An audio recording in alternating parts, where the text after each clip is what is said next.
20, 15 kilometers apart. So if you tell us that you will have some kids taken to a school neighboring where they'll be hosted, then I can tell you it's going to be very impractical. Mana kaka nyawadgi mar thieth Migos bende ne olero ni obiro bago twak kod jokanyo e yudo duoko ne achiedh nade mokwako migaono. I will offer leadership and hold discussions and consultations with each and everybody who is involved in the sector. For example, with respect to not having enough classes so that the children can be in school, the year 9 children can be in school in January, is an immediate problem. So that's a problem that takes priority that we need to look at and solve. Chenro mar puodho jotend migepe mamoko pod dhi nyime. Simfrozo Kinda, Ramogi TV.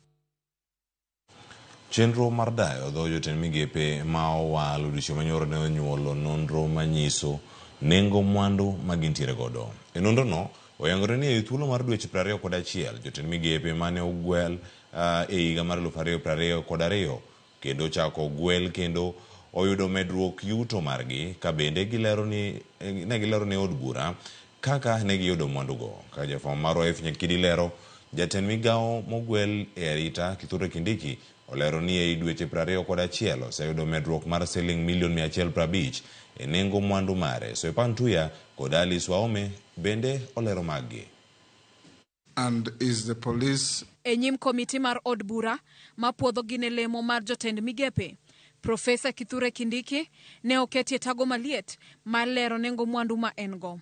Ma en penjo machalgi mane openje e tielo mokwongo kane idayo dhoge ne lemo mar migao mar arita e higa 2022. E duoko mare, dwe mar 10 higa 2022, Kindiki ne oyango ni ne en kod mwandu manengone duto ne romo silings milion 544.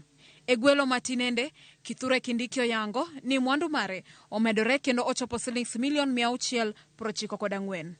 What is your worth? 694 million. Mano medruok mar silings milion 150 e thuolo mar dweche 21. Jood bura ochwalo penjo kaka medruok makama obiro. E ler mare, Kindiki owacho ni en kod udi moriwo ma Nairobi kod Tharaka Nithi maduto nigi nengo mar silings milion 190. En kod lope manengo giromo silings milion 235, keno mag bengi kod aguche saga kata SACCOs. Bende oyango ni en kod geche manengo giromo silings milion 17 koriw. Kata kamano, nonro mar gechego ne rik okopedhe listi mane ochwal e od bura. And I forgot, Mr. Speaker, when I was filling in, I forgot to add higher vehicles of about 17 million, which are not part of that report. Kindiki ma en okil Kamaloka wacho ni kambine mar okil ema nyuolo ne yuto mathoth kata odoko ni en owuon sani okoti kanyo achiel kachiel. Osara mar Kindiki madwe kadwe dirom silings 950. Kindiki owuon to mako chung motegno ni onge orak moramora ma osetimo gi sirkal. Alice Wahome nyocha ochako gwel kendo e lemo mar jatend migao man lowo, kendo od burano odayo dhoge ka wang'ni olero ni nengo mwandu mare ochopo silings milion 327 kipimo kod higa mar 2022 mane onyiso od bura ni mwandu ne en silings milion 218. Manyiso ni e thuolo mar dweche 21 ma Wahome obede e apis kapok ochunge tich, mwandu ne omedore gi silings milion 109. Medruok mar nengo mwandu Wahome ka opogie dwe ka dwe duto romo milion 5.2. Wahome lero ni mwandu no oriwo en kod wuon pargi, ka bende olero ni gin kod udi mamiyo gi yuto. Olero bende ni nitie jagowi mane ochulo gi gowi mar silings milion 14 e dwe mar 3 higani. Soipantuya ogwel e lemo mar jatend migao mar jolweny kowuok e migao mar aluora mane oyiere motelo. E higa 2022 ne oyango ni nengo mwandu ne romo silings milion 156, to sani mwandu osemedore nyaka milion 243. Ma nyiso ni e thuolo mar dweche 21 mwandu Tuya osemedore gi silings milion 87. Ma dwe ka dwe nyiso ni oloso silings milion 4.1. Penjo pod nitie e wi tut mar wach ahinya to kaluwore gi kaka lwasi mar ohala kod ochumi osebedo e pacho kaendi, kendo kembe gi ohelni mathoth osegolo ywak e wi lal magiyudo. Dibed ni jotend migepe ma ogwelgi oseyudo ohala kata e lwasi ni. Kopogore gi Kindiki, Wahome kod Soipan, Jotend Migepe Mogwel e thuolo mokwongo bende oyango mwandugi. Dr. Debra Baraza, ma ogwel ne migao mar thieth, wacho ni en kod mwandu manengone romo shillings $455,000, ka Julius Ogamba, ma ogwel ne migao mar somo, wacho ni en kod mwandu manengone romo $790,000. Adieri mar wach ni e kind jogo mogwel kod migepe mag sirikal manono hie kaka mwandu mag jotelo donjo to kod od bura bende mapuodho gi ne lemo mag telo. Nyakidi, Ramogi TV, Nairobi. Gisigana mar Nyakidi no bendo obedo kwa twak marwa mokwongo kawuono ka warango chal mar piny Kenya. En medruok mwandu jogo mabiro bende gi mwandu mag waboritogi bang' tieko kindegi mag tich. Mwandu bobedo komedore kosoyo. Kamachielo, biro chuno piny Kenya mondo mi ol gope.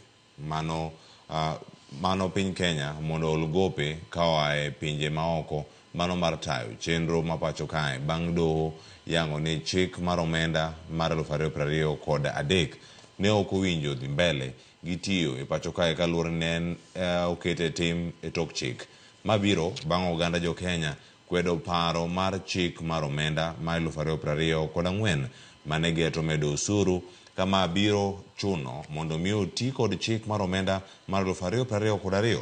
Lydia Okeo notwak gi moko kuom jolony kendo koro olero kama okang' ma kamae keto e piny Kenya kaluwore gi medruok nengo mar ngima. En ng'eto manyogol chieng' tich adek gi doho mar appeal bang' piny owacho nochwalo ywak mondo mi yiene chik omenda 2023 no otigo e taw chumi ma pachoka. Jong'ad bura Catherine Maminoti, Agnes Murugor kod John Mativo nowacho ni moko kuom okenge manokaw gi piny owacho mar dwaro medo osuru ewi moko kuom mwandu ok oluwore gi chike mathurka. Bende chenro mar kadho chik omendano ne ok oluwo dwaro mar chik. Jalony weche mag ochumi Abraham Ochieng wacho ni kaluwore gi okang' manyo doho kawno biro chuno piny owacho mondo mi ohol omenda kaya pinje maoko mar yudo omenda manyalo siro budget ma piny Kenya sani ni godo. Nitie shortfalls ma government nigo in terms of revenue collection to budget pod duong. Koro okwanyal meet expenditure ma government o project. Pesa mane onego gichok about 256 billion. Koro it means ni serikal nyaka dhi giboro kendo pesa mondo gi meet deficit no manitie budget kaka en. Ochieng wacho ni biro chuno piny Kenya mondo mi oti gi chik mar omenda mag 2022. Gino mowacho ni dhi keto piny Kenya kama tek kalore ni nengo mar ngima sani oidho kendo kata mana budget mag 2022 oket kod mano ma higani. Finance Act en act ma biro amend other existing laws. Koro existing laws go ema bedo amended gi Finance Act. Koro it means ni kata ka koto wacho ni ma 2023 ni obedo invalid, which means ni pod nitie amendment mano team previously kaka ma 20 gi Finance Act ma 2022. Koro mano ema dhi dong. Bende ne watwak gi Odhiambo Ramogi ma en jalony weche mag uchumi malero ni biro chuno jatend migao mar omenda madonje apisi mondo many riekni moko mag dino tuchi ma pesa jopiny lalgo kaka yor kungo omenda manyalo konyo tawo piny Kenya kata obedo ni piny owacho biro medo choko osuru mamoko kawo ya ir jo Kenya. Ere kaka onya winjre gi jogowi mondo omiwa ndalo ma pod ng'eny nikech okwan kama wanya chulo gope gote. Ethiopia no nyocho default, Ghana default, Zambia default. Wan bende wanya adhi yorno ka the situation continues. Koro ntiere winjruok moro manya kodwar kacha mar mondo default bede to orang kaka onya konyo ka ni jotelo dwani mondo ochok oshuru maduong', corruption nitie, to pesa malongo kuma pesa ni utie malongo bende ok nen. Ka wanya bedo gi multi-sector approach magiwacho no gi dialogue mo malongo mwanyis gi adier ni ukawo pesa, ukawo ushuru to utiyogo gi mondeu to ok utimgo gimonego bed ni utimo. Apani jo Kenya will be more than willing to pay ushuru. Etwak mar gi ewi ng'eto manye ogol gi doho moko kuom jood bura nose doho kuom donjore e chike ma od bura temo loso mar bero piny Kenya ka giwacho ni moko kuom chikego kadhi bang' dwaro pacho ganda jo Kenya ka giwacho ni okenge ma doho kawo medo mana duoko piny Kenya chien. We must be the guardians of our constitution if the judiciary fails to be the guardians of our constitution. Because parliament is the law-making body in the country. if the judiciary desires to be the lawmakers, they have the option of resigning from the judicial seats and come and run for parliamentary seats and come make laws in this house. I don't know whether it is what Honorable TJ Kajwang describes as judicial dictatorship, or it is judicial overreach, or it is people in their fantasy world imagining now they can be anything. You can be a judge, you can be a lawmaker, you can be a president. If you want to be a president, run for president. Uganda jo Kenya rito neno kengi ma piny owacho biro kawo mar yudo omenda matao piny Kenya kaluwore gi budget ma higa ni e kinde ma Uganda jo Kenya ok orwako meto mag osuru kaluwore gi pek mar ngima. Lydia Okeyo, Ramogi TV. Duond buche maloso Azimio koro dwaro mondo tim lokruok e tend riwruogno mano bang' gwenyore paro kod ogaye mar ODM Raila Odinga.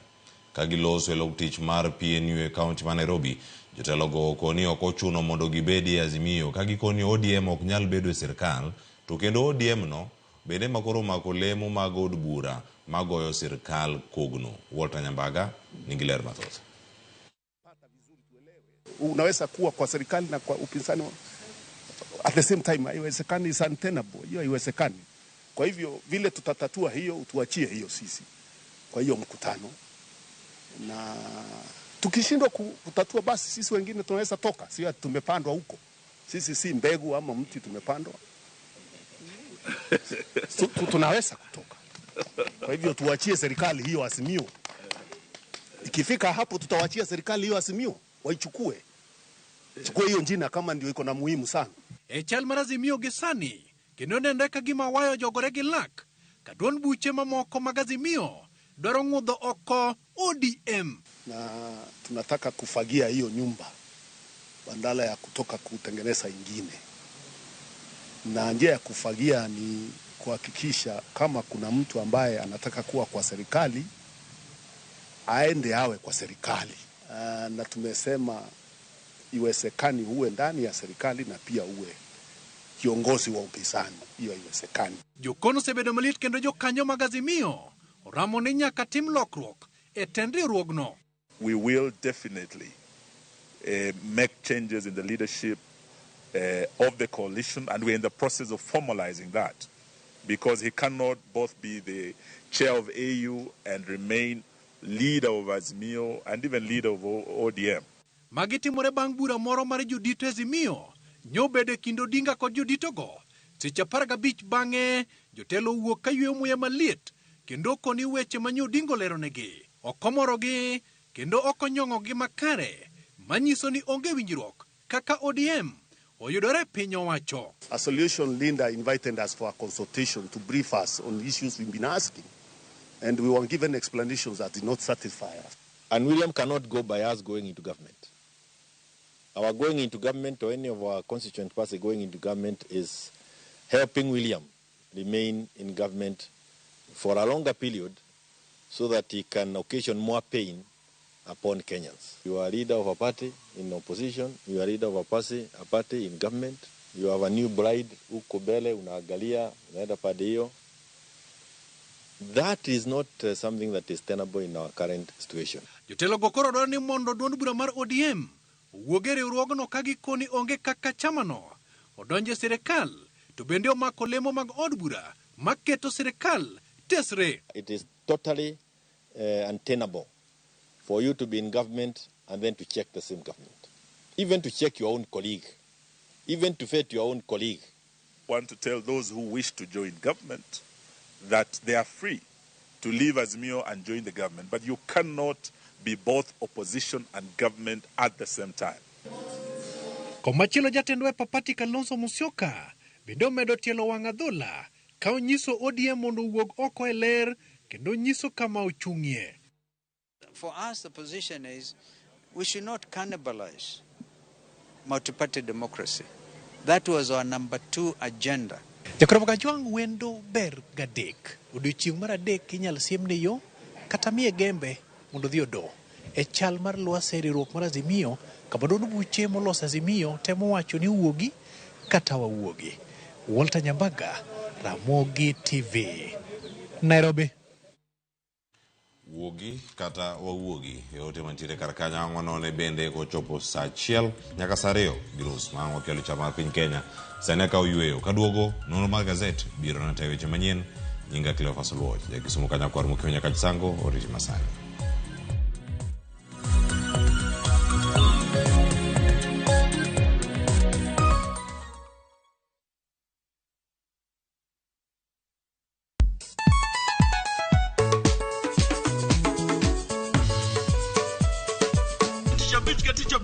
Kochakore sangwen wakelo ni ngoma mobedo pay design makare. Ramogi TV biro kanyakla kachiel kod Ramogi Radio kama bende stima riwo record P. Yawanya wauntie kikubed mabor jakoro mgenye nikech kai ekumi yudo gik mamit kabisa e Ramogi Night this week. Maintain your position. Idi udakanyo kika fire gudi local instrumental wawachoni kete manaka Teacher Beach ka Teacher Beach sangwen otieno. Teka video na post pale NGC kochopo ngeso kangeso sangwen otieno. Ikri mondo ibed gi mor kendo ilo kiwinjo kendo ineno chenro mar thum dag mor kama nyasi bironi e ot kama intie wayudo lind Ramogi Nyanyakach katayo chenro gi DJ local instrumental thumbe mamit jower kod jomiel ma chenro ma ok dier ni obai. Ket alama e kalenda mari kendo warome chenro mar thum dag mor.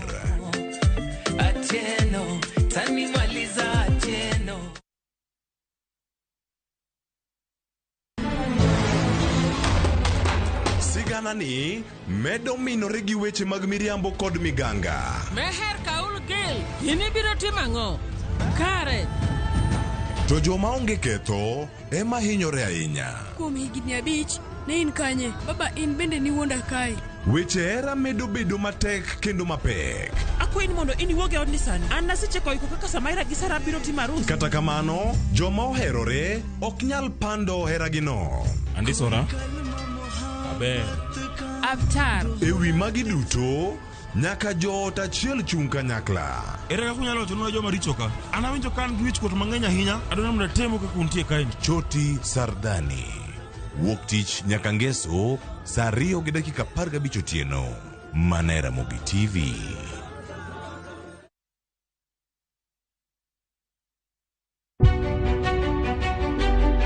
Chakre kinde mosekalo nyaka e chuny ngima ma pile ka pile. Tiprosa dawa iwacho neria marach kendi dwa hewe kendi riambo moingo dawi. Wuoth kodwa sama wanono sigendni mabeyo mag gwengewa. Ng'e ber kod rach, mor kod kuyo ma ng'ato nyalo yudo e wuodh ngima. Asai mama. Nasikwiri ni okan mama ukiche kilunga gi nyingno ero. Mama nyisi. Riuri kodwa mondo wane sinema mabeyo ahinya ma owinjore wawinj kendo wamorgo. Kendi ng'eno wono sipi mabeyo lakini nitie kuma kete mami. Winam Cinema Jumapil saa 2:15 otieno kod saa 4 otieno. Kik bai.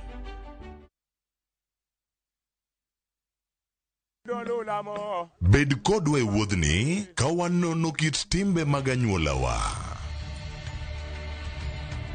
Oyundi no ne ni en winyo mayot. Sama no dhi chiemo, ng'ama ok ohero tich matek. Koro nyako ringi kodhi chiemo. Ema nomiyo chake kamano. Gin kido mamiyo wabedo kaka joluo, sigendni mopogore opogore mag dhoudi mag luo. Chiro ma kiti pando chira. Gini dwa chako ndeti mos. Okelo nya Honda. Dil majony. Luweche mag luo mopogore opogore. Moro ka moro kuomgi nigi ranyisi mopogore opogore. Wuon magolo ng'ani ka wuongi watere wadhi gone dala. Koro telo gile to gi gweno. 111 Luchenro ni ngeso ka ngeso saa 1:45 otieno e Ramogi TV.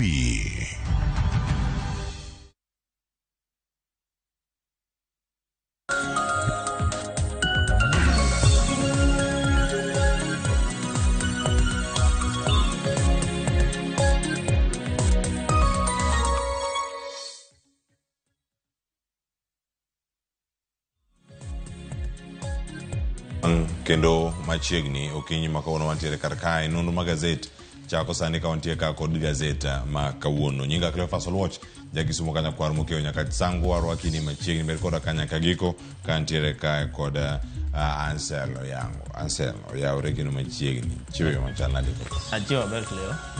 Agero ni bichiwo maber. Almakar. An ka mondo anon ne jo nyikwa Ramogi gima gazet wacho kawuono.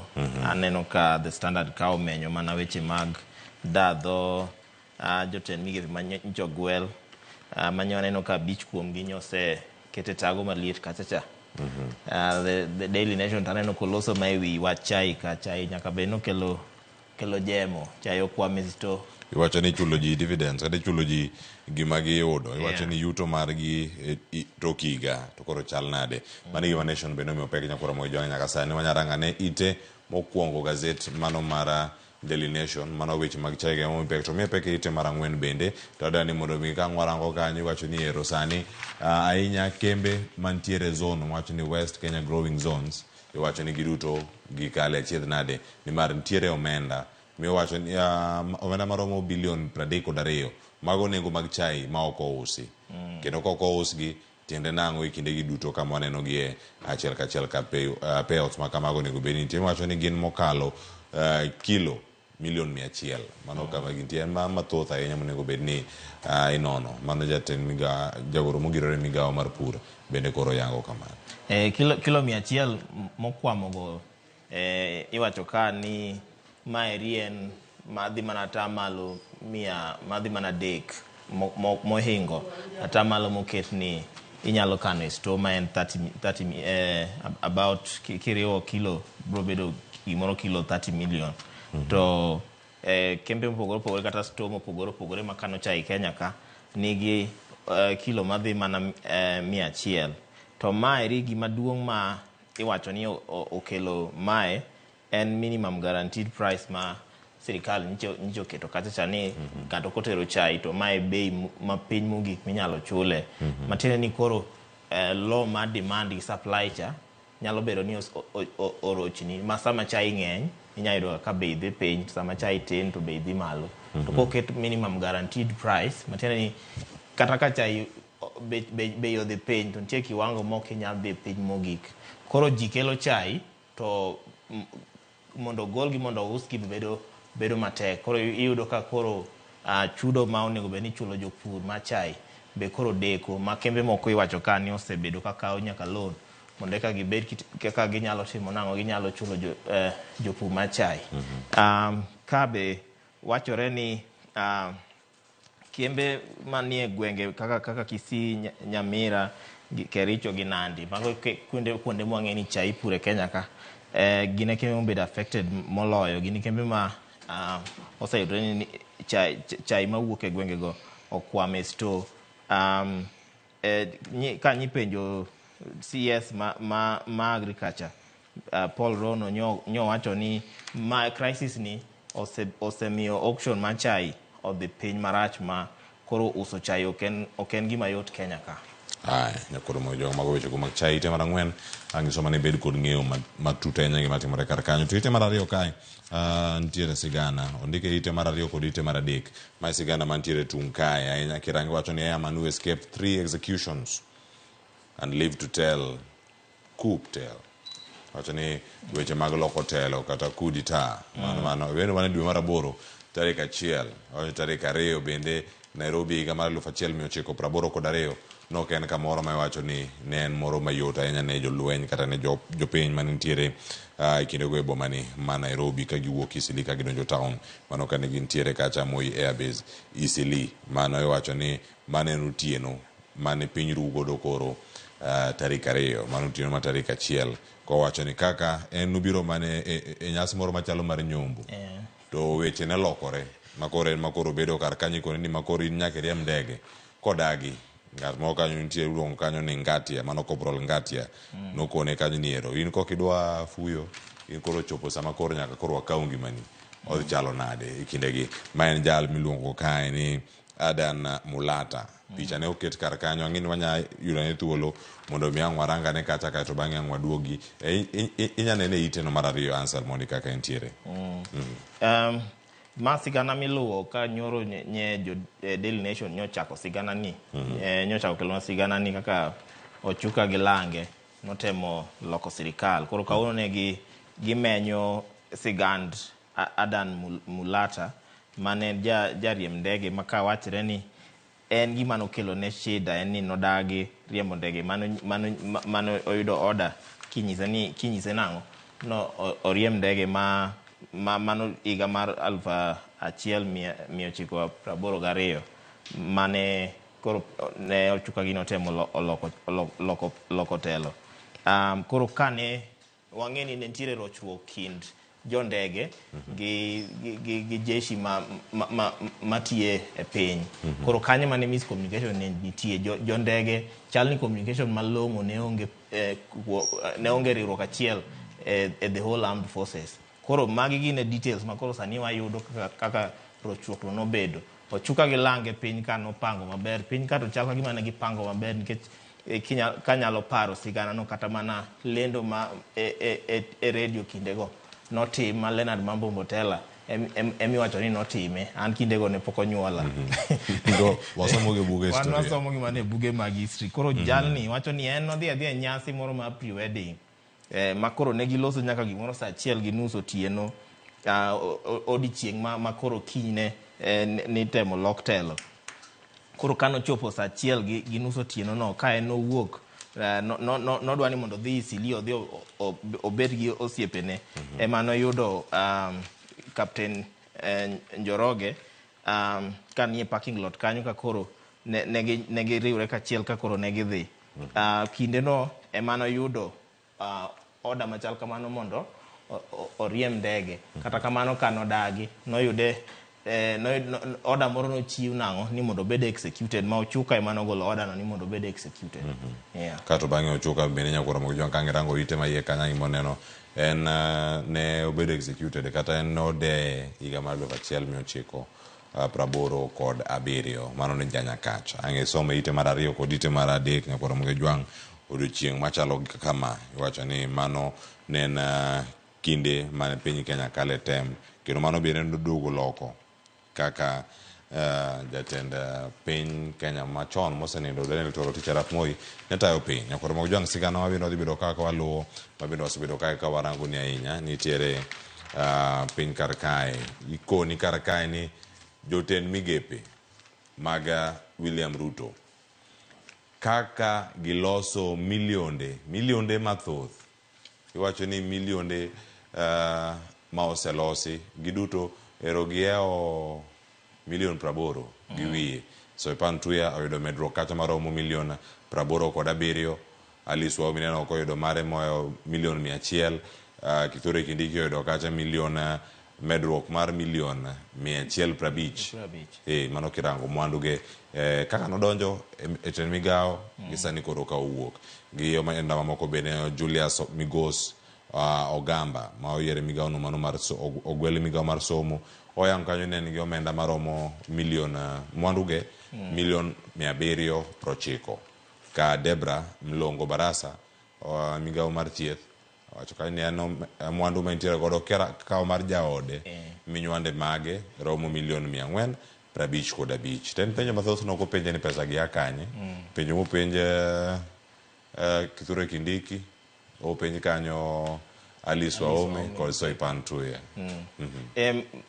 ji adek mokwongo gi Soipan Alice gi Kindiki to nyaka nye penj nikech gin jomo sebede sirikal nyicha gine jotend migepe mopogore Soipan nwang'eni ne nitiere weche mag alwora Kindiki nwang'eni ne nitiere weche mag arita ma piny Kenya ka gi Waome ne wang'eni nitiere weche mag loko chacha koro nyaka nye penj gi to kata wano Kindiki nya neno ko odwoko ni en pesa ne wuoke e law firm ne en gi geche to en gi udi 2 achiel ni Nairobi kata achiel ni Tharaka Nithi koro gima jo Kenya nye penjore ni e kinde machuok no giseloso omenda machal kamano to chumi kaka osebedo marach ni gin to gilose nade mane gima nye jo Kenya penjore maduong' sana Kindiki moseloso milion 150 jo Kenya ni penjo to kata mano nyo wacho ni pesa no noloso ka law firm moro client ne moro ne nigi pesa ne nigi gope moro koro no chule no make a substantial kata mana no chulo pesa mang'eny e gowi no kata mana nyoko nyiso ni gowi mano chul no ne en pesa di to ne en atamalo marom nade e wi milion 150 no Alice Waume nyi da dhoge kanyo mabe nye ntiere chich ni nyalo bedo ni weche mag mibadhi moko mag weche mag law di bede ni e kaka noyudo mwandu so ipan tu ya be nyolero kaka noyudo mwandu ne kata kamano ji ariyo ma nyodadho gi ma ok gin mane ok gin jotend migepe mopogore mayando oteng' lwet gi mogo Julius Ogambo gi Debra Mlongo to nyo olero ni gin mwandu gi to gina mwandu ma giloso sana nyo aneno ka baraza nyo wacho nango ni en mare koriw gi ma jaode eka romo milion 455 to mano nyaneno kanyo kelo nyiero moro kanyo manyien tie joma nyo wacho nango ni gini onego pogi ma jaode oket kando mare oket kando kata kamano to onge kaka keny tiyoga mwandu inyalo loso gi jaodi kine keny samoro nitie mwandu inyalo loso kendi koro en nyoriwo gi te kanyakla ma mano nyaneno ka speaker ma od bura nyowacho ni mano ni kare inyalo loso mwandu gi jaodi onge shida kanyo ero nyakoro moke jwang sigana no omiye pek kirango ite ma iye kae mano are ite mara uchiel nyaka ite mara biriyo to dani mondo mwadonji ang warangane sigeni mamoko nyakoro moke jwang mabendo dano noni okinyi makono dhia ne ite mara bich wacho ni Senate to be part of IG vetting Sholei rules kan tiere macho ni en rivalry koro ngada pejo ni ngamo nego bed ni duong ne wari ngamo nego bed ni nono nga jod bura oloso duching manyoro kamotingo kanya ka jod bura ma Ugenya mano David Ochieng mabende owacho ni jogo ma ok yie mondo mi jod bura bi kanya kala gi jogo mane Senate mondo opuodh ogai mar obila manyien mano Douglas Kanja jatend piny Kenya nose chwalo nyinge mondo mi opuodhe koro gi od bura monego puodhe pok ochopo moro mowacho ni ero mane monego bed time karka Sholei koro wacho ni Senate bende koro dhiro thuolo machopo karka David Ochieng wacho ni jok ma pinge wach makama should stop being petty giwe donre mane gima wacho e ite mar abich nyakoro moke jwang kanyo e kama sigana no ntiere David Ochieng wacho ni ero ok wanya bedo ka wantie gi buok saka ka wawach weche gi mago mag Senate wacho ni nyaka wadag kaluwore kod chike kendo nyaka wabed nyaka waluma na chike mantiere kendo wawe donre ahinya samora mora moluong nying jo Senate nyewa neno ka kiselero no Deputy Speaker Gladys Sholei nyo kwero MP Mandera North Abdullahi Bashir manye siro paro manye okel gi Silvanus Osoro ma wang'eni wuok gwenge ma Kisii kochacha kanye gi wacho ni vetting committee ma the vet Inspector General manye jatend piny ochwalo nyinge jalno manye jatend piny ochwalo nyinge kaka obed jatend obila nye gidwaro ni gino tim mana gi jood bura kata kamano Sholei nyodagi paro no mowacho ni chik owacho maler ni kata mana osebedo kosekete tim kigwelo komiti no igwelo jood bura tigwelo Senate be tiloso komiti no kanyakla manyo nyiso Osoro gini ni ng'at manigi shida no to propose mondo lok chike kik wakila ywak to wakila ywak wada chako loko gik mosebedo kanie tim wada loko sani sama koro weche be ncha tek kai weche mag ng'anyo ncha wang'eni ncha obedo kama tek weche mag nek ma Shaka Hola pod nika weche mag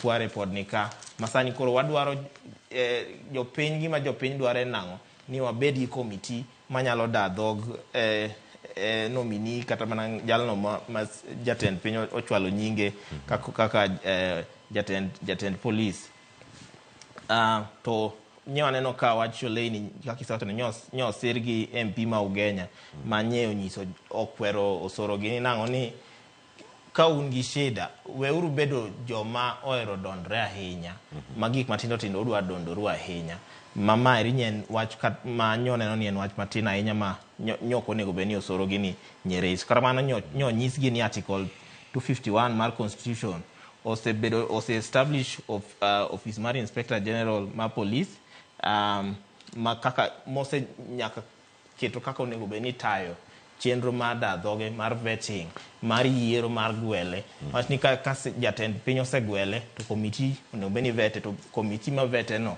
obedo constituted nango kata ilose nango mano ni e chik ma ng'at manigi shida inano ma ng'at manigi shida ewi chik no o propose mondo chik no loki nyakoro mo joma ntiere kar kanyo kado bed gazet ma dholuo donde kede kanyo David Ochieng ne osoro wedondri koro moke jwa mono ka ntie kar kanyo somo ite mar 5 kama chielo ntiere ite mar wadhi ka ite mar 8 koro kai wacho ni and the scramble for top ODM positions koro mo jangi lema ngwen madongo jolup ogai mar ODM gin 2 ntie jakom mano mar ODM mabende ntiere kar kanyo kachiel kodaka jagoro ma ochung' ne wechego mago maga siasa kata mago maga yiero iwacho ni kama gintiere kar kacha e od bura gichal nade nyaka sani nyakoro moge jwang picha ntie tipo moket kar kanyo ka ogai mar ODM Raila Odinga ni kanyo kod governor mano ma Homa Bay Gladys Wanga nitiere telo makoro bende nyaka kae chiu mano bang' jotend migepe manyien Mogwel mago mawuok e bura mar ODM oting'o Ali Hassan Joho ma en jalupa Odinga kachiel koda ka Wycliffe Oparanya bende jalup Odinga nitiere kom ma bende makanyo koda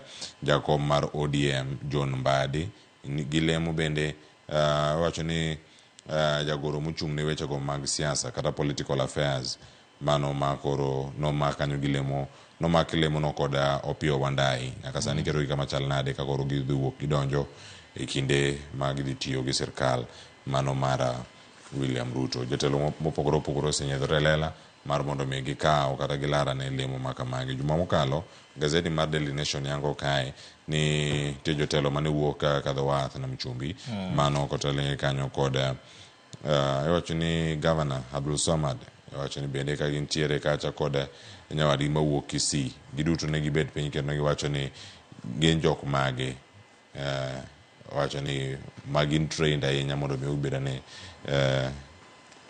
gisebedo kanyo ka itiego gi debe ni kinde ochopo mar gi mondo mi gikaw lemo gi wacho ni Wanga bende ntiere ka odhi chalo nade weche mag laro kome opogore e party ma ODM to ng'eno okochako nyocha kinde machien kacha ne waneno ka koro mane Raila kore ka chako weche mag AU gi ne waneno ka liet moro nobire ma ne ntiere ne wan go Paranya gi Joho ji ariyo mane laro kombe ne dwa bedo jotelo e party ma ODM kata kamano Raila nobiro mogwelo gi oyango gi ni giti kamoro achiel ma mano kelo kwe moro matin to gwelo mar jotelo mopogore opogore e party ma ODM kaka John Mbadi wan gi Wycliffe Oparanya wan gi Joho gi Opio Wandai ma incho gwel mondo odhi obed jotend migepe mopogore opogore sirikand William Ruto to ochako kelo dwaro moro mar mondo yud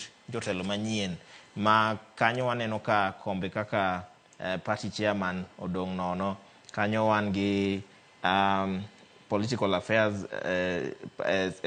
secretary for political affairs be waneno ka odong' nono kanyo ero wan gi jolup mopogore opogore kaka jalup deputy party leaders bende kombe gi sani koro dhi dong' nono kanyo ero ma koro nye wawe ni romo manye Raila Odinga nigo Mombasa gi Abdul Swamad Nasir gi Simba Arati manyo timore gwenge mag nam chumbi kochacha nye wawe ni mano nyalo bedo ni Raila osepuodho jogo kata kamano nye waneno ka Gladys Wanga be nyiedhore oko nang'o ni en bod odwaro komno odwaro kombego eko makoro mano kendo koro osekelo ochako kelo another angle omiyo race no obedo gi another angle nikech nyawaneno ka chuo lile manyani kanyo kata kamano koro joma mon kaka Gladys Wangageni osenyiedhore oko ni gimbe gidwaro mana ne en gima ber miyo party be koro bedo gi options moromo kik obed ni jok ma nyodhi Mombasa go emigwelo kata kamano gima wawacho en ni sama gitime no gipar ni 2027 nitie kik time ma bro nyayo kata bro ngiko party ma ODM gitime ka gitego party nikech 2027 to osechopo ka wadong mana gi sani koro dhi matin igni adek kende to wabedo gi yiero makoro ka gitimo mano ero gitime election piyo mondo party otegno maka party dhi nyime wang'e ni party ochung' kanye nikech uncertainties mantiere sani go samoro bende nyalo miyo ng'ato penjore nang'o ni koro party wani to chiko kure to mane mamiyo ga jomoko dar dhi e party machielo to kitime to time ma open o time mantiere gi integrity giko bed mitimo atima moro ma ji opondo ji oro magawa moro madho chai to puodhgi to joma dwaro lemo opogore to wicho wil godo.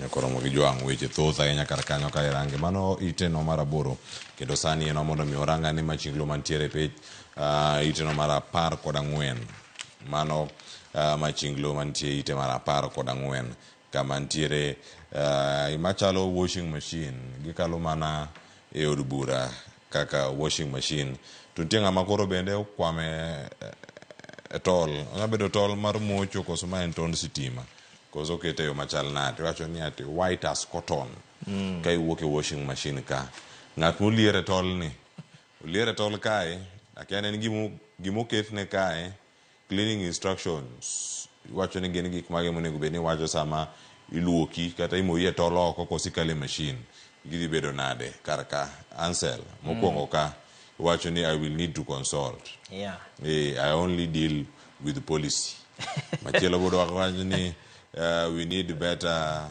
communication machielo bende kanyo there were criminals wacho ni I don't have a solution ka wachako gi mong'awe tol ni kizungu wacho ni hanging on the line matiende ni okia kuma ochimo inyalo gwe oko gi betting manyukalo ni no boko make gi pegs okoma ene mo oji kaza kanyo o survive to jok ma yande ni kanyo to osengi kaka betting notiyo kaka iluoko e bunge kanyo ero koro magi kan neno gimondik kani cleaning instructions I will need to consult I only deal with policies we need better communication there were criminals I don't have a solution magi matiende ni gitemo ng'iyo kaka nye Debra Baraza nye loso ma en ka nyi penje to nyo rendore arenda gima nyo wacho motegno malong'o mojiny ni an kama kaka dwadhi deal gi joka ka kata manyi penje ni cartels manie Ministry of Health idhi deal godo nang'o nyoloso ma ewi consultation nyoloso mana ewi kaka odwadhi treat gi to imenyisa ni maka cartels ok treat gi you fight them kore maneno koket ka ni en kipenje to ni nyaka wa consult nyaka wating'o nyonge decisive point moro monyowacho nang'o ni an kama eka bro timo to jotelo moko be nye wacho nang'o ni gin kopenjgi ni gima notimore kaka nyan kindiki nyipenjo weche mag ng'anyo kaka ji nonegi nyipenje ni to police no act nade to ena wacho nang'o ni an ni jokaka emane ni police en independent en nyo deflect mana blame every time blame nyo chwalo mana ne police nyo luongo nyaka rawere ma yande ong'anyo ni criminals mamano nyanene mbui kata be kanyoko moro jomoko ahinya moko kipenjo ni gin gionge solution mago be nyaneno koyang kanyo to bunge to chal ka gima koro sani tiyo kaka kar luoko ma koro sani koro inyisowa kindiki gi Wahome kaka joma ler ahinya okelgi kama joma ler ahinya kanyo okelgi nyim komiti mondo oluokgi maler mondo oduokgi kata mano od bura to nyotema ahinya dhoggi makata Wahome nyo winjo kipenjo weche mag bill mano chwalo e od bura mane miyo Ministry of Lands teko ma inyalo puodho lop ng'ato binafsi ni sirikal timoga nyalo tiyo go anytime. Sirikal nyalo amua to tiyo gi lopi, nyalo declare lopi no ni ma project moro ma sirikal anytime mano nyokelo liet kanyo maduong' ahinya. Koro mae machinglo ni temo summarize gik manyo timore e nyim committee no ma kanyo ero kaka waneno ka koro sama koro wadhi nyime gi vetting madhi nyime ni waneno ka koro baraza gi ok baraza wahome gi Kindiki okelnwa kanyo kaka joma koro ler ka pamba ma ok pengi. Mano ka gin kanyo koro mojo katun no ang'ire thuolo marange ni kanyo to gichal nade ngini sa osoromo sa 1 gi dakika 2 osekalo kayo welo moko nego bed ni donjo koro mojo mondo mwachaka network machielo mabende wadhi bedo kae ka warango ni achiel ka achiel mana ka wantiere kar kae gazet mano mar Daily Nation kae kapok warango kata ma The Standard bende ite mokwongo no chal gi mago mantiere gazet mar Daily Nation kae ntiere ite mar 29 mago weche mag sports kata mag tuke mantiere kar kae ma iye ka ntiere moro mawacho ni The Voice ang' yudi sigando wa Mushomba ntiere kanyo mopogore sani koro en fuong'ruok mobiro na FKF bang' doho golo gino ni gag order mopogore ma koro bende osebedo kanyo ka dipo ni chapo oganda koso timo gi yo machal nade mano wabedo kanyo ka warango kod mamoko tuke mag sikunde e county ma Kisii mago National School Games ma bende dhi bedo kata ka timore alwora ma Kisii dhi bedo kata ka itimo gi yo machal nade giwach mare mogi cancel ka watieko ang' waranga ne tuke mamoko bende mag Olympics mipeke gazet ma The Standard toke koni ntie tuke jo Kenya madhi bedo e pap mana otieno ma kawuono. FKF taneno ka koro sirikal kata doho osemiyo gi thuolo ka ni koro ginyalo manage adhula Kenya ka mamano gima do timo kamano aparo mondo mi sports bodhi mbele Kenya ka nikech wechego nyaka beni osebedo ka thiro dongruok mar sport Kenya ka ma waneno ka every time ma Kenya adhula temo dhi nyime Kenya ka to iro ng'ato dhi doho pingo ma koro onego kete kamoro achiel ma nikech be wan joint host mag AFCON mabiro masama koro kapod waonge kata mana commission kata mana federation matayo adhula Kenya ka ma koro ipenjore kara ng'ano madhi bedo in charge ma AFCON mabiro ni. Komedo gimano sikunde mathoth dhi Nyanza Kisii kocha chaka wadhi nationals mag school mag high schools koro walamo ni gimana maber gimanyalo wacho mana ni en mana ni may the best team win. Alemo kanyo ero sirikal kik nindi gima sirikal otimo dhi otim scouting kanyo ero nyithindo minyalo keti academy nyicha waneno ka process mane gitiyo godo starlets okonyo starlets makoro starlets sani otimango odhi World Cup ka ginyalo replicate mano this year kendo gikaw machielo gitim mano ne yawuoyi bende gimed exposure gimed security kenyo nyicha waneno ka lweny moko be nyicha wuok games manyicha kalo kanye time opogore sikunde opogore tugo malweny wuok ma jomoko nohinyore mago ka ginyalo konyo. Olympics to pod dhi mbele Kenya osebedo ka timo maber volleyball nyo neno ka nyolowa Brazil nyogowa Poland be nyogowa Japan dego Japan koro mane tugo mogik nikech Kenya onge op mar sudo koro watemo watho gi ng'ato wan be koro mo jo mano tiere kar kanyo judo bende no kaka no dhi Kenya tugo ga judo kaka mano ntiere nyadendi mano tingo nying Kenya malo ojaigni 30 gi wiye ochopo kar kacha bang' ochako mana training mare ka wuoke maternity en poch gi pak otingo nying Kenya malo kaka ja Kenya mokwongo chopo e tuke mag Olympics mano gitugo no mar judo gi jo Kenya ma Kenya kura mojo kama gintiere poch gi pak nyaka jal mano timo wuoth wacho ni wuoth obedo mapek en walking race otieko namba 20 gathimba wacho ni kama intiere kar kanyo poch gi pak keto nying Kenya malo kama intiere kar kanyo ro kamano kom bedo koda akeno magazet kantie ka kod Ansel Oyango mane makelo wegi kod duogo kae kod twak chenro mar piny twak maranga chal mar piny Kenya. Sigeni mathoth kaachiel kadoka puodho jotend migepe Mogwel odiochieng' manyoro iketo gi yo machal nade. Kik idhi mabor, aduogo bang' yueyo masani.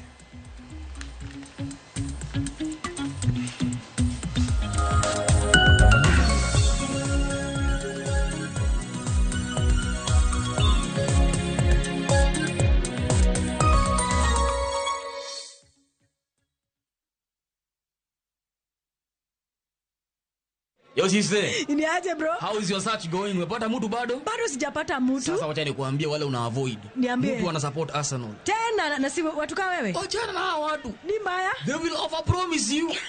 What I promise? Wallahi. I will do this. I will do that. I will give you the earth. Who deliver? Dial *811*280# to get one over promise.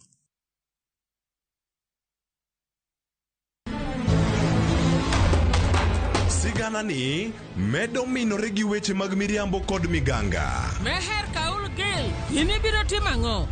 Kare. To joma onge ketho ema hinyore ahinya. Kuom higni 5 ne in kanye? Baba in bende ni wonda kai.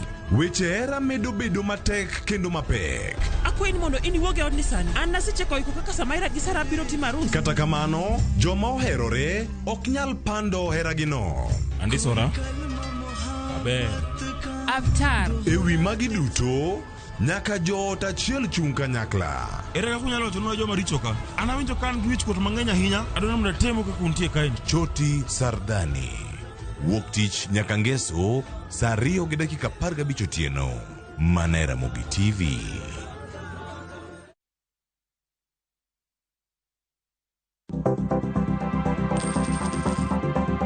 Mondo mi ikungo omenda e yo mayot kendo e yo mowinjore, onego ibed kod paro mar kungo dwe ka dwe, juma ka juma, kata odiochieng' kodiochieng'.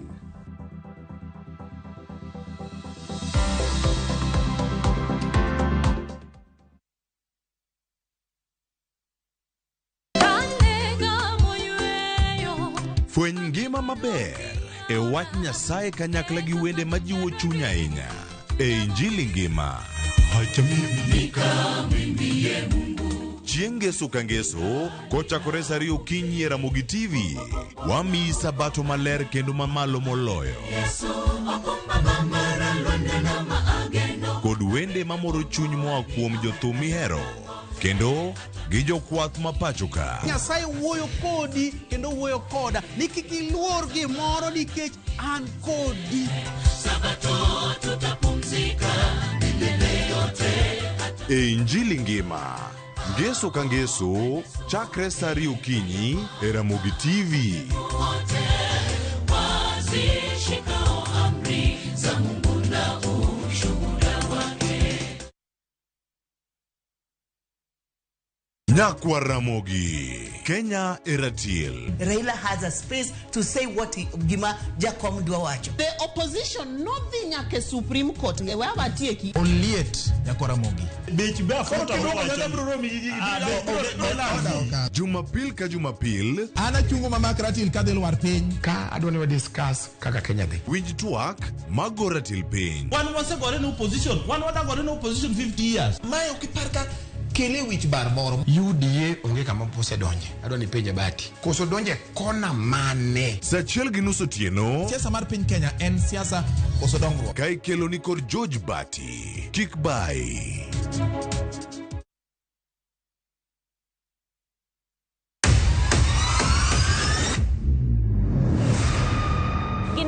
Makelo dongruok mopogore opogore. Don't speak on our issues as women.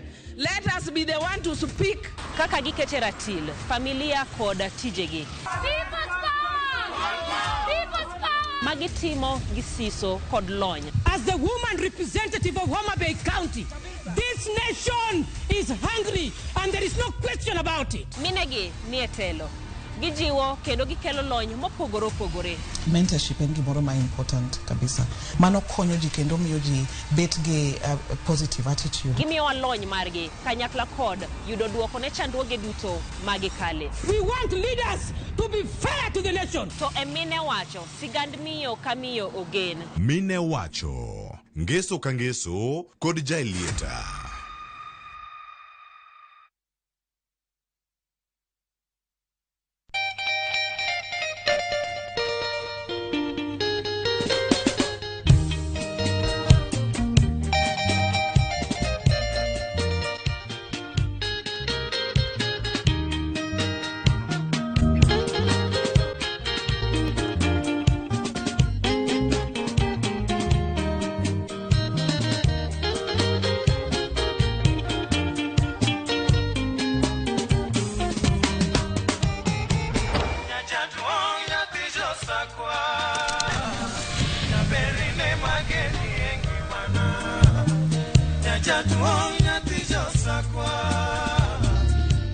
Radio Ramogi, Cartoon Jaluo.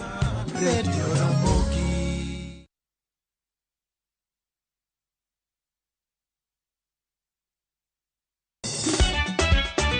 Tugo koro eka iyo chacho. Participate. Ka gik moko medo mana fwenyore, to ngima bende medo bedo matek e boma maduong'. Gimora mora ma Nyasaye omiya. Okawene jachie. Yud mor e ngimani kokalo e gik matindo. Onge ka mwaluoro bwana ochiel chunye no wakete pile wacha. Niane ngima nyar kochia, kod osiepene kachiel kod joodgi. Kata let se jiere ya lak chogo. Ok ginyal weyi ma ok inyiero. Alo kaero joma hero walo. Alo kaero ng'at manyisa gik moko. Nyar kochia, tich abich ka tich abich, saa 1:55 otieno. Mana e Ramogi TV.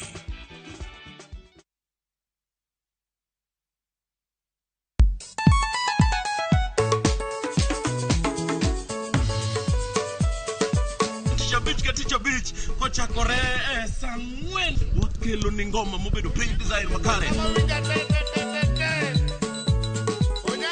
Ramogi TV biro kanyakla kachiel kod Ramogi Radio kama bende stima riwo record P. Yawanya wauntie kikubed mabori kwa mgenye nkech kai ekumi yudo gik mamit kabisa Ramogi Night this Romani ninja the entertainer wajon maintain your position. Idi udakanyo kika fire gudi local instrumental wawachoni kete manaka. Teacher Beach ka Teacher Beach sangwen otieno.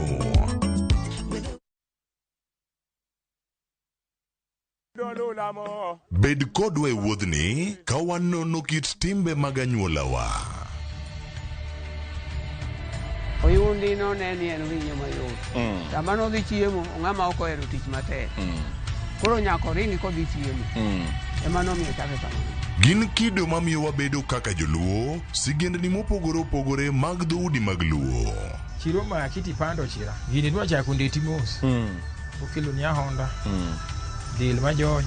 Luweche mag luo mopogore opogore. Moro ka moro kuomgi nigi ranyisi mopogore opogore. Wuon magolo ng'ani ka wuongi watere wadhi gone dala. Koro telo gi le to gi gweno. 111 Luchenro ni ngeso ka ngeso saa 1:45 otieno e Ramogi TV.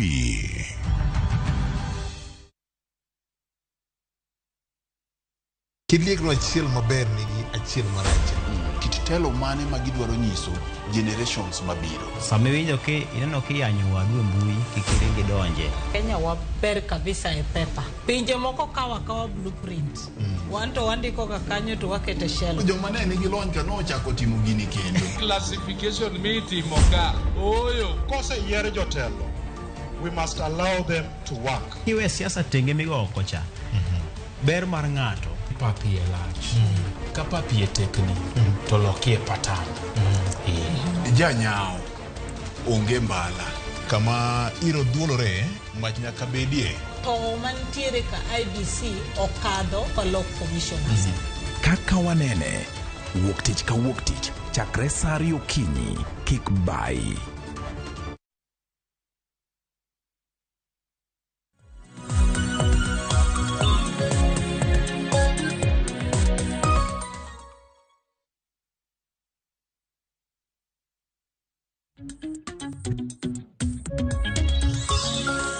Oyawre nyakora moge jwang kendo machiegni wantiere karkae chenro mara rupiny koro chakre sani ka wantiere twak mokwongo mabedo darango karka gik mathoth bedo katimre nyakora moge jwang jogo mano donjo sirkal dweche 21 bang' dhoge dweche manyoro yangore ni mwandu omedore gi milionde mamalo milionde modhuro tiende nang'o an ka kod joma danono nagi achiel kachiel okinyi ma kawuono kae ka warango nyakora moge jwang kaka ne odadhog Kithure Kindiki Alice Waome Soipan Tuya mochung'ne weche mag thieth Debra Barasa kachiel koda ka Ogamba Migos mochung'ne Mogwel migawno mano mara somo kachiel koda ka weche makoro bende otedore kod mwandu mabende koro ne giyango odiochieng' manyoro bende nyakora moge jwang wadhi bedo ka warangane koko kata tungni mapono nitiere duon bura kata riwruog siasa mar Azimio.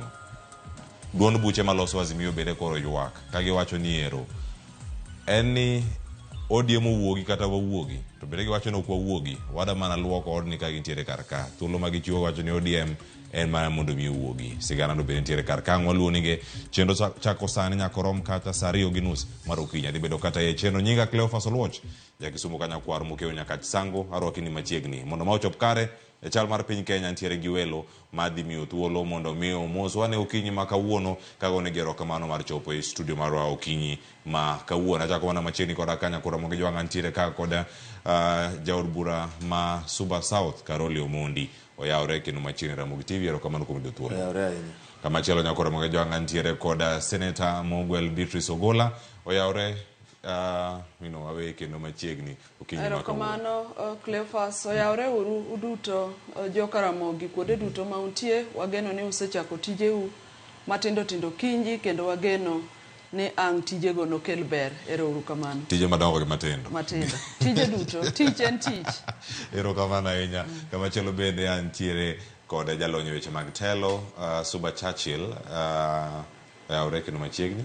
Oyawre nyakewa ing'eni ni nyakewa pok gwene medagi biro mondo makni kaka nyakewa nera nyaka los thuolo abi ero kamano kuom thuolo mar biro mondo atwago okinyi ma kawuono ne Ramogi TV. Nyakora Ramogi jwang' nonro ne otim mathoth ahinya kotenore koda kaka ne dayo dho jotelogi. Adana winj sigana mokwongo moloswa ka kod Chris Owino kaeto bang'e ang' wayudane kaka wachako twak okinyi ma kawuono wawinjane kaka ne iye chal mano kama ne dayo dho Kithure Kindiki, Alice Wahome kod Soipan Tuya.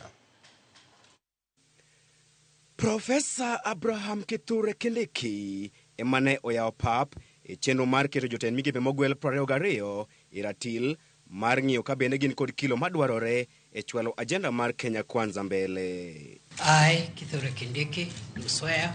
Kuom thuolo mar ariyo, Kindiki ochopo e nyim komiti motelne kod spika mar od bura Moses Wetangula e bwo dweche 21 mar nyiso twang' mare ni ene mang'ute pod oromo kod jok matelo ne weche mag arita kwe ma pacho kae. Mr. Speaker, sir, I've been consulted for many organizations, including UN agencies.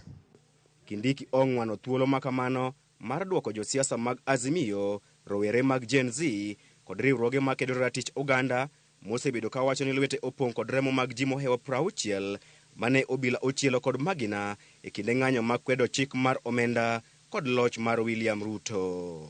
Gichir maonge mbalo wang', Kindiki onyiso kweth mar Wetangula ni ne ok onyal gwetao nikech ne ok ogolo chik ne obila mondo ochiel jong'anyo kod magina ka olero ni tend obila ema onego ting' msalaba makamano. And nobody asked the minister to resign because ministers don't instruct operations, they instruct policy. I can only resign if my policy instruction is unconstitutional or illegal. Ka opimo wach makamano kod cheno matemo nego jatend piny machon mar Amerika Donald Trump e kinde campaigns jumbe ariyo mokalo, Kindiki onyiso komitino ni jatend obila mago kwach kich mar piny Amerika emane ogwetao ma ok jatend migawo mar arita kwe gino ma omiyo bende dak ogwetao ne ketho mag obila e kinde ng'anyo. The honorable member said that the director of the Secret Service resigned, but also drew a parallel and said our IG also resigned. The minister did not resign in the US. I don't know why the Kenyan minister must resign.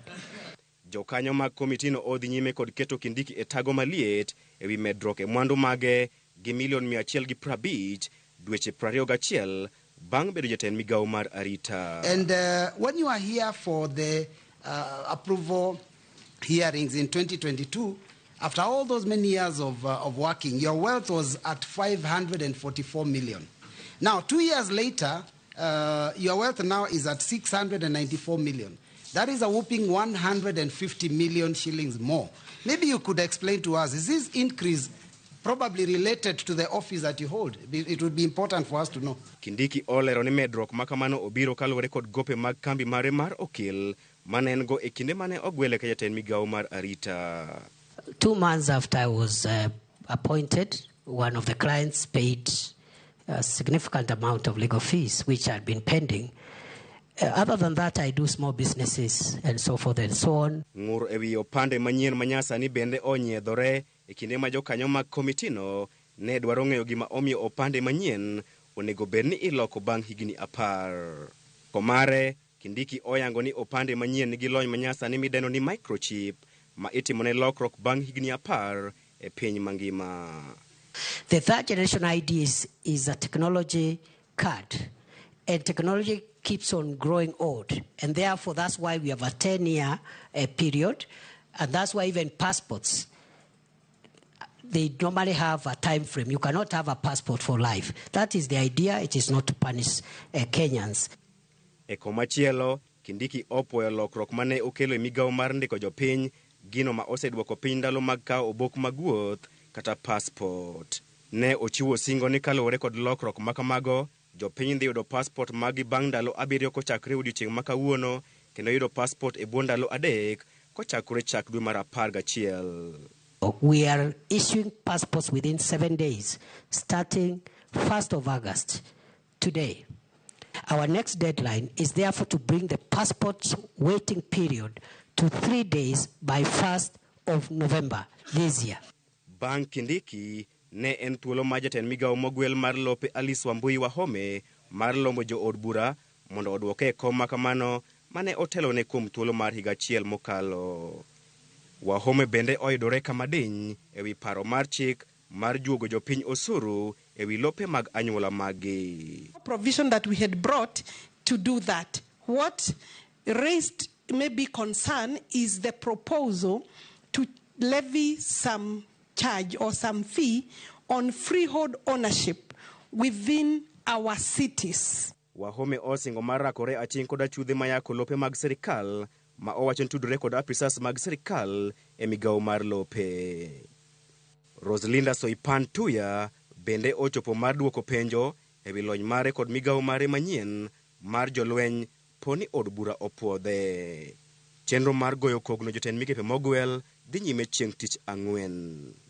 Professor Abraham Kithure Kindiki, Rosalinda Soipan Tuya kod Alice Wambui Wahome dhi ng'eyo chal mar gi juma manyien ka gidhi dok e sirikal kendo bang' komiti ma otelne kod spika mar od bura Moses Masika Wetangula tieko chenro margi mar goyo kogno jotend migepe duto Mogwel kendo chwalo report margi ne od bura. Chris Owino, Ramogi TV, Parliament Buildings, Nairobi. Chris Owino nitiere Parliament Buildings odiochieng' manyoro kendo obiro kar kae od bura kama ne puodho e jotend migepe mago Mogwel. Arana chao kodi Karoli Omondi. Kotenore kod gima timore odiochieng' manyoro, nitiere oboke mane ndiko mioro ne spika mano mar od bura Moses Masika Wetangula ken kwa mondo mi bed achiel kuom jod bura ma bende nitiere kar ka. Konwa kotenore kod oboke mane ndiko gi gima neno penjo mane penjo jotend migepe kama ni gintiere. Ne gin mago manochomo yo duoko mane yudo gin moko ma omori in bende kaka jod bura ma od bura masani. Erokamano ahinya Cleo. Ing'e kaka itimo vetting en ni ji 20 kende mabedo e komiti. Koro wan wabunge moko waonge gi duol kanyo nyaka gikelnwa report. Chieng' mokel report eka koro wanyalo wacho weche mane pachwa. Koro naneno ni kech ok wadhi bedo kacha king'iyo standing orders wa oyieni mondo irom gi komiti no kata inyalo dhi bede bathe kanyo kidwaro, lakini nyaka indik ne speaker barua miwach ni ang'o midwaro nyiso komiti. Koro nikech kana neno vetting manotim mokadho cha naneno ni nitiere gik mang'eny manokodhi maber, koro nandiko ne barua kanyise ni komiti makoro dhi bedo piny ni nitie gik moko 5 ma nyaka gitimnwa. Ka gigo ng'ato kogno nyaka gine ni mokwongo in ng'ama ni onge mibadhi, to nanyise ni weche mag mibadhi ok ing'e ni oor ni barua kowuok EACC kata ka ni barua owuok DCI. Nitie gik ma nyaka gitim mondo ing'e ni ng'ato ok ja mibadhi. Nyaka ing'e ni otiyo kanye, to ne ang'o motimore kuonde manotiye, to timoga ohala ila mage, to ochuloga usuru nade. Nitie gik ma nyaka ipenje kech parliament oyiene under article 125 mar katiba nyalo manya information kumora mora ka gitimo nonro mora mora. Kata inyalo tiyo gi gine modern techniques iluongo ni data mining miyud kaka gik moko timore. Kaito kose go gi cognon integrity nachaka wacho ni kalatese ng'ato somb ng'ato nyaka ng'i matut kabisa. Kech Kenya ka sani koro fake certificates inyowa kabisa. Koro nyaka ine ni to ng'ama wacho ni no tiegre maromo kama ini be no qualify dhi somo gik mondiknego. Ng'eni kanye ma gino chakre kane itimo penj be ni qualify. Kano ki qualify to ni donje university nade. To kani dhi to ni time online koso ni dhi direct mi bede class. Ok ni ng'ato miya certificate ka iting'iyo. Nitie gik manyaka committee no tim kendgi ma ok kata ni ng'ato nyisogi. Magi duog magi nyiswa ni certificates ng'ani gin certificates ma halal. Mar adek na nyisogi ni ng'ata kumora mora ma opuodhie nyaka inyiswa ni ng'e gima timre kanyo iluongo ni domain knowledge. Ok ni bedo expert, minister ok nyaka bed expert, lakini gik ma basic e sector no nyaka ing'e kendo nyaka ing'e gima ber. Mondo kanyo be nyaka ginoni matut mapenji ni basic fundamentals makagi bi ng'e gima ber e sector. Kaeto gi awacho ni kendo jogo nyaka penji ni in midwa donjo kani, ang'o midwa loko ka mondo imigi plan iluongo ni policy initiatives. To policy initiatives gi nyaka itud gi gik manyocha Gen Z wacho. Ang'o midwa timo ka ma dhi miyo nyithindo tich? Ang'o midwa timo ka ma dhi golo weche mag ufisadi? Ang'o midhi timo ka ma dhi kelo mwandu e ofuko ji? Gik machalo kamago nyaka inyis gi gik midhi timo. Kae mogik na nyiso speaker ni wang'ni ka gikelonwa report, gimiwa full report. Ok imiyowa mana line ni we found this person suitable. No. Kata uyudo ni ng'ano romo gi tijno, nyaka unyiswa ni un to nuneno ni ang'o mo orem. Mondo wabed gi debate maber. Nikech gini kok watime maber, jopiny ok dhi ridhi ka gi bunge. Mae gima nyaka watim maber. Kendo sani e pacha en ni wang'ni onge gimoro ni ng'ato japatiwa kata ng'ato wuok e mrengo machielo. Ng'ato nyaka gaga kogno ma jopiny ne ni watimo gini maber. Mane barua manandikone. Koro naneno kaka gitime, nitie moko ma gipenjo, to nitie moko ma ok ane ka gitimo maber. Kaka kar mwandu, ka ng'ato nyisi ni mwandu na owuok ka mochopo ka. Ki ng'ama timo nonro, ipenje ni okay, in ing'e nade ni ochopo gi 150. Mane penjo mokwongo. To ng'ato nikech nyaka no bed ga accountant motimo ne gino. Koro kel ni report mana accountant otimo. Kaeto report no nyaka compare gi gik mooro KRA. Konyisi ni mwandu ne odhi malo maromo kama. Ng'ama nyocho tere KRA. Mano biyo indiko ne KRA independent to nyisi. To mi gige ne ma accountant owecho. Ticha kinyise ni nitie techniques manyaka parliament tigo. To in kipenja ng'ato ni mwandu ni omedore gi 150 million. Oh okay. Ni timo ng'o ni atimo ohala moko matindo tindo. Kata ohala motimo go kipenje specific. Gino ohala mage, are they registered, ichule tax, miwa last return, wadhi nono gi KRA. Manya bedo ni magi timatima wiye mar tieko kata mar pono ni nyarange ka en mana formality, en mana ulalo. No, kanyo naneno ka ok ne gitimo maber. Kade an kinyisa ni medo 150, tapenje ni okay, owuok kanye. Nikech nitie gima nyaka be kwan mani goyo ming'e ni en 150. Koro nyaka ikel breakdown no. Kaeta compare gi gik matimre. Kech kiloso mwandu gi kambi nyaka be ni chulo tax. Erokamano ahinya. Beatrice. Yes. Ochal nade kaete morango kamoket gie nikech en ratil ma koro iketo e jotend migepe gi duto. Odiochieng' ma joreno odiochieng' mokwongo. Kuom jotend migepe duto mane opuodhi. Wana kanyo kod Kithure Kindiki, wana kanyo kod Debra Barasa, ne ntiere Alice Waome, ne ntiere Soipan Tuya kod Ogamba Migos madhi bedo ka dipono opuodhe jatend migawo mochung' weche mag somo. Mano mori gi mano komori e kinde mane gigi dhi nyime. E vetting madhi mbele, Cleophas kakipenja, jotend migawo mano chak gogo, gin jotend migawo ma gik ma kuonde ma gitiye, gin kuonde ma chunjo Kenya nitie kabisa. Kendo gin migepe ma achiel kuom ywak ma jo Kenya osebedo go ni kuonde go. Kadwa chako gi vetting mar manyocha en CS mar arita kwe. Na winjo kowacho samitimo ne vetting ni en ok onyal gwetao nekech ene ok ochiwo order ne jorit kwe kata askeche mane onego kata demonstrators. An kaka Beatrice na gombo winjo kaka achiel kuom jo Kenya ni ne en jatelo mar migawo no. To kano ok ochiwo order Sama ne gik ne president gologi mondo gidhi giyue, noyudo kama owachogo nosetimore. Dina gomb winjo kendo jood bura nonego kete to task ni ka en to nokochiwo order kare ng'ama nonego chiw order, nikech ng'ama nochiwo order mondo oneg joma ne ng'anyo mane nie chik, mano en gima jo Kenya dwaro ng'eyo kabisa. Isewinjo ka wawacho ni wadwaro ni mondo sirkal odil gi gimiluongo ni police brutality, to mano ne ni migepe. Omiyo nagombo ni jood bura okete to task mondo wach ni to ng'a manochiwo order ni ka ok en. Mar ariyo, kibiro education, ing'eyo tabu ma ji nigo education sector. Wan gi the issue mar GSS ma pod pending kanyo, wan gi the issue mar CBC, wan gi the issue mar skundewa mano ketie GSS, tiyudo ka jopuonj ok oromo. Omiyo sectors go nigi issues mwadwaro ni kitimo vetting to engagement kako wadwa wacho onego bed more than kaka giwachono. To kwa bire sector mar lands be nigi issues mang'eny. Ineno ka kuonde nitie Kenya ka kuonde ma pod kata title deeds onge. Kane ichako the new constitution nomiwa time frame igni 10 mitieke adjudication mondo kuonde wa obed gi title deeds. Kata mana Homa Bay County kuma Mfangano onge gi title deeds, ibro yudo ka Suba Kubia gine onge gi title deeds. Mago gin sectors mwadwa winjo gik motegno ma jotend migawo go dhi timo. Moloyo penja ng'ato ni to kama ochalo koro formality. To kiduoge wach mar ni penjo ng'ato mwandu ma en go. Mana kako wadwa osewacho. Mwandu ka in go ing'e kumo ai. Kani nyiewo gimoro momiyo koro mwandu ni omedore gi 10 million, ing'e ni gini na nyiewo onego show evidence mar gima in go.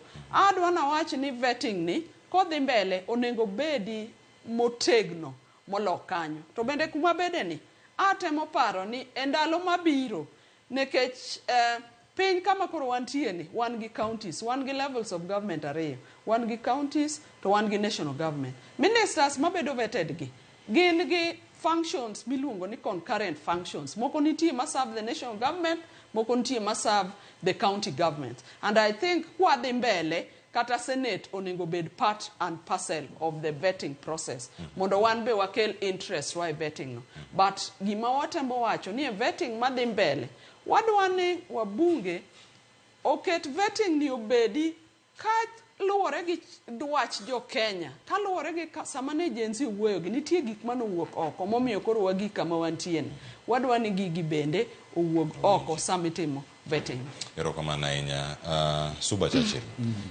Ng'anyo nitiere pacho kae, ng'anyo mar tipo nokelo paro mopogore opogore, ojende nowuok oko kendo mano nokalo lokruok obedo. Jatend piny Kenya nochungo, jotend migepege wacho kanyo 12 nodhi pacho kama gintiere.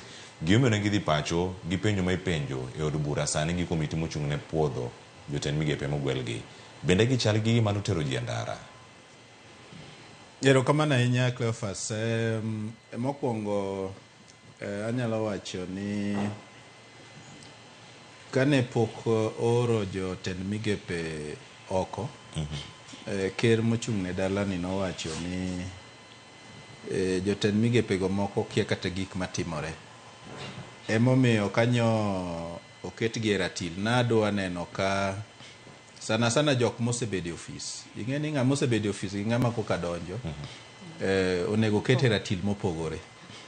Nitie kaka nyo jood bura migawo mar appointment mar waloji nonego bed ni keto jok manyicha ni ofis e ratil mamalo moloyo jok ma koka donjo, nekech jogi osebede ofis higni 2, onego obed ni penjo gi penjo maluwore gi tich magisebedo ka gitiyo, mwandu magiseyudo, nekech kanye mwabro ng'eyo kata ka nitie mibadhi mosetimore.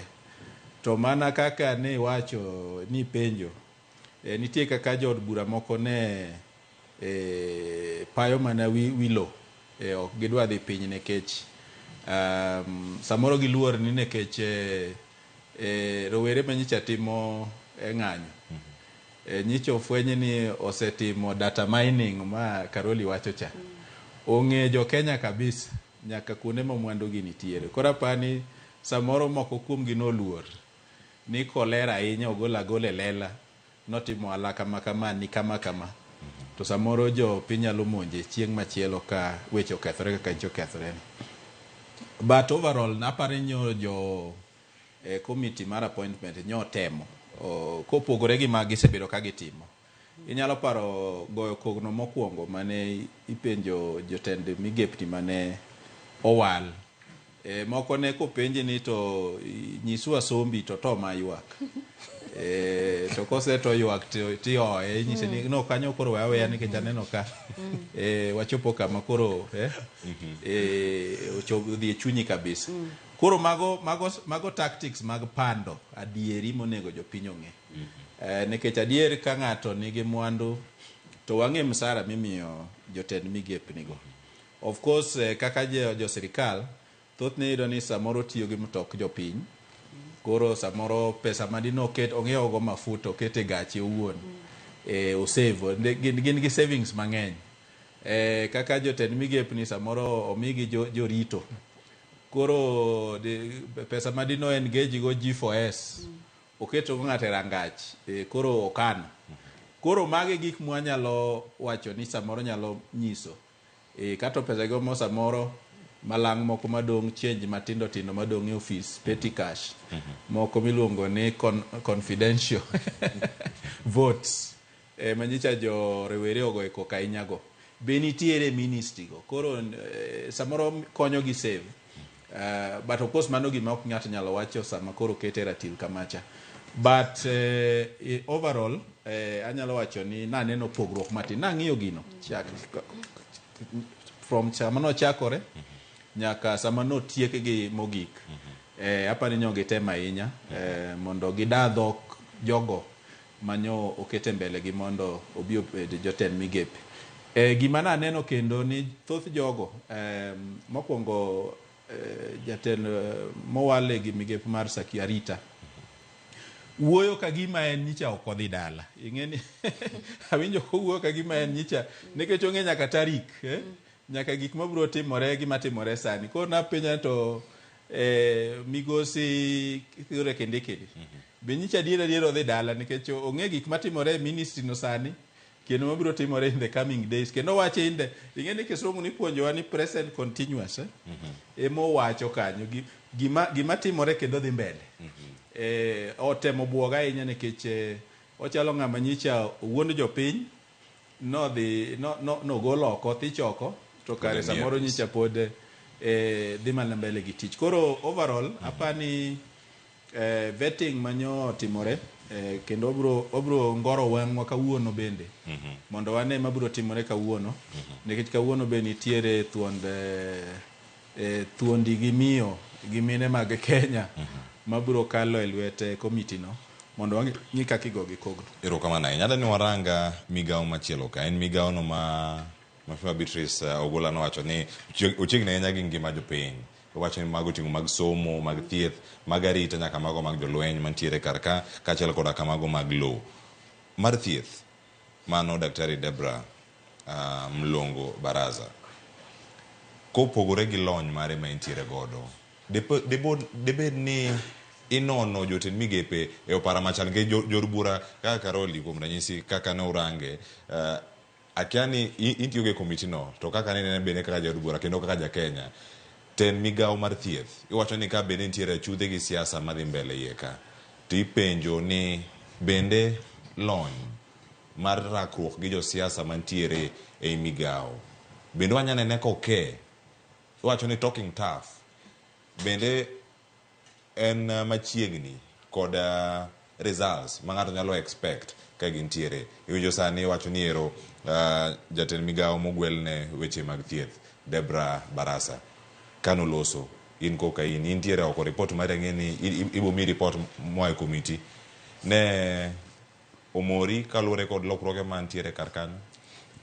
Ing'eni wan gi gimoro ni anticipating debate e bunge kocha standing orders. An ok daher ni awuo on individual sani nikech ibiro kelnwa report kacha.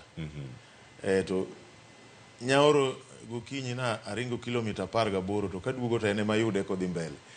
Koro ato nya nene an gi my views to kadwa wacho gi sani nikech an kaka mbunge opportunity no bo bire od bura. to nitie gik manya neno ma apana bro wuoye when the right time comes. Kura pani where me senator thuolo to gisuba. Gino gi opportunity no. Cleophas, anto aparo ne mana kako wadwa wuod japuonj Karoli owacho ne gima ing'iyo sani to en ni ing'iyo the basic requirements mag ng'ato bedo minister. Kadwa na wachi ni rito migao ok apar ka en tij ng'at achiel midhi mi tijno. Gimidwa ng'i kuome ni to be en gi lony kata capacity mar tiyo gi ji mar tero migao no kama chielo.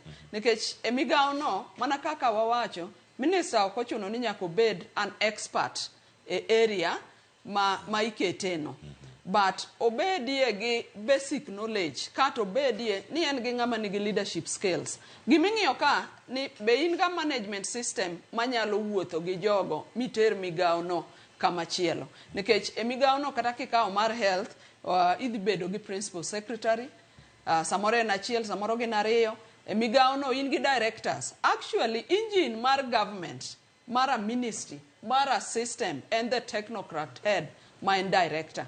To ka in ng'ano man gi lony mar tiyo gi ji, in gi lony mar chiko it, in gi lony mar teamwork ma wawacho cha, inyalo tiyo gi jogi ma skills gi ter migao kama chielo. Education, law, kaka iwacho, health, kaka iwacho. Koro an kang'iye, tang'iyo ni wang'e ni jomokete migepnigi gin gi basic skills, gin gi requirements manoketi ma ing'eyo e appointment mar office no. To adwa nyisi ni wasebedo kata gi ministers mosebedo success stories moko wan ga e piny ni ma joma kanyo ne okosomo to tiyo maber. Ing'e ni iwacho ni sama iyudo degree cha iwacho ni miyi the power ok en mana gimi somo na kanyo but in gi power mar tiyo kuonde mamoko. Wadwa Karoli an atiyo county government ma Homa Bay chakore momiya an japuonj by profession. To Governor Cyprian Awiti no appointa a ministry mar lands. Kana adhi kanyo ne an japuonj. Na ng'e ni kadonjo kanyo tingo survey, kanyo tingo planning, kanyo tingo housing, kanyo tingo adjudication, kanyo tingo registrar. Ka in ng'ama nigi passion gi interest to jogi ema kori tiyogo kendo aparo ni ne watiyo maber. Yes. Kerango lony gik moko mapod ntiere kar kae. Ing'e ni sana kuom migao mar health miwachono. Nitiere gimoro manyicho wuok e mbui ni kato bedo ni ng'amo wal e migao mar health en ng'amo nigi lony mar weche thieth. Nitiere gimoro manyicha bet odwa kelo chilo kuome. Ni ne okene standing mare gi jo professionals mag health. Ne ok ni kare, ne ok ochudga. Ing'e ni ok onego bednia ni sama koro odew wang'i omiyi gimoro ni koki beto ng'wech idhi chulo gope duto ne en gi gope maduong' matiende ne ok ochulga pesa. Mano is an integrity issue. Ok onego bed ni ichulo gowi sama gimoro ber moro koro biro. And ne ok aneno ka wachno wuok kata obedo ni nose dhi oloso bugego makoro ni kare. Nikech jo KPMDU ema nokwongo ogo firimbi ni daktari ni to jomoko kuom ong'e ne gin ge class kendo gin tij to somo kendo sebedo kotiyo to dako sebedo nikech kata neno judges mabede dogi gin lawyers, they must remain in the good books mag the legal profession. Nikech joke mang'iyo ni be itimo gik moko according to ratiro mag tijino. Koro mano nyicha neno ka bet odwa ketho nyinge kidogo. Mana wuone kaka jod bura mane nie komiti cha. Ne dhi wacho ni wachore ni nyicha okine buk maber gi joweteu. Ang'o momiyo mano icho timore. Koso inyichi rito mana mondo wali koki bet ng'wech ka japuth njiri ni dhi chulo gope duto monego bene ni chulo higa ka higa and so on and so forth. Koro gik moko mathindo go nyalo nyiso kit ng'ato ni ng'ani samoro nyalo dhi keto mibadhi ilano. Nikech ing'e ni sani wadil gi gimoro ma joleji luongo ni bills ma pok ochul, gope ma sirikendni mag county mamalo pok ochulo jopiny. Koro minister ma kamano kanyicha ok chul gik pesa mathindo thindo monego beni subscription, annual renewal and so on, onego beni penje ni to koso bin magie kidoni samoro dhi ketho ni tich kuma wadwa ketieni. But onge ng'ama osewal joka kanogo mana kogno warito report mondo ginyiswa ni to jomage magin go gi to kuom gi to gi jomage maginyalo nyiso rais mondo ogwel okonye tich. To bende Cleophas migepe mana kaka iwache migepe mane ochak wal nyorogi. Ng'ato kaka Kindiki wan gi issues ma very serious ma jo Kenya wuoye. Issue mar passport ni. Kidhi kama nyithindo joma tindo madhi dwaro passport, they through a lot of frustration ka.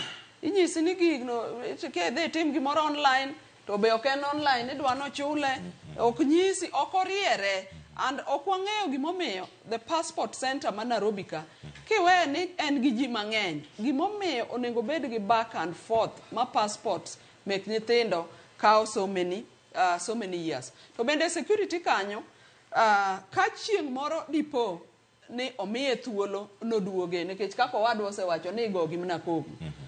Kenya ka nyaka wari look the general administration ma the police from their training nyaka ng'e welfare margi police ma wan gogi kidhi kata kunde magidake jowetena man ka samoro yudo ka en so pathetic ng'ama samoro nigi family ot modake kaka gidake gi jowetegi samoro magi makelo osigo magin go.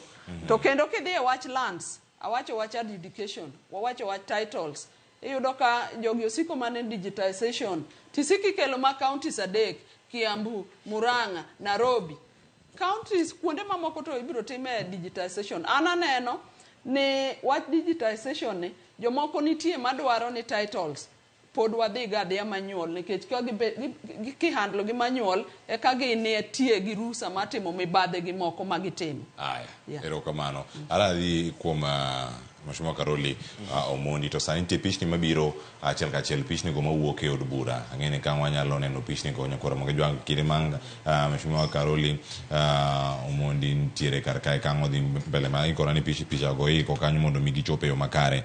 Debed ni od bura idhi tigo de thuolo machielo Mheshimiwa Karoli. Ia tiko od bura kaka mana channel mano mar puodho kata mar luoko jogo nikech sani ntiere bura kata madhi bedo timo kawuono mitimo kiny nyaka chieng' Jumapil nitie moko man gi bura kata buche mag mibadhi manyaka sano osewinjo ka ntiere koko mabiro kawuok kuom EACC kod jal matero gi e doho osewinjo monyiedhore lela ahinya mano mar Oparanya Jotend Mogwel bende ten Migepe ma pacho kae. Dibeni en thuolo mano mar luoko mana ka wawuok sana ng'eni gikore kar kacha achiel kachiel jofwambo nitie kar kanyo ka girito mondo mitwako chake achiel kachiel to wach minyalo medi e wiye kanyo kotenore kod role ma od bura nitie go sani. Ing'eni wan kama kok watimo gini maber to wabro bedo gi tabu gi jopiny. Sani en gimoro amora mobiro kaka gik mobiro kuom osiepna Mheshimiwa Oparanya nyaka non gi kabisa. Kech iyudo ni gima timre ni koro lweny owuok e kind EACC gi DPP. EACC gin giwacho ni ne gisetimo uchunguzi margi mane gi recommend ni otero Oparanya e court donge. Kapani Oparanya noyudo court order mondo kik tere e court. Kae to gino be okwe koro sani DPP nyondiko. Koro jo EACC wacho ni barua no ndik nikech gima timre sani. Koro wan kaka jo bura nyaka wa interrogate gino kobiro iro. Kech nitie gik moko ariyo ma nyaka wang'i. Number 1, ka nitiere gik ma luorore ewi gik machalo integrity gi. Gima ber nitie gimoro miluongo ni precautionary principle. Owinjore mi thuolo gigo idhi tiek monde. Ma gigo rum kokiduogi. Kar mondo ji odhi mbele koka ngichak iyudo wach moro. Ing'eni jopiny dhi nono gini kabisa. Jopiny dhi penjore ni tang'o momiyo gini otimre mana sama gigi timre kama endi. Koro en wach matek ahinya. Komiti ni be nyaka nyiswa ni to ang'o motimre kae. nikech DPP te man gi teko kichik mar decide gima timre. To ka DPP mokwongo noseyie ni gini investigations osetim ma ji owinjore dhi e court, to DPP manyien koro biro to wacho ni gino pogre. Ing'e ni kata mana decision no can be challenged. Suba gini ing'e ni joma osebed ka dhi e court mang'eny gin go kia mtata. Ng'ato nyalo dhi e court maluong DPP mondo explain ni tang'o momiyo iloko gini to nusewacho kama kaka office. Nikech gimoro ni ng'at mokwongo notime, iluongo ni perpetual succession. Ng'ama ni mbele ni notimo bind you kidonji office. Koro gino mondo kik wabed gi weche mang'eny, nyaka none maber. Nyaka none maber ma wang'e ni tang'o matimre ka. Oparanya en japati wa, en osiepna. Lakini gini kaka nanyisi, gini kama wantieni, ka wawuothi awuotha ni to waweya kamano, jopiny bro negowa. To gigi waseneno kata kinde mokalo Mheshimiwa Karoli, kane loso ten migepe ma koro ne owuoni, modhi dala nitiere mane nigi buche. Kendo buche gi ne olwar. Kinde machuok ka gidonje apis. Kata ka gisedonje apis, buche gi nolal. Jok mane gi buche mag mibadhi ne odhi kuonde mopogore opogore. Penjo ma kamagi bende nitie ka kuonde ma udonje kaka jod bura mondo mi utem kata luwo. Koso jok mawuok e civil society kaka Suba Churchill gini kende monego bed nitiere karka. Chike manyalo bedo ni iredo. Ywak mag Gen Z kata rowere manowuok oko kanyo gi jo Kenya tieko weche gi mag mibadhi. To bende joma nigi buche mag mibadhi gi mineno ka chaki gwelo gidonjo karka. Onge jo Kenya maler manyalo timo tich e cooperatives. Oparanye manyaka time maketo piny kama oro macho ni ero koro bura nyaka gol nikech ng'ane ogwel e lemon. Ineno tabu man Kenya kaendi ni kaka wadak. Ing'e ni gik mineno ma kaka ng'ato wuoyo, kaka ng'ato timo gigene, en kaka ni dongo. Dongo mar ng'ato. Ing'e ni wan gige wa mang'eny wandike chike, kikitima. Nitie pinje makidhiye, nitie gik moko ndike chike, to nitie kaka ji odak, nitie gik magitimo. Kenya ka kata onyisi ni ng'ama rach in gi case ma pod dhi mbele, in idonja. To gigi mosekelonwa tabu. Apani ka nitiere kaka wachopeni, wach nyaka kata oparanya nyaka ng'i gini be en bo owuon. Nikech ibro donjo kanyo tidhi tiyudo ni jopiny onge gi confidence. To ei bunge kata an ng'ata achiel apingo ka jomoko ang' ogo yes ting'e no bro kadha. Lakini gikone ni gigo bro hinyo wate. An aneno ni ka nitiere weche mang'eny mipenjo around somebody, to owinjore ikuongi withdraw, idhi tiekri gi gigo, iduogo ka koro iler. Kiseduogo kaeto koro ikaw tich ti maonge gimoro ma ng'ato timre nade kete wi. Lakini wan gi tabu kabisa. Momiyo asendiko bill, atemo loko curriculum, national curriculum mar Kenya. Asendiko bill masani en before budget committee. Adwa kelo subject moro ni nationhood science, mondo puonj ji bedo gi kido maber. Article 10 gi chapter 6 chakre nursery nyaka university. Neke jonyuol onge gi thuolo be ma puonjo nyithindo maber. Kanisa be tindo bedo mkora. Pinje mamoko ipuonjo nyathi kidhi Amerika hero pinjgi, bedo ng'ama jaratiro, ng'ama ok ohero ufisadi.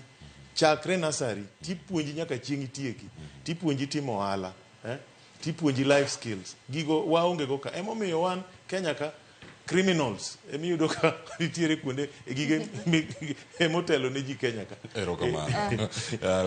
Anadwa na wachi ne wan be kaka jo Kenya ok wanyal bedo gi gimiluongo ni double standards. Ne samoro wawache kama kata samoro watime kama. To mokwongo adwa kuongo sympathize gi od bura. Nikech od bura kotimo nominations gi, ikelo ne od bura nying. To kuonde ma nominations gi yae, gik ma kamago nego ng'i right from that point. Nikech jo Kenya ji ng'eny. To gima adwa na wachi ni e wach makoro wacho mar governor, former governor Oparanya, en a case maponi e court matiende ni poko gik moyud ni gino notimore adier. To mar ariyo maduong' ni waneno e Kenya ka nyaka jomigawo manogolgo. Nwanena ng'ama dhano tho kama entie mabe notude gi tho mar dhano. Koro yudo ka ng'ani to bi ong'i mokeli mopuodhi mobedo jaod bura. To kata mane bunge no, waneno members. Mose nego ji. Ng'ato nego ji makendo en ga case in court. Mama no timang'o oket piny. Koro wadwa dhi mbele. Wabed gi Kenya ma wane ok wabede gi double standards. Ne kama to pek kama to kama to ochalo kama. Ero kamano. Suba. Wane kinde ma ipenjo kani nyaka many pachu, nyaka udhi e doho mondo migigi uchung kata mondo migigi odhi nyime. Mane Kenya, mane joma odhi oko, mamoko nowito ngimagi, makwan gi 50. Kinde mokalo ka ng'anyo ne dhi nyime mondo miratirogi bende orangi. Penjo nada penjo Mheshimiwa Beatrice ogola anga duogiri to sani. Ing'eni mana kaka Mheshimiwa Karoli owacho. Nitie pinje moko ma iluongo ni tradition, pinje kaka Japan, pinje kaka United Kingdom, manigi lony maka owacha nyingi gimoro manyalo rei gi chilo, tiwacho ni an nyaka gini wach maler marum koka nyalo bedo office moro mar jopiny. Pok wachope level no. Makata gima Karoli wacho no ndike bill ni dwa puonji no. Ok bi konyo nikech ka jo Kenya buro kale mana kaka ikalo piny. Osome mondo kal piny. Ok osome no dwa ni mane ngima modwa ni mane ngima modwa dak go. Jo Kenya buro kawe to wacho no ma achiel kuom piny midhi non. To some kabisa. Kosekalo piny to kete tenge. Koro gigo nego beni beda way of life. Kane wandiko chik Bomas higa mar 2003 gi 2004 ne wabedo gi gimoro miluongo ni National Values and Principles of Governance. Makichomo wach tik mar 10 article 10. To gigo ndikte patriotism mowacho no, dignity, gik mang'eny. But pod iluongo gi ni values and principles nikech waseketo gi kaka norms. Norms yene ni kaka ji odak. Mana chiel. To gima Mheshimiwa ma Senator wacho bende en gima dier nikech jo Kenya be omiyo tijni obedo matek. Ibiro neno ka ng'ato biro siemo wang'o paranya to koro ji owuok kaka megaro karombe gi ji olore ndara ni ng'at gi ema koro ngore wang'. Mago bende nikech inyalo paro kata yiero mag jotend kembni mag chai. Kericho kucho. Ng'amo ng'ere piny mangima nosebedo ka tiyo marach go nyiri maka nyiri matindo matiye e kambi githuon. Nie ma jomoko Kericho kuchocho. Nyicho yiero kaka director. Koro ka jo Kenya, yes, nyicho wuok oko ka romb gi owacho ni wadwaro jok moler, jok mopuodhi and so on. Oparanya, because nyicha ok en achiel kuom jotend Migepe ni mencho golka. Nicho miye head start ni ochalo ng'amo wuok oko makoko biro manyien. But chilo moro nyicho dwa miene kanyo. Je chilo ni uchunguzi osetim marom nade. And of course Oparanya nyalo wacho ni wasebedo gi thuolo marom nade nyaka nukel gi wechegi. Nikech ing'eni bentie principle moro ma jok mosomo chike kaka Karoli ni wacho ni justice delayed is justice denied. Samoro jok Migepe ni machungusa gigo osebedo gi thuolo moromo to en gima oket kanyo mar siasa yani mano yudo court order mile gigo. Koro mago duto biro wachore to adier Kenya makoro wachomoni kalure gi ng'anyo manyicha jorowero timo.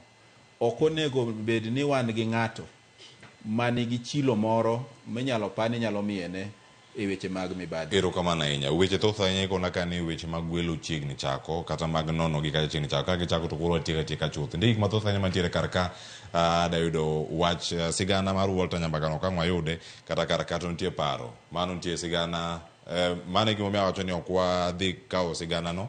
Wada rango gik mopogore mantiere karka. PNU kod duond buche mako maloso Azimio la Umoja koro ramo ni nyaka sani either ODM wuogi kata giwuogi to Azimio ok nya bedo ka nigi ODM ka ODM ni opposition chake ntiere serikal.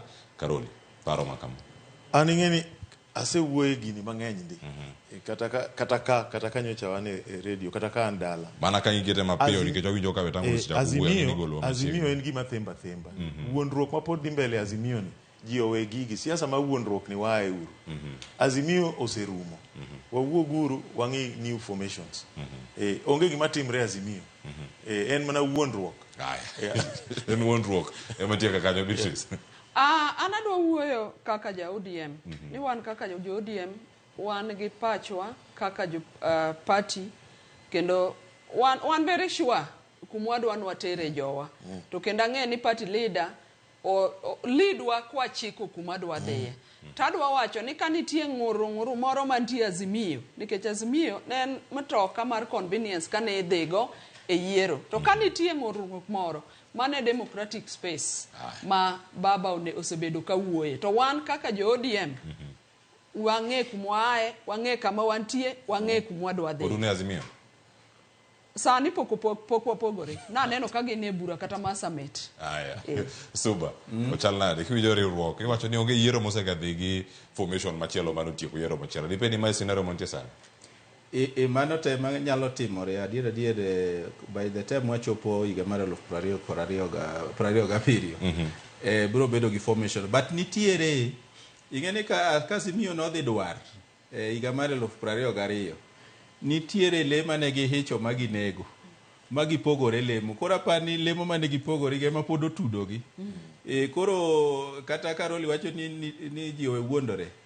nitie kaka pod giyudho kat lemo mane koro apani mane ma pod biro medo keto gi kanyakla nyaka higa mar 2027 to siasa be na game of interest to interest mantiere ka ntiere interest e lemo mar ODM a game of interest koro jok mamoko manie Azimio go be nyalo bedo ni go interest gi aparo ni wan kaka jo Kenya wabiro neno realignments mang'eny kwa dhi mbele kech wasega neno gi kata chien kacha nikech thuolo ma omiyowa kar kae aneno ka orumo kendo chenro chiegni chako sani ayanga nyakora Ramogi jwang' dayudo wach midamedo mogik kanyo kaeto bang'e wadhi achiel kachiel od bura.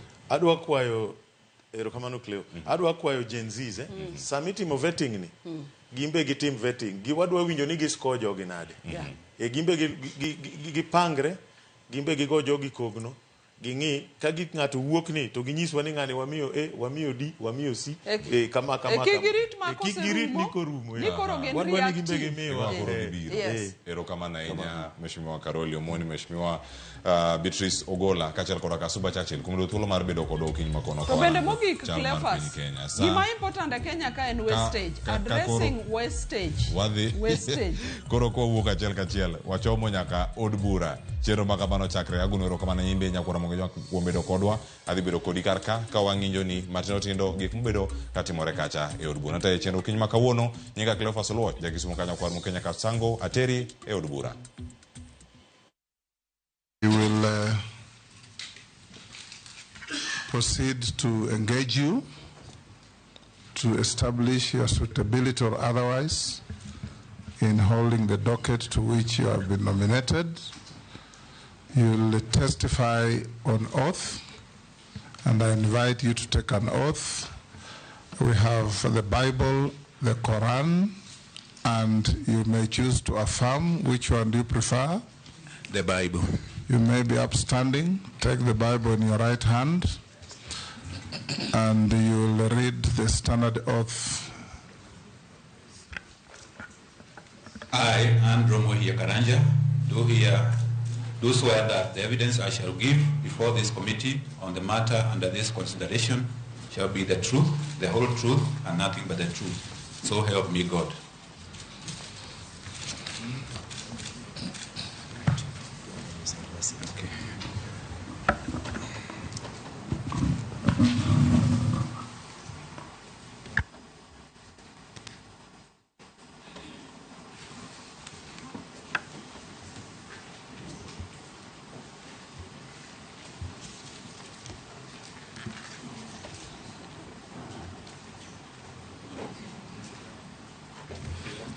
Dr. Karanja, welcome. This is a committee of Parliament, National Assembly, that has the constitutional and statutory mandate to vet nominees to offices of cabinet secretaries. And here today, you are before this committee and the chairman of the committee, Speaker of the National Assembly. With me on my right is the Deputy Speaker of the National Assembly, Gladys Boss. On my left is our clerk to National Assembly, Juan Samuel Njoroge. I'll invite members to introduce themselves. Naisula. Naisula Lesuda, MP Samburu West. Nelson Arap Koech, MP Belgood Constituency. I'm David Kosing, MP Poko South. Kikaria David, Nakuru Town East. Mary Massa, Teso South. Abdul Rahim Daud, Northimenti, Meru County. I'm Ferdinand Kevin Wanyonyi, Member of Parliament, Kwanza and Trans Nzoia County. George Gitonga Murugara, Member of Parliament for Tharaka Constituency, Tharaka Nithi County. Owen Bayer, MP Kilifi North. Robert Mbui, MP Kadhiani. Stephen Mule, MP Matungulu. Dido Raso, MP Saku. Abdi Shurie, MP Balabala. Mishimboko Likoni. Rehab Mukami, Nyeri County. I'm Caleb Amisi Saboti.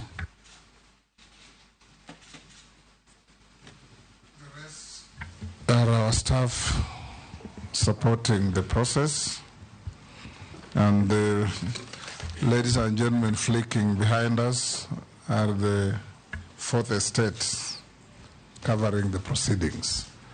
Now we'll start, Mwana Karanja, by inviting you to tell us who you are. In about 5 minutes, you may introduce yourself, name, educational background, work experience, any key competences that make you suitable for this appointment. When you finish your introduction, you hand over your documents to the sergeant to give to the clerk. So as we go on, he will cross-check with what we have to see whether they correspond. Go ahead. Thank you, Speaker, sir, and honorable members. My name is Dr. Andrew Muhia Karanja. And before I start, I would like to take this opportunity to sincerely thank His Excellency the President for nominating me to be the cabinet, if approved, to be the Cabinet Secretary for Agriculture and Livestock Development. I was born 62 years ago in Gatondo North, currently Gatondo North constituency in Kiambu County. And I also took my primary education in locality, then went on to secondary schools in Kiambu County, Uthero and Githega High School. And in 1984, I joined the University of Nairobi for a bachelor's degree in agriculture, which I graduated in 1987. And thereafter, I went back to the same university for a master's degree in agriculture economics, graduating in 1991. And also, I have a PhD in development economics from Wageningen University in Netherlands.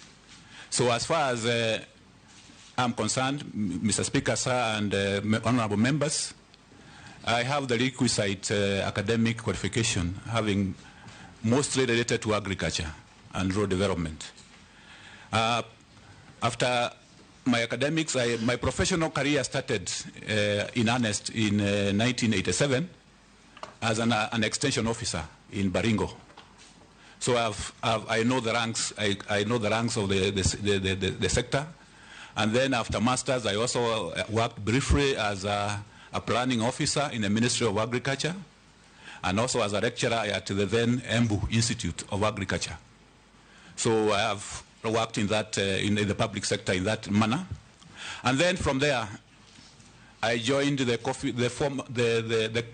then Coffee Research Foundation, Roiro, as an agricultural officer, where I worked for a solid 11 years as an agricultural economist and head of department. In those days were the days when the initial coffee reforms were started, when the coffee market was opened up, milling was opened up. So we did a lot of work in that area. And then from Coffee Research Foundation, I joined policy research. I joined the Mayo Institute of Egerton University, where I worked for about 1.5 years, doing mainly work on policy on dairy. And it was seminar work which was informed the liberalization of the dairy sector. And then my career, I went on to join the World Bank in Nairobi as a senior agriculture economist and task team leader for the portfolio in Kenya, working also in Tanzania, Ethiopia, Uganda, and Rwanda, but mainly in Kenya.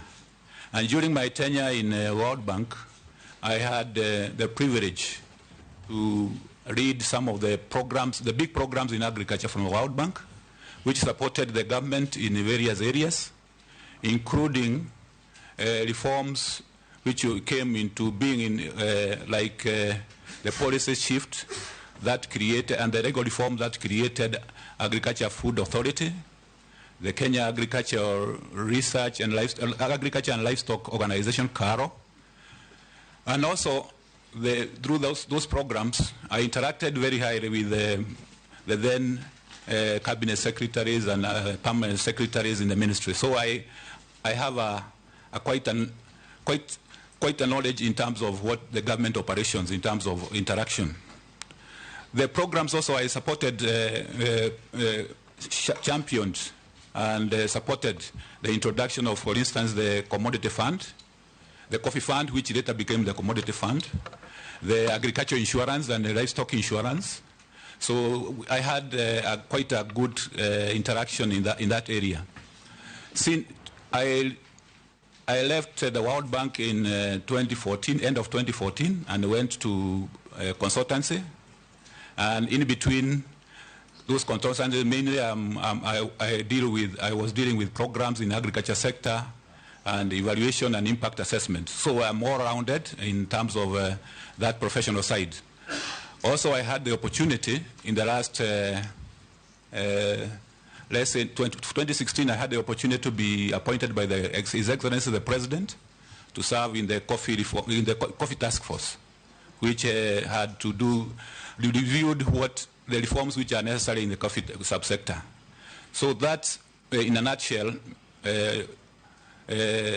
Speaker, Mr. Speaker, sir, is my background. Very good. Now we'll invite members to ask questions. I expect from you clear, succinct, precise, and concise answers to the questions that will be put to you.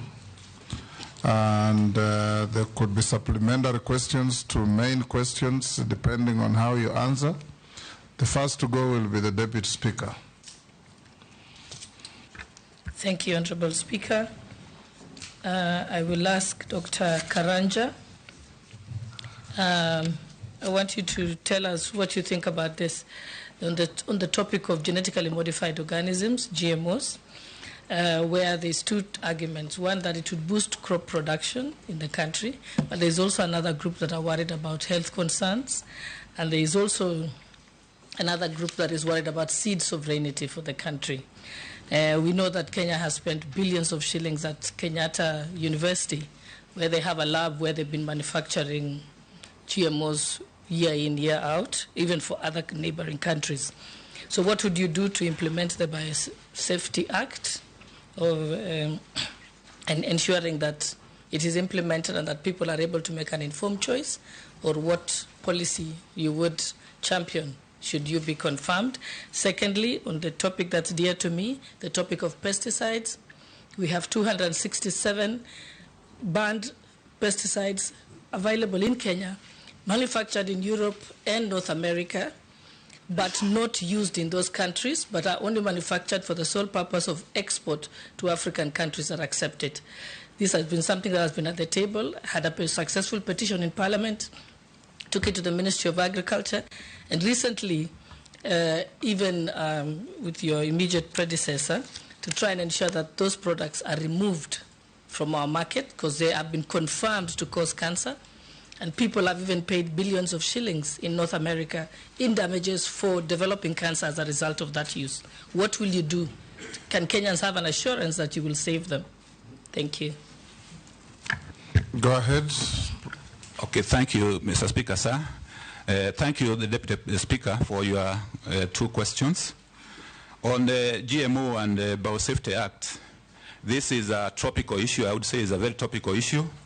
We know that in order for us to increase some of the interventions through the GMO can increase our productivity in agriculture. But as rightly as you say, there are concerns about food safety. So if I'm approved by this House and committee, I will look at the issue. I know already there are GMOs which are already being applied, especially on BT cotton. That is already in the country. What is really the issue is where there is food consumption.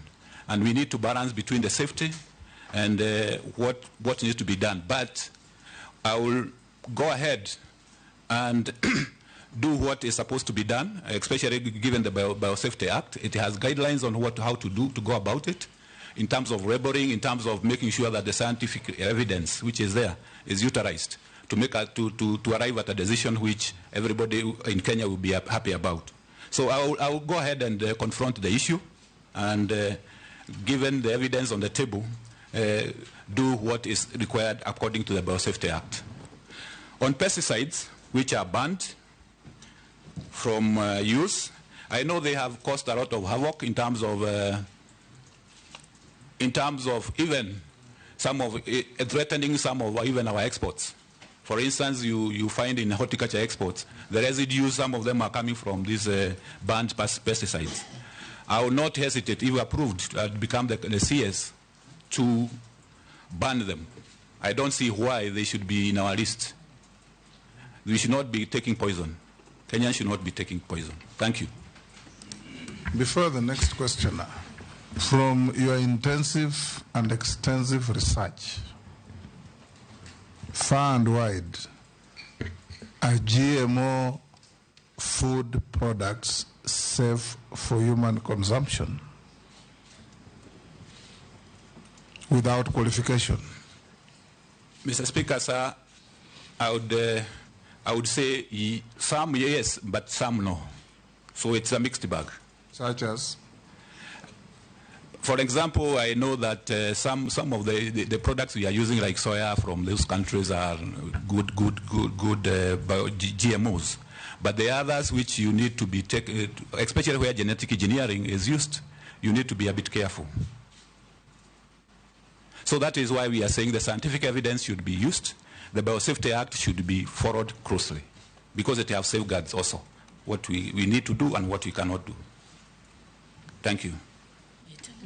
Yes. So should you be confirmed, I will definitely be at your office to ensure that those pesticides are banned. And I think I have several witnesses here. Thank you. Yeah, okay. Ichungwa? Thank you, Mr. Speaker. He's from Kiambu, but not from Alliance. And not from Kikuyu, for sure. My name is Kemani Shongwa. Dr. Karanja, I see you have a very impressive CV and a very rich background in agriculture. And you've spoken at length on your experience, even in the setup of when you were with the World Bank on AFA, work you have done in the dairy sector, Coffee Research Foundation in Ruiru. I was waiting to hear if there's anything to do with livestock development, and wondering whether you have done any work around livestock development, because if you have taken time to read the Kenya Kwanza Manifesto, it had a lot to do with increasing productivity, right from the leather value chain on the livestock side. I was just looking at your CV and wondering whether you have any experience or anything you have done on the livestock side.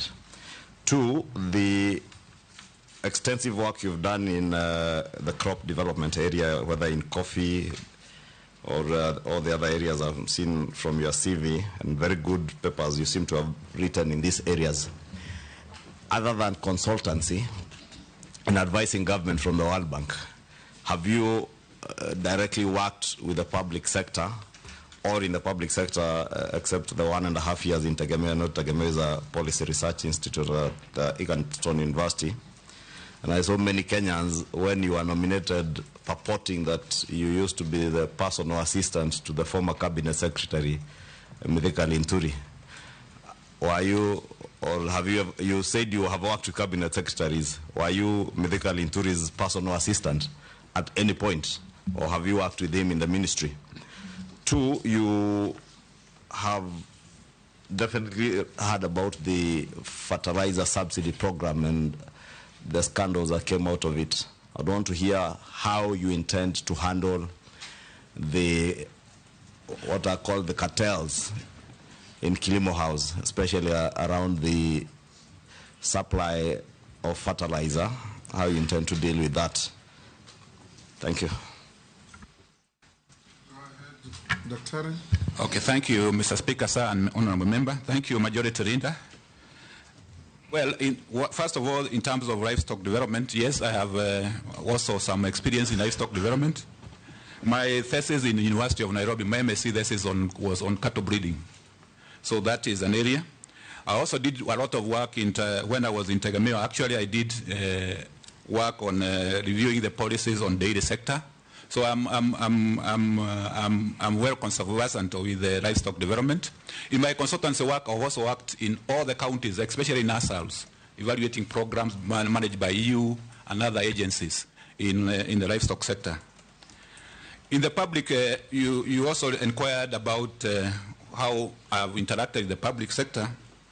And I want to point out that I started, as I mentioned in the beginning, I started as an extension officer, so from the grassroots.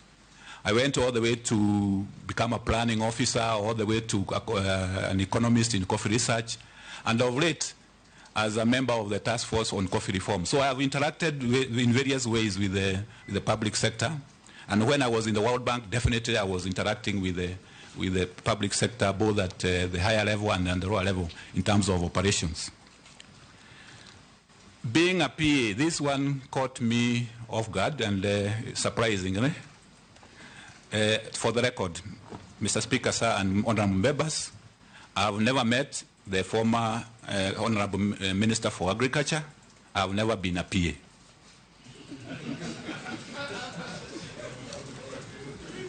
Yes, Minority Leader. I think so. Have you answered all the questions? No, there is one more, which the Majority Leader, Honorable Ichong'wa, asked about the fertilizer subsidy and the cartels. And I would say that, yes, this is a very critical program, which, as you all know, members know, is the one, the food security, center of the food security program. And yes, there are cartels. There was issues the last season, in terms of the quality of the fertilizer, the distribution of the fertilizer. And I would handle, if approved by this committee and the House, this is one of the areas which I would like to work hands-on to make sure that the farmers are getting the right fertilizer at the right time and the quality is okay. And the cartels, what happens is that cartels thrive where there is lack of competition and openness. I would make sure that there is openness and the integrity is maintained in the procurement of these inputs. 2 is the issue about making sure that I have a governance structure which you guide the way fertilizers are procured, the way they are distributed, by having a multi-agency system which can check on some of these cartels and make sure that any untold thing, especially on quality, like involving KEBS at the beginning, so that we are sure that the fertilizer we are procuring is also in good quality. The other element is also to kind of remove the focus, too much focus on the central procurement. And this is what is being touted as you can go into what we call the voucher system, where the farmers can even go. Eventually, they can be able to procure the fertilizers from other agencies apart from NCPB, So there, the government doesn't have to procure. So you remove away the concentration too much in Kilimo House so that farmers are able to procure from agro dealers eventually. Thank you. Yes, Jeanette. You'll pass? Mr. Speaker. Yes. Mr. Speaker, I want to ask the nominee. And I've looked at him very, very keenly, Mr. Speaker, very seriously. Mr. Speaker, the question that's worrying me is that the biggest problem in this country, in terms of when we approve people here in terms of governance, is the Ministry of Agriculture. There have been problems from the last 5-7 years I was in Parliament, from the previous ministers to the one that we approved here who are 30 cases, plus now the PhD holder who has arrived here. Mr. Speaker, I want this nominee just to prove to this committee how he is going to deal with these cartels and this corruption in agriculture. Because if we were to describe corruption in government in form of a home, the bedroom of corruption in government is Ministry of Agriculture. The rest are sitting rooms, servant quarters, and other small places. And you know, Mr. Speaker, having a PhD and dealing with corruption, having a PhD and dealing with corruption are two different things.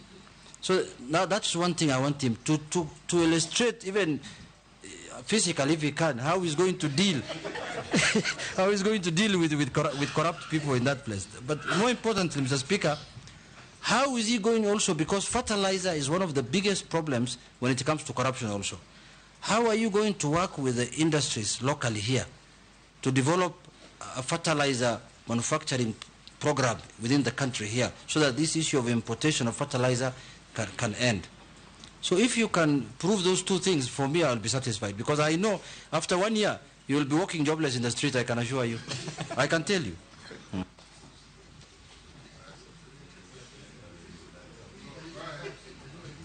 Okay, thank you, Mr. Speaker, and thank you, Honorable Jeanette, for your questions. I know dealing with cartels is a big issue, and there are many formats and very many forms. But if I am approved by this House and this committee, I'm saying I'm giving a notice on cartels. Notice that they will be out of business. In the fact that my background is that, and one of the principles which I hold very dear is integrity, not to be compromised. And the other principle I hold very dear is having the countries and the farmers' interest at first. So I will deal with them. We will do whatever it takes. Utatembea na nyundo. I will do whatever it takes, Mr. Speaker, to deal with them, putting systems in place, as I said, governance structures, making sure that I involve all the agencies of the government. I'm sure the government of Kenya is capable of and have agencies which can deal with these cartels, and I will be in the forefront for that. Nelson? On the development of the fertilizer, it's a good one, because we need to develop the local industry. What is happening today is that most of the manufacturers we have are for bleeding. They are not for manufacturing of fertilizer. And it will be good to explore further whether they can, apart from bleeding, which is important, because we need to blend for coffee, we need to blend for tea, we need to blend for various crops. We need also to go a step further and do the manufacturing of the fertilizer. So if I'm approved, this is one of the agenda I would like to pursue. Nelson Koich. Thank you, Speaker. Daktari, there is a crisis in the tea sector. Tea prices at the Mombasa auction were on a downward trend in 2022, forcing the government to establish a minimum reserve price of 2.6 USD for teas from the east of the Rift and USD 2.4 for teas from the west of the Rift. This initiative was aimed at stabilizing the market and addressing the declining tea prices at the Mombasa auction. However, the current pricing structure has resulted in several millions of teas being unsold, thus resulting in stagnating and warehouses and facilities. What strategies will you employ to alleviate this situation? Additionally, is the government interference in the manner necessary in a free market, and how can it be balanced to ensure that market stability without causing an adverse effect? Okay, thank you, Mr. Speaker, and thank you, Honorable Nelson Koech. Yes, I'm seized by this issue about the minimum price, which has been set of $2.65 and 2.4, and that unattended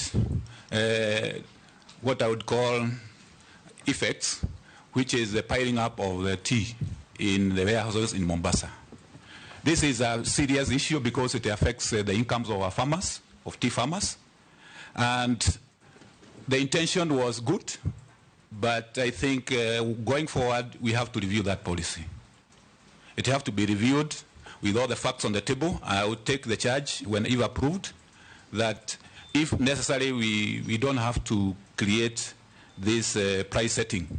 We have to say let it go so that it is a free market, but it needs to be carefully, cautiously done so that it doesn't impact negatively on the incomes of our farmers. So I will review that policy of the pricing, whether we need a market driven or a setting price in the tea sector. Thank you. Posing. Thank you, Speaker.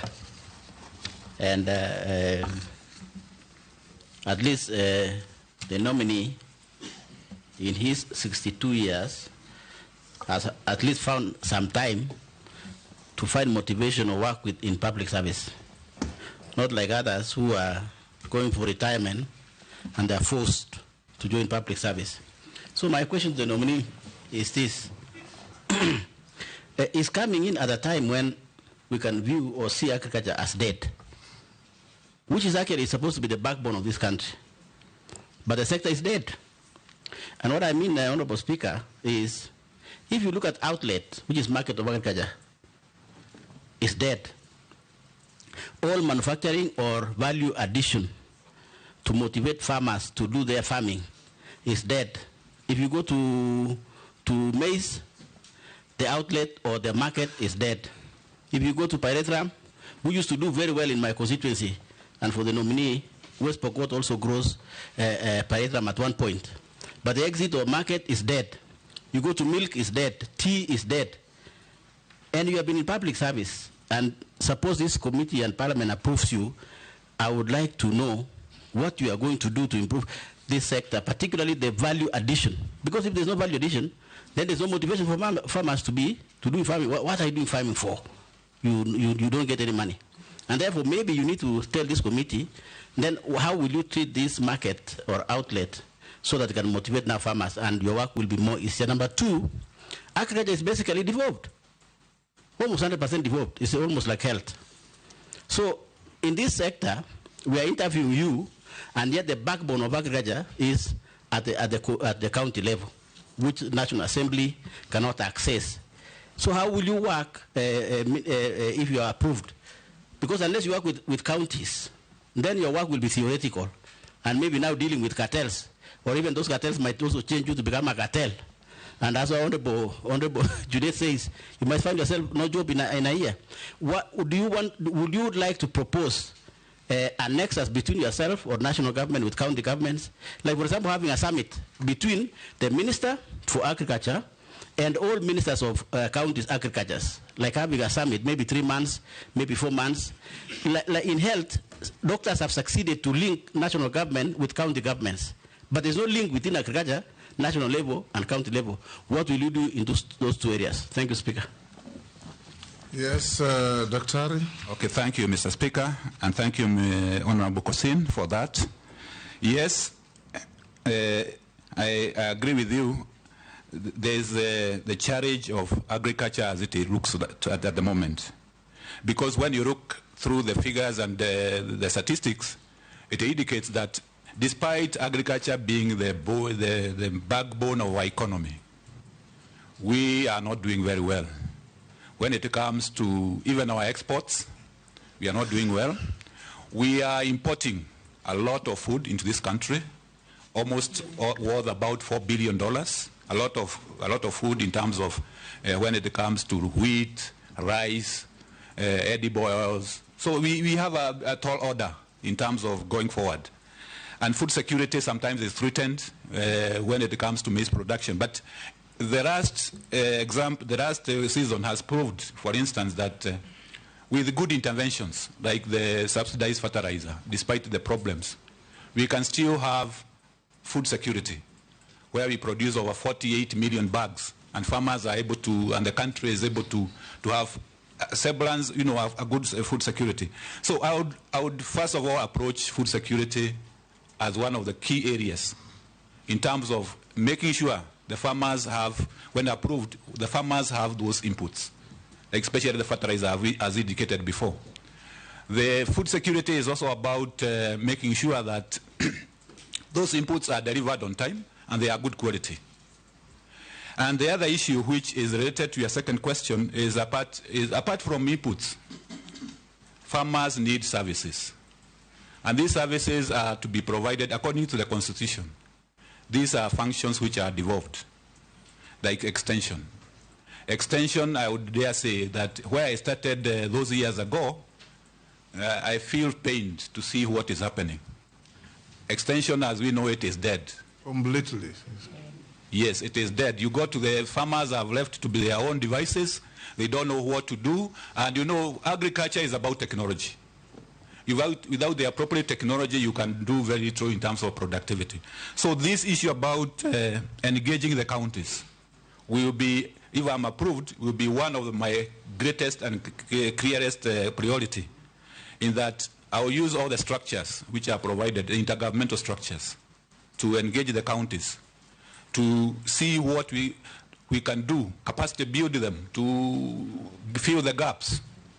I was also thinking about even what is happening with the health sector, the model where the government, the national government has the health promoters. Can we have agri promoters working in the counties from national government? So those are areas which will be, as it has been suggested by Honorable Kosin, we can have a summit where we can dwell on these issues with the agriculture committees of the House, so that we move forward. Because without extension and delivery of services, we are just doing the margins. We are not doing very, very much. We need support to our farmers. Thank you very much.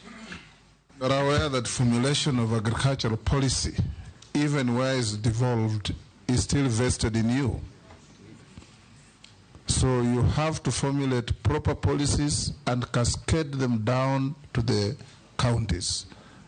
Gikaria? Thank you very much, Honorable Chair. Just want to follow up on what Kosin was saying on devolution in agriculture. There are so many state agencies and regional developments which are duplicating what is being done at the county level. My question is, what concrete plans are you going to put in place to avoid that duplicity of functions and wastage? Secondly, unemployment is a huge concern in this country. What policies are you intending to bring to the ministry to encourage the young Kenyans to venture into agricultural activity as a form of employment and engagement in terms of to reduce the unemployment aspect in the country? Thank you.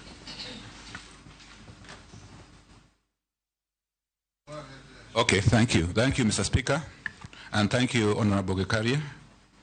The duplication is because one of the biggest challenges in every sector is coordination. If you don't have good coordination, the duplication will occur. For instance, I'm sure, and if I'm approved, the sector which I'm going to, the ministry, has about 36 parastatals. Very many of them doing various things. But are they coordinated? Are they tuned to the priorities of the sector? I think that is my challenge as the incoming CS, if I am approved, to make sure that they are tuned to what is the priorities of the sector. Because I think some of them are not, they are doing their mandate and they are semi-autonomous, but we need to work as a team, to work towards a certain goal.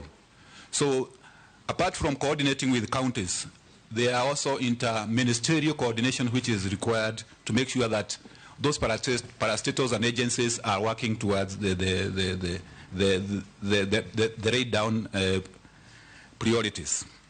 Employment. Agriculture is the biggest sector in our economy. I'm quite aware of that.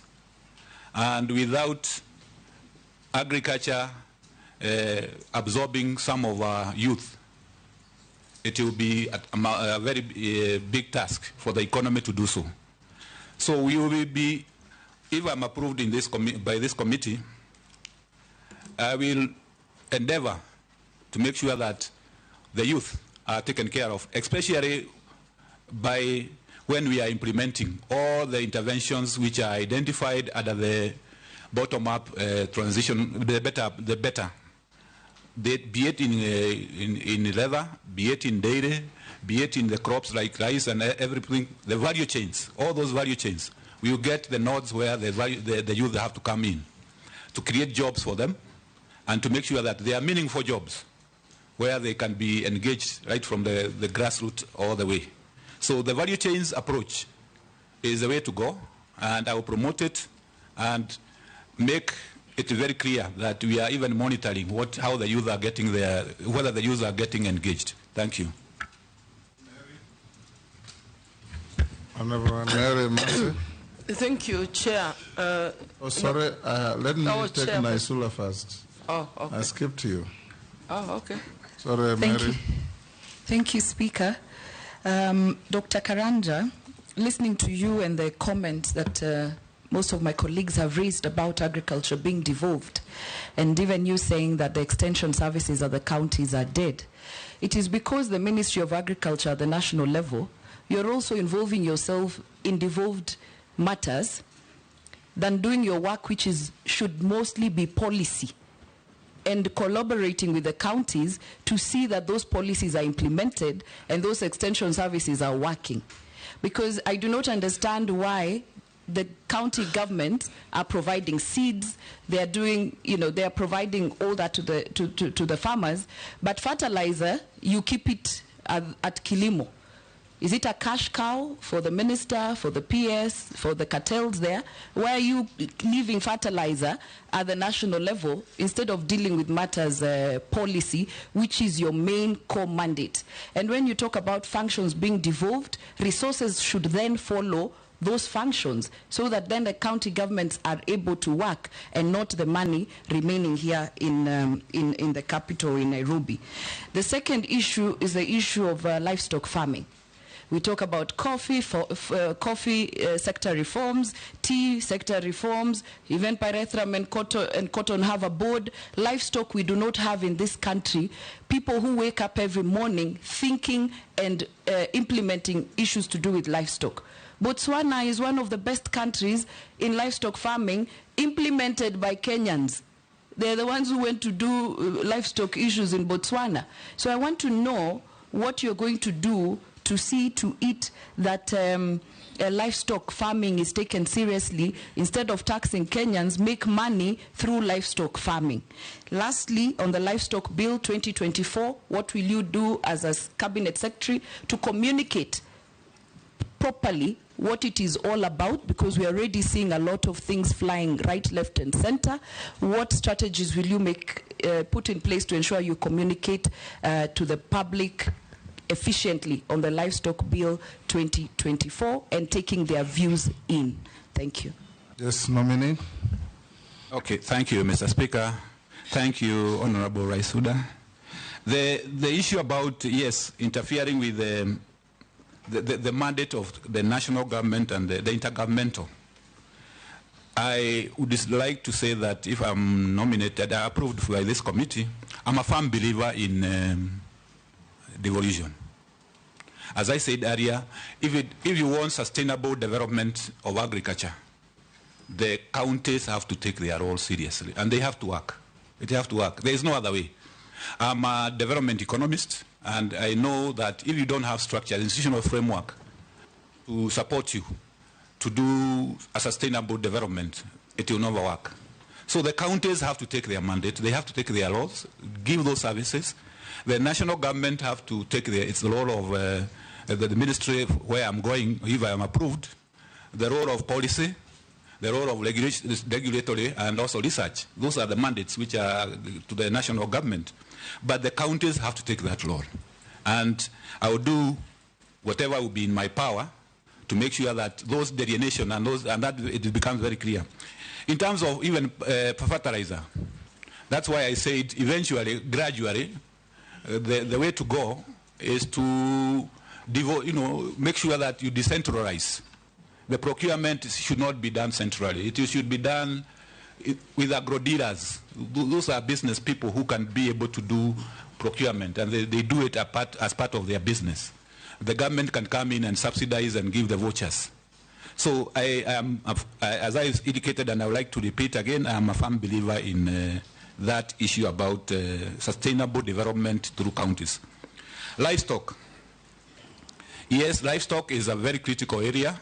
Is one of the critical areas because if I'm approved, I'll have two state departments: agriculture and livestock. And livestock has a great potential in terms of being able to the livelihoods, especially in ASAL areas. And Honorable Member Isuda is to say that I'm lucky that when I'm coming in, if I come in, there is a livestock bill which has been published and a livestock policy which has been published. So the livestock bill is trying to cure the lacuna which was there, in that we do not have agencies which are promoting livestock matters in the country. So it will create, for instance, try to regulate what is happening in breeding, animal feeds, which members know that there are a lot of issues with animal feeds, quality and others. Create a livestock marketing board, which will be promoting livestock. A research organization dedicated to livestock, although it is between cattle. And institutes. I was surprised to learn that some of the institutes in livestock, like Haiti, which we know, don't have legal status. They are created by... So the livestock bill is trying to do that. And there are issues which are coming through, I know, misinformation, which you would be dealing with, so that when it comes for the necessary hearings and public hearing, those issues are dealt with. So I think I will give it a lot of priority, the livestock bill, and so that by the time, maybe by next year, we will have some of these institutions in place. Thank you. Marina. Thank you, Chairman. My question to the nominee. The country has suffered recurrent drought, flooding, as occasioned by climate change. In the process, we've lost a lot of livestock through starvation, millions of livestock. We've also lost crops through flooding. Some are washed away. Even the crops that manage to survive do not perform well because of too much water. My question is, what mitigation measures can you put in place to reduce the loss of livestock during future droughts? What compensation measures or strategies would you be able to put in place? Because we know that we have livestock insurance, at least areas, livestock farmers can be compensated. What about crops, farmers that lose crops? What are your thoughts? Secondly, in the agricultural sector, we have so many youths who are trained,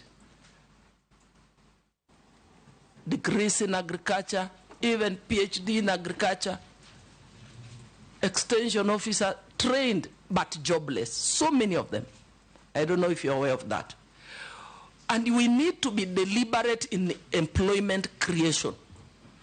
If you are successful and you become the Minister of Agriculture.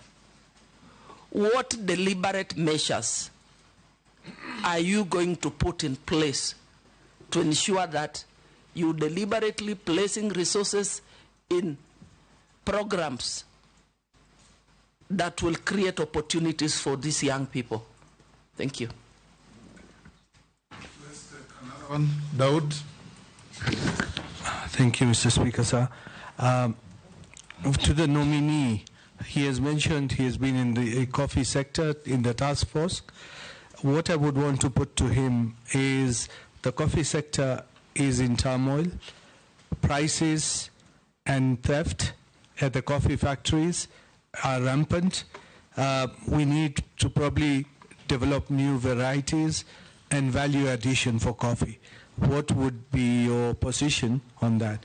Secondly, the Kenya Kwanza government, I believe, they talked about guaranteed minimum returns.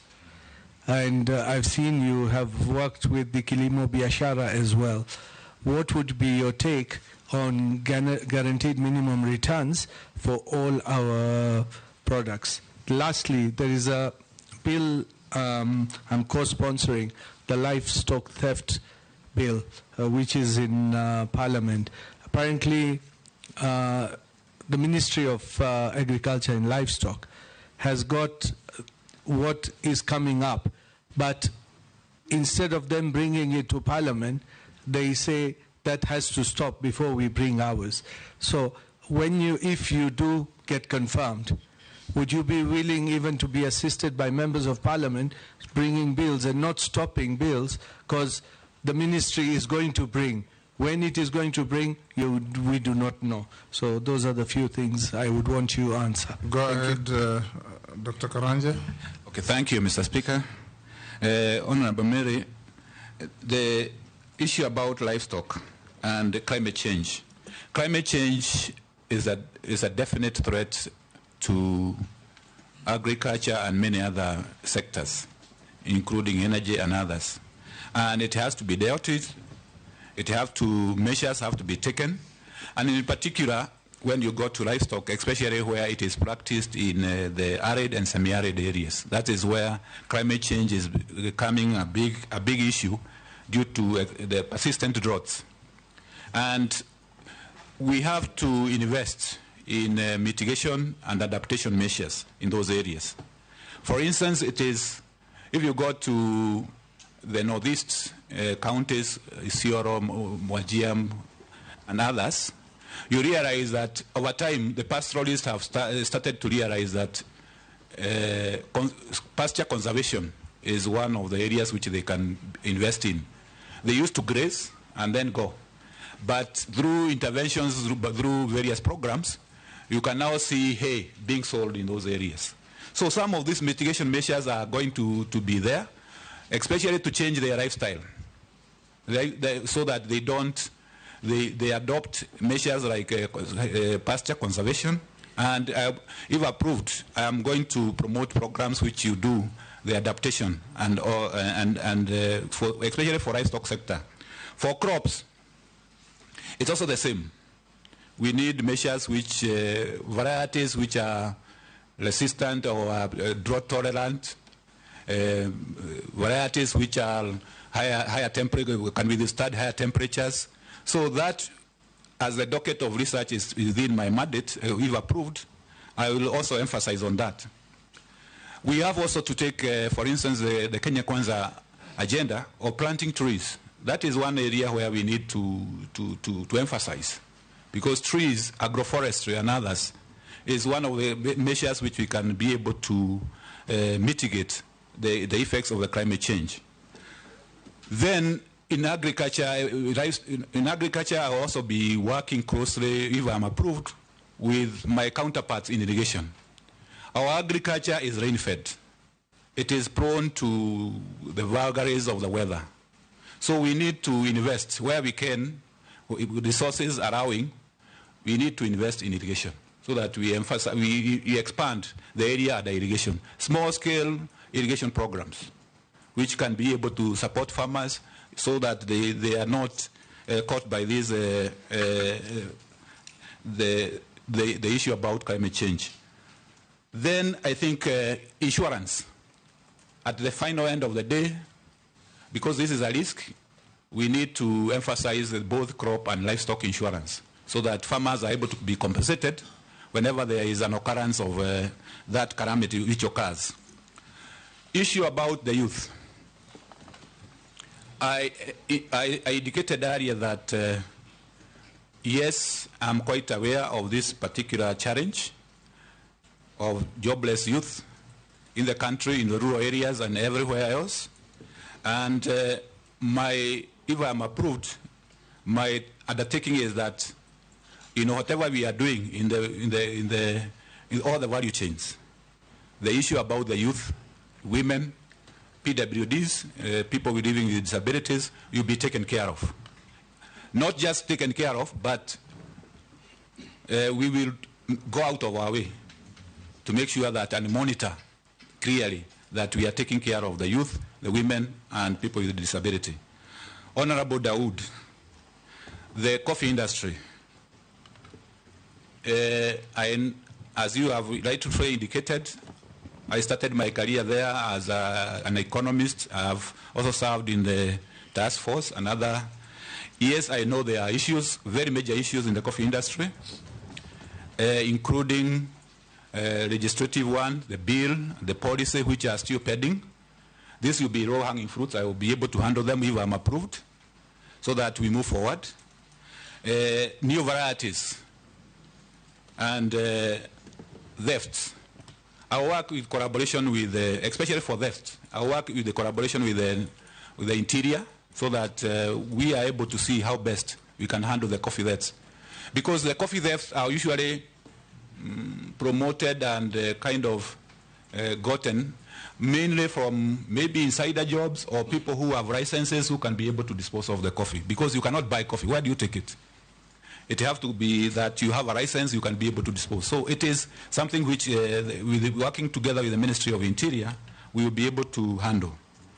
So I will approach it from the policy point of view, having the policy, and I'm also aware that there is a coffee bill, which is before Parliament or Senate. I'm here to take the position very well. So I'll go ahead and do whatever it takes to make sure that that is done. Minimum guaranteed returns for farmers. This is the campaign and Kenya Kwanza in the plan. It needs to be looked into because it involves a lot of, from an economic point of view, it involves a lot of resources. In terms of if you want to guarantee the coffee, tea, you want to guarantee maize, you want. So this one I would say that if I am approved, I will set up the necessary structures to make sure that I get good professional advice on this particular issue and the best way to go forward. But I know it is very important to our farmers. It was in the plan, the Kenya Kwanza plan, so we have to move forward, but cautiously so that we are not, given our financial situation, that we don't overcommit. The livestock and the bills, I would like to handle it from where you, Honorable Dawood, you said, if I'm approved as a cabinet secretary, working with the National Assembly and Senate and members of the honorable members, whenever a bill, you don't have to oppose a bill because it is coming from another quarter. If it is something which is good, it is bringing something of value on the table, the best approach will be you look and you consult and you do the consultation so that you agree on a common position. You improve on what you have. If it is a bill brought by a private member's motion, you see what is bringing on the table. If the ministry has something else to add, you add. So it is a collaborative effort. I would approach it that way. Ferdinand. Thank you very much. Dr. Karanja, you have promised, and please go by that promise, that if you are actually approved by this House, then of course you're going to put some workable and various interventions in the system to be able to move forward as a sector, agricultural sector. One, I want to ask you, what are you going to do? We have failed. There are some projects you actually failed. Kalana Gulalu is one of them that this house or that of the parliament actually put in a lot of efforts, but it has failed. I want you to tell me what you are going to do. Because you are saying the moment we approve you, you're going to get some of the things that have failed. Two, out here, and I think it's a common knowledge, there's a lot of land fragmentation, the cutting land, reducing the workable land. Agricultural land is actually being subdivided. I'm afraid 20 years to come, maybe you and I won't be there. 20 years to come, there'll be no land for cultivation in this country. And I think I had a chance to go to some of the places like Denmark, where land is actually put aside. So what are you going to do about that to be able to at least stop this fragmentation of the land, subdividing? Of course, if I have like 4 children, each one of them must have a piece of land. Lastly and not least, the most important thing is that agriculture. You have promised, and I hope you will live up to your promise. There's irrigation. Irrigation in this country, I don't know who did this, is misplaced. It's in blue economy. What do you irrigate in blue economy? Blue economy is water.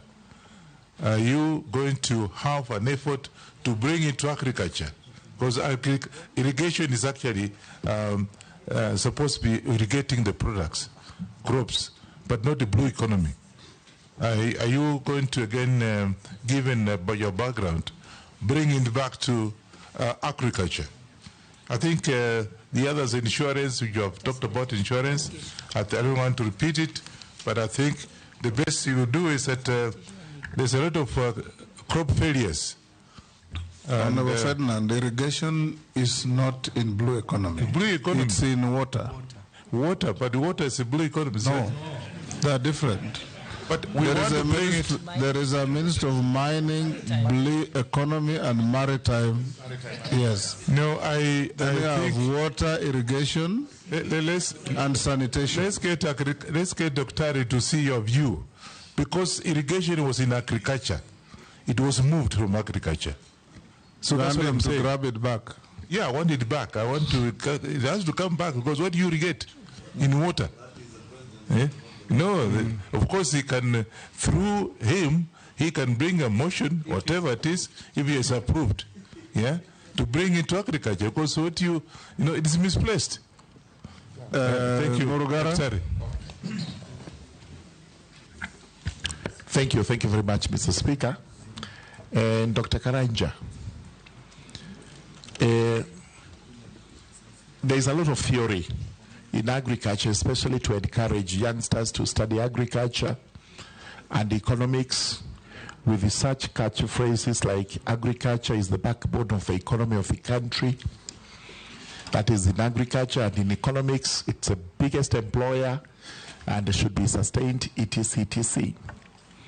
When you look at the level of unemployment in the country today, why would it be at such high level if it were the greatest employer? It means the policies regarding agriculture vis-a-vis the young people we are educating do not match. Number two, it means the youngsters do not take agriculture to be any form of gainful employment. It's dirty, it doesn't have good income, and all that. What policies would you put in place to ensure that we have a mindset change to the youngsters to know that agriculture can actually be that employer which is income generating? And if we were to do this, then the next question is, we as a country presided over the killing of some of our best cash crops in the country away from coffee and tea, including cotton. Cotton was doing very well in arid and semi-arid areas. But we elected to have Mutumba coming in, as a result of which cotton almost got dissipated. Sunflower, another cash crop, which was doing very well in those areas. We watched as we brought in edible oil from other countries and the crop went down. What policies would you put in place to ensure that cotton, sunflower are revived as our cash crops, which would actually reverse the trend of importation of either very expensive clothes from Turkey, China and everywhere else, or the second-hand clothes which are flocking in from all over the world, and also edible oils that are coming from the Asian countries, while actually we can sustain that ourselves. And not lastly, we have the other food cash crops, which we grow. The crops are food, but basically if you check their mode of production, they are cash crops. And I'll give you examples. One of them is gadam sorghum, which is supposed to be consumed by the brewers. It's also a food crop. Another one is the mang beans, the dengu in eastern Kenya. It's supposed to be a food crop, but it is produced as a cash crop by the farmers. The cartels we were talking about are now able to go around it, import those crops from the neighboring countries, as a result of which the prices become extremely miserable and to some extent throw away. What policies would you put in place to ensure that those crops are sustained in the country and their prices are improved so that farmers are encouraged to continually grow these crops for economic purposes? Finally, livestock. Livestock is supposed to be one of the most lucrative agricultural endeavors or enterprises we undertake, including export. But it surprises us that even the quotas we are given, leave alone Europe, which refuses to accept our beef on the basis that, as the Deputy Speaker put it, we use drugs to treat these animals, which drugs are banned in their countries. So when they do their tests, they say this meat does not qualify for our consumption. But the Asian countries are more than willing to accept our beef products. How come, as a country, we are not able to meet our quotas when actually we are capable of even overdoing it because of the areas that are arid and sub-arid? What policies would you put in place to ensure that livestock is also sustained along those lines? Yes, Dr. Karanja, that's quite a mouthful. Thank you, Mr. Speaker. Can you respond to all those very important issues from Ferdinand to Morugara? Yes, thank you, Mr. Speaker. From Ferdinand, thank you, Ferdinand, for your Honorable Ferdinand, for your question on the field projects. The Garana Kuraru, I know this has been in the works, has been there for some time. Coming from where I come from, as I indicated, is that if I am approved, I have worked in programs and projects. And one of the areas where you do is to do an evaluation, clear evaluation with economic analysis. If it is not working, it is not working. If it is working, then you can see what are the lessons learned and you go ahead. So I would, if I am approved, one of the areas which I would do without throwing away the baby with the bathwater is to do a candid evaluation of that program, of that project. If it is not working, then we get advisory, we move away, and we see how the best to get out or to continue. So and that is just an example of Kuraru Kuraru. We will do for others, which we feel that they are not delivering, they are not getting value for money. Subdivision of land. I know this is beyond agriculture alone, because yes, agriculture is the biggest user of land in the country. And what, if I am approved, what I will do is I will engage the sector of land, because we are supposed to have a land use policy, clear land use policy, which delineates areas where you can do agriculture, areas where you can do housing, areas where you can do other things, so that we are able to delineate those areas So this is a collaborative effort with the sector of land, because I'm sure, and honorable members are aware, we are losing a sizable number, a sizable, a sizable proportion of agricultural land to real estate in Kiambu and other areas, and this are causing a lot of concern. Even in other counties, we are doing the same.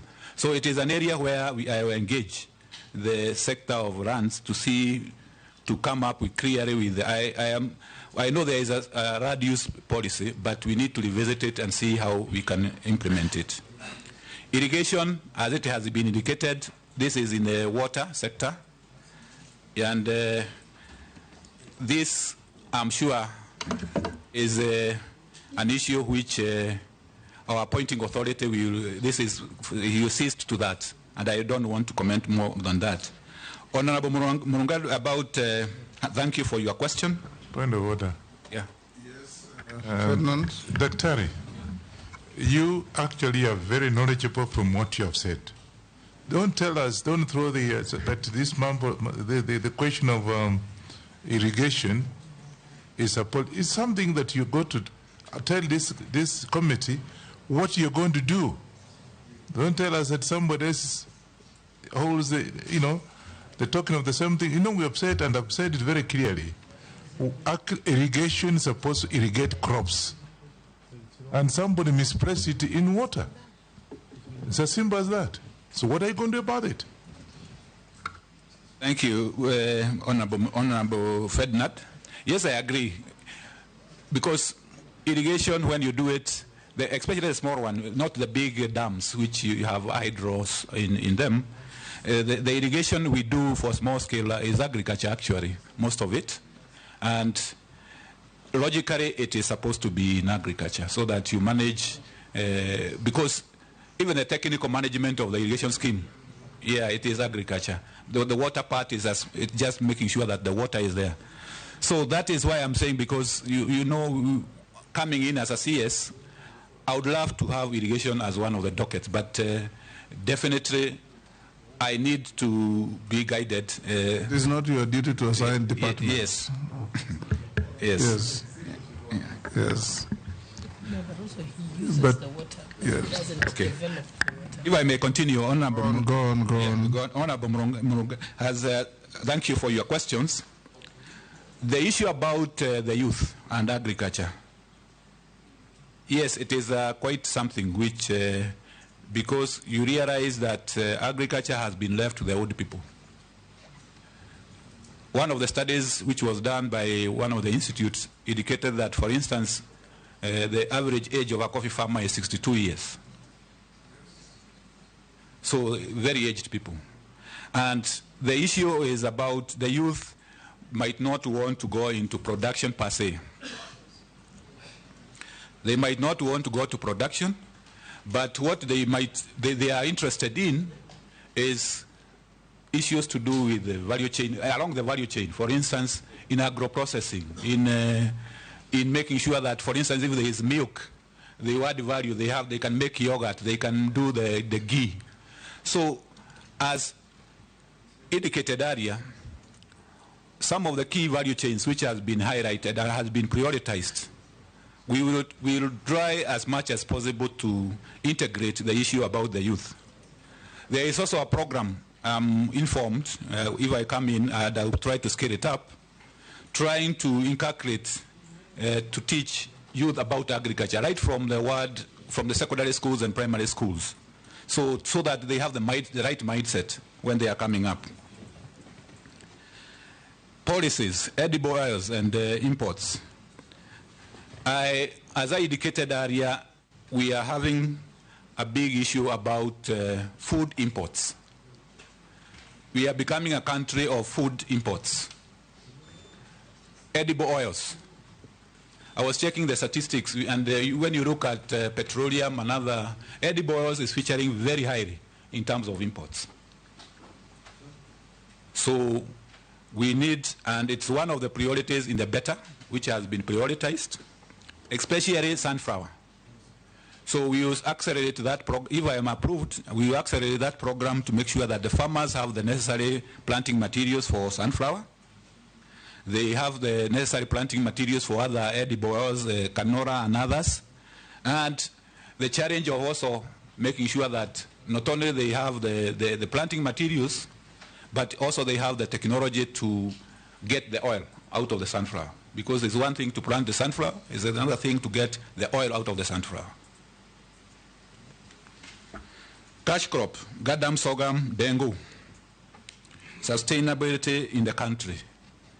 Yes, these are particularly good cash crops. Some of them are like dengu, gadam, sorghum. They are a bit drought tolerant, and they are grown in areas where, like Lower Eastern, the form of Lower Eastern, Upper Eastern, and other Kitui and other Machakos and others. They are good, and they are actually very helpful crop, because in this era of climate change, they are the ones which are going to be the ones which are going to help the farmers to adapt to some of this.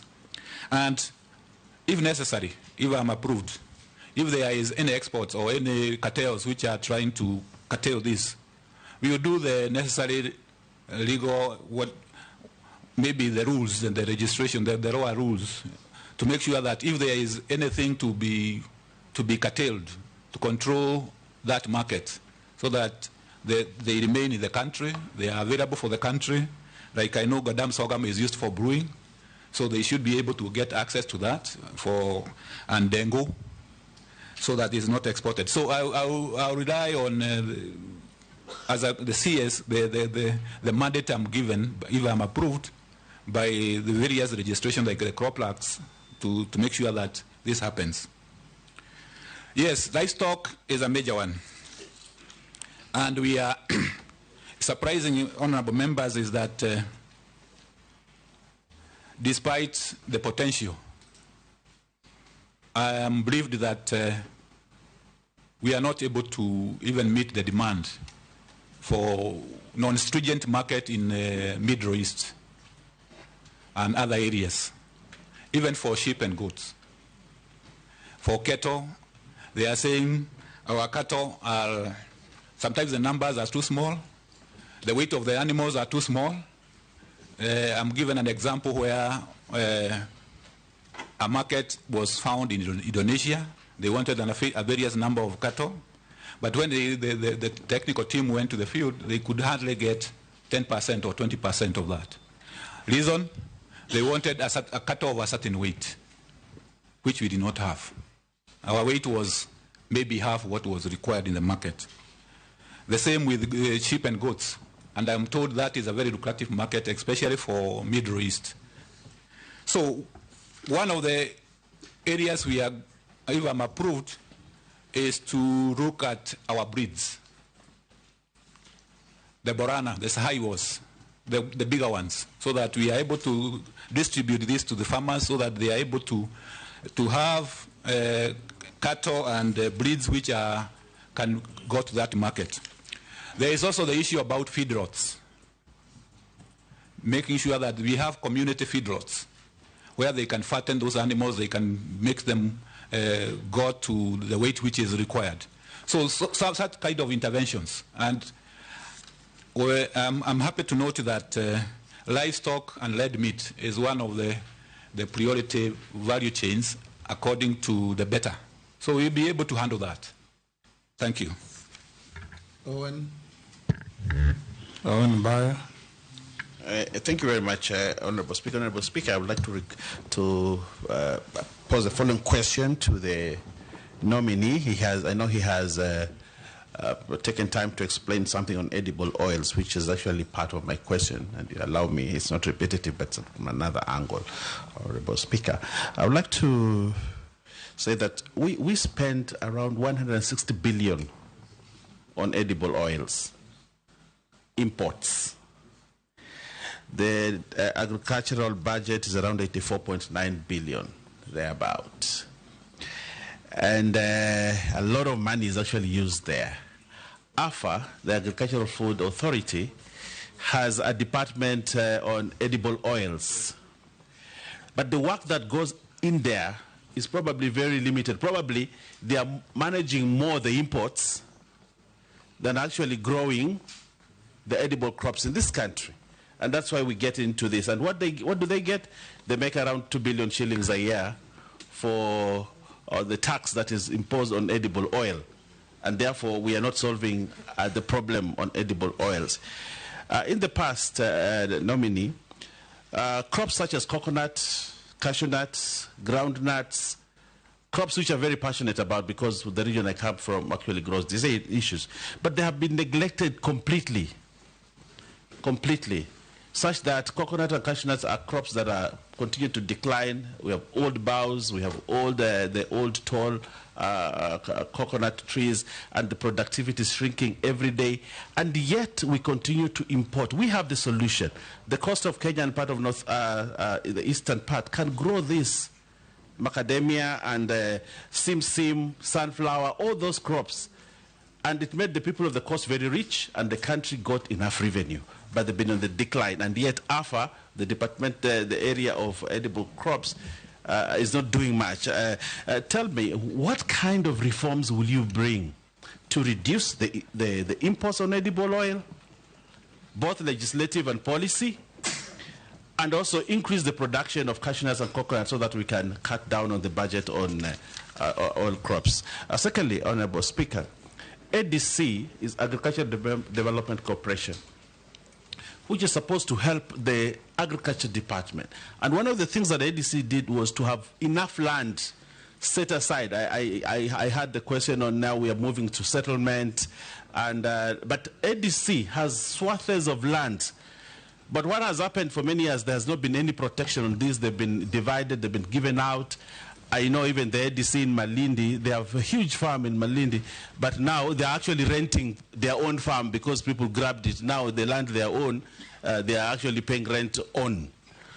In terms of policy and legislation, what are you going to do to protect ADC and actually spur the productivity of ADC to ensure that as a country we still anchor ourselves in agriculture, and from agriculture to manufacturing and to jobs? I thank you. Robert. Thank you, Mr. Speaker. The nominee has come out as very brave because there's one answer he gave. I was very impressed when you said that you're willing to even advise in correcting the mess in state departments in the ministry. When you said that you feel that irrigation is misplaced and you will fight for it, that means you're a brave man. Now, I want to just point out two things. One which was raised by Honorable Naisula on the issue of Botswana, which actually exports 95% of its beef products to countries like Norway and the United Arab Emirates. And what she said is what I want to confirm, that actually they have a Botswana Meat Commission which was borrowed heavily and fashioned after Kenya Meat Commission. But years later, while theirs is thriving, Kenya's KMC is actually now in the hands of the military. So I don't know, what would you do? Because as a brave person, you must be able to make very serious and tough decisions to bring back that livestock sector to what it should be. Now, secondly, the other issue is the issue of corruption in the ministry. From NCPB and those state departments within the ministry, there's a lot of there's rampant corruption. In fact, I will tell you that at one time, just recently, Kenyans were treated to a circus of the sale of funny product in the name of fertilizer, and the parliament was actually seized of the matter and tried to handle it. Now, there's a gentleman who was my neighbor. This is a real story. And he had a piece of land, 5 acres. He was actually selling it. We were trying to get a buyer for him. Then he got appointed to the Kenya Sugar Board. Within a few months, he now started buying off all the neighbors and stopped selling his land. There is a lot of money that gets lost in our state departments, especially the agricultural one. Now, I've seen that you are worth 214 million. You are going into this sector. All those cartels are there, and they are willing to make you a billionaire within the next 3 years. Are you going to be able to resist, Bwana Nominee? Thank you, Chair. Yes, Dr. Karanje. Yeah, thank you, Mr. Speaker. Will they make you a billionaire or you are a billionaire already?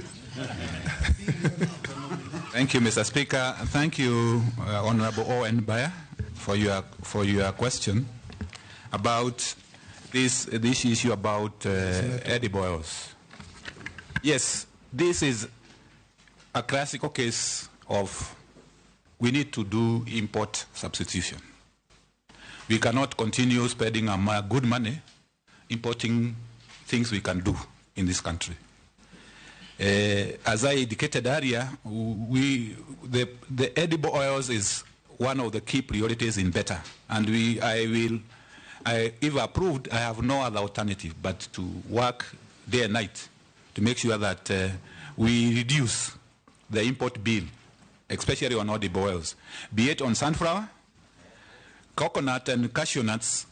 I know especially in the coastal zone, these are very good crops, which has been there, naturally growing there. What may be needed is to review the value chains. Their value chains, make sure that farmers are getting the necessary technologies and inputs, and also the machinery and technology to get the oil and others. Because edible oils also has another offshoot. Because, for instance, if you do sunflower, you do canola, when you squeeze the oil, what remains is what is used in animal feeds. And this is what we are importing. So it has it will help us in those areas that we get the oil, and also we support, especially our animal feeds industry. So it is quite a good industry where we need to work on. And if approved, I work day and night, I can assure you, to make sure that we reduce this import bill. It has been there. I know even in Western Kenya there is also the issue about palm oil, which is coming up, where we can get the varieties to plant there. So it's something which is an open potential. Mr. Chairman. Yes, maybe just a quick supplementary, because I hear what the nominee is saying, especially in terms of edible oils and the value chain around the production and growth and production of edible oils. And I'm just wondering, because the nominee lives in this country, and he knows what has happened to the finance bill of this year. Part of the proposals that were in the finance bill sought to do exactly what you are saying, to protect the local industry in terms of local farmers who are growing sunflower, canola, and the other inputs for edible oils. And we sought to increase excise and import duty on imported edible oils so that we protect these local farmers and grow our own local industry for the production of edible oils, to do exactly what you are saying. Now, my question is, considering that Kenyans have told us they do not want us to increase import duty or excise duty on imported products, what other measures would you take or what non-tariff interventions would you have to ensure that we protect these local farmers, grow our own local industries, and at the same time do what Kenyans are asking us, not to increase access on the imported products? Or when you speak about import substitution, my understanding of import substitution, and I'm certain being a development economist, you know import substitution will mean that we produce locally.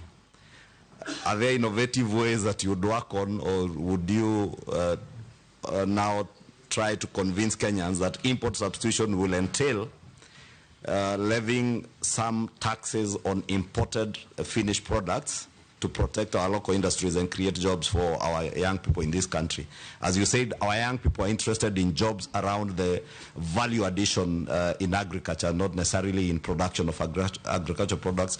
But there are also many young Kenyans who are in agricultural production, and a few who have interest in value addition. But what would you tell Kenyans in terms of import substitution and tax on imports?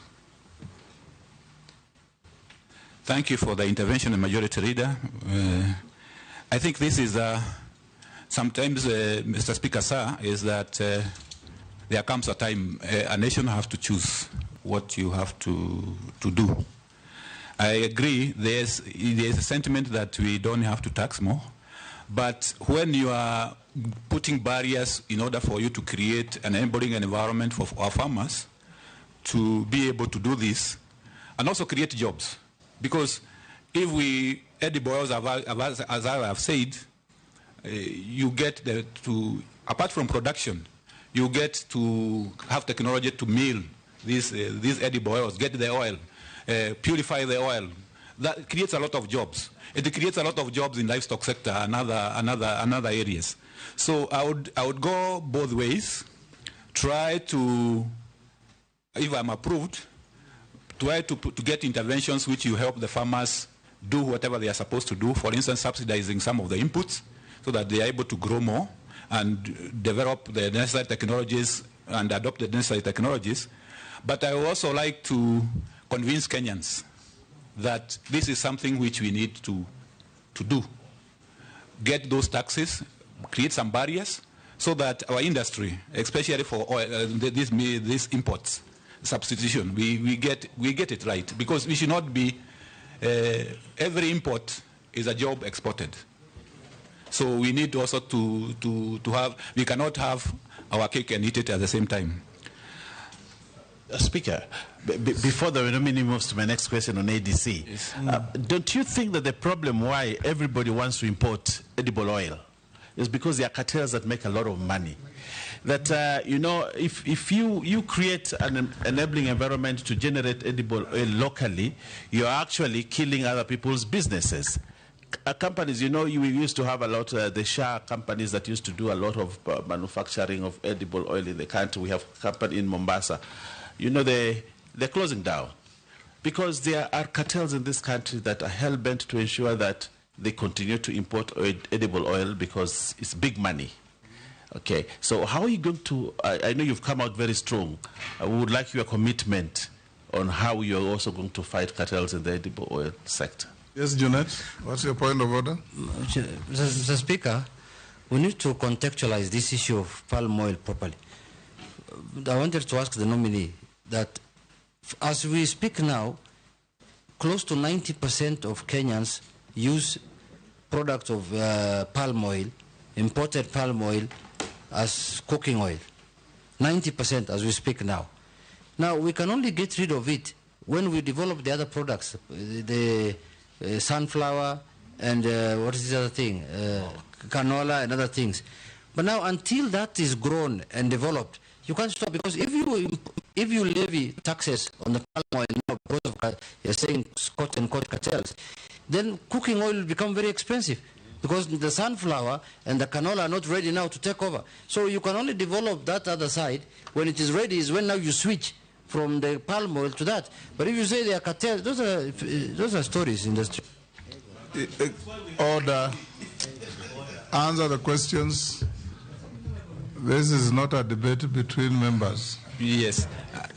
Yes, thank you, Mr. Speaker. Thank you, honorable members, Junet and Owen, for your interventions.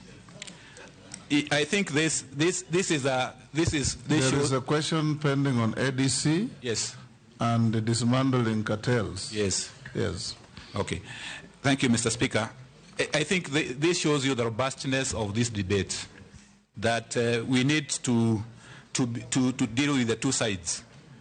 I agree 100% with what Honorable Junet is saying, that we need, in terms of timing, we need to, when we are phasing out the imports, we are coming in with strongly on the locally. So that is a matter of timing. That is a matter of timing, but we need to yeah. Thank you. So I think that's one issue which I would definitely, if I'm approved, I would look at it and see the switching the timing. If I go back to Honorable Baya, there was issue about ADC.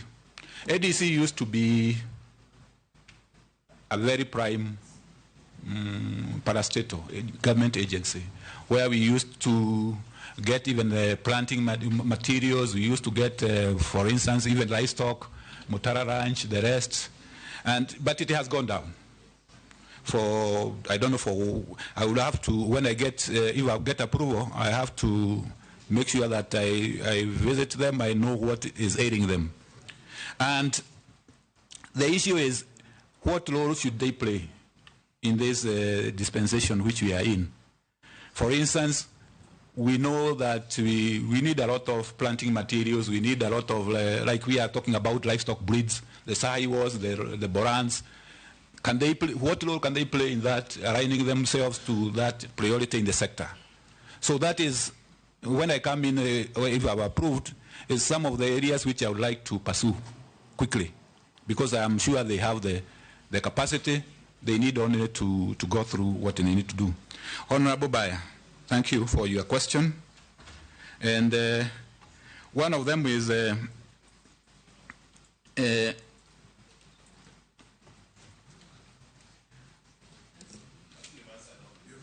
oh, yeah, most of them I'm answered. Yes. Whether I can resist, whether they will be able to make me a billionaire. I come, Mr. Speaker and honorable members, I come from a point of one of my clear areas which I am saying is non-negotiable is that is issues to do with accountability and being able to stand for what is public good. And I think that, to me, will be uncompromised. I'll pray to God that I will not vacate that principle. Yeah, because I need divine intervention. I know it's not easy. You should start with your will to resist before God helps you. Yes. I'm wondering, because he's saying he's going to pray. Are you going to pray so that you are not a billionaire? Because the question was, are you going to resist those cartels? You will pray to God to give him courage to resist. Yeah, yes, Mule. Yeah. Yes. Thank you very much, Mr. Speaker. Dr. Karanja, I have no doubt in my mind you know exactly what entails in the entire agriculture and livestock sector. And as members of parliament, we are here to hear you and your suitability. And I know we are live to the entire public, and quite a number of Kenyans are watching. And I want to get a feedback after this from the Mamamboga, the tea farmer, the coffee farmer, the sugar farmer, whereby you tell them on their face on the actual policies you are going to do. And I'll give you two scenarios. The first scenario is that we have a crisis at the tea sector, whereby 32 billion shillings worth of tea is unsold at the Mombasa auction, whereby it will enter and hamper the payouts to the farmers at the tea sector. As we speak, the Mamamboga at the market right now, who expect to get tomatoes from the local farmers and come and resell to make little money, the entire market as we speak today, Korokosho, Kibera, Kamukunji, any market, is flooded with tomatoes. It's flooded with skumawiki. It's flooded with onions. It's flooded with cabbage from within the country and our neighbors. How will you handle the imports from our local neighbors to safeguard our local farmers who have gone a serious challenge to produce, and a Mamamboga who is waiting for the same produce at Korogosho market, yet a truck has come from a neighboring country, I don't want to name any, and has already delivered the same produce, reducing the price of tomatoes from 3,000 as we speak this morning. This is a reality. 3,500 per crate to 700 shillings. The farmer is losing because he can't get his input on the produce, and the Mamamboga cannot get an extra coin as expected. The coffee industry, the farmers at this right time, most of them are picking up coffee, taking them to the factories. They are not very sure. They have spent substantial amount of money to produce that coffee. They are not very sure of the market of their coffee if they are selling it. As a cabinet secretary for nominee for agriculture, if, and I use the word if carefully, approved, what did you tell that Kenyan? Don't tell us. We have seen your CV. Mama Boga has not seen your CV. We know your expertise from the document. Tell the real Kenyan down at the grassroots, what will you do as a minister for agriculture to protect them and add chain value for their produce and give them a hope? Thank you. Russell, just filter the, that was a long speech with one question. So, yes. Thank you very much, Honorable Speaker. Dr. Karanja, if you will be approved, you will run the largest ministry in government. That contributes almost 25–26% to the Kenyan GDP. That is how important that ministry is. Agriculture has a lot of distortion around the world. In America, they say 20% of the population feeds the other 80%. While in Kenya, they say that 20% is the land that is actually productive, while 80% is not useless, but a land that is there. Looking at your CV, you have either been a lead consultant or a lead economist in the programs called DRIVE, KSAP, Ending Drought Emergencies and Resilient Program, Carlo, ILRI, Global Environmental Facility, among many others, all dealing in two areas: livestock and the ASAL. These programs are supported by either World Bank or the European Union. But on the reverse, when you look at, have those regions really benefited? Tell us one program that is successful to say that, yes, it has succeeded. Honorable colleagues have talked about irrigation. Year in, year out, for now, two governments, we are talking about Galana Kulalu. And yet, Mwea irrigation, Moroni, all those were done almost before independence or just around independence. My question to you, one, is Kenya really throwing away good money by engaging with World Bank and European Union, where when they give us 10 shillings, we are told you only give 3 shillings, because that is a matching fund, that we're actually throwing away good money, yet it can do other things. Secondly, the issue of livestock. For those of us who come from the pastoralist communities, it is our main economy. But the problem in agriculture, even you, as you tried to explain, you kept on talking about dairy. But the cattle that we keep, or the camels, they're actually not dairy, it's beef. And for beef production, if you don't talk about breeding, traceability, disease control, then there is no market. Those from outside will never buy from you. That is why they will tell you that if a heifer is not 350 kilograms, then they cannot buy. So for that reason, my second question is, if you are confirmed, just tell us what is it that you can do in livestock?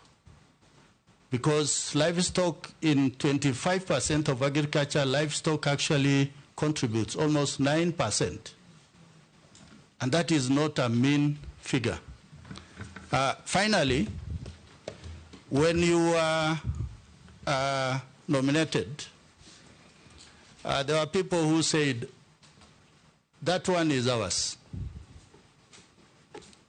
We live in Kenya where there are 42 different communities, many nationalities, but one nation. Are you going to serve all Kenyans irrespective of where they come from? Thank you, Honorable Speaker. Yes, Dr. Thank you, Mr. Speaker, sir, and thank you, honorable members.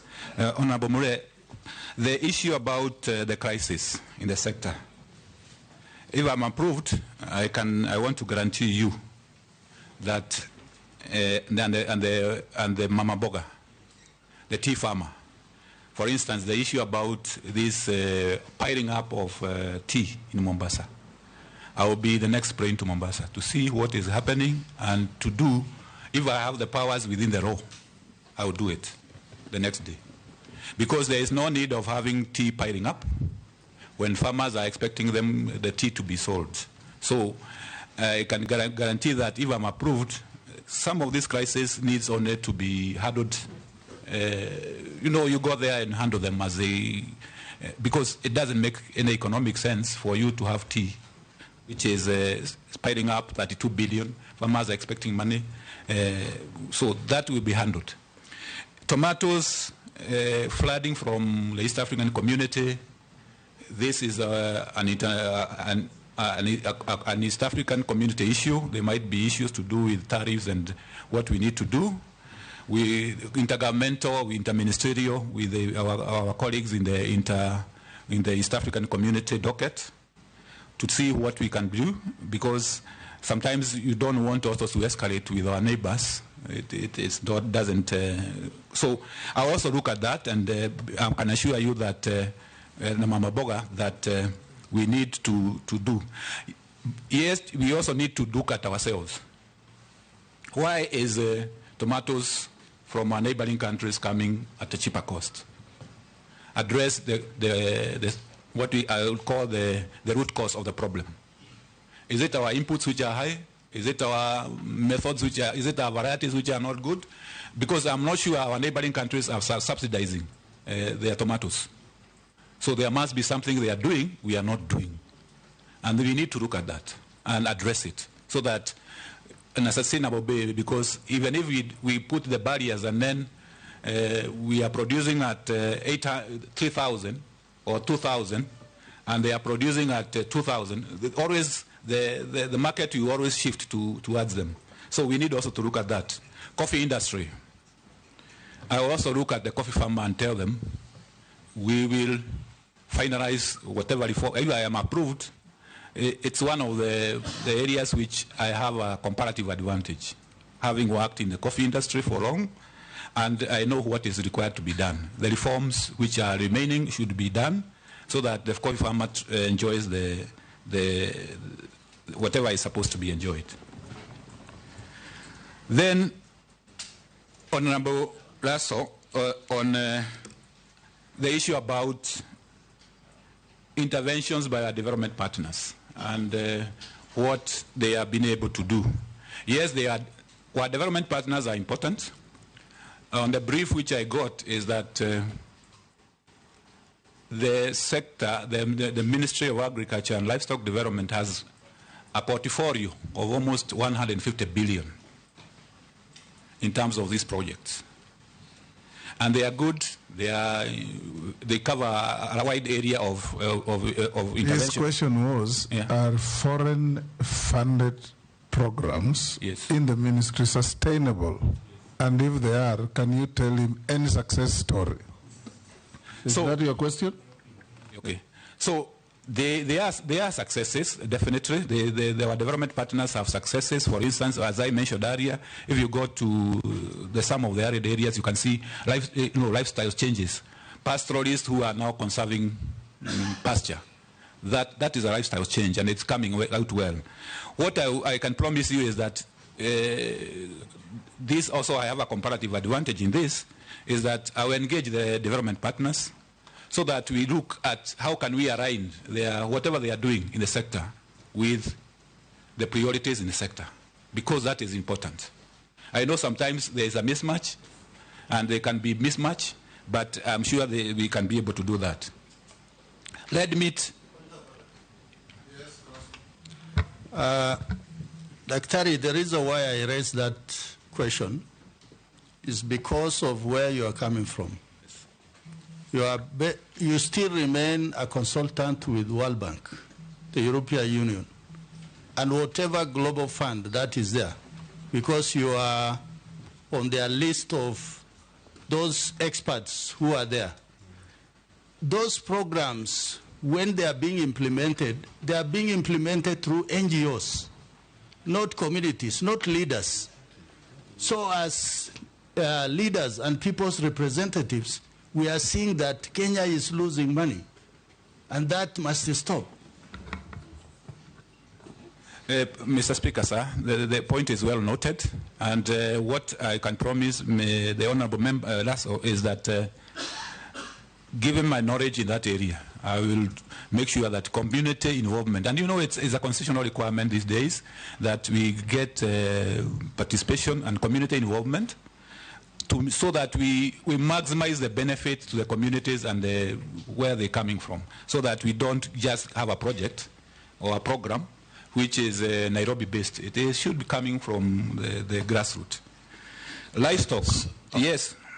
Speaker, if you allow me to interject, just on the matter of donor-funded programs, Honorable Nominee, you see, some of these donors come into this country and they become like a joke. And I'll explain to you. Haifa International is one of those big guys, and I can see they're back in Kenya. I saw them on TV yesterday. But Haifa International, so they tell you, you take people for training 3 weeks. My mother actually went for training for Haifa, 3 weeks, and they're being trained every day. They leave everything else productively. They go and train. Then at the end of that training, they give them one goat, a goat, one, whose value... No, but they also do goat. It's just called Haifa, but they also goat. So they give them only one goat, and they continue to train them. A goat which is valued around 4,000 shillings, but they spend so much money that would have been more productive, but they end up with only one goat, and they're told you have to wait for it to give birth so that you give it to the neighbor. Then if that one gives birth, then it gives it to the neighbor, and they think that it's creating wealth. We need to stop to be a subsistent country. You only want people to subsist through donor funding instead of growing wealth. I don't know how you're going to bring this concept that we need to grow wealth in agriculture instead of agriculture for subsistence. Thank you. Point of order, Mr. Speaker. Honorable Speaker, I'm seeking your direction because a number of us have not gotten a chance to interrogate the nominee, but I can see a lot of interjection from the previous question. We are almost getting to you. Yes, but I just wanted the bad manners to stop because we also... Yes. Yeah, let it come. Wait, I'm on the point of order, sir. I'm on the point of order. Let it become at the tail end after everybody has had an opportunity. But a correction. An intervention is not bad manners. Can you withdraw that? And parliamentary. Withdraw and apologize. Yes. Yes, those who have had a go resist the temptation to intervene so that others can also have an opportunity. Yes, Daktari? Yes, thank you. So far, so good. Yeah, so far, so good. Thank you, Mr. Speaker. I think the point made by honorable members about the donors, that's why I said we need to realign with our priorities. That's the point. If we are talking about value chains, why should we be talking about other things? So I think that is, and if I am approved, is one of the areas which we will engage our development partners so that we align with our priorities, the government priorities and community priorities, so that we move forward. Livestock, beef. Honorable Asso talked about livestock and red meat. Yes, these are very important. If I have created the impression that it is not, that I have not taken care of it, it is not intentional. Because red meat is actually one of the priority areas. And we have to deal with the issues which are making us not maximize, as I was saying, for instance, the weight, the breeds, disease control, so that this sector can be able to grow and be able to even actually export the animals and the meat. Serve all Kenyans. I want to say, Mr. Speaker, sir, and honorable members, I'm a Kenyan and I will serve all Kenyans. I don't have to be beholden by any maybe where I come from. I will serve all Kenyans. Agriculture is widespread. It comes from the coast to the shores of Lake Victoria, western, eastern. Wherever you go, it's agriculture and livestock development. So I have to serve all Kenyans. Sharia. Thank you, Mr. Speaker. I just want to do a follow-up on this issue of the donor-funded and the World Bank. But mine is coming from a different angle, and most of these projects that are done through the World Bank, they normally tend to collapse at the end of the program and often add the debt burden to our country. How are you going to ensure that these World Bank donor-funded programs and projects and address the fundamental development issues in the country to ensure value for citizens who have to repay or carry the debt burden of the nation? Question number two. Pastoralism, as you said, is a key economic activity in ASAL areas covering about 80% of Kenya and supporting a third of the population, and holds 70% of the national livestock. Faces significant challenges. How do you plan to address, or what measures would you put in place to improve productivity in this sector if approved? I thank you, Honorable Speaker. Let's take Honorable Mishimbogo. Thank you, Honorable Chairman. Honorable Chairman, the talk of the day is about fake fertilizer, but we are forgetting that we also had fake sugar, or rather poisonous sugar. I remember during the last regime, there was the scandal on poisonous sugar, whereby a large consignment of sugar found its way into Kenya and in several godowns. Our question is, what is the safety of Kenyans in terms of consuming poisonous food products such as sugar? And Honorable Chairman, I know these people are cartels, and they're the same cartels who are sabotaging revival of sugar industry. So when you are confirmed to this docket, how are you going to deal with the sugar cartel? Because this sugar cartel is big, and these people, they have what we call godfathers. They are protected with godfathers. And that is why today the sugar industry is not doing very well the way it's supposed to do. We need to do some intervention on that, and let Kenyans hear what you are going to do. My second question, Honorable Chairman, it is about how do we improve in terms of agriculture. I'm looking at the challenges, and one of the challenges is about land. But today, we have vast land in northern, eastern, or rather, ASAL areas. I'm wondering why, for many years, over 50 years from independence, that up to today, we have not done intervention in terms of having new agricultural technologies. We can maybe borrow from countries like Israel, where a bigger part of it is desert, and yet today is a big exporter of fresh produce.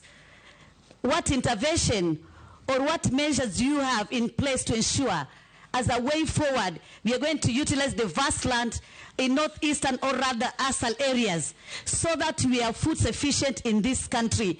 This narrative of saying each and every time that we need to be food sufficient, and yet there are no intervention done. Today, in the same areas, we can have flood.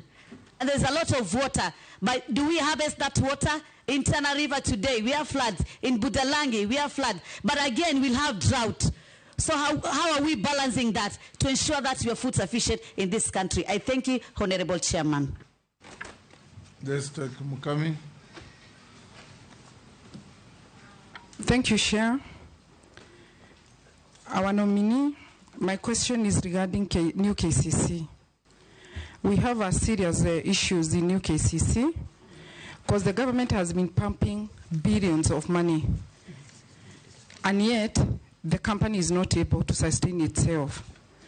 If you compare new KCC with Wakulima Dairy in Nyeri or Githunguri Dairy, they are able to pay their farmers within a month. But new KCC, the farmers normally get their payment after 120 days. Like this financial year, the new KCC has made a loss of 1.4 billion. So I want to know, if you happen to get this chance, what are you going to do to make sure that the government is getting value of money? Thank you. Yes, Dr. can you answer those? Yes, thank you, Mr. Speaker, sir. Thank you, Honorable Soleil. Donor funding. I think the big issue here is about sustainability, because when they come, the donor, the World Bank, and other donors come and they do a project, then they leave, then you are left with no sustainability. And one of the reasons why there is no sustainability is because how can you ensure sustainability? If you ask, I'll do that. I will say that one is to have institutions and empowerment of institutions, like, especially the communities.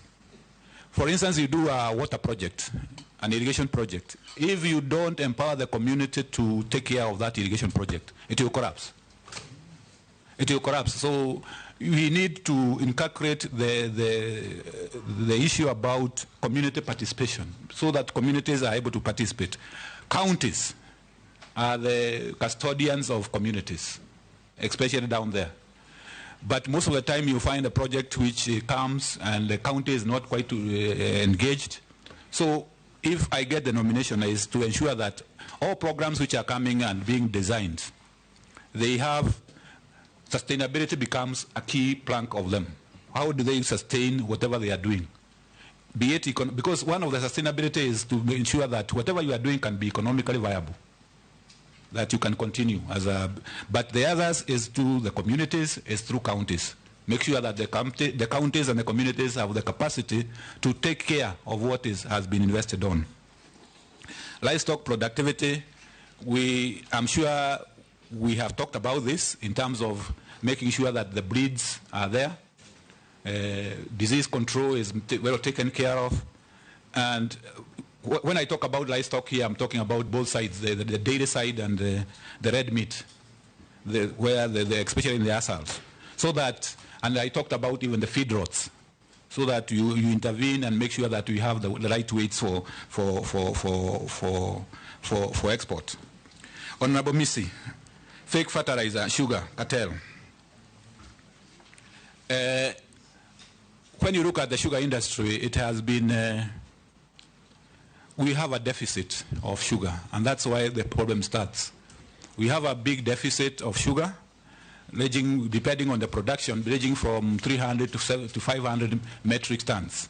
And this is a lot of sugar, which have to be imported through the COMESA and the other safeguards which are there.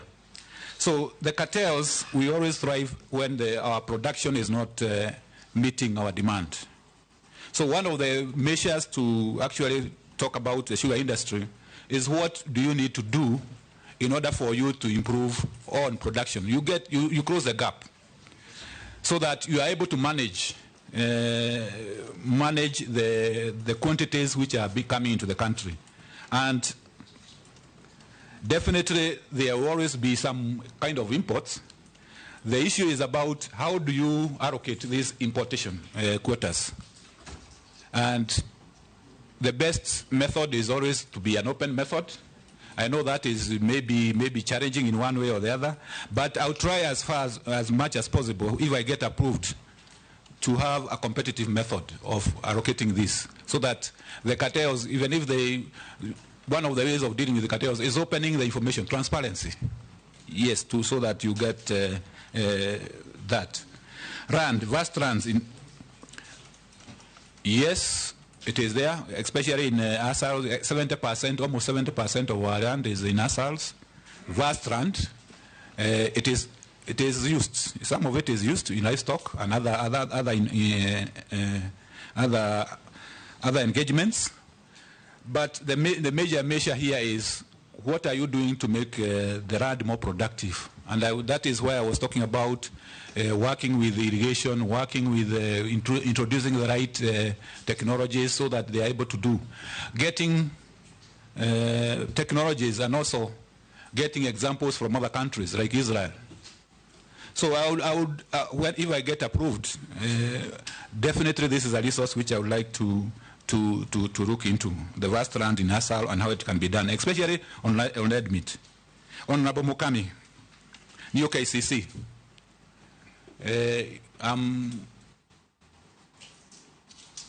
New KCC happened to be in cooperatives because these are cooperative, and what I can say, it affects agriculture because the farmers are dairy farmers. But the management of KCC is a cooperative. So what I can say is that I engage, and very severely on that, with my counterpart in cooperatives to look at ways of making sure those issues, management issues, are sorted out, especially farmer payments, because you cannot have payments which are delayed for 6 months, while others are getting, like Wakulima and Kilongoli and others are paying on time. So this is one of the interministerial collaboration which I have to seek if I get approved.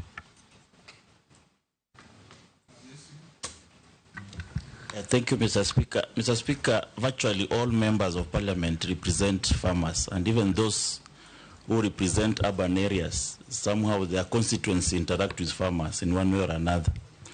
And Mr. Speaker, I want to give you, because I come from a constituency that is taught as the bread basket of the Republic, though there's no bread in the basket, but it's the most highly agricultural constituencies and arable land.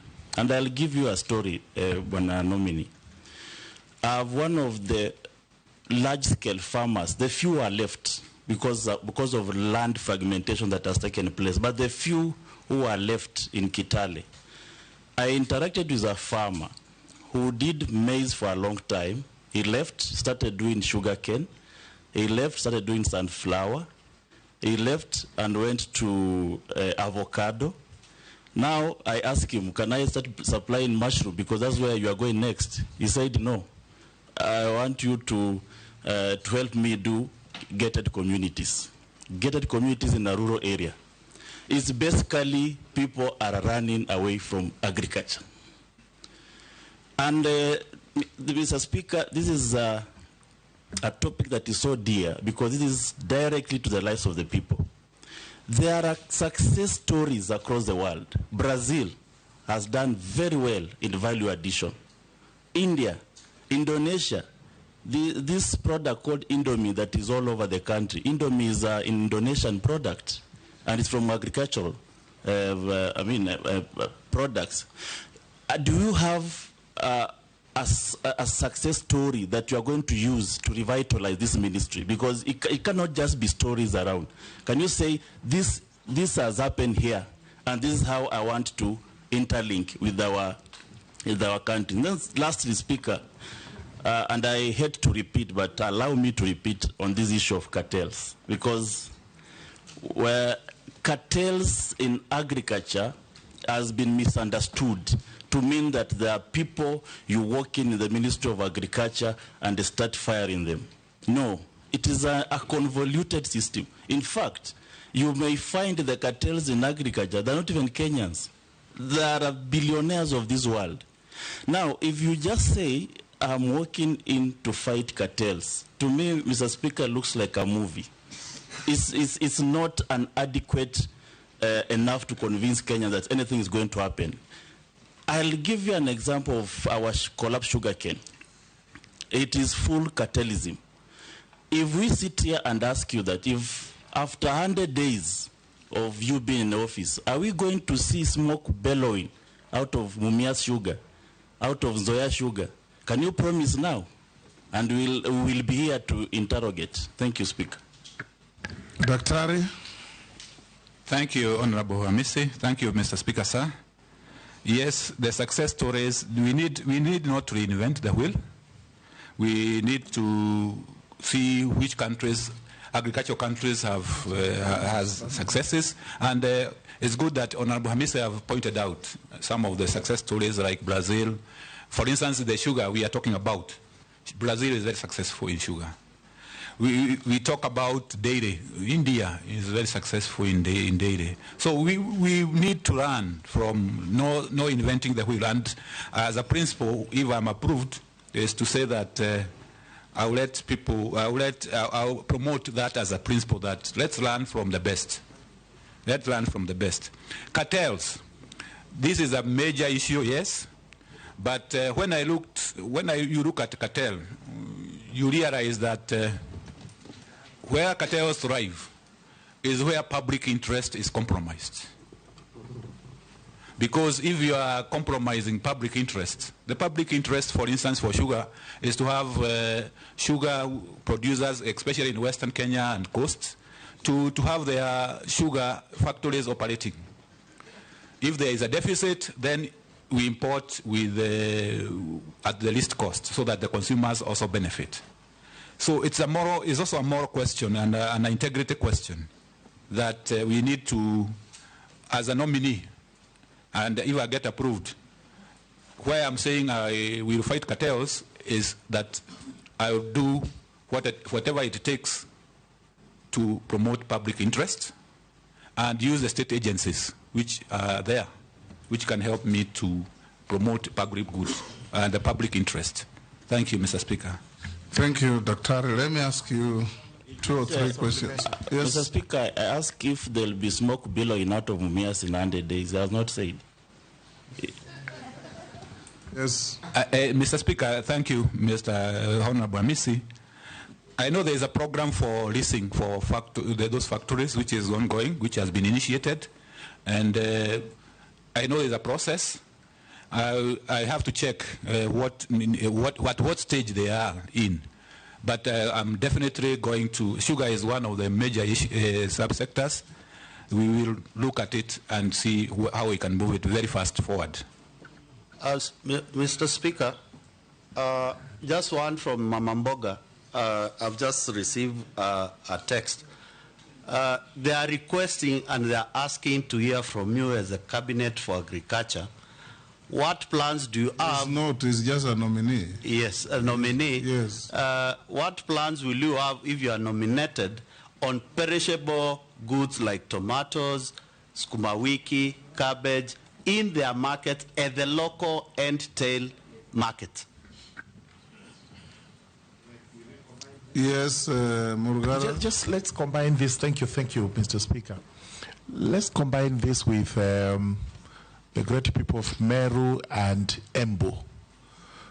The crop they have, the cash crop called Mira. We've not spoken about this. Mira has a lot of issues because in our statute books, it's a lawful crop, and we can't take that away from them. In the neighboring countries like Tanzania, they say it isn't a lawful crop and therefore you can't export it there. Recently, some counties in the country started saying, sorry, they don't welcome it there. It's not a crop, it's other things which they possibly were imagining. And at the end of the day, there is a bit of uncertainty regarding the crop Mira in the country. Now, what policies would you put in place to ensure that at least in the country, Miraa, which is Miraa and Mogoka, which is a lawful crop, does not suffer the consequences it suffered recently. I am asking the nominee, not you. Speaker, maybe just to supplement what the Honorable Mula is asking, the nominee could tell us, leveraging from your experience with the World Bank and other donor organizations, including the EU that you've worked with, how would you help to harness resources? Because what Honorable Mula is asking is critical. I know government, through the markets that are being developed, they have cold storage facilities for dealing with the perishable products like the tomatoes Honorable Mula is asking. But how would you leverage that to ensure that we even access more resources from the donor community in the local areas, not just the local markets, to have cold storage facilities around the farms, so that when farmers harvest their tomatoes and the price is bad, they can store them there to await for the value addition that you spoke to, that will benefit many of our young people. But also you mentioned something that you worked on livestock insurance. I don't know whether you said you did that working with the EU or with the World Bank. And the President has already considered to the country one of the problems that his former cabinet had was a failure in communication. I don't know what you will do as, if approved as a cabinet secretary, to ensure that there is proper communication to Kenyans on that livestock insurance that you worked on in your consultancy life, to increase the uptake of this livestock insurance, because the uptake is still very low. Many farmers still lose their livestock during the drought and floods, but they don't know that there is such a product. And what would you do to communicate better to ensure there is better uptake of that product around the country? Yes, Daktari, we're running out of time on you. Can you answer quickly those last interventions? Yes, thank you, Honorable Speaker. On perishability, I think the leader of majority has helped in that, saying that yes, there are programs which are run on markets. Definitely, we at the value chains, as we look at the value chains, definitely one of the interventions is to make sure that we minimize the post-harvest losses, because that is cuts across the board, tomatoes and perishables and even other crops. So minimizing post-harvest losses is a part of food security, because why do you spend a lot of time, money and time, and then you lose it along the chain? So we will look at the programs which can be able to help with with the issues to do with the perishables. Miraa, Mogoka, I know there is a problem, there is an issue between the producing counties and the consuming counties. And what can happen? Yes, this one is a big issue, and as the incoming, if I'm approved, is the issue is about dialogue. We have the two sides have to sit down and see how best to sort it out. And I'll be a good, if I come in as an CS, I will be an arbitrator. Yes. Yes, Dr. The other issue is about livestock insurance from the leader of majority and proper communication. Yes, if I am approved, I'll promote that insurance. I worked on this concept from the World Bank and the EU side. We need to promote it.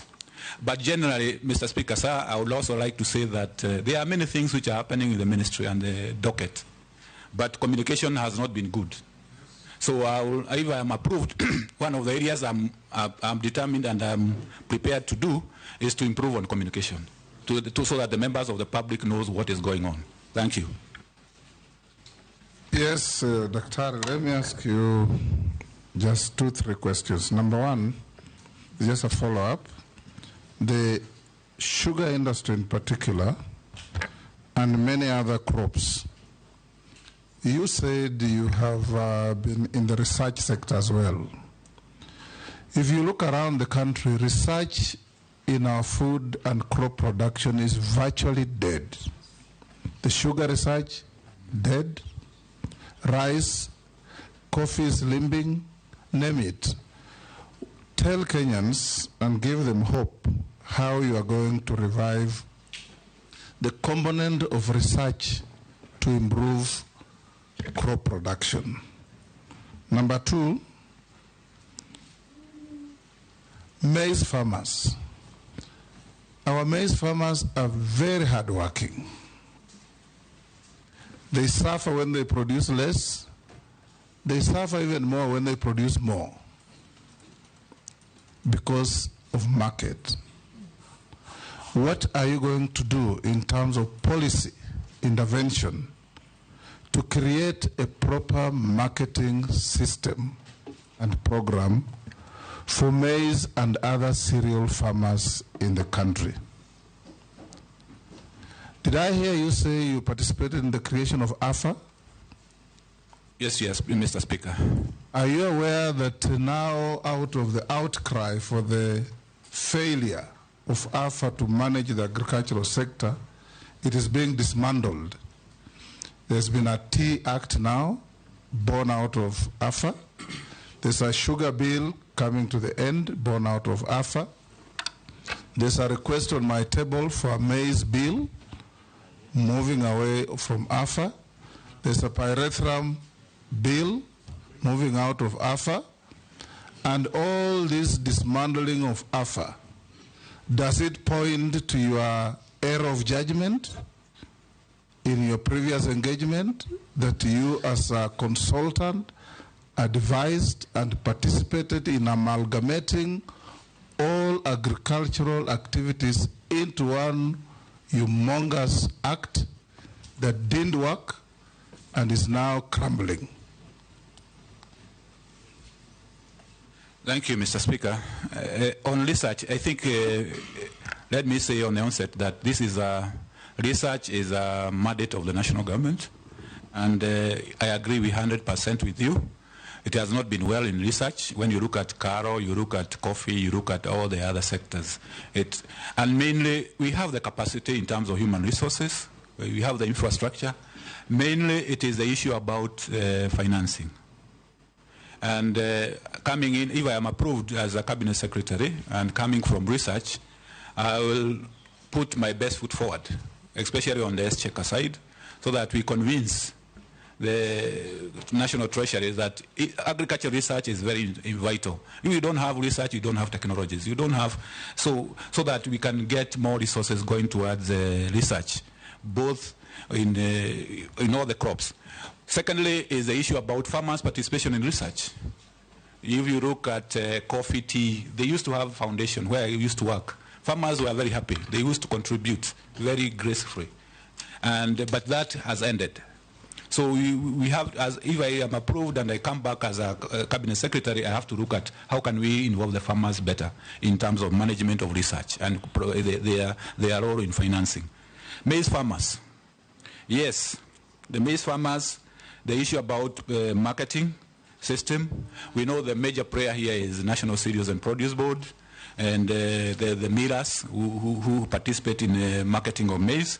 So it's an area where the government has intervened in terms of giving the inputs so the supply increases, but when it comes to mopping up, it has become a problem. Because one of the areas which the challenge there, Honorable Speaker and members, is that when you try to push the prices up, the consumers are losing. So there's a dilemma there.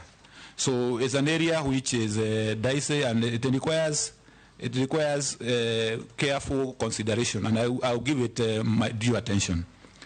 In terms of AFA, the original principle was okay, in that you try to, just like we have in energy, we have an energy regulatory authority. We wanted the same, and if you go to other countries, and honorable members have pointed out that in other countries we need to copy what is working. If you go to India, if you go to Brazil, they have one authority controlling a lot of agriculture activities. What is, and I'm convinced is, one of the issues which came through is the way it was amalgamated, it was the way it was structured, and the way it came out, in that we were not able to give due attention to all the commodities as they were supposed to be. The original idea was okay. It is the execution part which was challenging. And that is why you are finding everybody wanting to go back because to their own original arrangements. Because in principle, honorable members, Mr. Speaker and honorable members, you'd agree with me, it is more efficient to have one organization where you can have common services. But the feeling of the various stakeholders in various commodities is that why do you think it didn't work? And what are you going to do about it? Well, it didn't work because the issues coming from various commodities, for instance, coffee, tea, amalgamation of other like sugar. We brought different commodities, different subsectors at different levels and there was no effort made to make sure that they are entering at almost at par. So, be it as may, if I'm approved, is to look at what is going on,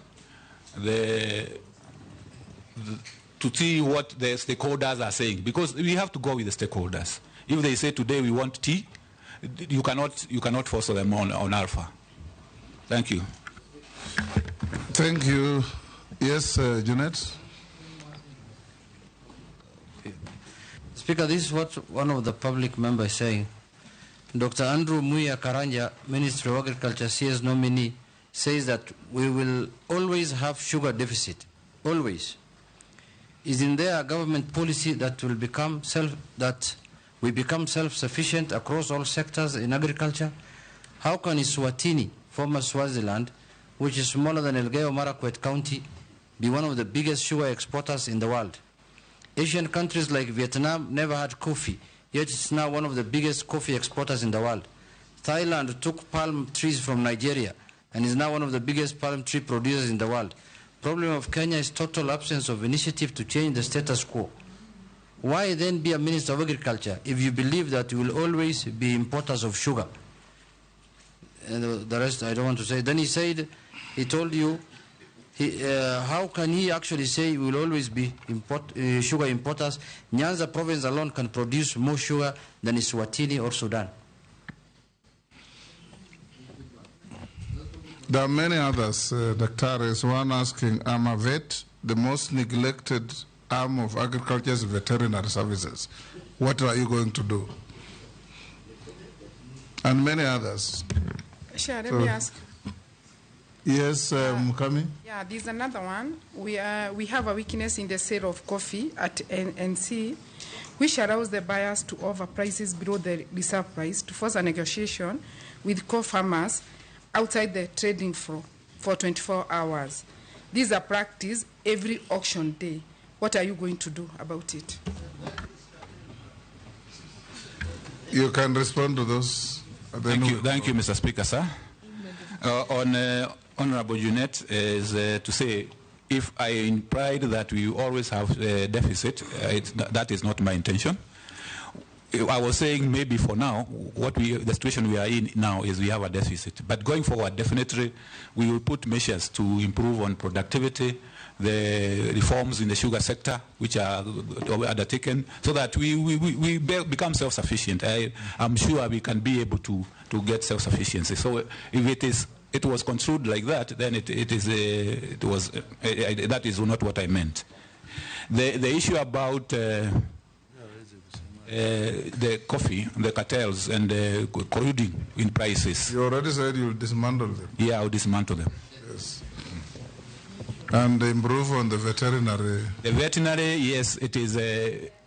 I know I was briefed that Mr. Speaker, sir, that they are registered at many legal instruments.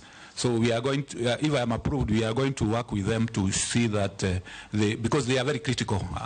Veterinary service is very critical, especially on the livestock side. Thank you. And if in case we approve your nomination, don't be limited or curtailed by the boundary between the county governments and the national government, because you have a duty on formulating policy that helps this ministry all its departments across the country, both at the national level and the county levels. I'll ask you a few minor questions, but none the less important. Dr. Karanja, have you ever been adversely mentioned in any integrity-related report? No, Mr. Speaker, sir. There is a man, Olonyango, who has written saying your conduct and integrity as a nominee is not good because you have faced one or multiple allegations of unethical behavior and participation in corrupt and illegal activities. Is it true? Not he true. has provided no evidence, but that's what he says. That is not true, Mr. Speaker, sir, because Yes. I have never participated in such kind of activity. Do you hold any leadership position in any political party? No, Mr. Speaker, sir. Within Kenya? No, Mr. Speaker, sir. What is your net worth? My net worth is 214 million shillings. Yes, made out of? Made up of my residence, my family residences. We have apartments. I have vehicles. We have plots and land. I have deposits in a bank's account. Okay. Yesterday, we had 5 candidates. We asked them many questions, ending with this minor question on their net worth. But the media only picked the net worth and forgot everything else. We want the media to be fair to both the candidates for appointment and the committee, because we are not here to evaluate the wealth of candidates. We are evaluating their suitability to hold public office to which they are nominated. Yes. Yes. Just one thing, Honorable Chair. The last time when I was in the energy sector, KenGen came up with a policy. They wanted to start doing production of ammonia in Naivasha, which is a very big byproduct for production of fertilizer. Maybe Dr. Karanja can tell us whether, instead of, because the biggest chunk of our fertilizer is imported, and if we could be able to produce ammonia, which is a very, very big component in fertilizer production, then maybe that can go towards addressing most of the fertilizer issues. Thank you, Chair. That's good information for you, Dr. Karanja. You can go with it, and we'll now release you. Go with your original documents after having been checked with what we have in our possession and found to be correct. Have a good day. Thank you, Mr. Speaker, sir, and I would like to thank you and all the members for the good engagement. Thank you very much. Thank you. Agent, you can escort the nominee. Mr. Speaker, on that issue of declaration of wealth, you know, since our media colleagues are here before the other nominee comes in, I know it's the newspapers that largely reported on it, which is okay, because it's part of the vetting process. But, you know, if these honorable members also here declared their wealth, there are others who are worth much more than that. Like my friend here, Jotend. I know if he was to declare his wealth, having been a member of parliament and a businessman of many years. Mr. Speaker, that is being malicious, Mr. Speaker, and he has been sent to finish me. Yeah, I don't know about you. My only concern is that you asked the candidates many incisive questions, and the question of their worth was at the tail end of every interview. And even the candidates gave very clear explanations, like Soipan said, her growth is because of the appreciation of the assets that she had. And I believe it applied to everybody. But what we see in the headlines is totally different. In fact, the Honorable Soipan said appreciation of land and a house she has acquired in Nairobi. And I think it's important for the public to also know all these cabinet secretaries once appointed into office, just like members of parliament, access mortgage facilities to buy a property in Nairobi if you didn't have one. Soipan has also been a member of parliament for 3 terms. So it's fair because maybe next time it will be, these members here will be here being vetted. To appreciate that Honorable Mary Amase has been a member of parliament for 3 terms, whatever she is worth, and she also has other consultancies she does and other businesses. What about me 6 terms? We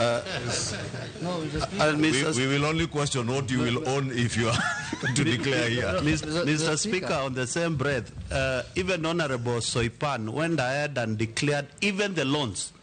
And if you look at declaration, she has a loan of 49 million shillings, which is not yet paid and removed from the net worth.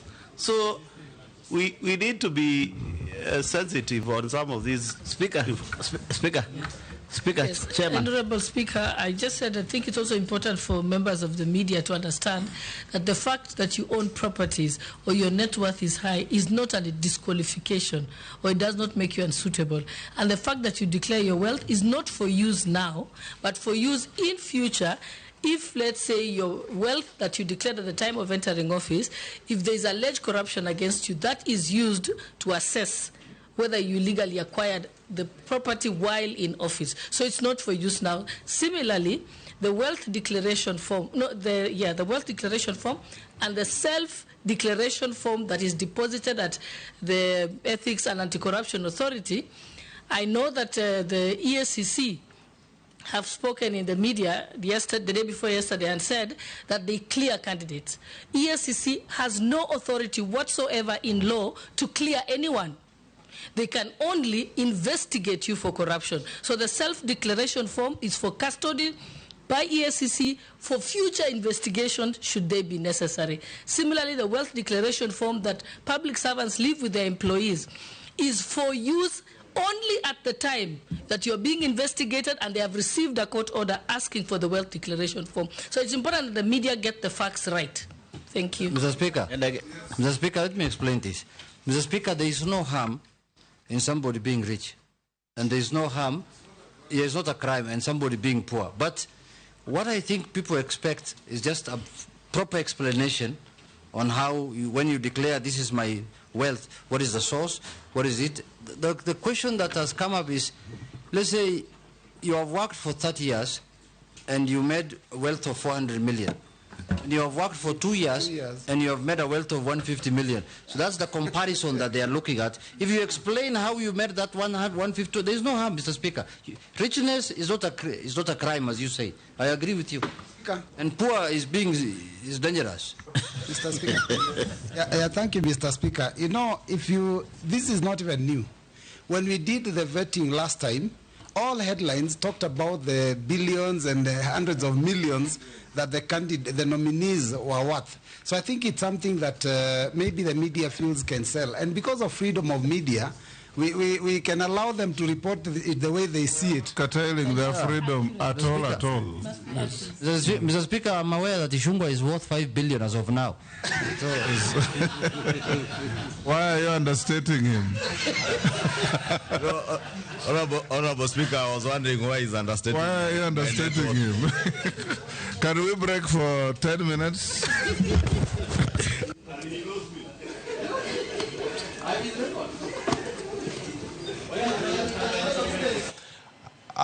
Nyakura Mogejwang mano achiel kachiel jod bura utieko kendo koro gikawo yueyo margi nyaka sani. Nyakura Mogejwang mano twak madhi nyime odiochiengni ma kawuono kane dayo dho mano Dr. Andrew Karanja mabende owal e lemono mar bedo jatend migawo ma ochung'ne weche mag pur pacho kae. Puodho ma kamano Nyakura Mogejwang biro e kinde ma jotend migepe gi duto temo rango ni bende giromre ga apis margi. Wacho ni penjo maduong' ahinya mabiro tok ka osepuodhe mano kata ka puodho dhi nyime en Mwandu ge rom nade sani kapok odonjo e apis. To ka obro tieko bro bedo kama chal nade.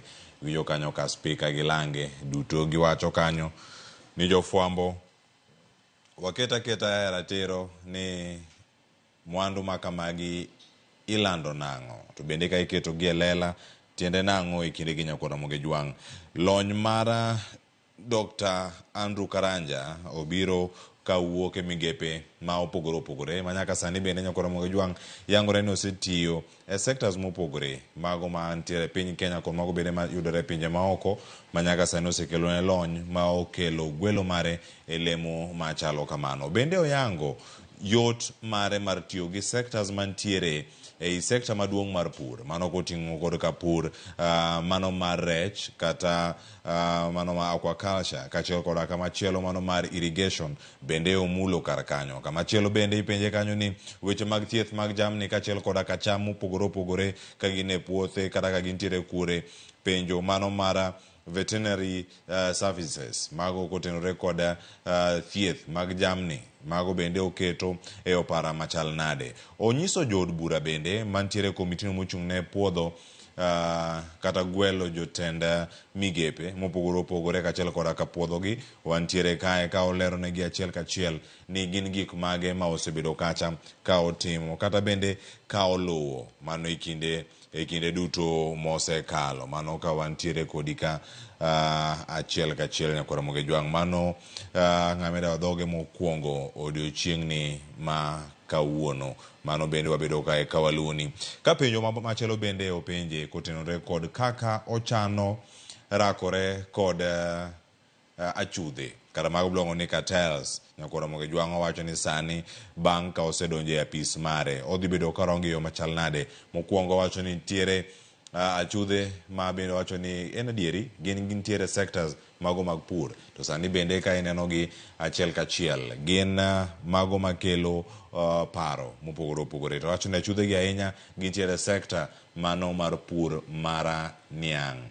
Chal mar wach ne en mane ka jatend kweth manok e od bura kasani no kanyo mobet machiegni gi Kimani Chungwa ntiere Junet Mohamed mabende oloso kar kanyo ka wacho ni Nyanza kende nigi teko mano mar golo sukari mathoth moloyo kata pinje mamoko manyaka sani golo sukari e kwan mamalo karango kacha Eswatini kachiel kod ka pinyno mano mar Sudan ma milambo kata South Sudan. E kinde gi bende Nyakwa Ramogi Jwang ibedo kirango gi yo machal nade mano kama gidhi bedo kata ka irango gi Nyakwa Ramogi Jwang. Kamachielo bende wach madiere ma oneno kaka Junet Mohamed loso owuoyo to kono Dr. Andrew Karanja ni bende ing'eyo ni ponono bang' higa achiel nyabedo kionge tich nimar ma en kama ji opong'e kod weche mathoth ahinya kirango kaka sekta mar pur osebed kanyo ka itayo e kinde mathoth. Nyakwa Ramogi Jwang kasa ni bende mano jod bura ma Suna East ma oloso kanyo ko wacho ni kamichope en migao mantiere kod achiedh nade mopogore to ma bende nyalo miyo jopur wuok oko e ndara kanyo bende owacho ni nyalo bedo ni en ng'anyo kata ka gintie yo machal nade ogone kanyo ni be ing'e ni nyabedo maonge tich bang' higa achiel mana ka intiere sirkal ni kod mathoth bende mantiere.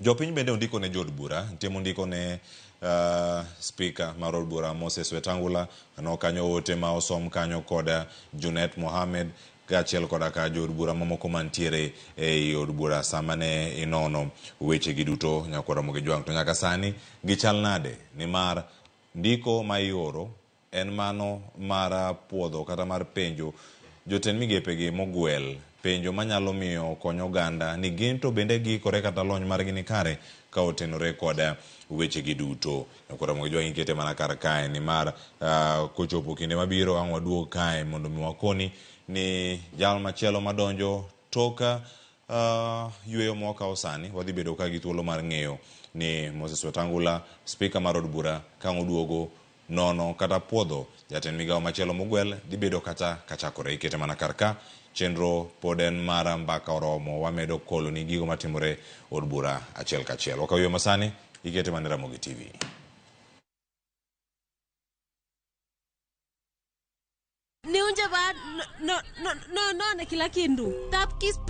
Introducing Thabki in Kamba. If Kamba is your language of the heart, see how jealousy and betrayal tests the bonds of many, as in this story of Thapki, a beautiful, lively and intelligent girl who faces all challenges in a positive way.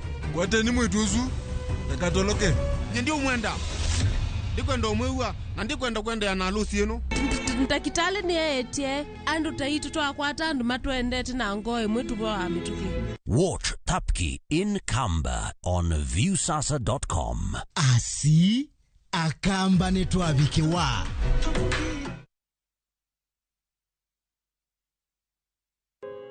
Our Father, who art in heaven, hallowed be thy name. Your kingdom come, your will be done on earth as it is in heaven. Give us this day our daily bread, and forgive us our trespasses as we forgive those who trespass against us. And lead us not into temptation, but deliver us from evil. For thine is the kingdom, the power, and the glory, forever and ever. Amen. Dial *811*495# to get Our Father. Bed kodwa e wuodhni ka wanono kit timbe mag anyuolawa. Oyundi no neni en winyo mayot. Sama no dhi chiemo, ng'ama ok ohero tich matek. Koro nyako ringi kodhi chiemo. Ema nomiyo chake kamano. Gin kido mamiyo wabedo kaka joluo, sigendni mopogore opogore mag dhoudi mag luo. Chiro ma kiti pando chira. Gini dwa chako ndeti mos. Okelo ni ahonda. Dil majony. Luweche mag luo mopogore opogore. Moro ka moro kuomgi nigi ranyisi mopogore opogore. Wuon magolo ng'ani ka wuongi watere wadhi gone dala. Koro telo gile to gi gweno. 111 Luchenro ni ngeso ka ngeso saa 1:45 otieno e Ramogi TV.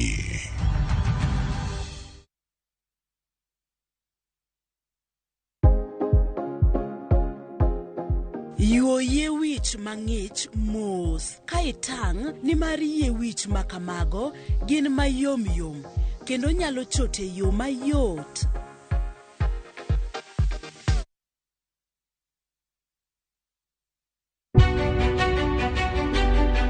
Chakre kinde mosekalo nyaka e chuny ngima ma pile ka pile. Tiprosa dawa iwacho neria marach kendi dwa hewe kendi riambo moingo dawi. Wuoth kodwa sama wanono sigendni mabeyo mag gwengewa.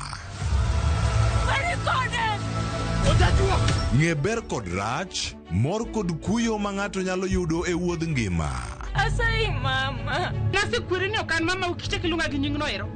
Mama nyisi. Riuri kodwa mondo wane sinema mabeyo ahinya ma owinjore wawinj kendo wamorgo. Kendi ng'eno wono sipi mabeyo lakini nitie kuma kete mami. Winam Cinema Jumapil saa 2:15 otieno kod saa 4 otieno. Kik bai.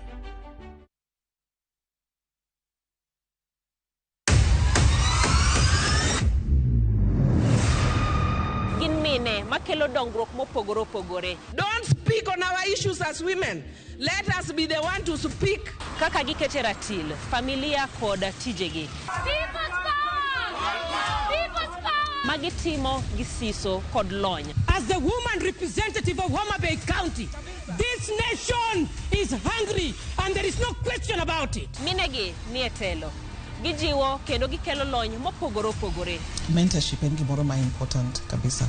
Mano konyo ji kendo miyo ji bet gi positive attitude. Gimiyo lony margi kanyakla kod yudo duoko ne chandruoge duto magikale. We want leaders to be fair to the nation. To emine wacho sigand miyo kamiyo ogen. Mine wacho ngeso ka ngeso kod jailieta.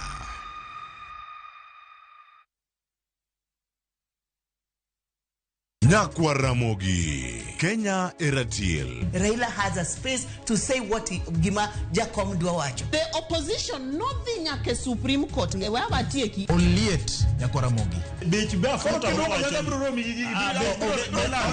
Jumapil ka Jumapil. Ana chungo mama kratil kadel war piny. Ka adwani discuss kaka Kenya dhi. Winj twak magoratil piny. One was a got in opposition. One was got in opposition 50 years. Mae ukiparka kele wich bar moro. UDA onge kama pose donje. Adwani penje bati. Koso donje kona mane. Sachiel gi nus otieno. Siasa mar piny Kenya en siasa koso dongruok. Ka ikelo ni kod George Bati. Kik bai.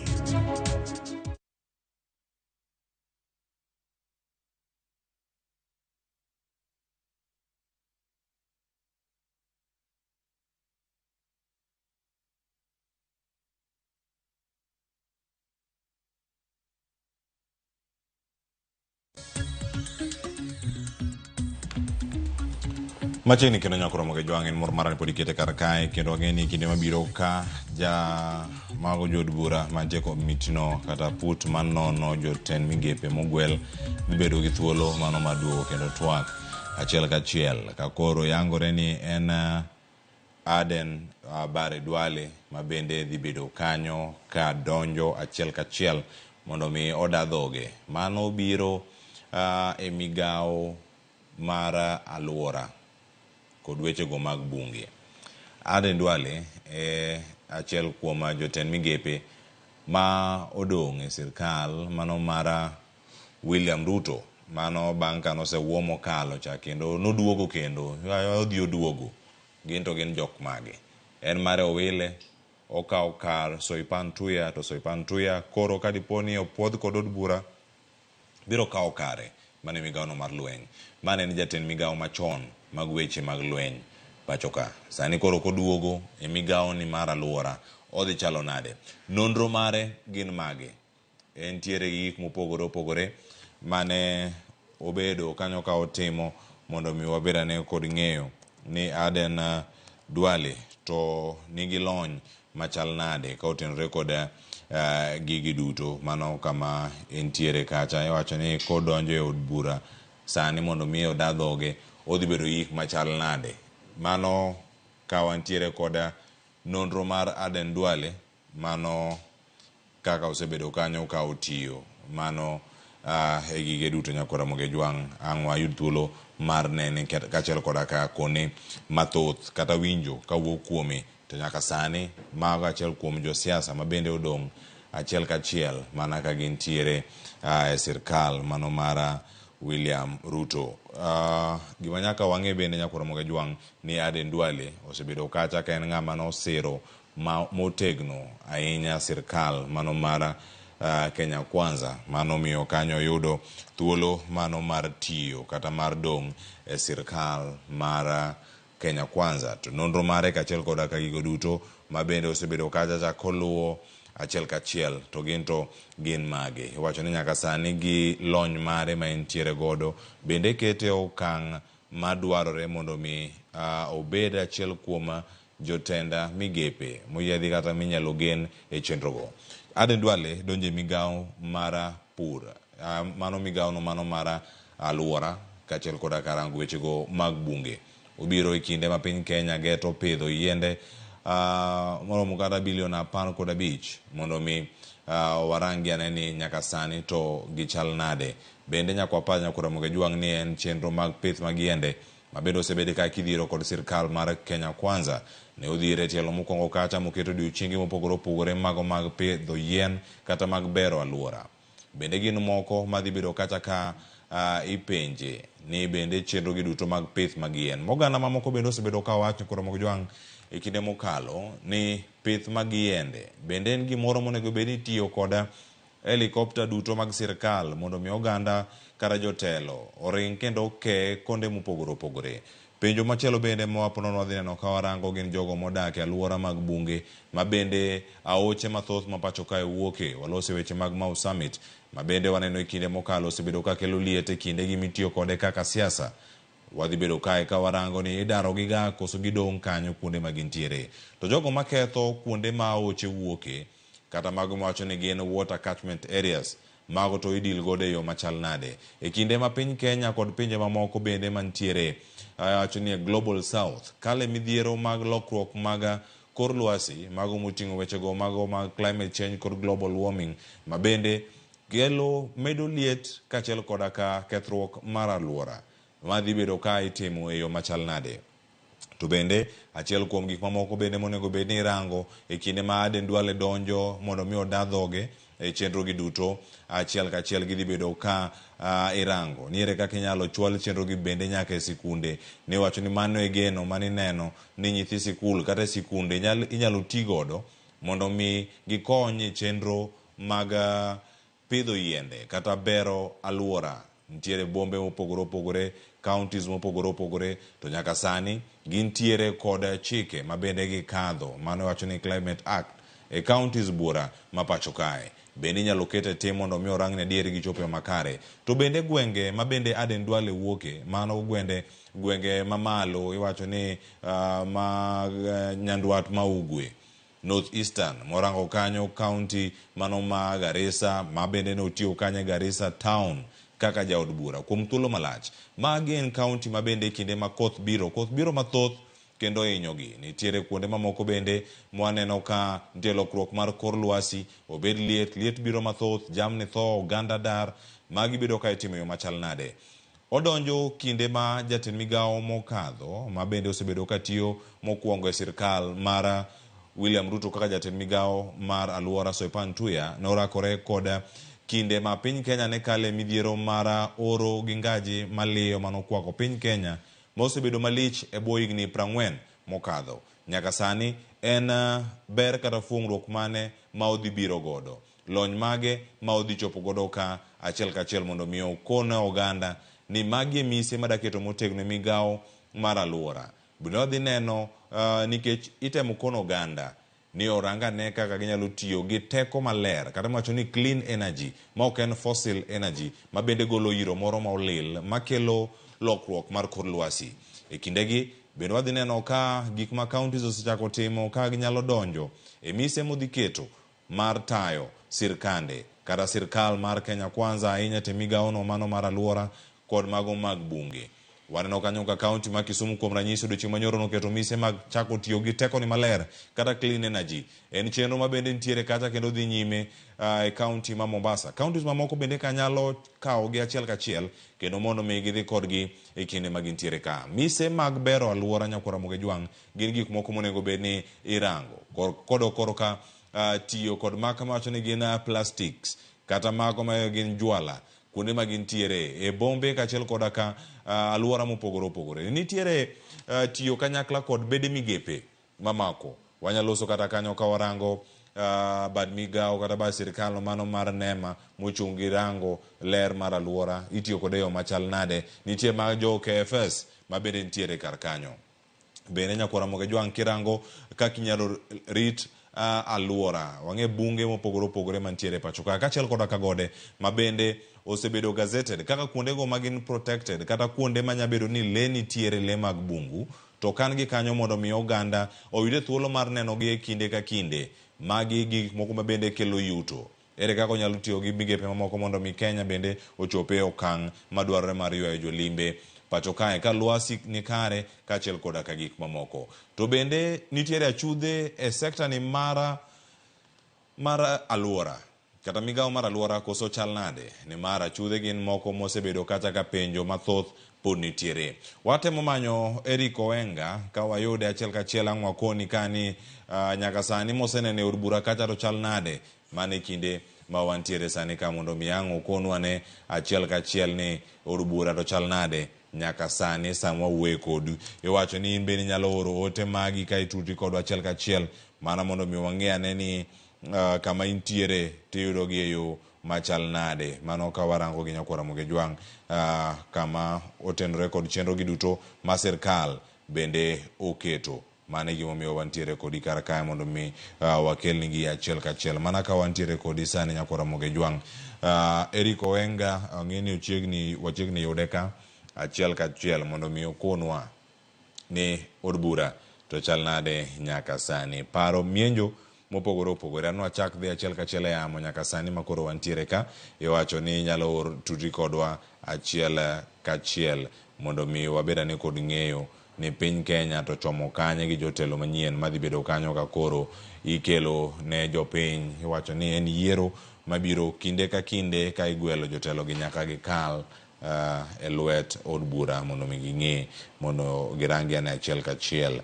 Paul Jacob wacho ni Dandora koni bende wamor ahinya gi chenro madhi nyime ka wuod Adwen to wacho ni erokamano ahinya kuom kelonwa gi achiel kachiel. Rasa Tula DDO wacho kani jobless corner Rabar wacho ni one tuned in ka ote machielo donjo kar kae. Kamoko bende wamedo lunya kura muja kokalo e mbuiwa achiel kachiel mana kama wantiere kodi ka mondo mi warangi ane achiel kachiel kae. To weche mamoko bende madonyo kura muge jwang' mana mondo mi wakoni bed kod ng'eyo ka weche manyien mag migago pok ochopo. Nyaka sani duond bura mano mar UDA osetimo lendo magi kendo gilando kanyo ni nyaka sani othich oko mano othich oko jagoro maduong' margi Cleophas Malala, kendo kar Cleophas Malala kanyo ng'ama dhi kawo kare kanyo en Omar Hassan mabende osebedo kanyo ka achiel kuom jokanyo mag duond bura mar UDA mano Hassan Omar mana ka wantiere kodi ka achiel kachiel. Weche thoth nyakora moge jong bobedo gi thuolo mar rango gi to sani waranga ne Eriko Wenga ni chal nade kama entiere nyaka sani entiere oko mar duond bura no mar UDA. Nyaka sani ochal nade weche machoponwa nyaka sani en loko telo mantiere kacha ka UDA ta enyele mono mano majagoro maduong' kata ma Secretary General. Ochal nade nyaka sani Eriko Wenga?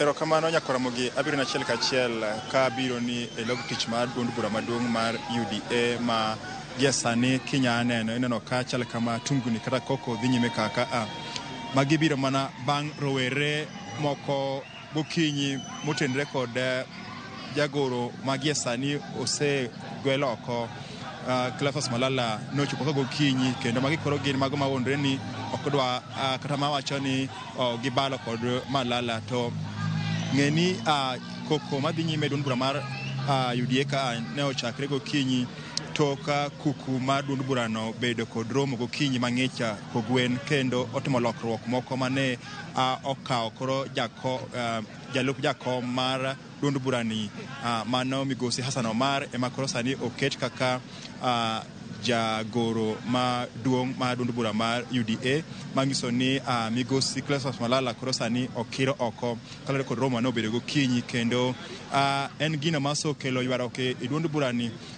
Inyalo paro maber chieng' tich adek ne nitie jomoko mane wachore ni gin joma nochako chama mabende ne obiro kaba oketo jal ma iluongo ni Joe Halande kaka jagoro yor kojolo. Gino bende sokelo tungni kendo ne okelo koko mang'eny chieng' tich adek ka jakom mar chama ni mano Mikai Cecil Mbarire nobiro kabo chiwo to wacho ni odiochieng' ma kawuono gibiro bedo kod romo mar twak kata kamano romo ma kawuono oyango ni Malala oriembi chama kendo onge odiochieng' ma kawuono ok en jagoro mar duond bura mar UDA kendo oket Hassan Omar e yo makojolo. Koro giasani warito nito gibiro wacho nang'o odiochieng' ma kawuono kaka warito kalure kod koko kendo en gino makoro ochuno obila koro chopo ka mar rito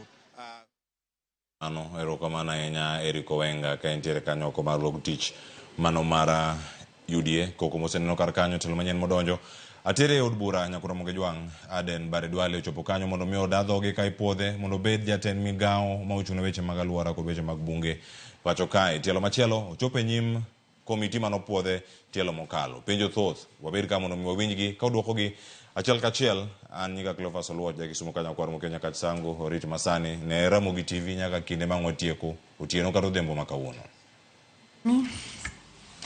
Caleb Amisi Sabot.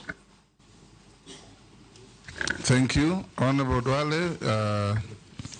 You know you have appeared here before, so before we start, we'll take your evidence on oath. So you have a choice between the Quran, the Bible, or affirmation. You obviously is the Quran. I have only one choice. Take the Quran in your right hand, be upstanding.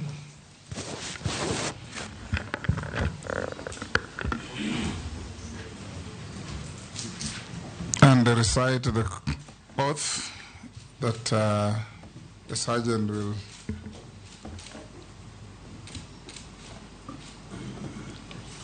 Bismillah. I, Aden Barre Duale, do swear that the evidence I shall give before this committee on the matter under its consideration shall be the truth, the whole truth, and nothing but the truth, so help me God. Thank you. And take your seat and sign the oath.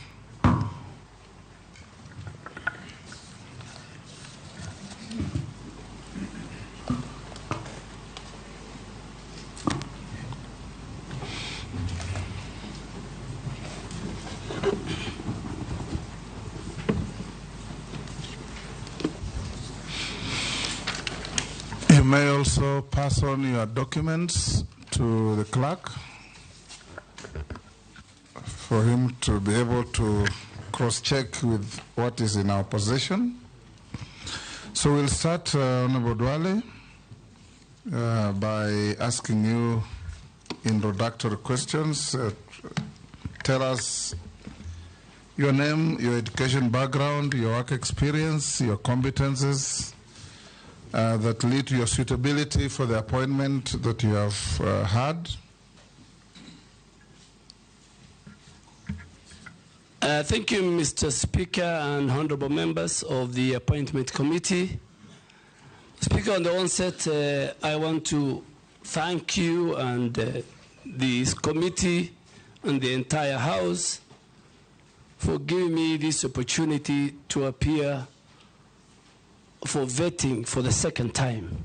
I also want to thank His Excellency the President for according me a second opportunity in a different ministry to serve the people of Kenya. Mr. Speaker, I grew up in Garissa.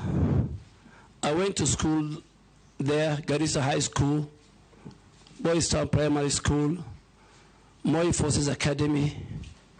I did my first graduate degree in Moi University, Bachelor of Education Economics. And finally, I did my master's in business administration in 2011 at Jomo Kenyatta University of Science and Technology.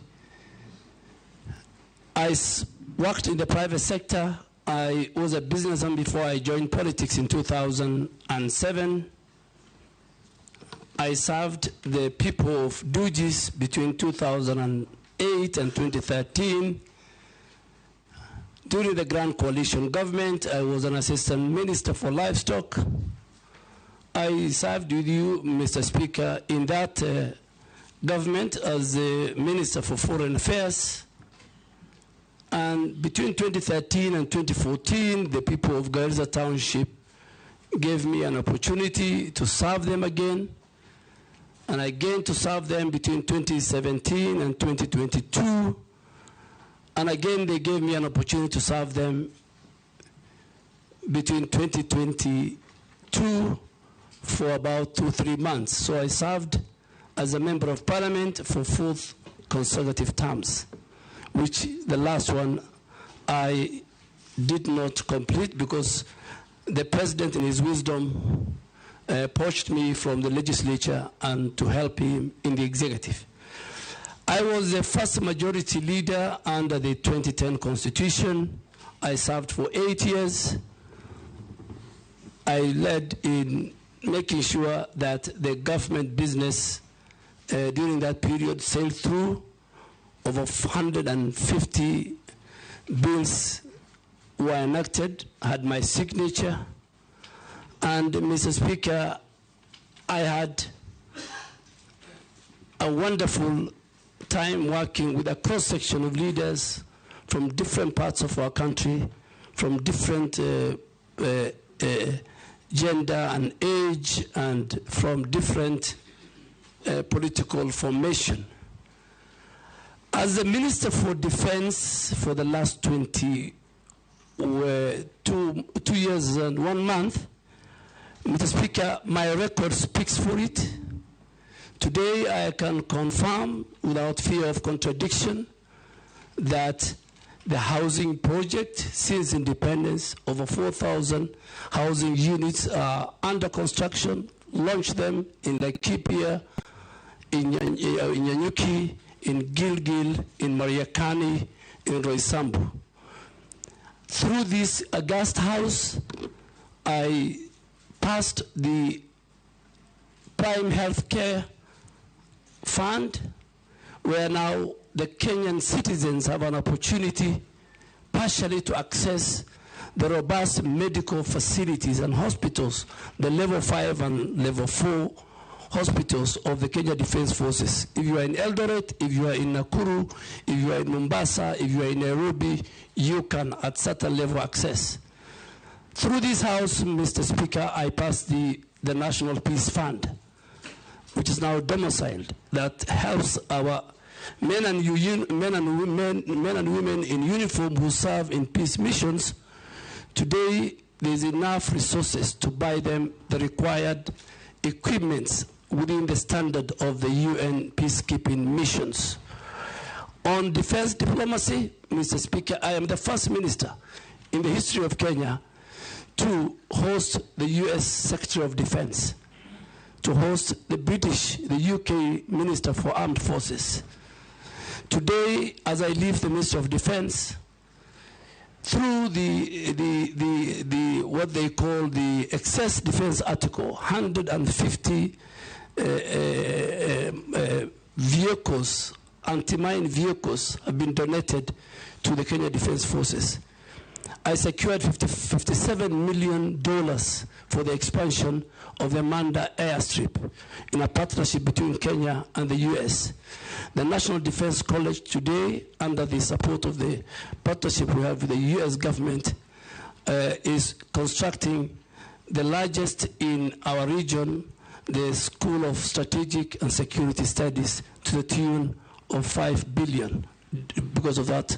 And finally, I want to say it, the only center, the Center for Terrorism, Counterterrorism, Counterinsurgency in Laikipia, funded by the US, UK, and the Kenya government. One of its type is ready for commissioning. Of course, in the war against terror, Mr. Speaker, in the last 2 years, Boni is safe, the North is safe, Nairobi is safe. Kenya Defense Forces have taken the war to Al-Shabaab inside Somalia. We will not anymore, at any given time, we are not going to wait for them at our borders. We will not allow them to come to our cities. We have taken the war to them. So, Mr. Speaker, my qualifications, academic qualifications, my experience as a member of parliament and as a leader in this country, the stint I had at the Ministry of Defense, my age, my role in the private sector and business gives me the required testimonial. But finally, to say, Mr. Speaker, I have never been indicted in any adversely in any report of parliament. I have always had clearance from the criminal justice system, the Ethics and Anti-Corruption Commission, the DCI.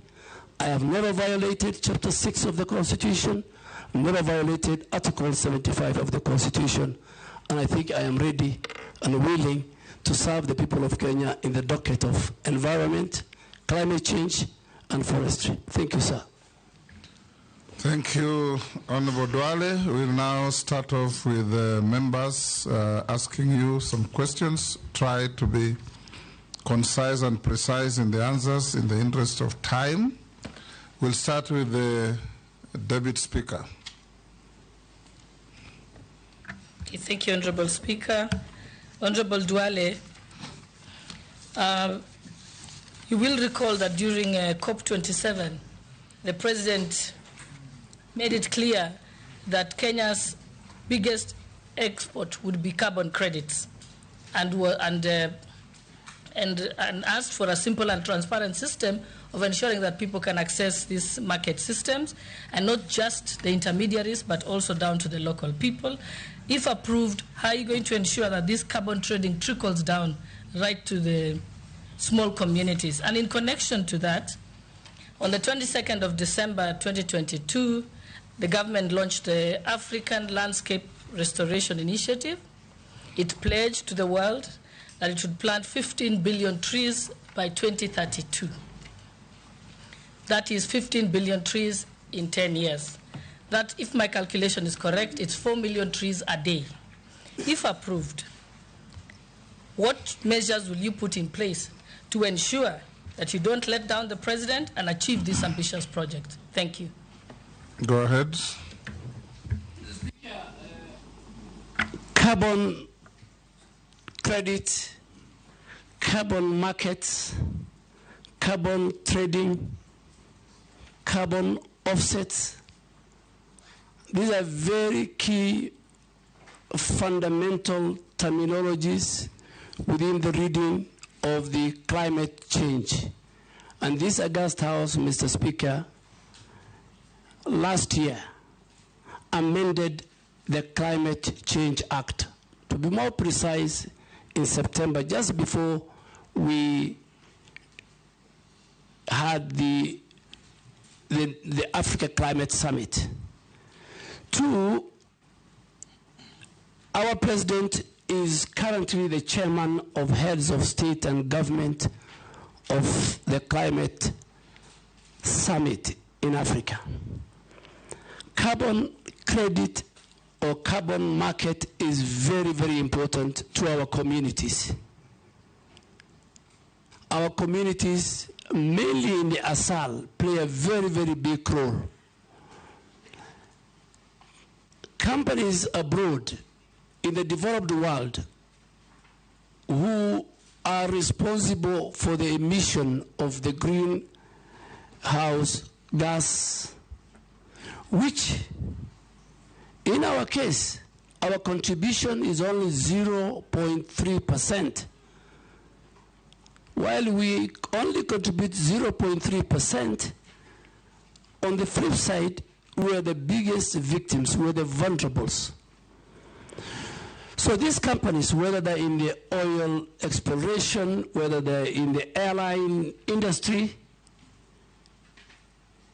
they pollute the outer atmosphere. And they get involved in carbon trading and carbon market. Carbon market is just where you provide a mechanism, an infrastructure where both the private and the public sector engage in that. So to the question of Honorable Deputy Speaker, that amendment that this House did created a very robust legislation where the role of the community, particularly inland carbon projects. And I'll give an example in the northern Kenya, the so-called Northern Rangeland Trust. Before communities were evicted from those lands, before this law, there was cultural disruption by these project proponents. Before this law, because there was a lacuna, there was no even register for the carbon markets. Today I want to report that the law this House has passed give communities 40% of whatever carbon markets resources are received from the developed world. Today, NEMA as an organization is a custodian of the register. A company cannot just come into our country and go to our forested areas, can go to our rangelands and enter into an agreement with the project implementers. The community has a role, the community has a percentage, and even in that same amendment law, you created the element of the offenses. that today in our country, if you commit certain crimes, even money laundering in carbon credit business, falsification, not involving the communities, then you need to have to play. So I want to assure, if this committee approves me, that my mantra will be public participation, public consultation at the community level. Communities will have a role.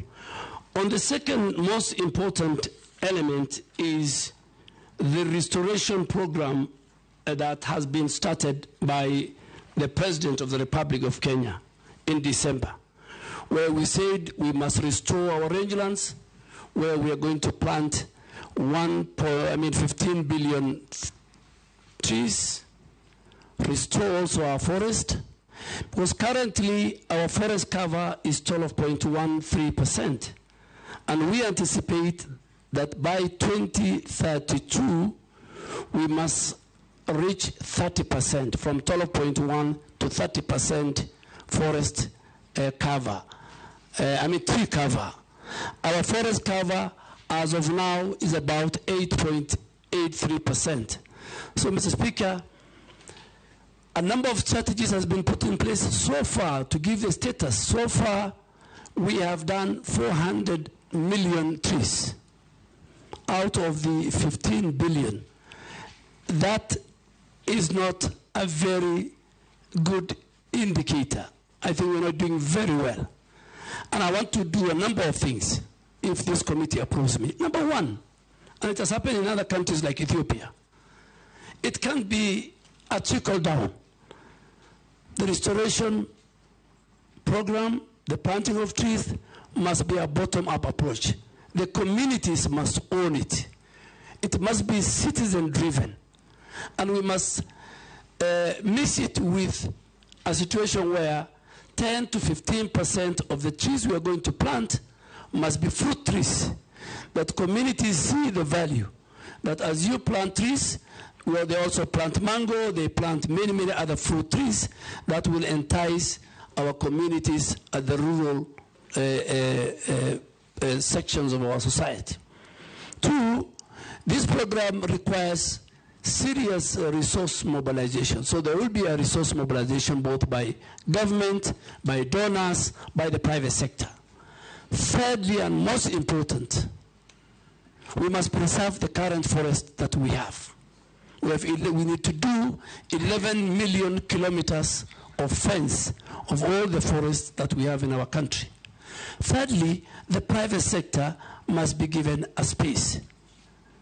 Private sector, where the corporates have a role in all their strategic partners, whether it's Safaricom, whether it's the banks, that every section of our degraded forest area, a certain private sector person is given to, and they can use it even to rebrand it and even own it. So, Mr. Speaker, communities play a very big role, and I am sure right now as we speak, 4 ministries are leading: the Ministry of Interior, the Ministry of Defense, the Ministry of Environment. There are 3 ministries which are at the bottom, including the Ministry of Agriculture. If this committee approves me, Mr. Speaker and honorable committee members, I think this is a game changer. On the flip side of it, Mr. Speaker, that again will be linked to the carbon credit. A lot of resources will come to our country, because the more we restore our forest, the more we play a role in the reduction of the emissions, the greenhouse emissions. So on one side, it's good for our country.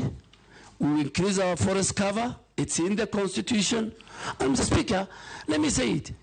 In our preamble, Article 4 of our preamble talks about the environment. We must preserve our environment. It's our heritage. So it is, it's not even an article of the Constitution. It is in the 4th preamble of our Constitution. Thank you, Mr. Speaker. Thank you. In the next questions, Honorable Dwale tried to hit pointed answers. That was a good introduction to what is actually the epicenter of your ministry. I'll now ask the Majority Leader. Thank you, Honorable Speaker. Maybe just to start with a clarification, Honorable Duale, you said you work with corporates to restore degraded forest and own it. I hope you said you don't mean to transfer ownership to the corporates. I hope it's to own the work. And they can use it for branding. Thank you. I don't want to repeat what you've said because you've, as the Speaker said, you've really taken care of the carbon credits issue. But even as you do that work, Honorable Duale, you know we have very many petitions in Parliament on degazetted forests and forests that are grabbed. I would want to hear how you intend to work with Parliament, especially in dealing with all those issues, land issues around degazetment, encroachment of forests, and outright land grabbing of forested areas. Case in point, I'm aware, I know, and I don't know if you may be aware of the Ololua forest matter just outside Nairobi, and what you would intend to do to reclaim all this grabbed forest land. Mr. Speaker, when I look at the ministry and even Parliament, there are a number of petitions touching on forest, grab land of the forest, part of the forest be put under use either for agriculture, for even government offices across the country. And the history of forest being grabbed, being encroached, is as old as the Republic of Kenya. In my entire life in Parliament, from the Mao forest, when the Honorable late Michuki was the Minister for Environment, it's a recurring thing. And what I want to intend, if this House approves me, Mr. Speaker, is first to consolidate all those petitions. Some are genuine, some are out of fraud. Generally deliver a cabinet memo, and the cabinet, the highest decision-making organ of our country, can make a decision on this matter. All the petitions, the ones dealt with the Parliament, the ones which have not been dealt. Coming specifically to Ololua, Mr. Speaker, I want to categorically, without fear of contradiction, say that if this House approves me, in the first 30 days, working with the Minister for Lands and other government agencies, a number of titles, including and belonging to big people in government, some of them members of Parliament, will be revoked. I will revoke those, and I am ready to bear the consequences. Particularly for the one on Ololua. I have been briefed, I have listened to experts, and I have seen it's deliberate. In the last 2 years, there are people who got illegal title deeds, and I think it will be the first place I will visit, and also with the Committee on Environment, and I hope the chair is a member of this committee, my chair. We will visit, and please, Mr. Speaker, some of your members might be casualties. No problem. If you do what is right, we will support you. Yes. Mr. Speaker, is that to say the CS nominee actually knows the grabbers of Ololua Forest? Because he has claimed they are senior government officers, including members of Parliament. I hope he's not referring to me since I asked the question. Mr. Speaker, I am the nominee for the Minister of Environment, Climate Change, and Forestry. So if this House approves me, forestry will be my business. Grabbers of forest land will be my business. Whoever they are, whatever their status is in society. Mr. Speaker, if I just to say it, and I think for record, let me say it. With the last 2 years when I was at the Ministry of Defense, and I had the privilege to serve as a member of the National Security Council, and you served as a member of the Security Council when you're Minister of Foreign Affairs.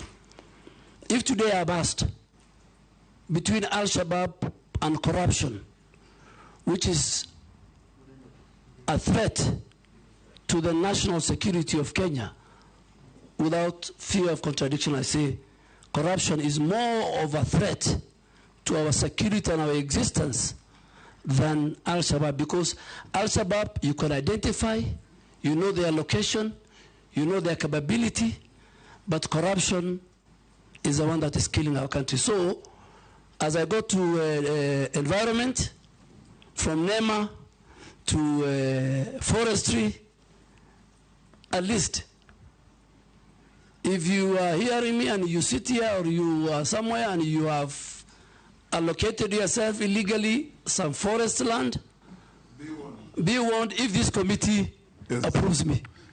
Janet?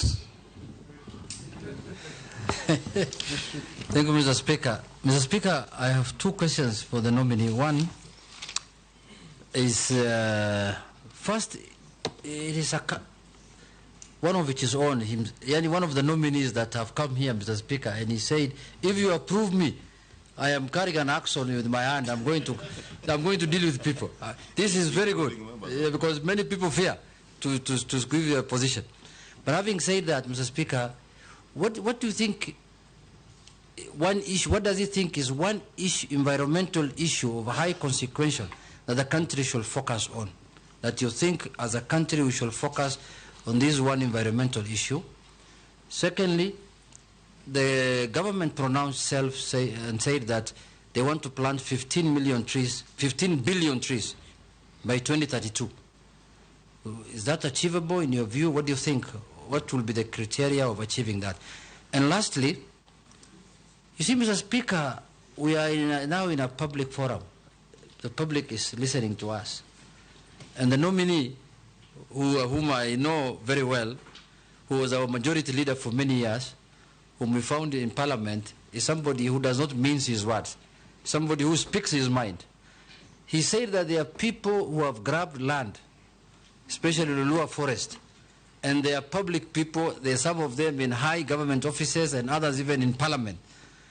Could he share with us who those people could be, so that we also know that maybe where we are sleeping is maybe not a forest? Maybe some of us are living inside a forest, Mr. Speaker, so we can start packing before he's approved.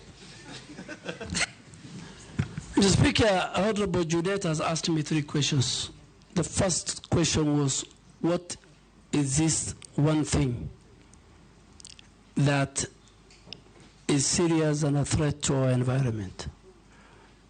Mr. Speaker, as I said earlier, environment, the place of environment is in our preamble of the Constitution. Environment has been cited in Article 42 of the Constitution, that every Kenyan has a right to secure and clean environment. Article 69 of the Constitution talks about citizen rights on environmental issues. And even Article 70, Mr. Speaker, it is very explicit that if the state or any other actors violate the environmental rights of citizens, it says they can go to a court of law. So public participation, stakeholder engagement, citizens' right is very key to environment. But with these rights to the environment comes with responsibility. All of us have a responsibility to protect and preserve our heritage, which is our environment. Three critical things, Honorable Junet, that we are facing as a country. We are facing pollution, very serious, both air and water. We have serious pollution. I am sure some of the members and the citizens listening to me, our air is polluted by industries, by noise pollution, Then you come to our rivers. Our rivers, our oceans are polluted. Mr. Speaker, the 3 rivers that originate from Honorable Ichungwa's constituency, it's called the Ondiri Swamp. By the time, because of the sewage and all the other things that they pass through, the Athi, the Madare, the Ngong rivers, is completely polluted. The second thing, Honorable Junet, is our biodiversity. Our biodiversity. But from Dagoretti, the origin is very clean. Yes. Yes, Honorable. Thank you for that information. Yeah, the origin is clean, but it's very subjective, so we need to go with you and check. So biodiversity. A lot of the biodiversity, whether big, small, our heritage, are finishing. How are they finished? Through agriculture. Even the small insects, through agriculture, through road constructions. You know, infrastructure is a big threat. And then the most now I can pick it, Honorable Junet, is how we manage our waste. The waste management in our country and in our counties is in very dire situation. The law has been passed by this House. MCA of 1999, various amendments, even the coding of our waste. It's a household responsibility. Honorable Deputy Speaker, for example, if I pick her, in her own house, she's supposed to have 2 different coded bags, one for the wet waste and one for the dry waste. The person picking it is supposed to have 2 different trucks. When it goes to Dandora's site, it's supposed to have where it can deliver the dry, where it can be recycled, and where you can deliver the organic, where it can be used for fertilizer and many, many things. So those 3 issues, and also the waste management, I think is something that I will maybe later explain we must deal with. The 15 billion tree planting, Ethiopia did 30 billion. Ethiopia is a country that we can be proud of, we can learn a lot. I am ready to go to Ethiopia. I'm ready to walk the talk, help the president, talk to citizens, use leaders who are here. Leaders, stakeholders are very, very important. These tree planting, members of parliament are very, very important. It's not about taking a chopper, planting few trees, you don't know who takes care about them. In fact, the problem is, it's not about, it's planting and then making sure the tree grow. So there is planting and growing. So members of parliament, all of us, the private sector, the public sector, the communities at home, will help us. Thank you. This time around, I'll start with Miss Caleb. I've been petitioned by Mishi and Mukami that I change tact in who speaks first. You guys will be the last this time. Mr. Speaker, they didn't consult me. Now you've got me off guard, but it's okay. Give it to Mukami then. No, I will, Speaker. And ask, in the interest of time, ask one question, get one answer. Yeah, thank you, Mr. Speaker. I'll ask one question because I was trying to prepare the second one. If I get a chance, later I will. There is a major conference happening in November in Azerbaijan and Baku. Do you know the conference, the name, the history, and how Kenya can tap into such global climate conferences in the fight for climate change?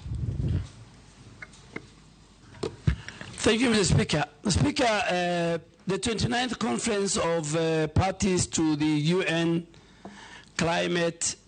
Framework Convention on Climate Change, UNFCCC, which is known as COP29, will be held in Baku in Azerbaijan between the 11th and 22nd of November this year, inshallah. And Mr. Speaker, on the 11th is the first day for the heads of state and government to have their meeting, and then the next, on the 13th, will be the World Leaders Conference on Climate Change. What are the top priorities that this conference will come up with?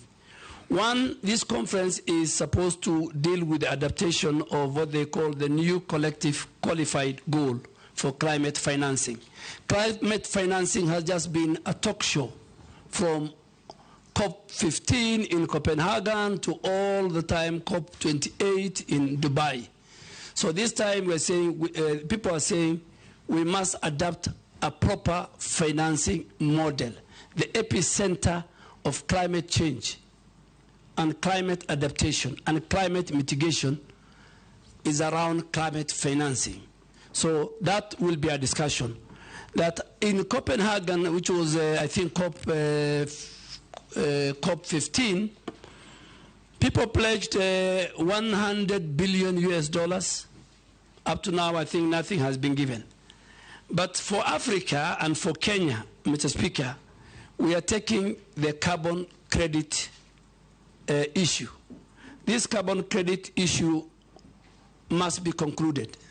And again, thirdly, the finalization of the operationalization of Article 6 of the Paris Agreement, which defines carbon market, is what I think Kenya, led by President Ruto, and all of us, and Africa, we will take it to the table that let us not have a talk show. The UN meetings must come with clear, achievable, clear, deliverable for fighting climate mitigation and climate adaptation. Mukami. Speaker, with your permission, kindly, I request to finish the other question with your kind permission. Thank you, because I had to, but it's a privilege of being the first. Thank you, Speaker. I just want to know where the nominee came from, the Military of Defense, because I happen to have served in the Committee of Defense and interacted with the ministry a lot.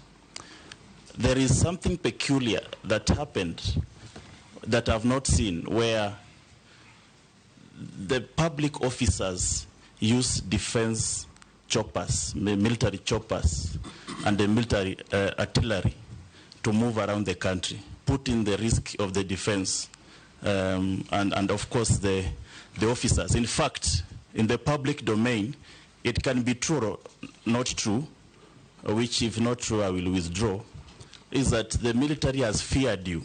You have become more military than the military themselves. Is it true, and why did the military fear you? I don't think the military fear me, but you have put many things. I don't know. You talked about choppers, and then you brought the issue of fear. So, are you saying I fear going by military choppers? No, I said I've never seen other public officers other than the president, who is the commander-in-chief, used in military choppers to move around the country, and other members of the public office who are not in the military. And also, there is a word. You're talking of civilians? Because military officers are also public officers. Yeah, like like the deputy president, like the ministers. This is something that I've never seen for us sometime. So I wanted just him to clarify whether also deputy president is allowed to use military choppers, or was it misuse of power in your... Because it's something that I've never seen with the previous ministers. Yeah, Mr. Speaker, let me say it because it gave me a lot of bad publicity. But when you serve in a public office, that's part of life.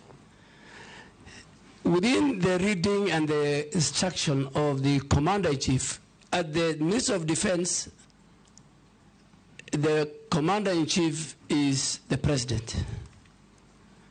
The President and the First Lady are the people allowed to use military air assets with a rider.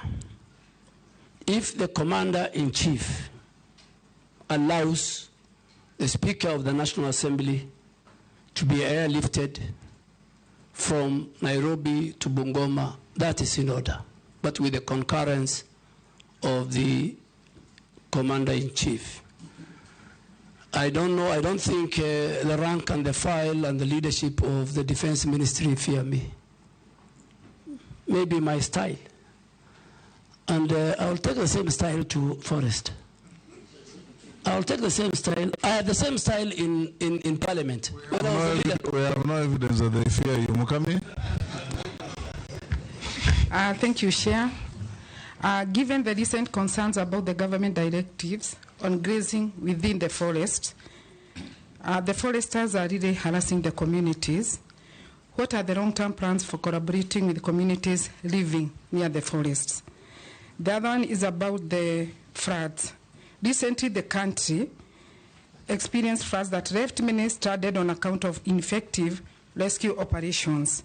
If approved, how best would you collaborate with the relevant agencies to ensure rapid rescue operations during such incidents? Thank you. Hold Duale Mishi. Let's take 2-2.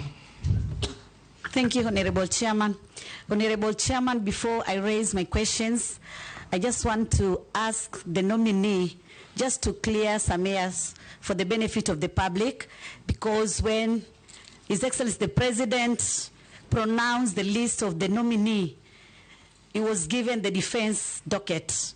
But when the list came to the Parliament, it was under the environment, climate and forestry docket. So Kenyans are asking, is it maybe the President was doubting his ability and leadership capacity, or what was the reason? I just want maybe to clear the murmurs by the public. My questions.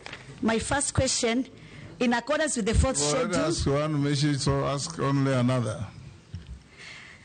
Yeah, in accordance with the fourth schedule of the Constitution, environmental conservation is a function of both the national and the county government.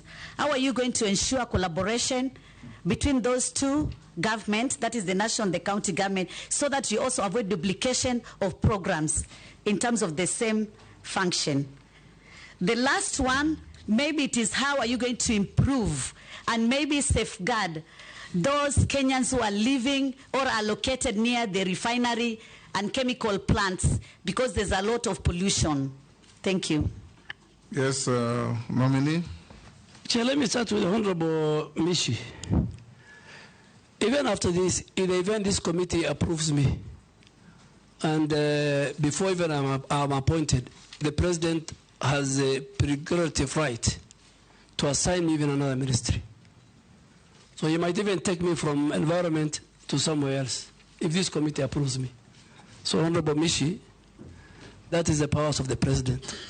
After all of us are approved, in 1 week he can reshuffle, and maybe he might even take me back to defense, or foreign affairs, or even gender, or even youth affairs and sports.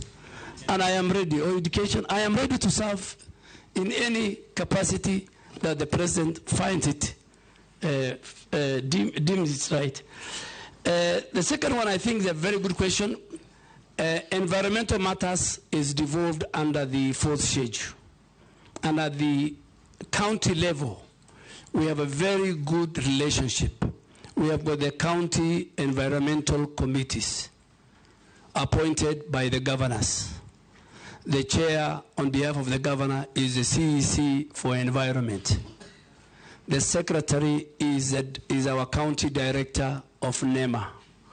And that's how they work together with all the other multi-agency team.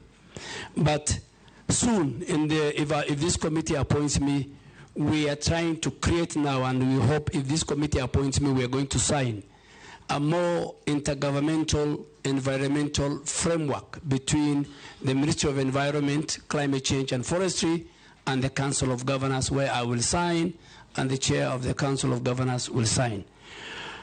On grazing, Honorable Nyokapi, this is a very, very complex issue. Honorable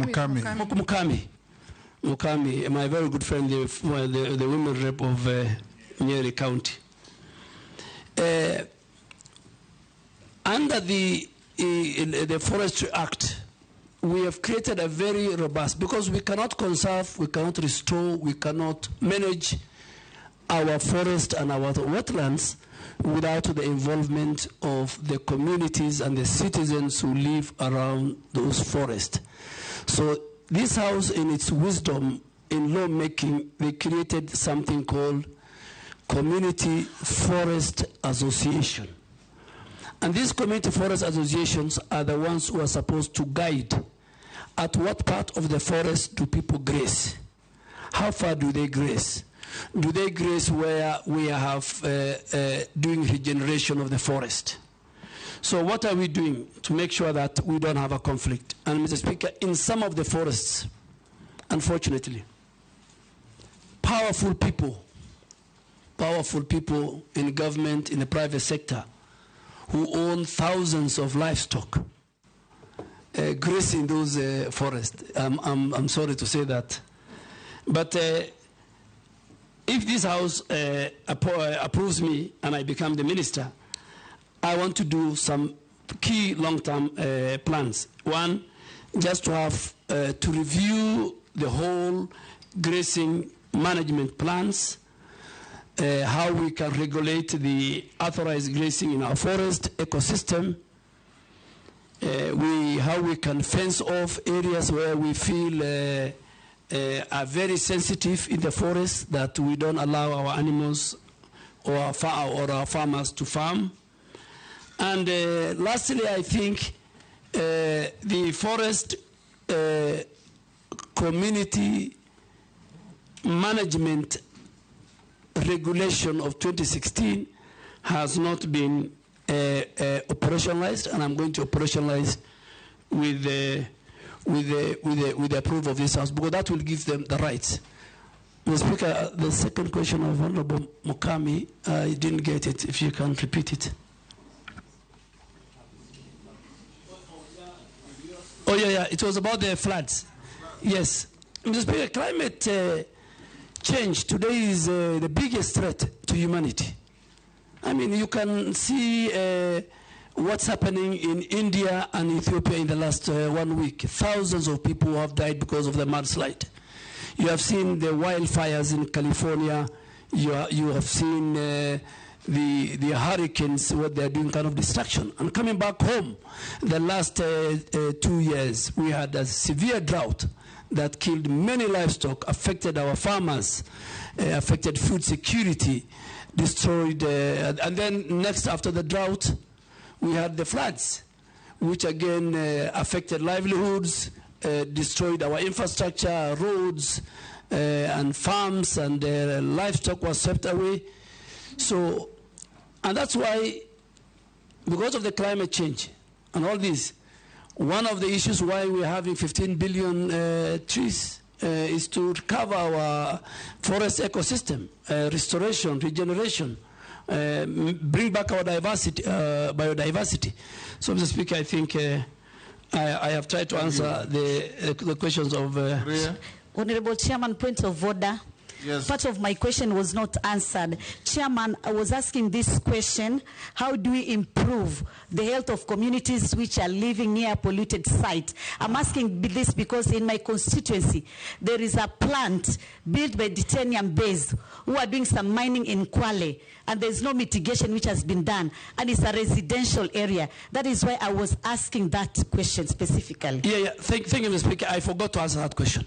Let me answer it. It's not only in Likoni. Mr. Speaker, we have a serious problem between how county governments enforce their physical planning and zoning of areas and the role of environmental institutions in making sure that zoning is respected.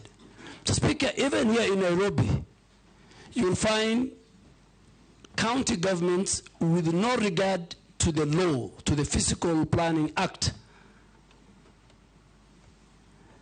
allowing industry and factories to be established in residential areas,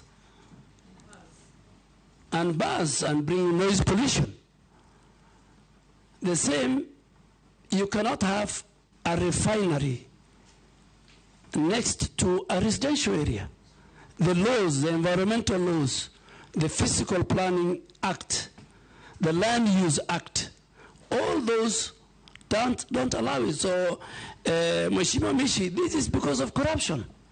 And Mr. Speaker, that's why you see even skyscrapers are appearing next to each other, buildings which has no ventilation, they have no air, there's no sand, particularly in this cold weather of July. Your children will live in an apartment, they will never see the sun, they will never get the fresh air. So all this, Mr. Speaker, if I am confirmed, I want to assure this House, and governors must listen to me, and we're going to do an audit. NEMA is going to do an audit of all factories and industries which are established in residential areas, and we will revoke their licenses. There must be order. There must be respect for environment as we build our country. Shuria, you'll pass. Razo. Thank you very much, Honorable Chairman. Honorable Duale, you are the immediate former Cabinet Secretary for Defense. And defense in our country is a celebrated institution. As you move to environment, if the House confirms your nomination, what are some of the good things that you have seen in defense that you are likely to carry over? Secondly, is the issue of environment. I want to say without benefit of doubt, if the members of parliament are not used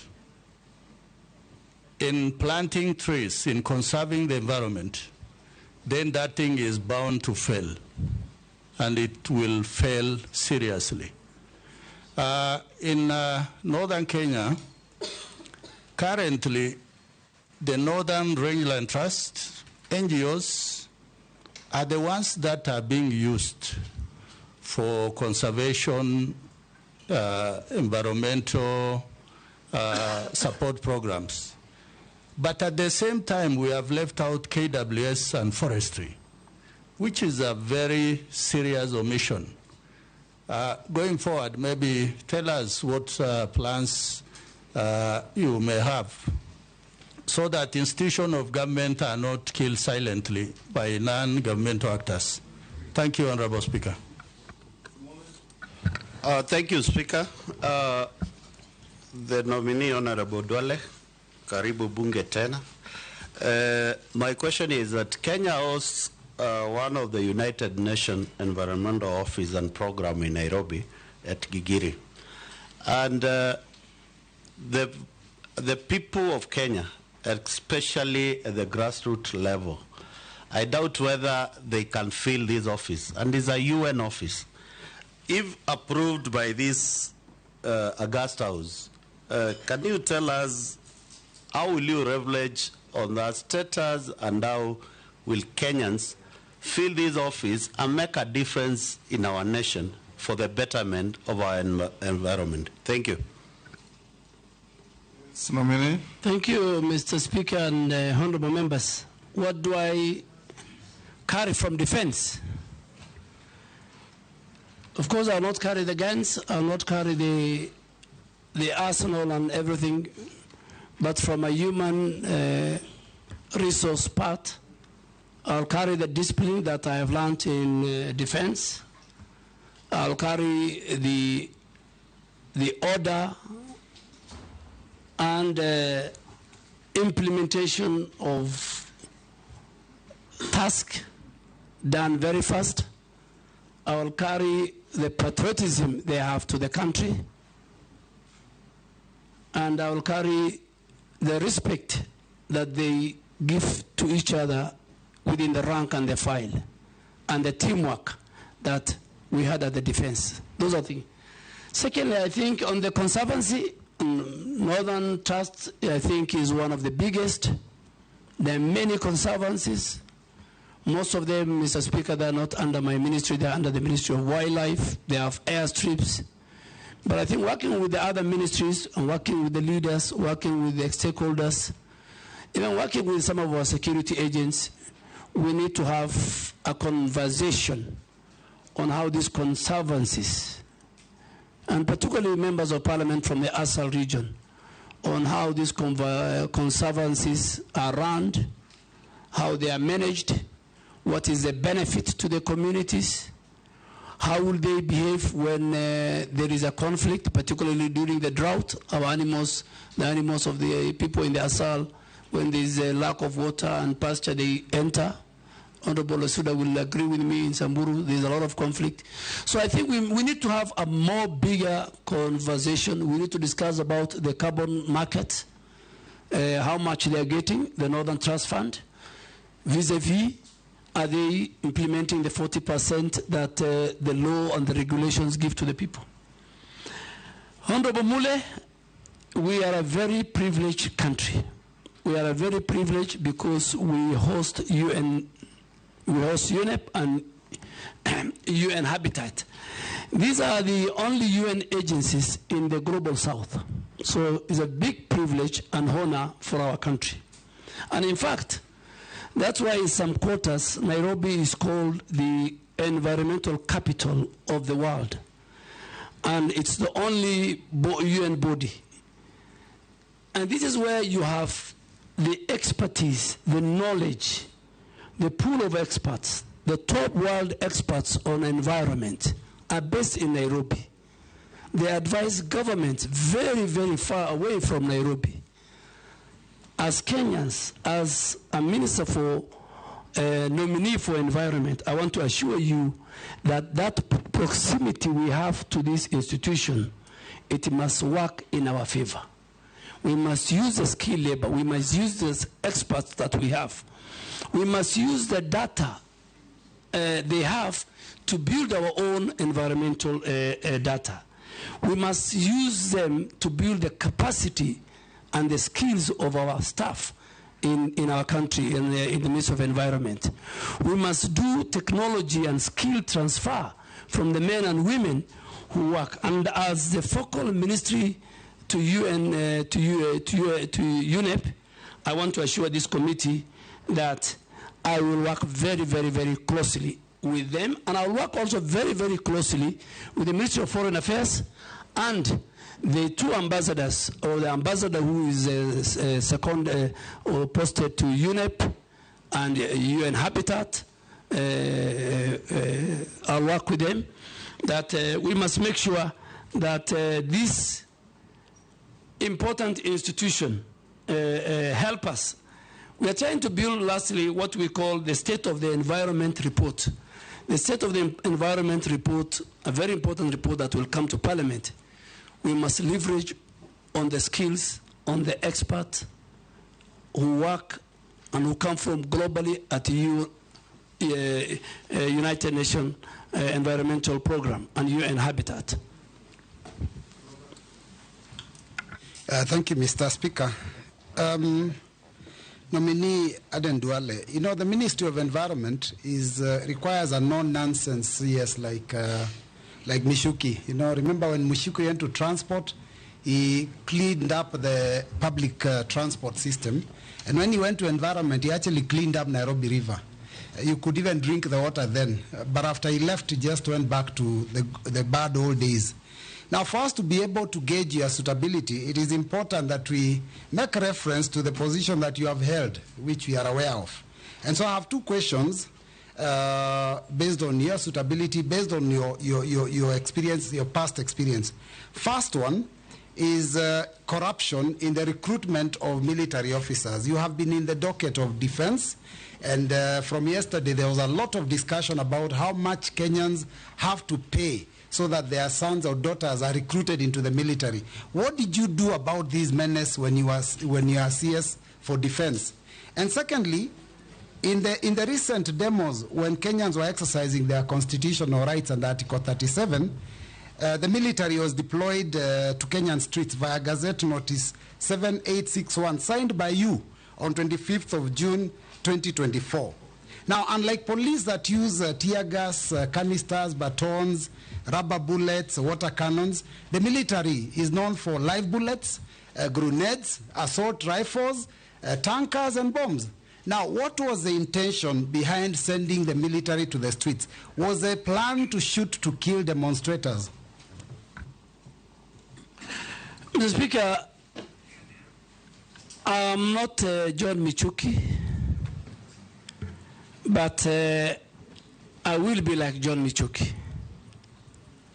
I can assure the member that I'll try my best. Nairobi River Commission used to be under the Minister of Environment. Now is not under me.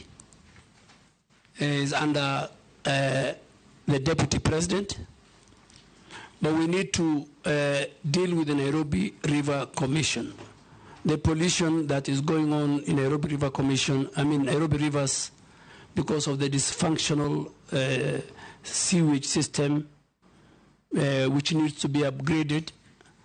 The dumping sites of Nairobi County, all of them, including Dandora, are on Nairobi and Nairobi rivers.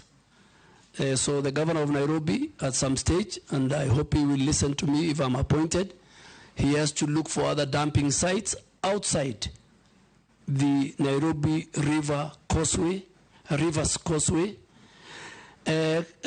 So coming to military recruitment, I agree with you, it's a systemic issue. And I was watching yesterday, the speaker said, the president himself is concerned. But we have agreed before I left the Ministry of Defense that going forward, before the next recruitment, we must sit, we must have a conversation. The way the speaker said yesterday, I was watching him, we must communicate candid to the public, and we must deal with that monster. It cannot be a situation where few people are taken to court-martialed. Kenyans, in their mind, are saying, for you to join the military, and based on the national security sections, is supposed to be the face of Kenya. Kenyans, for them to join the military, they must pay between 400 to 500,000. I think that is unacceptable. If more, that's unacceptable, and it's part of the corruption that I was telling you, which is I think all of us together, the citizens themselves, the anti-corruption agencies, all of us together, we must face on. Why did I deploy KDF? I did not deploy KDF. The framers of the Constitution put Article 241, 3B, and 3C in the Constitution. So Kenya Defense Forces are in the streets. They are in Boni Forest fighting Al-Shabaab. They are in North Rift making sure that we deal with the banditry. They were in Westgate during the terror attack. They were in Garissa University during the terror attack where we lost many people. So for peace, public order, public safety, where the police are overwhelmed, Article 241 3B kicks in the function of the Minister for Defense. By then, once the article kicks in, then I am supposed to do certain subsidiary legislation. I gazette. And Mr. Speaker, all of us know Article 132 of the Constitution obligates the President to protect the other arms of government. He is the chair of the National Security Council. That day, the Office of the Chief Justice and the Supreme Court, as an institution, was under threat, under attack. Parliament and the colleagues sitting here, if KDF did not come to assist the other security agents, God forbid, many members of Parliament could have died, including our Speaker. Parliament could have been burnt. I will not be that irresponsible as a Minister of Defense with a provision of the Constitution. I used the law. And then the House went further the next morning, because it was going on a very long recess. They invoked Article 241 3C.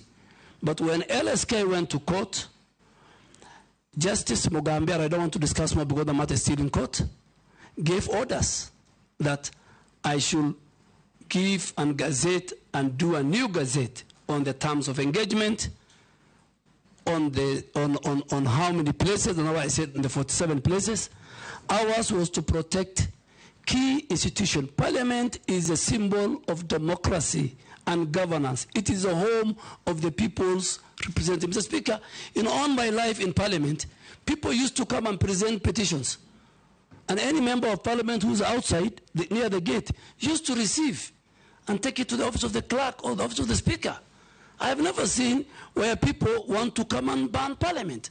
So I think I want to thank the framers of the Constitution. I participated, the Speaker participated, many other members participated. I think it's today and that day, 25th of June, I realize how important Article 241, 3B and C is. Owen. Thank you, Honorable Speaker. I would like to ask a question to the nominee, Honorable Duale. Just one question, that this country envisages to have a nuclear plant in a place called Uyombo in Kilifi County.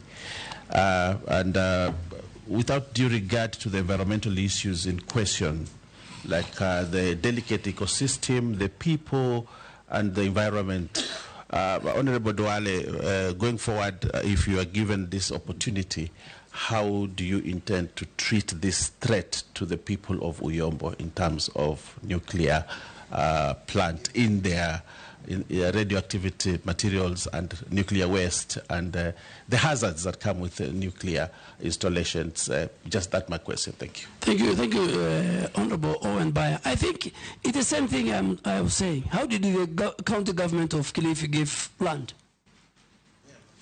So I want to assure you and this House and the people of Kilifi, if I am confirmed, it will be the first thing I'm going to do, go to that site, make sure all the environmental impact assessments are done, the people have participated, their views collected. And Mr. Speaker, environment is very key. I said Article 70 of the Constitution says, if a citizen feels that his rights have been curtailed in an environmental matter, it says go to the court. Public participation is very important. I will be the first person. I won't wait for you to send, if I'm approved, to summon me to Parliament on Wednesday morning. I'll do it. It will be on my table. I'll deal with it. Murugara? Thank you, Mr. Speaker. Honorable Duale, there is a very bad scenario that is faced countrywide, especially as regards our riverine areas and the rivers themselves emanating from Mount Kenya, Aberdares, whereby almost half the year now they are drying up. We are told the reasons is environmental degradation, but also climate change is blamed. As human beings, we cannot sit pretty. We must have policies in place to ensure that these rivers do not disappear forever. What policies are you likely to put in place to ensure that we recover these rivers, which are actually the bottom line of our livelihoods? Thank you, Honorable Murugara. Ferdinand, let's take two. Thank you so much, Mr. Duale. If you are actually confirmed by this committee, first of all, I want to thank you, and I will tell you that I think that I've witnessed extensive planting of efforts by the ministry in which you have been assigned. Now, to ensure that we retain that, I just want to ask you if it's possible, instead of actually interfering with the planting, what have you, in agriculture areas, is it possible, are you able to agree with me that you can now plant trees along the roads? I say this because I went to Denmark and I was surprised. The roads are all covered because we have got 6 meters from the center, and that is an area that I think we can plant trees in all these areas. Secondly, and lastly, I come from slopes of Mount Elgon. I can tell you, when I was growing up, that area, forest was very thick, and it was actually an attraction of the rains. Today, it's being cleared. So what are you going to do if you get this opportunity as a Minister for Environment? What do you want to do to save Mount Elgon And of course, I don't know about Mount Kenya and other places, Mount Elgon, where I saw thick forests being cleared now. What are you going to do? Nominee. Honorable Speaker, let me start with Honorable Murugara. Yes, even at the downstream of where I come from, Garissa, Tana River, you'll find the water level of Tana River, getting it from Abadeas, Mount Kenya and all that, is reducing. And I agree with you. It's all about environmental degradation. And that's why these 15 billion trees will help us to restore, to regenerate our forests. Forests play a very key role in making sure that our rivers have enough water, they are safe, they're sound. But there's another element where people have put big farms, flower farms, upstream, and use the water. So the water, in fact, is reduced because of human activity in the agriculture. And I think that should be another conversation that we will need to have. Honorable Wanyonyi, yes, roads is part of the, in these 15 billion trees. We have talked to the Ministry of Transport and the Ministry of Roads that going forward, construction of roads, mainly even in the highways, the contractor is obligated to plant trees and nurture them until they grow as part of the contract. You have seen and you have gone in many of the Western world during mainly summer. You think you are driving in a highway, but both sides of the road is forested.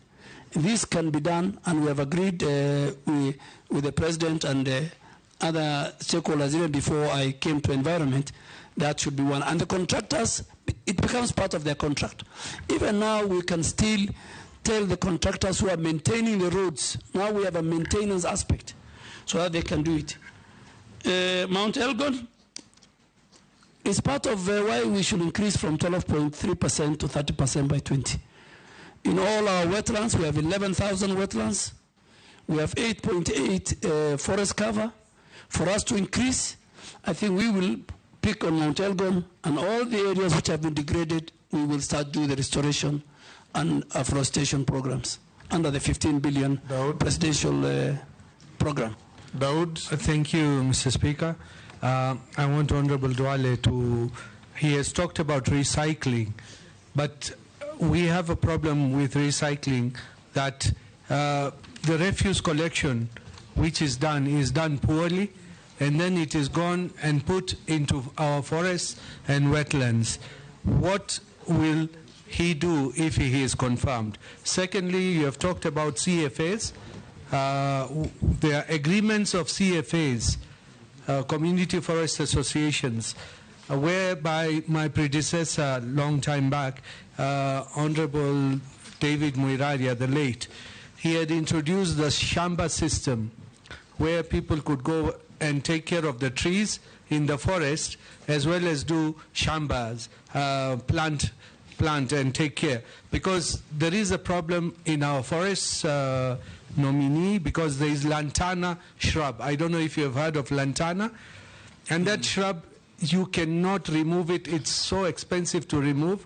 And the forest associations do remove it when they are planting. And I believe the Ministry of Forestry cannot remove it because the funds are not available. What would you think about that? You talked about noise pollution. That's the last one, Madam Speaker. You talked about noise pollution, and NEMA is in charge. But Honorable Duale, you know, NEMA, it's like as if it does not have teeth.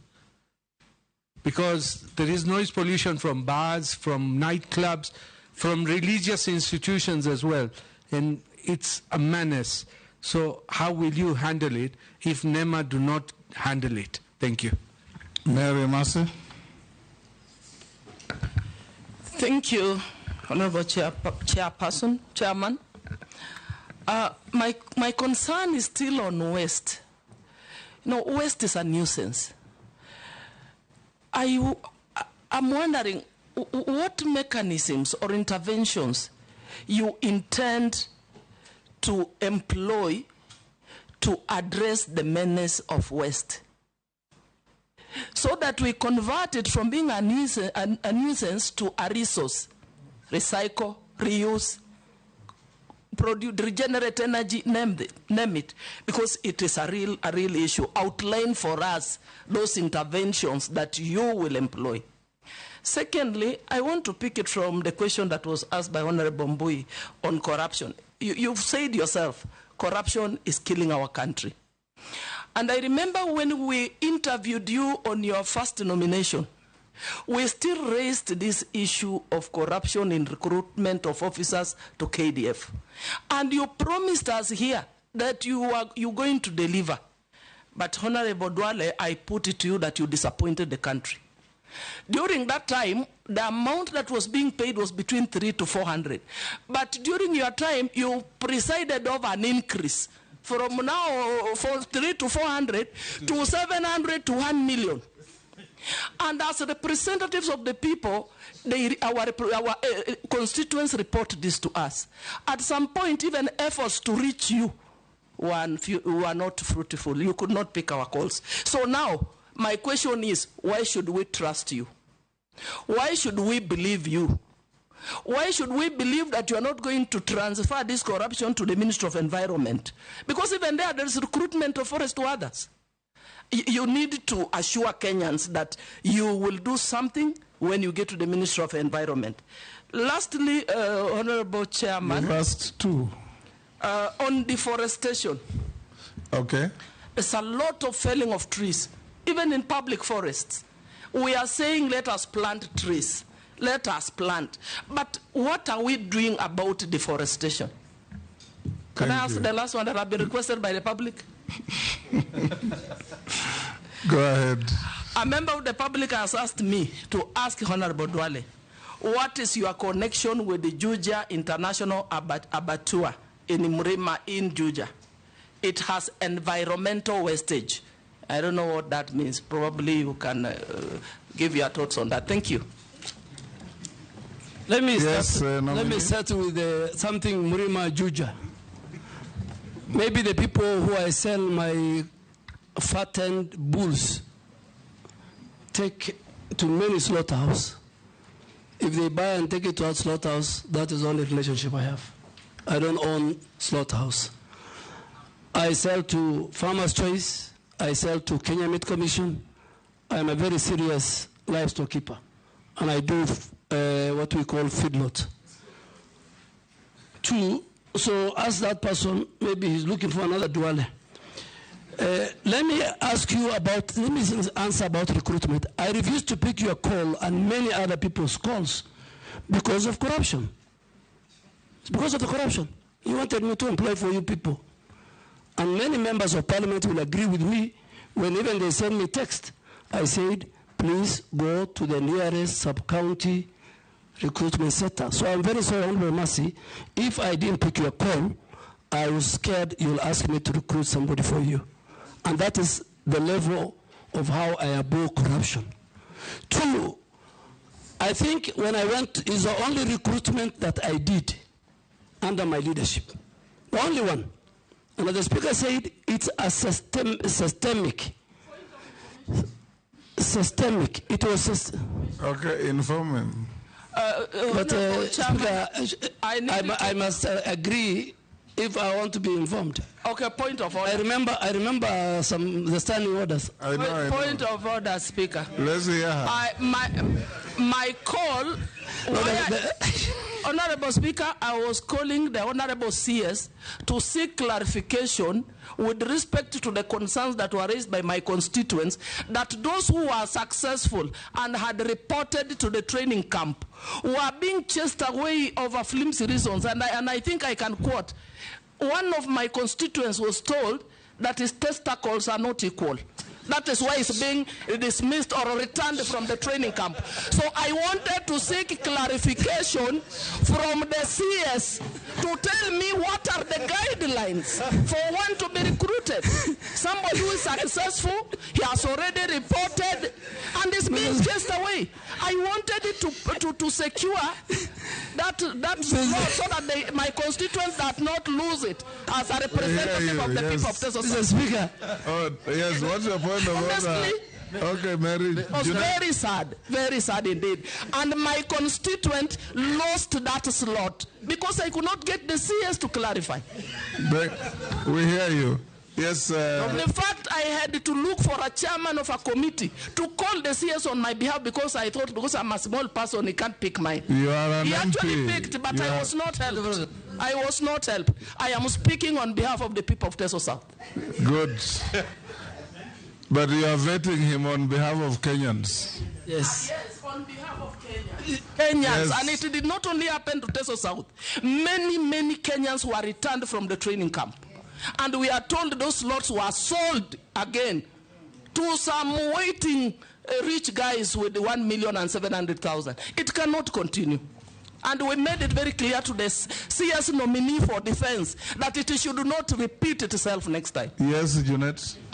Mr. Speaker, I want to sympathize with my colleague. And that issue has been rampant, people complaining. But the only thing I'm wondering with is if the CS of Defense by then could do measurement of testicles. It's what I don't know. That's what I don't know. Mr. Speaker, let me, because it's Mr. Speaker, let me make it very clear that the grounds given for the rejection of that recruit from Teso South is valid. Next year, if such a person comes, he will not be recruited into the Kenya Defense Force. Mr. Speaker, Kenya Defense Forces recruitment is different from the recruitment of the police. When people are recruited at the sub-counties and they come, a very serious medical checks takes place. A number of people are sent because of medical ailments. And I think the former Vice Chief of Defense... Unequal testicles ailments. Yeah. There were people... Women can know that, Chair. Mr. Speaker, I think if you allow me to finish, there are many. The testicles I don't want to go into is one of them. There are many, and the chairman of defense will agree. They measure... Point of order. Let me finish before the point of order. Mr. Speaker, there are many colleagues, there are many leaders who sent me why their person has been chased. And in 10 minutes, the leadership of KDF could give me 1, 2, 3, 4 reasons, measurements including. So I am sure the next women to assist them. Not only on this. So Mr. Speaker, there are certain criteria. There are many, and those who leave, they are not replaced. And I think let us not discuss, with your permission, the Kenya Defense Forces in a very negative. They have a special place in that.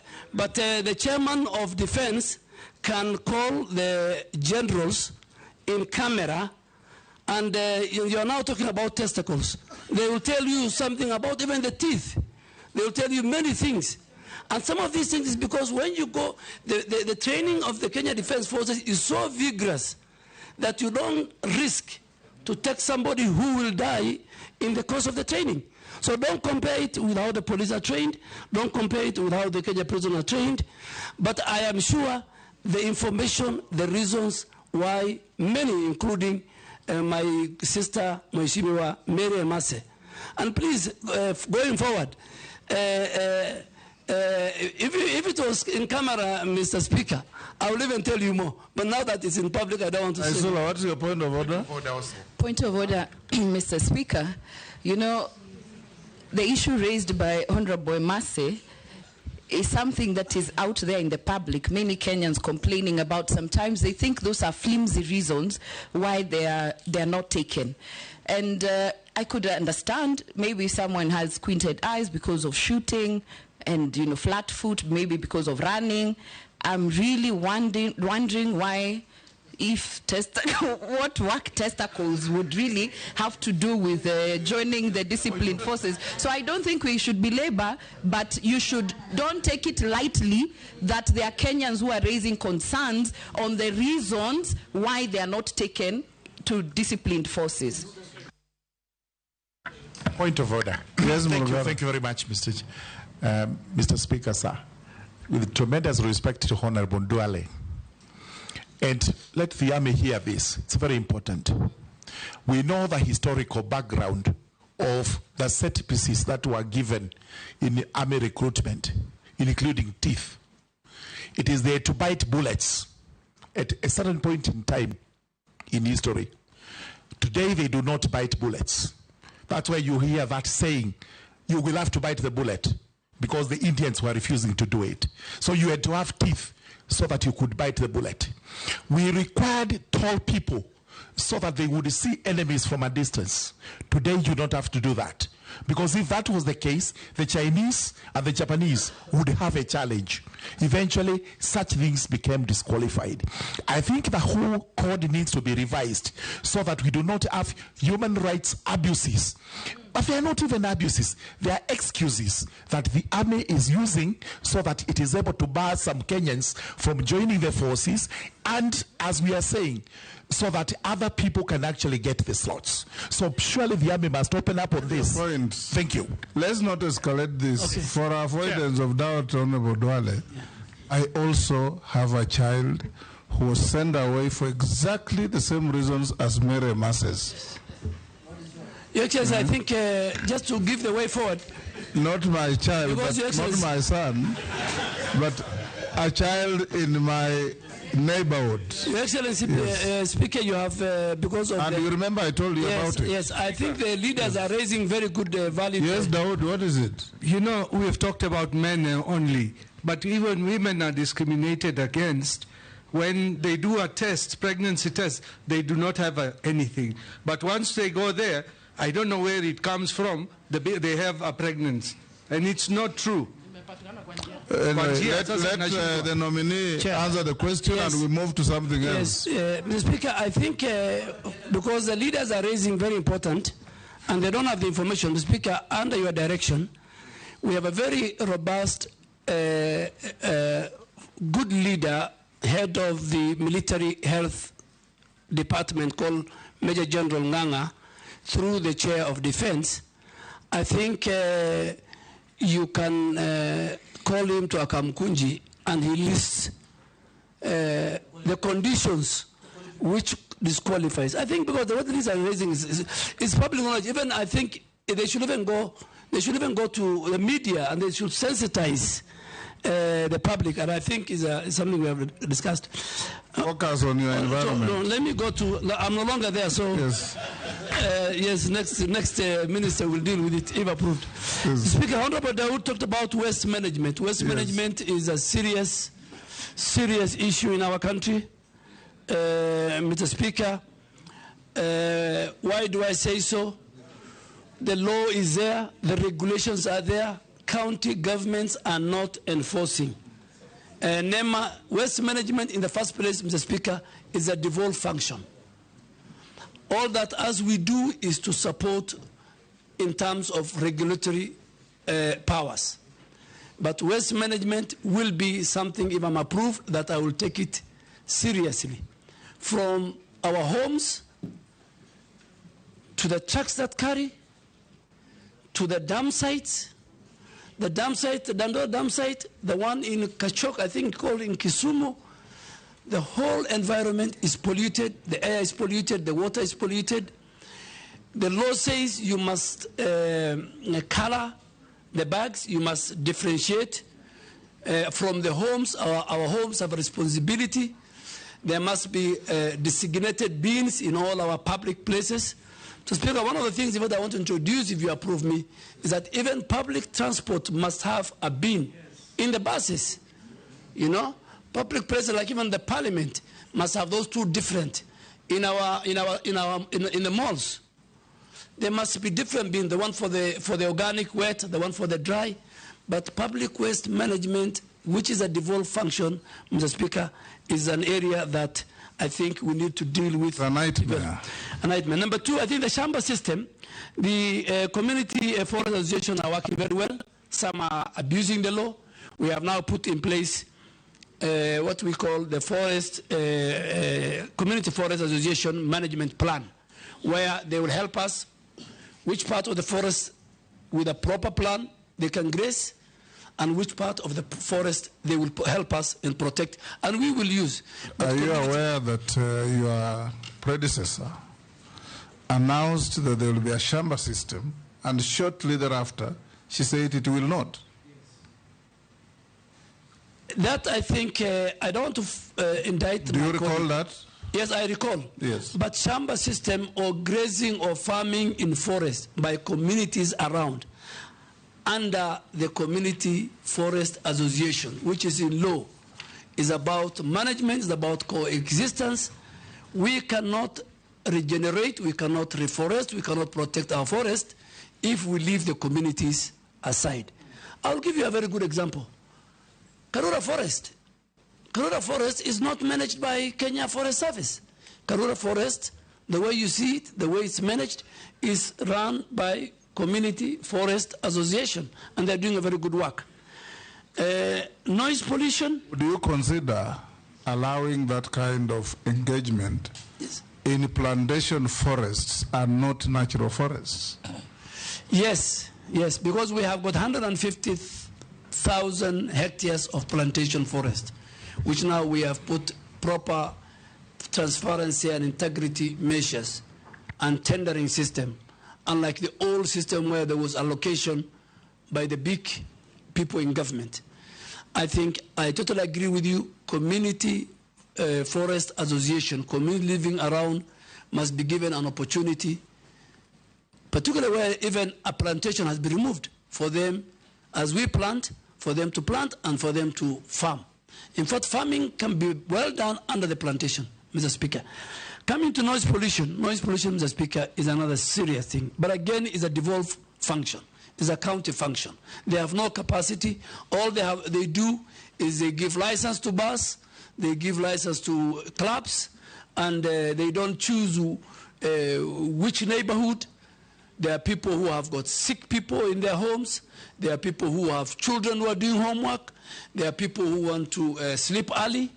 But today you'll find bars and clubs in the residential area. Mr. Speaker, we will not leave that to county governments. We will enforce it. NEMA will enforce it. We will not allow noise pollution to take place in residential areas. The whole zoning, the whole land use system, even the land use system that the county government, has violated, must be brought back. So noise pollution is key, and we are going to deal with it, but it's a devolved function. I think, Honorable Mary, I must say I have discussed about the waste management. Let's go to Gikaria. Waste management I've done. Reforestation, we're doing very well with the 15 billion tree planting program that we have. Gikaria. Thank you, Chair. I've really taken note, being a chair of the Environment and Forestry Committee, the departmental committee, just for purposes of future reference on what the nominee is saying. But, Honourable Chair, I have two issues. One is about the 15 billion trees, a very ambitious program. But the scientists and a few of the experts are also arguing in terms of forest fires. Assuming we have the 15 billion trees, and only half of that, God forbid, catches fire. So what are the plans that the nominee will take into consideration when he will be, if nominated? What plans do you have to address forest fires? Secondly, and I don't want to belabor on the pollution that has been spoken about, Honourable Chair, most of our schools and other institutions from the colonial times have been using asbestos for purposes of roofing. And asbestos over the time have been a cause of cancer and environmental pollution. Maybe what plans are there for the nominee to address the use of asbestos that are in our schools, health institutions, and so many other places? Thank you, Honourable Chair. Thank you, Speaker. Mine to begin with is, Speaker, I was looking at the resume or the CV of the nominee, and the CV has given a lot of hope to many Kenyans, professionals, that it's not only that you must come from Nairobi University that you can be nominated as a minister. Which one is Nairobi University? Almost every nominee. It's called the University of Nairobi, isn't it? Nairobi University. Honorable Speaker, I thank you and I respect. I'll go your direction, but I will call it Nairobi University or University of Nairobi. But almost every nominee, Honorable Speaker, and I think this is good for record, for future, that people who have been to other universities, Moi University, Kenyatta University, all the people, Honorable Speaker, that I have seen, is only Nairobi University, Nairobi University, almost everybody. Until when I was saying... Ndiki came from Moi University. It's only one. It's actually a rare species. With this one, there are only two. Everybody else, Honorable Speaker, and I think it's good for record, that other universities, graduates from other universities, are qualified to become also nominees of ministers and even higher honorables. It should not be Nairobi University. What about Kenyatta University? What about Moi University? And so on and so forth. I thank you, Honorable Speaker, and I will use the questions asked by other members to judge the suitability of the candidate. I thank you, Speaker. Mine is very brief. Honorable... You have any questions or don't answer? Honorable Dwale is telling us to plant trees, but yet Kenya Power on the other side is busy felling trees. There's a trend in this country that Kenya Power has decided that it is actually going to bring down trees. Nairobi is awash with very hoary situation of trees that have been felled by Kenya Power, very recklessly, some very old indigenous trees. Honorable Dwale, what will you do so that this cross-purpose by government is immediately stopped? Number two is the Mau forest. The Mau ecosystem has become a problem. Successive governments have not been able to deal with the situation. There's a lot of the human activity, and it is because of settlement of people living around Mau forest. What will you do to make sure that the people who've been moved out of Mau forest are resettled? Yes, go ahead, nominee. Thank you, Mr. Speaker. Let me start with the asbestos. Mr. Speaker, asbestos is a serious matter. Asbestos produces something called fiber that leads to lung cancer. And Mr. Speaker, we have mapped out, the ministry has mapped out, NEMA has mapped out 4 ministries who their institutions still have asbestos since independence. The Ministry of Defense, if you go to our barracks in Lanet and everywhere, Ministry of Interior, Ministry of Education, many schools, and Ministry of Lands and Housing. And churches. I'm just first talking for government. Yes. So, Speaker, we have given, and health, we have given government entities until, if you approve me, December 2024, they must remove. And NEMA has put in place a program on how to dispose those asbestos. We expect county governments to give us land, field.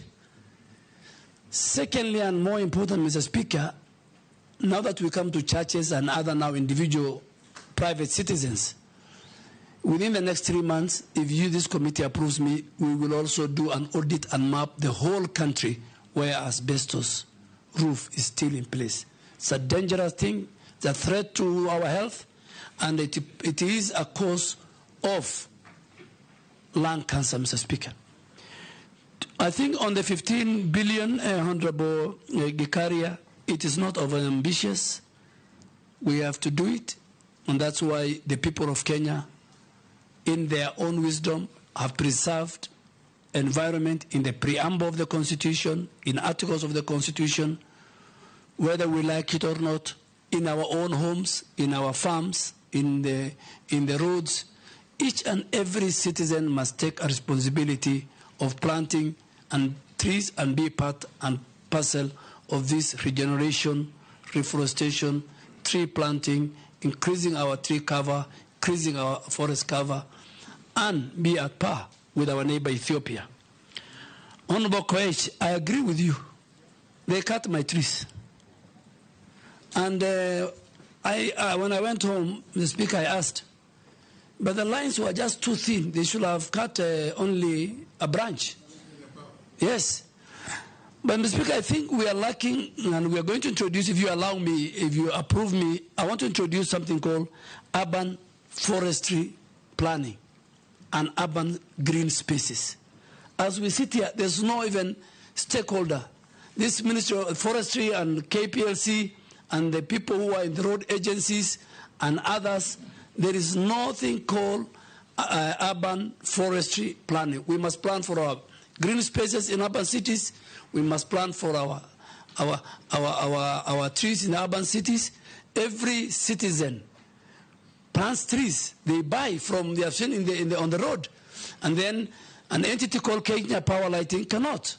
Speaker, I will introduce what is happening in India. In India, you can't cut a tree, even in your own homestead, before you plant another one. You need to go and get a permit.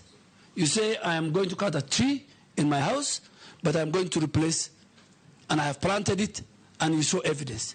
Secondly, even if you have half an acre in India, you must tell the planners, the county, that 20% of my compound is for tree planting, is for forest. Nominee. And yes, so I think those we are the were with you in this parliament when we passed the Forest Act.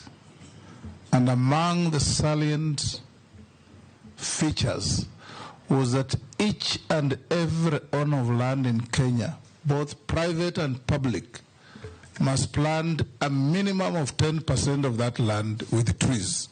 You remember? Yes. How are you going to enforce that? Give me the job, Mrs. Give me the job.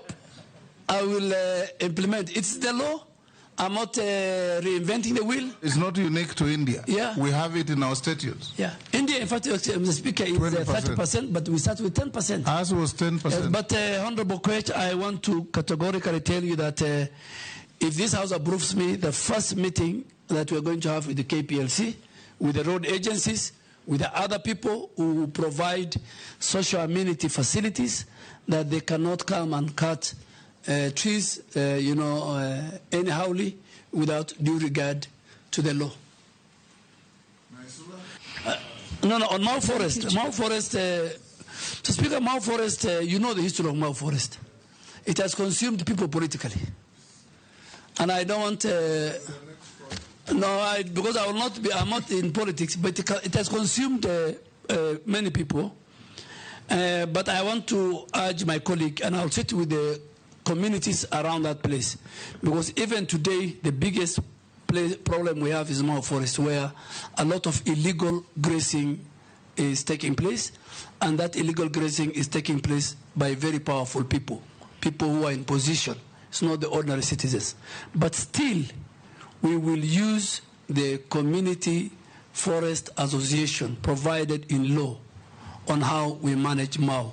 We have fenced a greater part of Mau, and we will fence, once we get resources, the other part. Fencing is the way to go to conserve our forest, Mr. Speaker and members.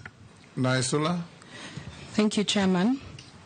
So, listening and having interacted with Honorable Duale in the National Assembly as our majority leader then, it will be important to know your position or what you think about public servants engaging in politics, whether actively, in what you say, in what you do.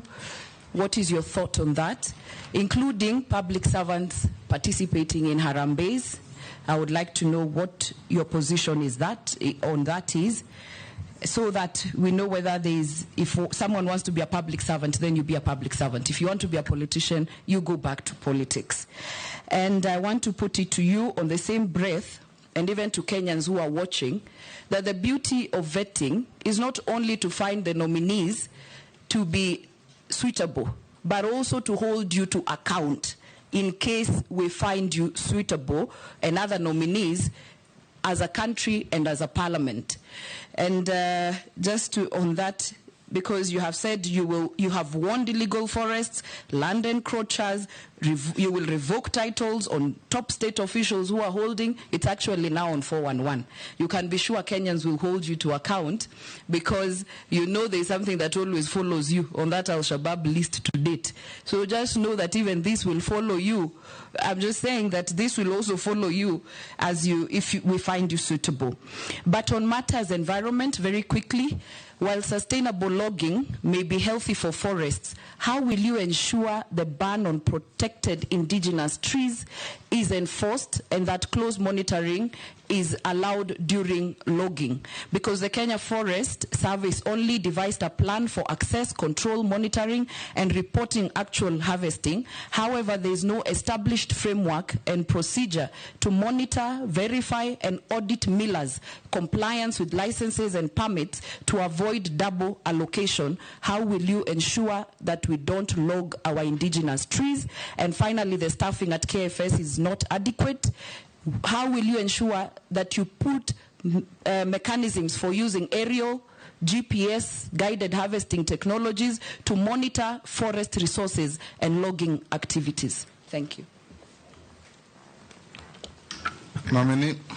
Mr. Speaker, public servants, me included if I'm approved by this House, I'll take whatever it takes to promote, to expound, to communicate government agenda, government achievements to the people of Kenya, whether I'm in Samburu with Honorable Lesuda. So I serve the government of the day, and I'll speak for the government of the day. And I think that is what public servants should do. Public servants should not get involved in the local politics, in the county politics. They are supposed to be unifying factors. In fact, to the contrary, it's supposed to bring people together. For people to buy government agenda and for you to succeed in implementing government policies and achievements and programs, you need leaders across the political divide, and more so those who are elected and those who are the community leadership. The 411, the one on Al-Shabaab was fake news. But this one, please hold me accountable. I am one person who believes in accountability, Mr. Speaker. In the last 2 years, you and the clerk and the chairs of various committees will agree, I have been diligent when I'm called upon to Parliament, either to its committee, to the plenary, and the only time I refused to pick telephones, God forbid, was when during the recruitment. And that one I've given good reason. But I talk to members. And I am one person who respects the legislature, I respect the judiciary, and I respect people in public service. So I am ready.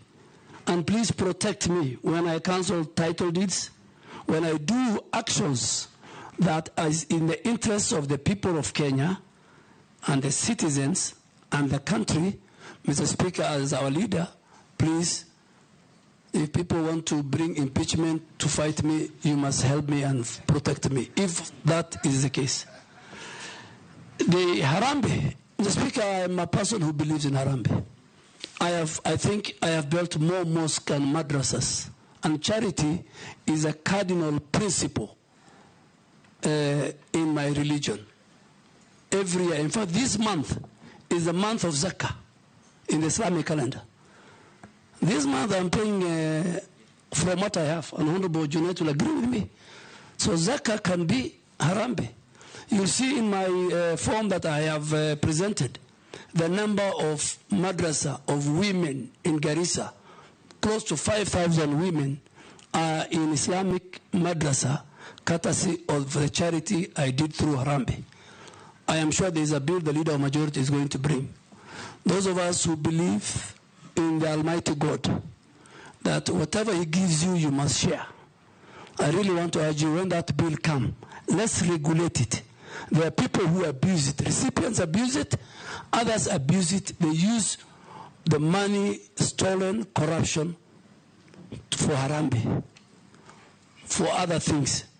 But let us, particularly, let us regulate that you can help the poor person who could not pay school fees in Samburu, in Garissa, in Eldoret, that you can finance through your own resources that God has given you, the good medical care clinic that Honorable Deputy Speaker did to many people.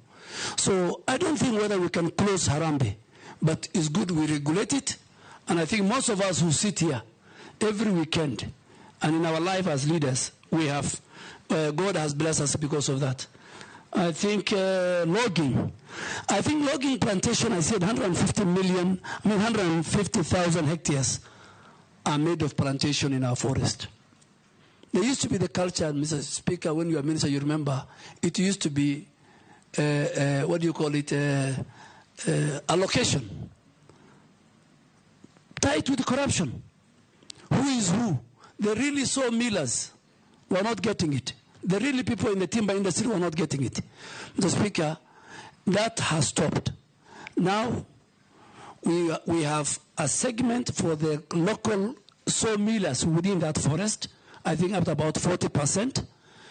Then we have another 60%. Then we have 40% for the other national sawmillers. But all this must be done through a proper, transparent procurement system, which is on our website, or the website of Kenya Forest Service, and each and every Kenyan will be given, Mr. Speaker. Corruption will not be there when it comes to logging. And then last, I think, is technology. Honorable Suda, if you want us, of course, we want to increase our staff. We want to even use technology. We want to use a drone to plant trees. We go to a forest, we see the degraded area, we use a drone that can do 2 million seeds in 1 hour. That technology is what we want to monitor our forest, to help our forest adjutants, to help our forest rangers, technology. But all this needs resources, and as a member of the budget committee, when Honorable Chair of Environment, Honorable Gikaria come, please support us. Honorable Duale, if you are approved to be suitable to take this position, I want to urge you, take a helicopter and fly around all public forests and see the level of destruction going on. You will see what looks like a forest by the roadside. A kilometer inside, there's no forest. Charcoal poachers, illegal grazers, illegal loggers. It is bad business. We encourage you, in the event you find favor with this committee and be appointed the Minister for Environment. Environmental degradation has been classified as an existential threat to not only Kenya but the rest of humanity.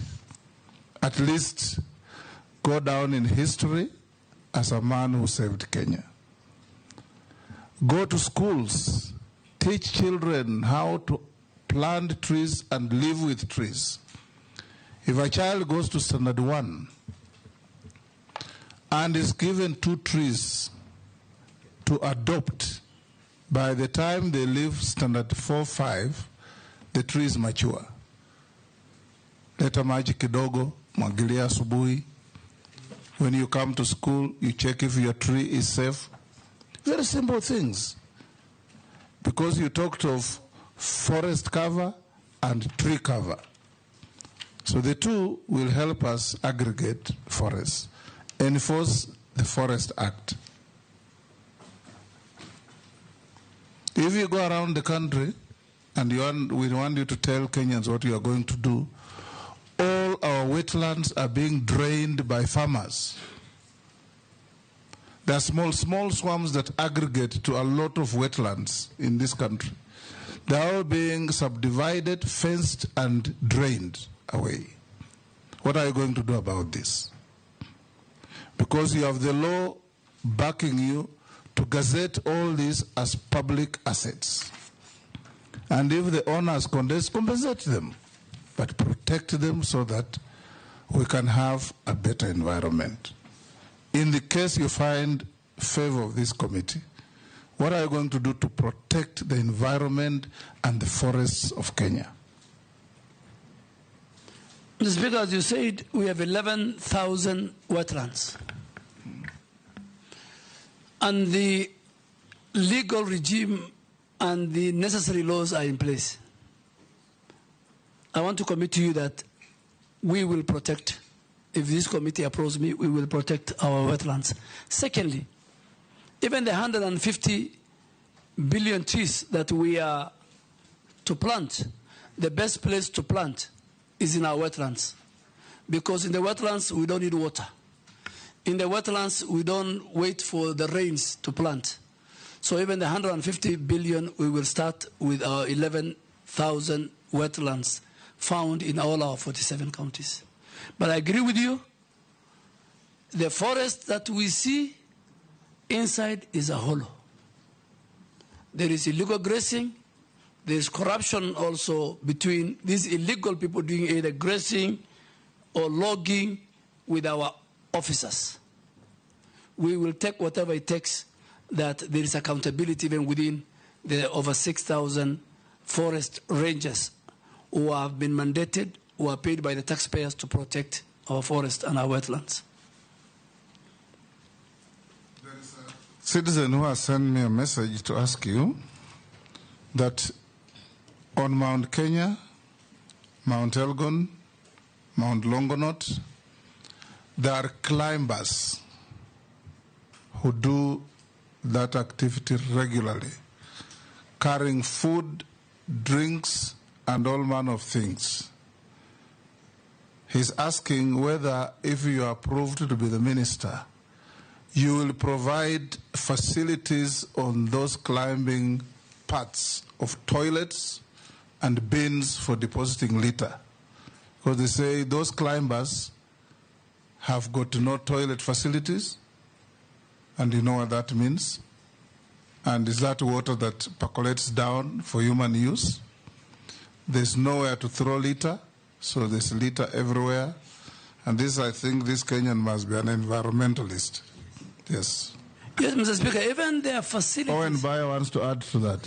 I have received something here that probably interest you.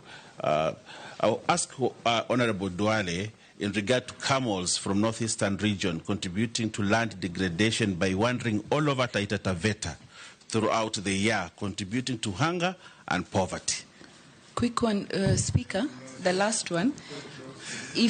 I'm told if you can ask Honorable Duale regarding any plans to stop pharmaceutical companies and other companies who are dumping waste in the sea in Mombasa. Recently, needles were found during the cyclone that was going on there. Robert? Yeah, thank you. There is also a gentleman from Kitui County called Mr. Paul Mutua who says that there is concerns of insecurity in Mwingi and Kitui along the Kitui-Tana River border of an invasion of armed nomadic herders with camels in the area. Can Honorable Duale deny or acknowledge he has more than 100 camels in that area and that is also causing insecurity? Yes, Mr. Speaker, maybe if you allow me, can I ask a hypothetical question? No, just answer them one by one. No, Start with just the climbers. before that. Okay. If you allow me, I want to ask a hypothetical question. In the Parliamentary Appointment Act, the public have a timeline of 7 days to submit all their concerns. Is it...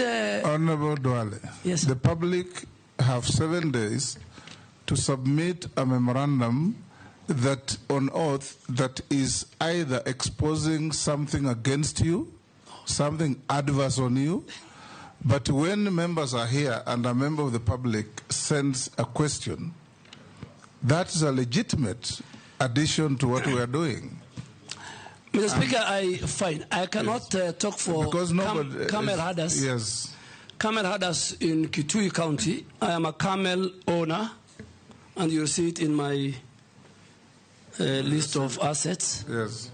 And my camels are in between Isiolo and Garissa County. But there's a historical notion by the leadership of Kitui, Machakos,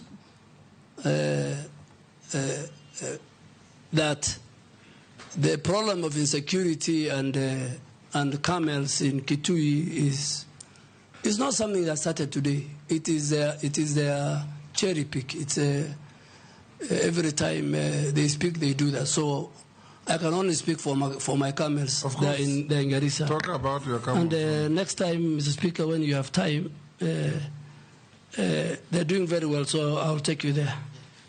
You have a history with Balambala. Yes. So you go see your client. Correct. And see my camels. Secondly, the same with Taveta. I have no camels in Taveta, so, and I don't know which camels are in Taveta. That raises the matter. That raises the matter. On pharmaceutical... Let him answer. Let him finish with... On the pharmaceutical, yes, I agree. NEMA has a very strong enforcement... Hold on, Duale. What's the point of order? Mr. Speaker, why is it that all camels that are traversing the country, people think belong to Honorable Duale? And there are many camel owners like us. Simply because he carries the tag as a senior leader from the region. So people associate everything from the region with the leader. And the Speaker, I am ready now and in the future to carry the tag of the community. That's why, as you said, I am their leader. And I have no apologies to answer what Naisula asked you. Naisula asked me about, and I agree. I think we need to protect the environment, more so the sea. There was even one time some people wanted to dispose of condemned sugar into the sea, and we refused. NEMA has a very strong enforcement policy. The other stakeholders who protect our marine at the coast are also on top of everything, and we will make sure. But Honorable Azuda, maybe if you have the details, you'll help us. That particular company, we will deny the licenses straight away. Yeah. The climbers? Mr. Speaker, the camels are many. The climbers, Mr. Speaker, even at the bottom of most of these mountains, particularly Abadeas, and there are facilities. Only that they have been left to waste. So we need first to have the facilities, the lodges. It can be a very good tourism attraction. And then on top, as they climb.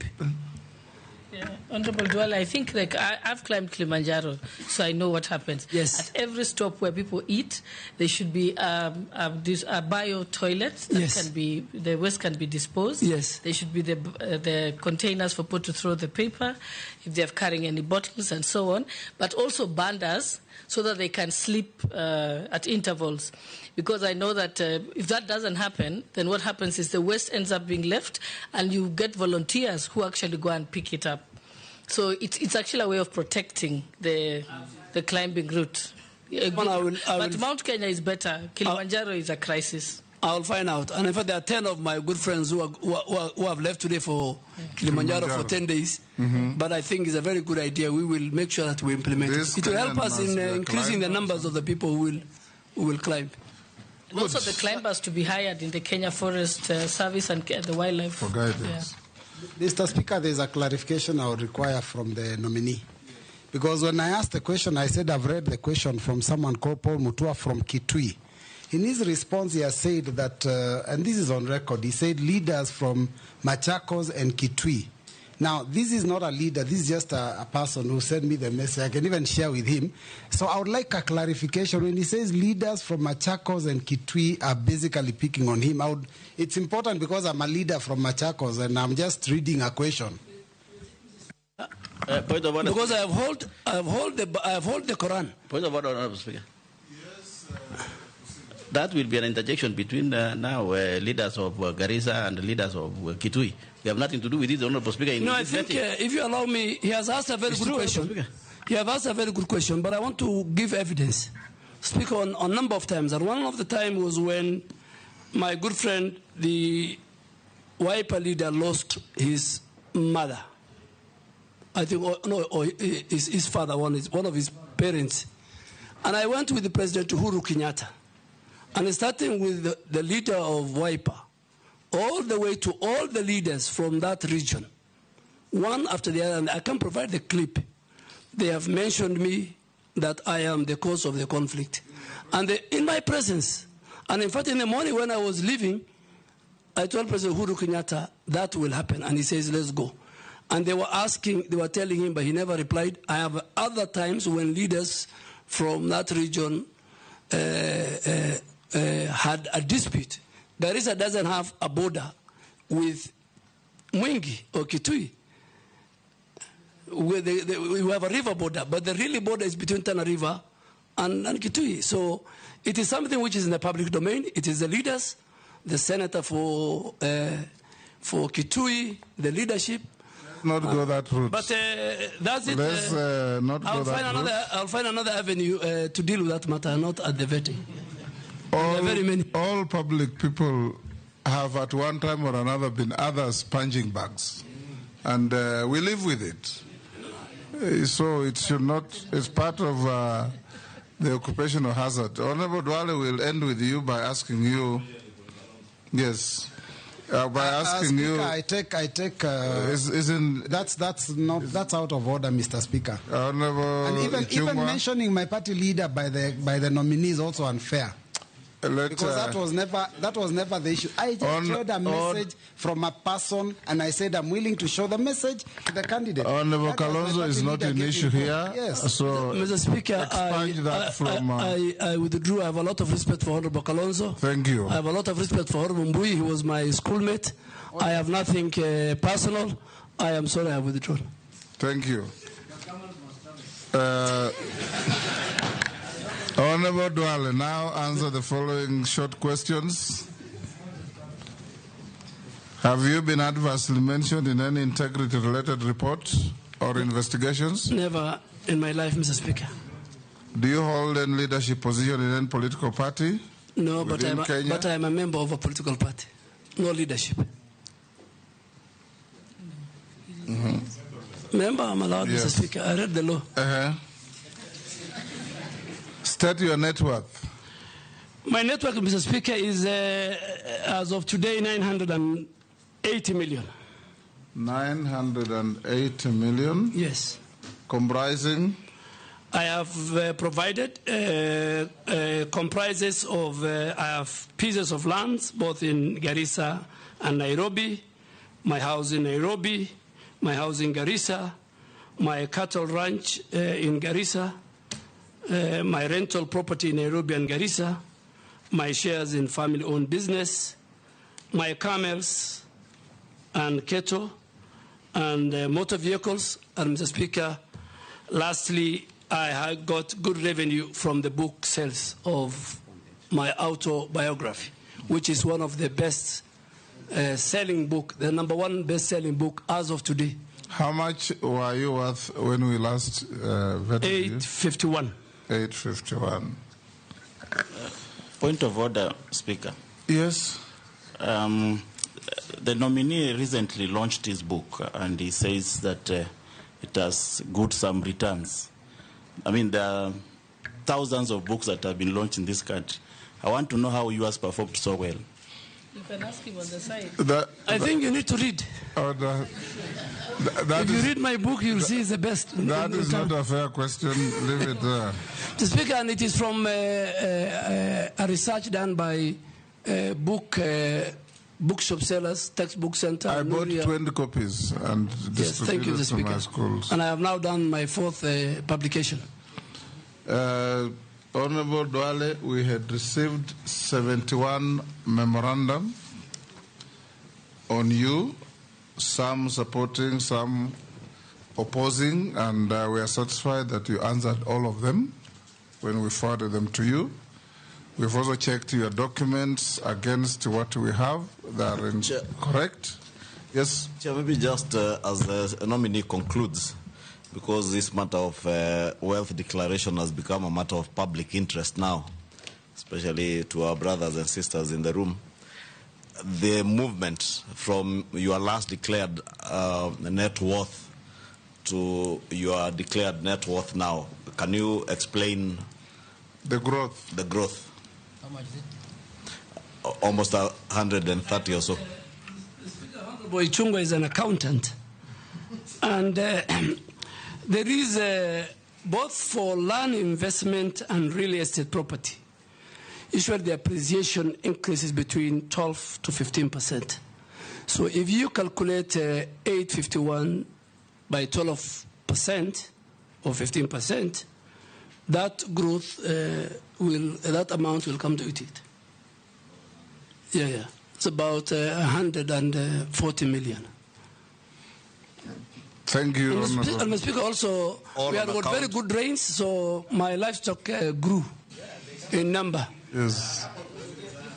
Yeah. Okay, Honorable Duale, we are done with you. Unless you are otherwise lawfully held, you are released to go to your other daily routine work. Thank you, Mr. Speaker. I really appreciate the time you have given me and your members. I wish you all the best. Take back your documents. Bring in the next. Do you want a break? Bring in the next.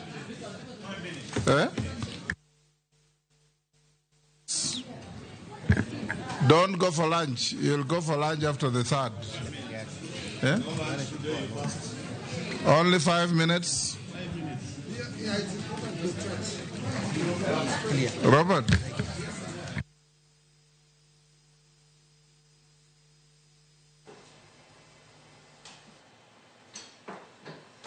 Nya kwa Ramogi jong mano jotend kata komiti mochung ne puodho jotend migepe Mogwel od bura mamalo ka gitieko gi jotend migao Mogwel Aden Duale ma bro kawo ting mar ng'eyo ten migao ma ochung ne alwora ka gikawo yweyo ma adundo en odiochieng' mar ariyo ka bende Andrew Karanja ne ose dadhoge gi komiti no ka Karanja bro chung ne ten migao mochung ne weche mag pur ka Aden Duale bende koro bro chung ne migao mar alwora nyakon mogo jonga da kawo yweyo ma adundo ka waduogo Tomi weche manyien ma oyudo pacho kae ka achiel koda weche mag tuke ka obro dhi e boma ma Paris piny mar France. Kik idhi mabor.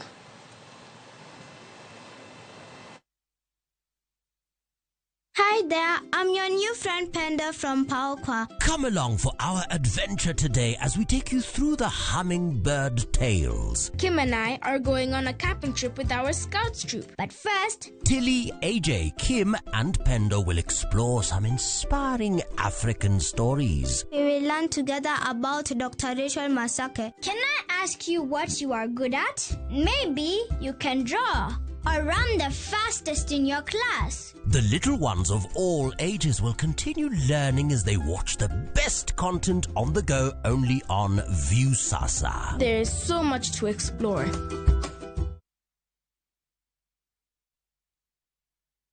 Sisi ndio wale watoto wa Mungu, kitugusa tapigwa na Mungu, na tulipokatuweka Mungu, imboni ya jicho lake. Ukitaka kupata sikiza tuni ya huu wimbo, tafadhali bonyeza *8 *417#.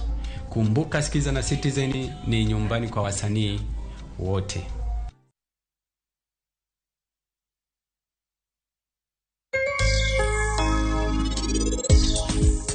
Inwe kunyo bur monosiko. Gik mosekalo bed mosekalo. Accident no ngano noko timo kong'iyo. Dawe Sarab. Mano no ken masira. Apa ni nitie ng'ama notimo negi.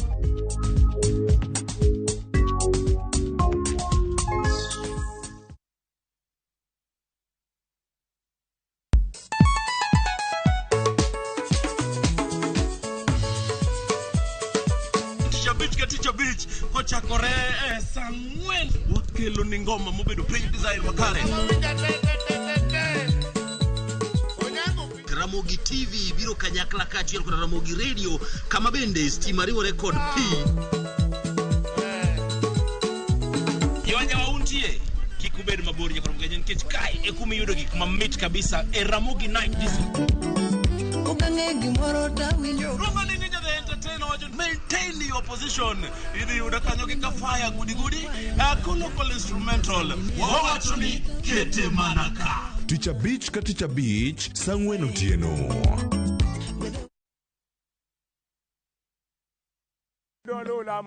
Bed kodwa e wuodhni ka wanono kit timbe mag anyuolawa. Oyundi no neni en winyo mayot. Sama no dhi chiemo, ng'ama ok ohero tich matek. Koro nyako ringi kodhi chiemo. Ema nomiyo chake kamano. Gin kido mamiyo wabedo kaka joluo, sigendni mopogore opogore mag dhoudi mag luo. Chiro ma kiti pando chira. Gini dwa chako ndeti mos.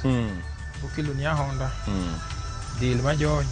Luweche mag luo mopogore opogore. Moro ka moro kuomgi nigi ranyisi mopogore opogore. Wuon magolo ng'ani ka wuongi watere wadhi gone dala. Koro telo gile to gi gweno. 111 Luchenro ni ngeso ka ngeso saa 1:45 otieno e Ramogi TV.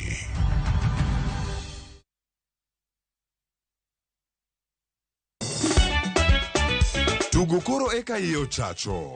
Participate. Ka gik moko medo mana fwenyore, to ngima bende medo bedo matek e boma maduong'. Gimora mora ma Nyasaye omiya. Okawene jachien. Yud mor e ngimani kokalo e gik matindo. Onge ka mwaluoro bwana ochiel chunye wakete pile wacha. Ni ane ngima nyar kochia kod osiepene kachiel kod joodgi. Kata letre jiere ya lak chogo. Ok ginyal weyi ma ok inyiero. Alokahero jomahero walo. Alokahero ng'at manyisa gik moko.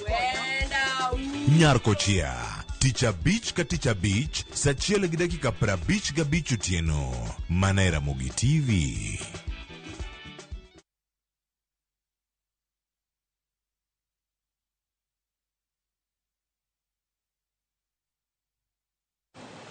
Machiegni nya Ramogi jong handani mondo mi weche manyien ma wayudo e mesa mar weche manyien ka wachako gi puotho ma itimo e od bura mamalo to mkongo nyinga en James Opondo. Jatend migawo Mogwel e migawo mar pur Andrew Karanja osingo mar kedo gi achudhe migawo no ahinya e chwalo mbolea manego gi oyweyo mane okelo liet motelo higani kane ochwal ne jopur mbolea mabandia koloso mbele komiti e od bura ma Puodho Jotend Migepe Mogwel tamore tudruok mora mora e kinde koda mane en jatend migawo mar pur Thika Linturi. And I saw many Kenyans, when you are nominated, purporting that you used to be the personal assistant to the former cabinet secretary, Mithika Linturi.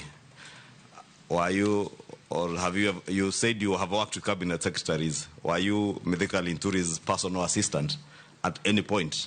Or have you worked with him in the ministry? 2, you have definitely heard about the fertilizer subsidy program and the scandals that came out of it. I want to hear how you intend to handle what are called the cartels in Kilimo House, especially around the supply of fertilizer, how you intend to deal with that. Thank you. Being a PA, this one caught me off guard and surprisingly. For the record, Mr. Speaker, sir, and honorable members, I've never met the former honorable Minister for Agriculture. I've never been a PA.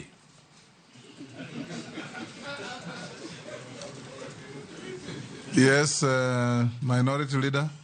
I think so. Have you answered all the questions? No, there is one more, which the Majority Leader, Honorable Ichong'wa, asked about the fertilizer subsidy and the cartels. And I would say that, yes, this is a very critical program, which, as you all know, members know, is the one, the food security, center of the food security program. And yes, there are cartels. There was issues the last season, in terms of the quality of the fertilizer, the distribution of the fertilizer.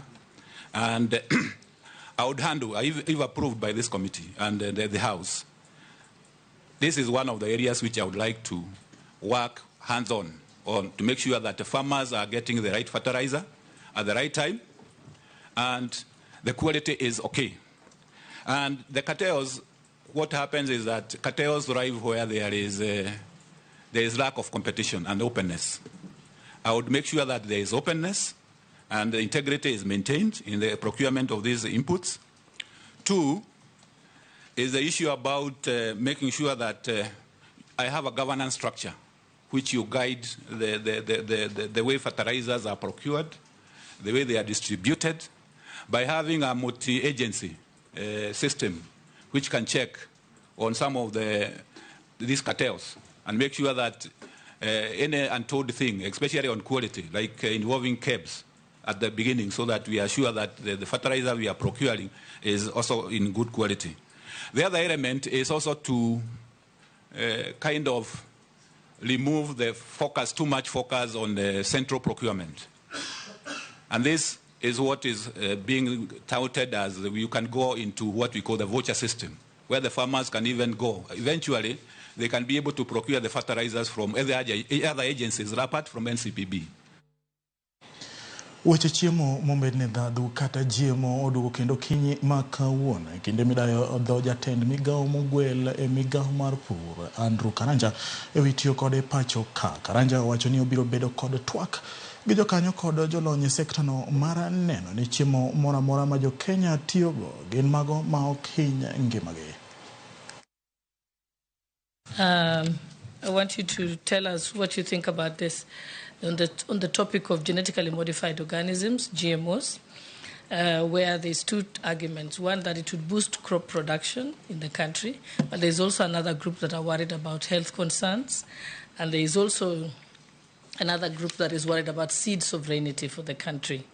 We know that Kenya has spent billions of shillings at Kenyatta University, where they have a lab where they've been manufacturing GMOs year in, year out, even for other neighboring countries.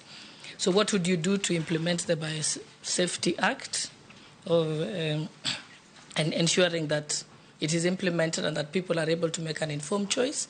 Or what policy you would champion should you be confirmed?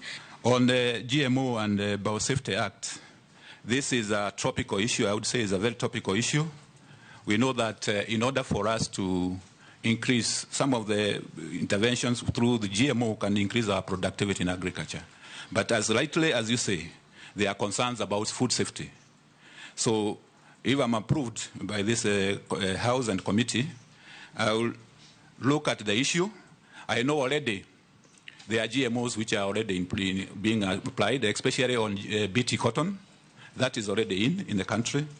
What is really the issue is where there is food consumption.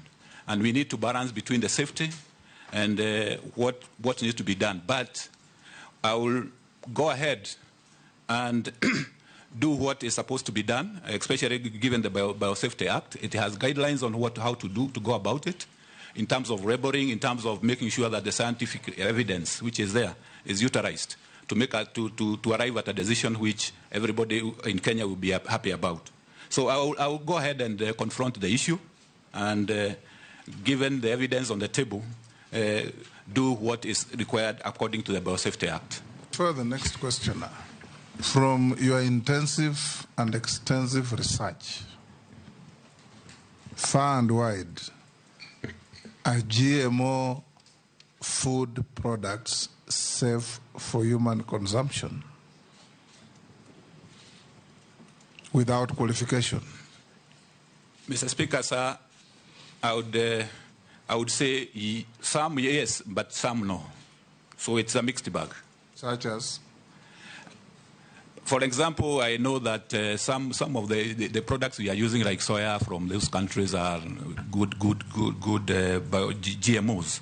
But the others which you need to be especially where genetic engineering is used, you need to be a bit careful. So that is why we are saying the scientific evidence should be used.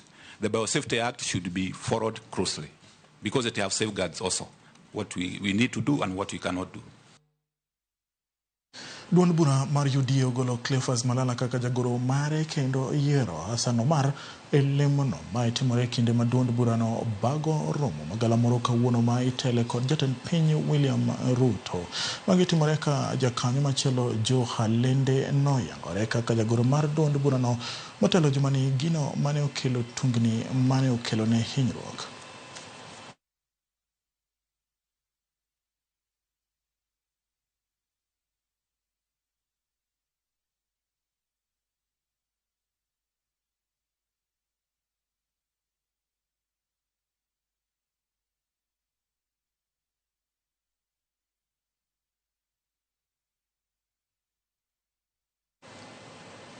Koro oyangore ni apis jomin wach e pacho ka ODPP ondikone duol makedo kod weche mibadhi EACC mondo owit oko dwaro mar kumo mane en gavana machon ma Kakamega Wycliffe Oparanya bende ne owal gi jatend piny kaka jatend migao mochung'ne ohendni matindo tindo kaluwore gi weche mibadhi ma EACC. Kata kamano wacho ni okwedo kwayo mar mochwalnegi kod apis jomin wach ka giyango ni barua makamano obiro modeko bang' kane Oparanya osewal. Barua mar apis jomin wach ne ondiki tarik 8 mar dwe mar 7 mar higani. Kata kamano EACC wacho ni barua makamano ne giyudo tarik 25 mar dwe mokalo. EACC kata kamano nigi penjo mathoth gima omiyo apis jomin wach e pacho ka ok dwa mondo gidhi nyime gi bura mar kumo Oparanya kaluwore gi weche mibadhi misegodo. Sharon Ong'aw nigi ler mathoth. Duol makedo kod weche mibadhi EACC koro yango tuk paka go yieyo kaluwore gi okang' manokaw kod apis jomin wach e pacho kae bang' chwalo negi oboke mondo kik gikum mane en gavana ma Kakamega Wycliffe Oparanya kaluwore gi weche mibadhi. Oparanya gi sani owal kaka jatend migao mochung'ne ohendni matindo tindo. EACC nondiko ne apis jomin wach e pacho kae ka giwacho ni gintiere gi neno motegno magichwalo ni apisi no mondo odonjne kendo chiw kum ne jok ma iseyo gi weche mag mibadhi. EACC ne ondiko ne apis jomin wach e pacho kae ka giwacho ni gintiere gi neno motegno magiwacho ni apisi no mar mondo mi odonjne kendo ochiw kum ne jok ma iseyo gi weche mag mibadhi. Kaluwore gi bura madhi nyime, duol mar EACC pod omako chung' mondo apis jomin wach e pacho kae ochiw kum ne achije duto ma iseyo gi weche mag mibadhi. Maen kaluwore gi oboke ma bende gichwalo chieng' tarik 4 mar dwe mar 12 mar higa mokalo. Kendo apis no ne oyiere gi barua makamano chieng' tarik 18 mar dwe mar 12 mar higa no. Nyaka chop sani okinde mag Oparanya seyo duol mar EACC mar kosa luoko nyingo Oparanya motelo ne chenro mar dayo dhoge e lemo mar tend migao chieng' Jumapil. EACC kata kamano ne ochwalo paro ne clerk mar od bura maduong' ma pacho kae kaluwore gi report ma bende ne gichwalo ne apis jomin wach e pacho kae mondo donji ne Oparanya kaluwore gi ketho mopogore opogore moriwo seyo mar mibadhi, tiyo marach gi apise, luoko pesa e kind mamoko. Kata kamano, chieng' tarik 8 mar dwe mokalo, apis jomin wach e pacho kae ne oloko tanga ka giliko ni ne giyudo barua kowuok kuom kinde mag Oparanya maliko ni omenda ma iseyo godo Oparanya ne oyudo kowuok kuom jok mane omiyo tenders e kinde mane en gavana kendo ne ok oluok pesa wirani magi ne gin gopege ma bende ne ntiere oko. Duol mar okwach kich kata kamano ne ondiko ne duola makedo kod mibadhi e pacho kae ka giyango ni thoth buche mane odonjne godo ne en kaluwore gi omenda manochul gi director mar kambi mar Sabema International Limited kaachiel gi kambi mar Sesele Resources Limited, omenda manochul gi Joseph Obulunji Okutoi ne kambi mar okinde mar Marende and Nyaundi Company Advocates mondo chiw thuolo ne Oparanya mar nyiewo ot namba LR namba 1034 mantiere gwenge mag Forest Edge Green Villas, mantiere Karen, Bore, Nairobi. Kaluwore kod apis jamin wach e pacho kae, bende giliko ni oseyangore ni omenda maniseyo ni ne oluoknegi nomenda manoyud kowuok kuom hola. Kopogore gi mano, apis jamin wach bende yango ni nyalo bedo matek mar donjo ne achije ma iseyo kod weche mag mibadhi e burano, kendo chiwo dwaro mar mondo mibuche duto olor, kaluwore gi nok mar yudo neno moromo. Kata kamano, kata bed ni dwaro mar donjo ne achije miseyo kod mibadhi nitiere e lwet apis jamin wach e pacho kae, jalup spika mar od bura mamalo Gladys Sholei to ramo ni EACC onge kod oteku mar kumo achije miseyo gi mibadhi. Wera ni tijigi en mana mar nono mibadhi. EACC has no authority whatsoever in law to clear anyone. They can only investigate you for corruption. So the self-declaration form is for custody by EACC for future investigation should they be necessary. Sharon Ongao, Ramogi TV. Nya kwa Ramogi jongana na duki kendo e puodho mar jotend migepe Mogwel ka sani jotend migao Mogwel migao mar pi Mureithi osechopo mbele kamiti na motele kod Wetangula speaker maduong' mar od bura malo. To introduce themselves, starting with Honorable Naisula. Naisula Lesuda, MP Samburu West. Kimani Shongo. Nelson Koech, MP Belgut. And I'm David Kosing, MP Poko South. Gikaria David, Nakuru Town East. Mase Mary, Teso South. George Gitonga Murugara, Tharaka. Owen Bayer, Kilifi North. Robert Mbui, Kadhiani. Stephen Mule, MP Matungulu. Rehab Mukami, Nyeri County. And I'm Caleb Amisi, Caleb Amisi, Saboti.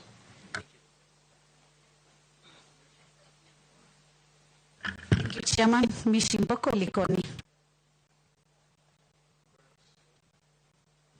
We will start. Eric, we'll invite you to introduce yourself. Tell us your name, your educational background, your work experience, your competences, and why you think you have the suitability to the appointment to which you have been proposed. After that, you give your papers to the clerk to verify. But before we do that, we will invite you to take an oath. We have the holy books, the Quran and the Bible. Which one do you swear with? The Bible. So be upstanding. Take the Bible in your right hand and recite the oath that the sergeant will hold for you. I, Eric Mureithi Muga, do swear that the evidence I shall give for this committee on the matter and its consideration shall be the truth, the whole truth, and nothing but the truth. So help me God. Take your seat.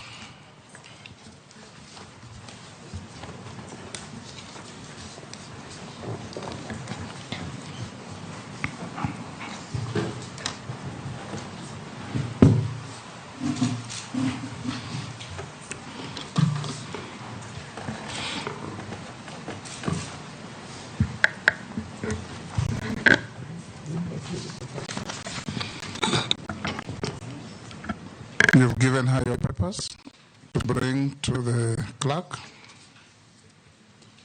He will cross-check with what we have to see if they correspond. So start by introducing yourself, your name, your educational background, your work experience, and your competences. Thank you, Mr. Speaker, sir. And the Committee on Appointments. I'll start by thanking God for this opportunity to sit in front of the esteemed members and also the President for giving me an opportunity on this nomination. My name is Eric Mureithi Muga, 32 years of age, born in a village called Adhi, which is in Migepe South constituency, Meru County. I went to Adhi Primary School, which is a walking distance from my birthplace, and did my KCPE in 2005. I performed well and enrolled in Lenana School, where I sat my KCSE in the year 2009. After that, I performed well. I progressed to the University of Nairobi, Faculty of Architecture and Engineering, where I did a bachelor's degree in civil engineering and civil and construction engineering. I performed really well. I got a first class amongst my colleagues, and upon graduation, I got a job that relates to this docket of sanitation and irrigation in a company called Mangat IB Patel Consulting Engineers. This is one of the leading consulting firms in this country. While working, I was very interested in water, so I enrolled back in the year 2017 for a master's degree in the University of Nairobi and specialized on water resources engineering, where I graduated in the year 2022. I'm born in a family with 6 siblings. I'm the third born. I am married, and I've worked for 8 to 9 years, Honorable Speaker, on water and sanitation. In the process of carrying out my daily activities, I have worked at all levels, mostly in the private sector. I've worked at all levels. I've worked and engaged with stakeholders from the ministry, mostly water development works as consultant. I have progressed in my career growth from an intern to a design engineer, and now to assistant resident engineer also, and also in some projects, an assistant project engineer. I am duly registered with the Engineers Board of Kenya as a professional engineer, and duly registered with the Institution of Engineers of Kenya as a corporate member. During my work activities, I have developed a passion to ensure that every Kenya, in my little scope that I've served so far, has access to water, which is a human right, and also a constitutional right. Service to my fellow countrymen is a service to God, and given the opportunity, if this House approves my nomination, I will do all I can to ensure that Kenyans have access to an economic and basic right and serve with honor and dignity. Thank you so much. Thank you, Eric. I'll now invite members to ask you some questions, and I expect you to answer the questions clearly, precisely, and concisely. Hakuna stories. You just answer the questions as they are asked. I will invite the Deputy Speaker to be the first to ask you. Thank you, Honorable Speaker. Mr. Muga, you most likely were following the proceedings in Parliament and the country, and you know that the Finance Bill 2024 was withdrawn, which therefore means that there is a shortage of funding in the ministry to which you seek confirmation. So that I would like to hear your ideas on the alternative. For example, since the majority of farmers are small-scale holders, leveraging on the use of water pans and harvesting during the rainy season for use for the rest of the year. We know that places like Yatta only get 2 days of rain a year, but they have water pans that are producing food the whole year. So we want to see how you can leverage on that. So the higher percentage of will be water pans as opposed to big dams, which you don't have money for now. And also, how will you leverage on the public-private partnerships to be able to fund the water sector in the light of shortage of funding? Thank you.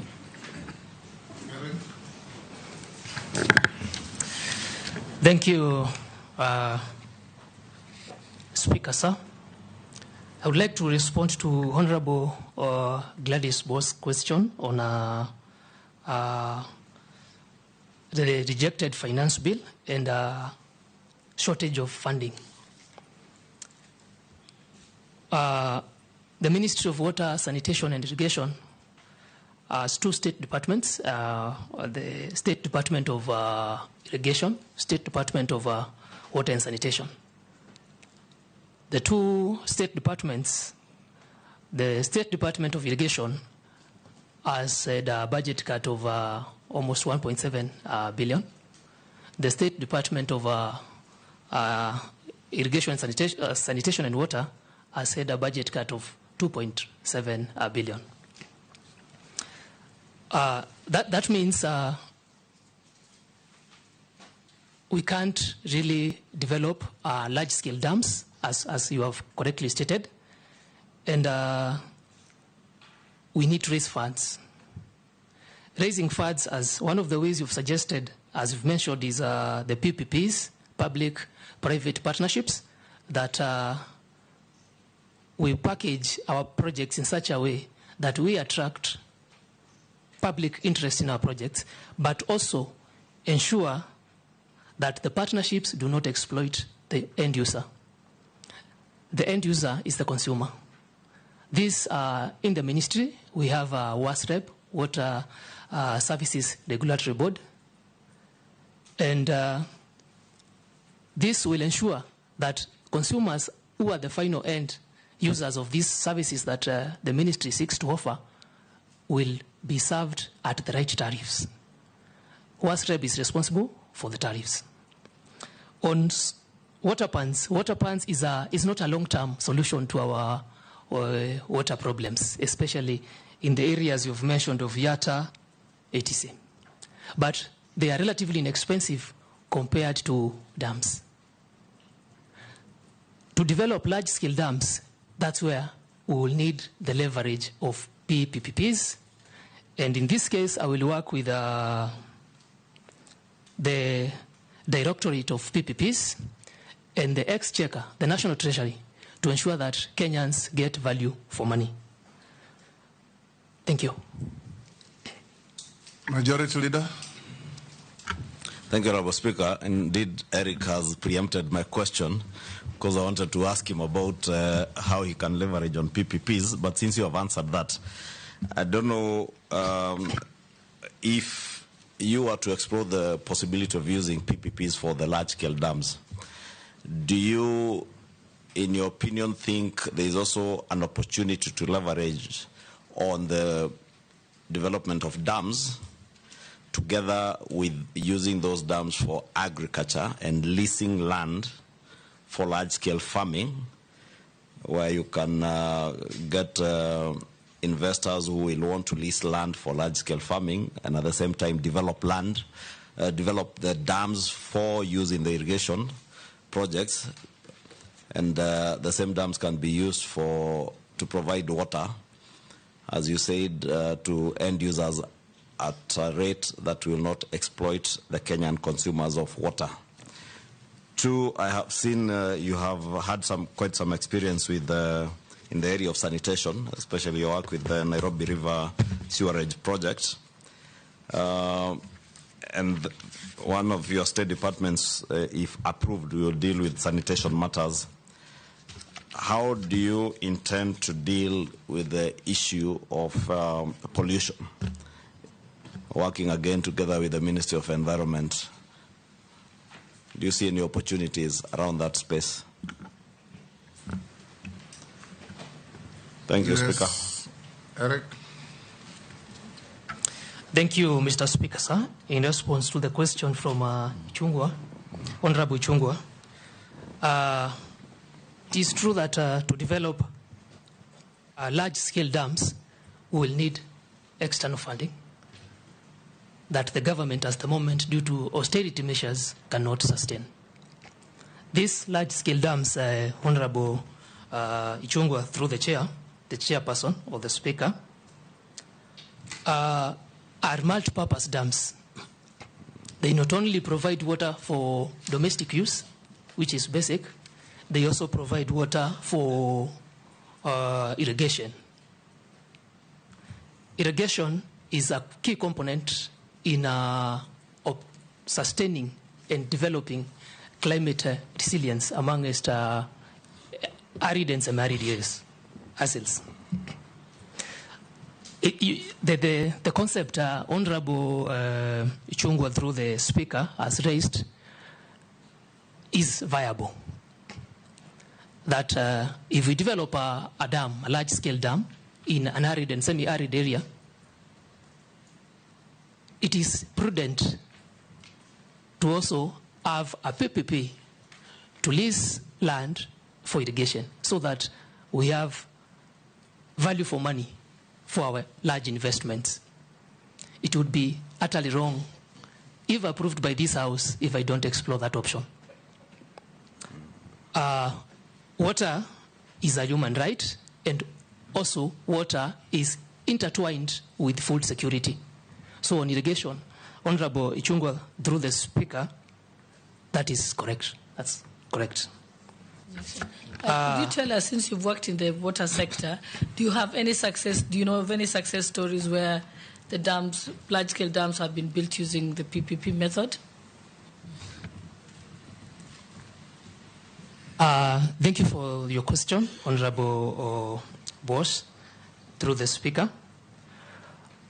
There are case studies. I haven't done any of them, but there are many case studies where actually in the development of concept notes for these PPPs, irrigation is a key component so that during financial feasibility, when doing a dam, we expect benefits, apart from indirect benefits of such as microclimates that develop within the region.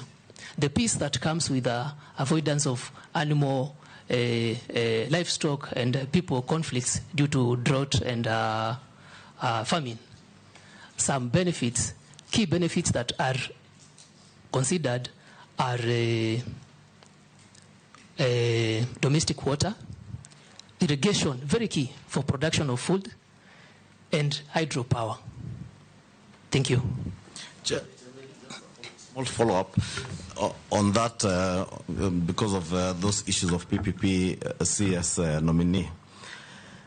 You cut the image of a young person, very professional, a good scholar, and that of a clean slate. You'll be getting into a space in the public sector that over the years has been marred by corruption. I see you shaking your head. I hope that shaking of your head is signifying a determination that you will not get roped into the cartels that have bedeviled the water sector over the years. If you have been taken through the State Department of Irrigation and the construction of those mega dams, from Badasa to Ma Dam, they are all riddled with corruption. What can you tell the people of Kenya, and more so the young people of Kenya, in relation to where you stand today and the position you will take in the fight against corruption in the development of water resources in the country? Thank you, Speaker. In response to Honorable Ichungwa's question on the fact that I am about to face cartels and corruption, I will put my stand public. I have diligently served in my previous positions. I have held transparency, accountability, and my firm stand on corruption is, as you said, I come as a clean slate. I'm not beholden to anyone. I am not shackled or tethered to anyone. And I think this is my personal opinion. Corruption is a cancer in the society. We have to root it out one way or the other. And if my nomination is approved by this House, I will engage in my duties, bracing and embracing integrity, honesty, and accountability to lead from the front. And if there are couplets, and I would expect the same from state officers under my mandate in the ministry. And if any of them is found capable of this, I understand we are a constitutionally bound country, and I will let the agents that deal with corruption, that is the anti-EACC and other investigative bodies, take their course, and the law should be followed to the letter. Thank you, sir. Nelson. You come into the cabinet as the face of the young people. I'd like to know how you intend to use your ministry to create employment, because the biggest problem that we have in the country at the moment is youth unemployment. I want to hear that. And what innovations will you be proposing in the cabinet to make sure that the young people of this country have opportunities to be employed? Go ahead. Thank you, Speaker, sir. I would like to respond to Honorable Nelson on youth employment. 75% of Kenya's economy is driven by agriculture. I appreciate that. And I also appreciate that the young people are advocating for services. I am not naive, and I will appreciate that. On youth employment, the ministry as a State Department of Irrigation. Irrigation is mandated to harvest, store water. It is mandated to reclaim lands for productivity. And it is also mandated to increase the acreage of irrigation in the country. If approved by this House, I would, first of all, start by sensitization. We need, as a country, to appreciate that agriculture is not a by the way. It is a profession in itself. It is an economic activity that generates income to all of us. The young people, we need to understand that since high school, I would work with other ministries, such as the Ministry of Education, that projects such as micro irrigation that the ministry is rolling out, whereby we sink boreholes, pump the water to an elevated tank, and give the opportunity to clubs like 4K clubs to irrigate land for subsistence farming. Those activities are being coordinated with agriculture teachers to inculcate that and train the young people, who I understand approximately 800,000 to 500,000 young people are getting out of tertiary institutions.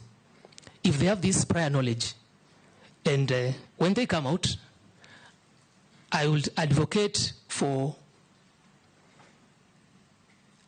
private entrepreneurs to further these skills acquired at school level, while the ministry's job would be to provide water for irrigation. On innovation, we as a country, we have to embrace the fact that technology is changing every day. Changes in technology comes with new ideas, brighter and better ways to do activities. For example, in the ministry, I have been involved in water service providers distribution networks. These networks, most of them are people depend on memory to remember where the existing lines were, how they were done, when they were done. So I would encourage innovation in activities such as modeling, which will empower and employ young people in these water service providers to forego and to eliminate dependence on people's memory. Technicians depend on memory to tell you where the pipeline is. Smart meters in these WSPs, where these meters are GSM enabled, creating more opportunities for the youth. And if I find an opportunity to sit in the cabinet as approved by this house, I would also be a champion to developing policies, not only in my ministry, but in other ministries that include and take care of public participation, especially the young people, inclusivity, and that their opinions are heard and they find the final decision or the final policy that is adopted as a country accommodates their issues. Thank you. Thank you so much. Naisula. Thank you, Speaker. Mr. Muga, my question is, if you are found suitable by this committee and the National Assembly to be the CS of water, sanitation and irrigation, how will you balance the thin line between completion of existing and ongoing projects and starting new ones? And you should just have in mind, if approved, these members of parliament and many others who are not here will be knocking your door, saying there's this project in my constituency, and I want to know whether you'll also be intimidated. Some of these members who are third-timers, fourth-timers, older than you, bigger than you. Please, Kenyans would like to know how you'll be dealing with that. Then the second question is, I want to pick your thought on the many water agencies we have in this country.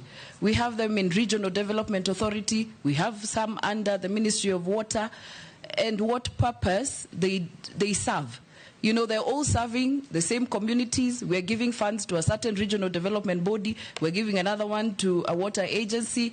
The money for development is lesser than the recurrent expenditure. I want to pick your thoughts whether that is a prudent use of resources for us as a country. Hold, Eric will take another one. Posing. Thank you, Speaker. For the nominee, I don't know whether you know what you are almost, should you be approved, where you're going, what the kind of industry you're going in. And maybe to help Honorable Chair and Chairman and Speaker, two things. One, there are dams which are already built, and some of them are 50% in this country, big dams. Some of them 50%, some of them 60%, 70% in terms of completion. And an example is one which is in my county. As an example, there are many in this country, but I'll give you one example, which is Muruny Dam, which costed about like 10 billion Kenya money, but it's not complete. Now with the austerity measures or finance bill having been rejected, and many debate about now where we're going to get money, what will be your proposal on how to deal with that? Because PPP, which we suggested, is actually a future dams. But there are dams which are almost 80-90% complete, which are going to stall. And I hope you know what it means if a project is stalling like that. It means the contractor will be out of the ground, or is already out of the ground anyway, and then he's going to, whatever is asking government, that's accumulating interest. You know, so we will end up paying, rather than now paying 10 billion, we might do 20 billion. So what we do about that? Number two, there is a cancer which many Kenyans don't know. And I want to tell you, nominee, should you be appointed, please make sure, take care of this. From audit perspective, we have realized that as a country, there are again so many dams which were built using loans, right, from outside this country, from developing agencies or banks and so on. And that loan, MOGA, is being paid by National Treasury as exchequer, which means from our taxes. And those Kenyans who are paying those taxes, for example, are not even enjoying that water. So there's been a serious debate that even those agencies which run this water, those now regional agencies, they don't pay. So National Treasury ends up mobbing out taxes to pay for the loan about those projects. Therefore, there was a proposal, MOGA, there was a proposal in the discussion to say, why don't we charge a levy from the waters that we used to build using these loans, so that the National Treasury can build that loan. What will be your opinion as you come in? Will you agree with that opinion? And if you don't agree, what will be the future? Will we pay taxes on water? Too long, Posing. You have made your point. Is it too long? Yes. I thought I was building the point so that they can understand. Sometimes, Honorable Speaker... You've made the point. Yes, but sometimes we also help them to get knowledge. It's true. Okay. And there's a reason why we are in this committee chair. There's a reason. You've got the question. Start with Naisula. Go to Posing. Thank you, Speaker. If I may respond to Honorable Naisula's question on the lean line between completion of projects and starting new projects. As I initially stated, I am well aware of our austerity measures. However, projects that have been started have already, Kenyans and the taxpayer has already sunk money in these projects. Honorable Naisula, through the Speaker, my target would first of all complete these projects and ensure that Kenyans get value for their money. How do they get value for their money? Through connections. The only proof that we are truly working as a country towards achievement of Vision 2030 of 100% water connectivity is by completing the projects and actually having connections to Kenyans. I agree it's a thin line between, because the House members may want new projects in their areas. And I would like to be reasonable. And we'll ask the Speaker, the same matter might come to your House again, to protect me, because members, Kenyans have already spent money on old projects that are not helping anyone. Unless we complete this, then we'll have a chain of incomplete projects throughout the country. And the Vision 2030, and well aware that water is one of the SDGs, Sustainable Development Goals, will not achieve that by 2030. The second question from Honorable Naisula through the Speaker was on my thoughts on the many water agencies we have in this country. Our Constitution is very clear, and the Water Act 2016, on the establishment of institutions that are required to man and manage the water affairs of the country. In case there is need to review this, I will be open to advisement through, of course, consultation, because I'm a team player, and wide research to see whether we can channel that to a centralized system that is easier to monitor and save the recurrent expenditure that Honorable Naisula is worried about. Will members intimidate you? If I may answer the question, Honorable Speaker, I think don't look at the size and think you can easily intimidate me. So I'm comfortable in my shoes. I think I have proven that years, for many years that I've lived. Thank you. Or, want to answer? Honorable Kosing, through the Speaker, I would like to make it clear that I'm well aware of his dam. He has been vocal about this for many sessions in the House and in the previous, my predecessor, who was vetted on nominee on water. And I understand that his dam is approximately 50% complete. He has stated that almost 10 billion Kenya shillings have been sunk into the project. And now we are facing austerity measures, and this dam was not one of the PPP projects. And I'm also aware, as he said, of the costs that incur when a contractor stops work, claims that come, that are expensive to the exchequer. I would like to promise Honorable Kosing, if this House approves me, maybe I'll take him exactly to his dam as I discuss and get facts on exactly the status of that dam, and not only that dam, or other dams that are being financed by the national government, the exchequer, prepare a report on the same, and if our finances are not adequate, I will come to this House again and table my case to ensure that we don't have hanging projects, as I said.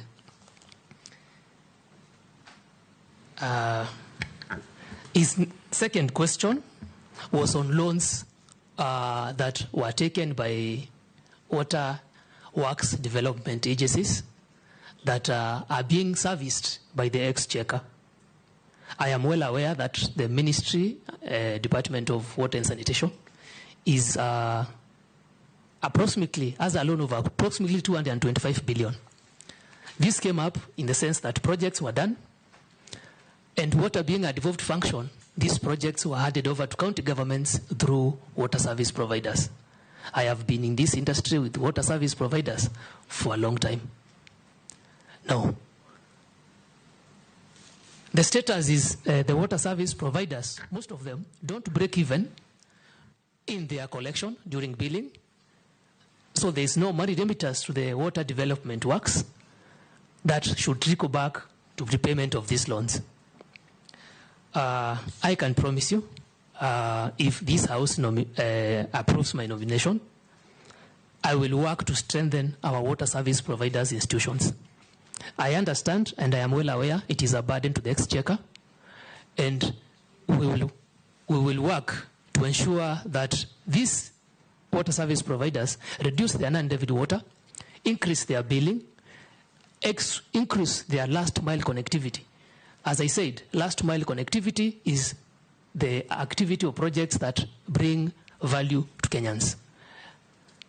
And through that, when our institutions become semi-autonomous, we can generate enough revenue to help in payment of these loans. Otherwise, I will have to consult with the National Treasury and also the task force established by the President on debt restructuring. Thank you. Gikaria. Thank you very much, Chair. Nothing much on the questionnaire that you did fill in. You have indicated you are a director in JAFEC Limited Company. Does it deal in water and sanitation issues? If yes, then how are you going to address, as per bullet 26, the conflict of interest, potential conflict of interest? Thank you, Chair. Thank you, Speaker Sir. If I can address the question from Honorable Gikaria, I understand the responsibilities of this office if approved by this honorable committee. And yes, JAFEC is a group of like-minded engineers, very bright, to be honest. And if approved by this House, I will have to take a step back from that. Under the conflict of interest, I As I said earlier, I have given my word that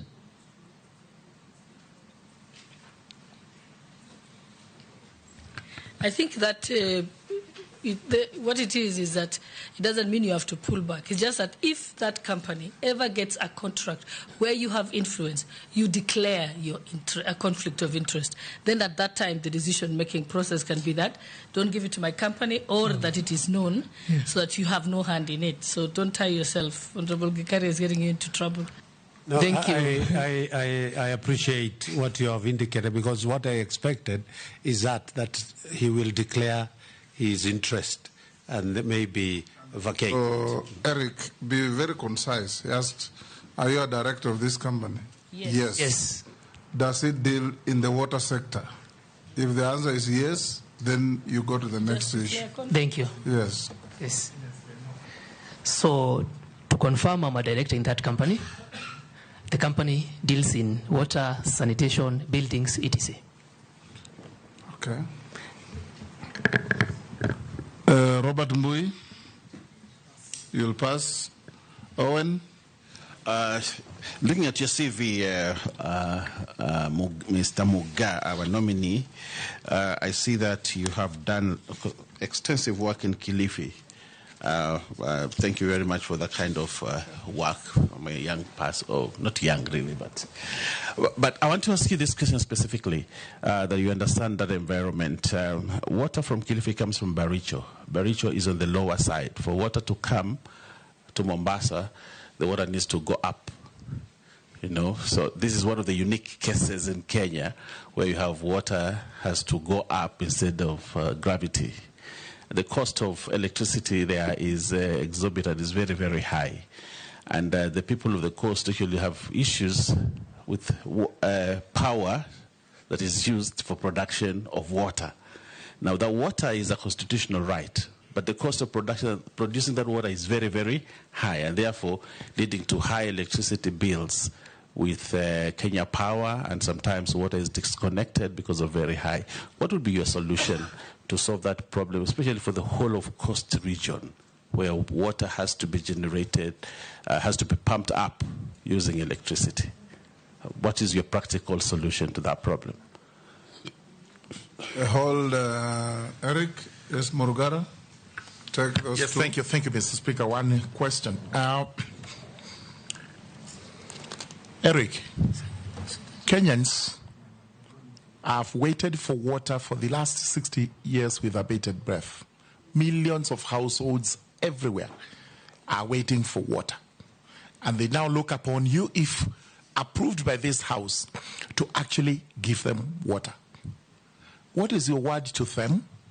And what should be their expectation from you as a young, qualified engineer in water, on whom they will place a lot of reliance as far as water is concerned?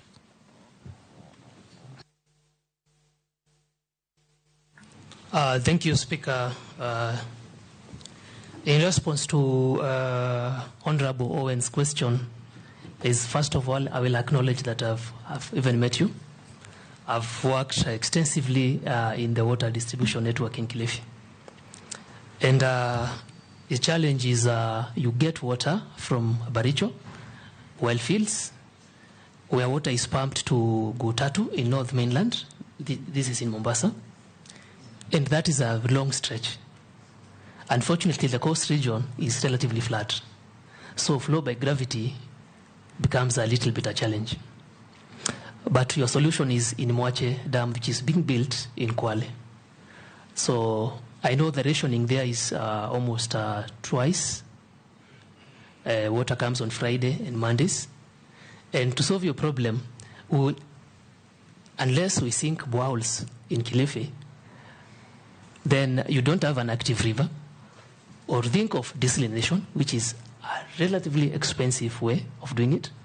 So once Mwache comes in and water is supplied to Mombasa and the Kwale County, your rationing problems will reduce, because that water will come up to Mtwapa, serve Kilifi, and then Malindi. So, and your power expenses will be alleviated a little bit. That's being pragmatic to this committee. Yes, Murugara's question. Kenyans have waited for many years, Honorable, through the Speaker, Honorable Murugara, as we've said. The ministry has a vision of ensuring 100% connectivity to all Kenyans by 2030. This also agrees with the Africa Water Agenda 2063. My word to Kenyans is, I will do all I can. I will zero mostly on water that is not accounted for, water that is abstracted but does not get to the end user. In Kenya right now, that percentage stands at about 45%. That is water that does not have an economic impact directly to the water service providers, and also to Kenyans. If we at least reduce that, and also sensitize Kenyans that it is a sole responsibility of every Kenyan to conserve the little that I have. Conservation is key for our renewable sources. That is my commitment to the people of Kenya. Thank you, Mr. Speaker. Mr. Speaker, I'll introduce myself. I was out, I had gone for mosque. My name is Abdul Rahim Dawood, MP for North Menti, and I probably Engineer Muga was born in the same hospital I was born in Maua General Hospital. But I will ask my question. At different times. At different times, yes. A span of more than 25, 30 years. He's like my son. Ms. Engineer, you know, I'm hearing dams being built everywhere. But in our region, we've been told about the Kianjuri Dam, which will take water up to Tharaka. Not just Meru County, it will go up to Tharaka, maybe even Embu. I want to know, once you get in, you're talking about the existing which are there. If you come to do ours, will it be in this lifetime or maybe another lifetime? Second, there is a project which has been ongoing in Meru, sanitation, because sanitation is your forte.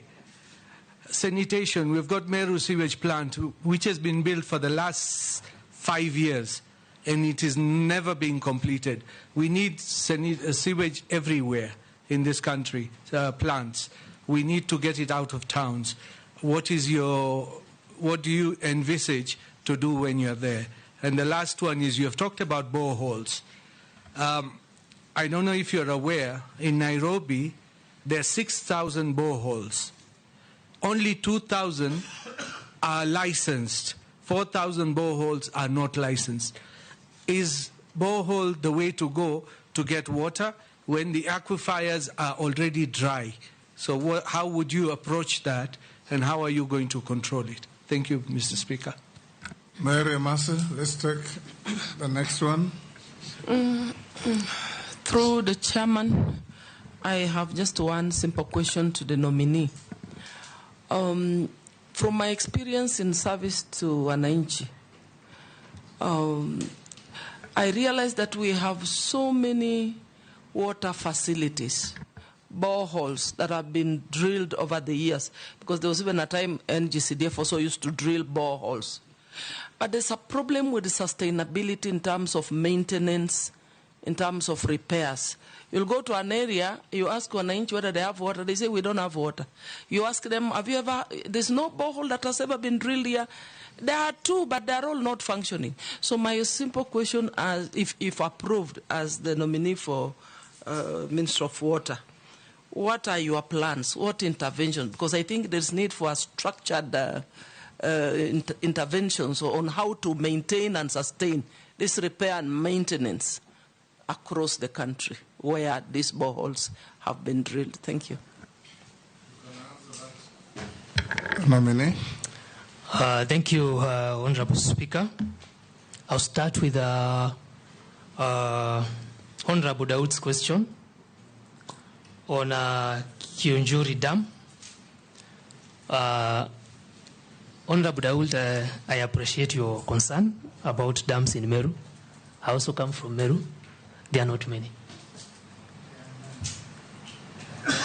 In this regard, as you've correctly pointed that my target would be first to complete the ongoing projects, I will look at, we have a Kenya National Water Master Plan. I will review. These dams are not done because they have to be done. They are done on need basis. So if there are regions that are more deserving, in the spirit of integrity, we will do the right thing. And as you said... Point of order. Yes. Point of order, Speaker. Yes, Daud. The nominee, although he comes from my county, and he's aware of, maybe he's lived out of Meru for long, and he says they will prioritize where there is a need. Honorable Murugara's constituency and his county, there is a big need. Even in my constituency, there is a big need. So let us not be put in the ones who are satisfied. We are not satisfied. Go ahead. Thank you for that, Honorable Daud. I'm not saying that you are satisfied. Let me clarify myself through the chair, through the speaker. I'm well aware of regions in Meru, like Tharaka, and I am well aware the President the other day commissioned a Dusi Dam. Yes, it's someplace in Tharaka. Yes, yes. So, if we look at the master plan, the national water master plan, and which I have not, I've lived in Meru my entire life, first of all, to clarify that. So I am not a stranger to those lands, and even Honorable Muragara's region. All I can promise you is that we will look at the needs of Kenyans and also serve them on need basis. If your region is truly deserving of that, Honorable Muragara and Honorable Daud, your time shall come. The next question was sanitation in Meru. I am aware of that project that has taken long to be completed. I don't have the details right now, but I can assure Honorable Daud that I'll find out and get back to you.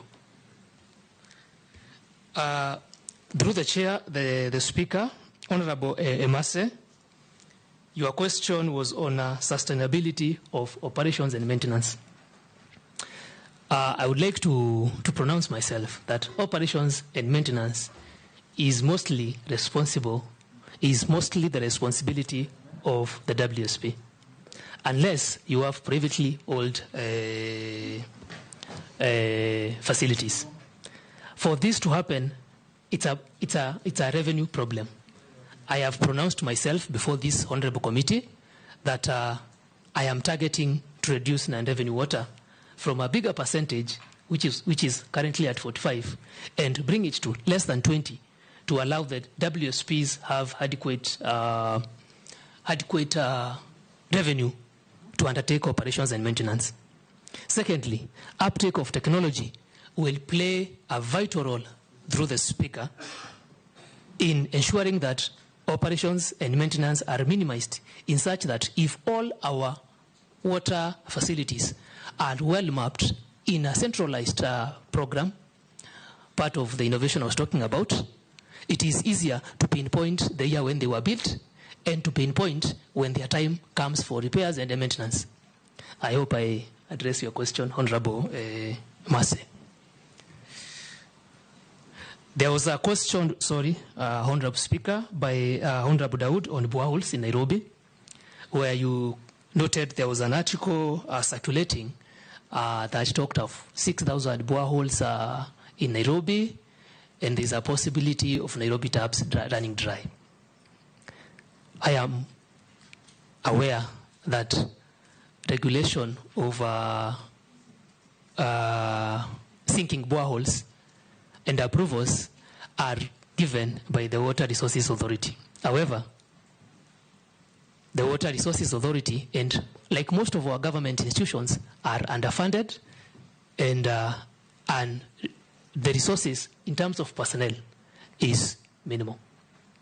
My solution to this problem is, first of all, empower our institutions with the right resources, with the right personnel, and with people of merit. Meritocracy should be a key conversation in the ministry. Secondly, our boreholes could also be running dry because of their close proximity. There are provisions in design on the distance in between one borehole to the other because of recharge time. And also, Nairobi is every day turning into a concrete jungle. I will work in partnership with departments of planning in the county governments and have something we call detention and retention ponds, to the point that when it rains, the water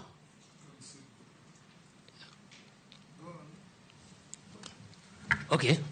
Go on. Okay, thank you, Honorable Speaker. I thought you were interjecting. Sorry. Our retention and detention pods are recharge areas for aquifers. You realize when it rains in Nairobi, our roofs direct the water to the drains. And the water flows very fast past at the river. And it's gone. There's no seepage. So detention and detention dams are some of the ideas I would like to bring to the ministry, whereby, working in conjunction with county governments, we have parks specifically to hold that runoff. In fact, Eric, under Schedule 4 of the Constitution, you are empowered to formulate policy for the country for protection of water, securing sufficient residual water, hydraulic engineering, and the safety of dams.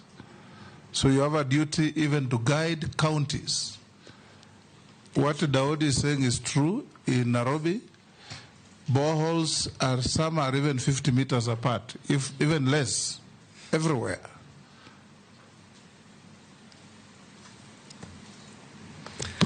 Thank you, Honorable Speaker, for that support. And Honorable Dawood, this is not a theory. I have been to Israel to benchmark on the same. So this can happen. Amisi? Thank you, Mr. Speaker. Mr. Speaker, to the Honorable Nominee, I understood that you said you are 30 years of age. So in the demographic bracket, it puts you at the millennial, just like me. I'm a millennial. Yes, he's actually a millennial. Yeah, he's a millennial. The last of millennial, yeah. He's a millennial. I think I belong in the middle of the millennial. Yeah, so you are basically closer. You are the closest the Gen Zs can come to. And that puts you like a control experiment in the management of the nation. A point whereby if you succeed, the young people feels that, yes, we can do it, one of our own did it. And if you fail, that will be the end of the young people's agitation in this country, because you will give a mark that even if you are given a responsibility, one of your own was there, and this is what he did. You understand that's a very, very important position you are going in. And that marks my question that what is this managerial experience that you bring to the ministry that you are going in? Then secondly, there is a drought problem in this country, and the water harvesting has been suggested as one of the ways of combating, just to mitigate the effects of drought on the supply of water, and especially to schools, because you see members of parliament running helter-skelter in town looking for water from all the ministries and the parastatals. It's basically the problems of water in schools. How do you intend to mitigate the drought area and the supply of water to schools across the country? I want you to juxtapose that one with the presence of Lotikipi. There is a Lotikipi aquifer that can supply. It has been found out that it can actually supply underground water for 70 years to this country. How do you plan to utilize that? Thank you. Hold, Eric. Mukami has nothing. Mishi? And Honorable Speaker, yes, just as to say that these questions were actually sent to me by Gen Zs. Mishi? Yeah, thank you, Honorable Chairman. Honorable Chairman, my question is to the nominee on how he's going to navigate complex geopolitical dynamics to forge equitable agreement on shared water resources. I'm citing some areas like, for instance, in the coast region, we have the Mwache Dam, we have the Marere Spring, which is shared between Mombasa County and Kwale County, and there have been some rift or rather some conflicts. I'm also looking on the Mzima Spring in Taita Taveta, which is also be shared by Mombasa County and also Taita Taveta County. And most of the time there are some issues, and that is why you have seen, we have not realized the Mzima Spring too, because they are undercurrent politics. So how are you going to navigate on this issue so that there is harmony and there is assurance of having access to water to our Kenyans?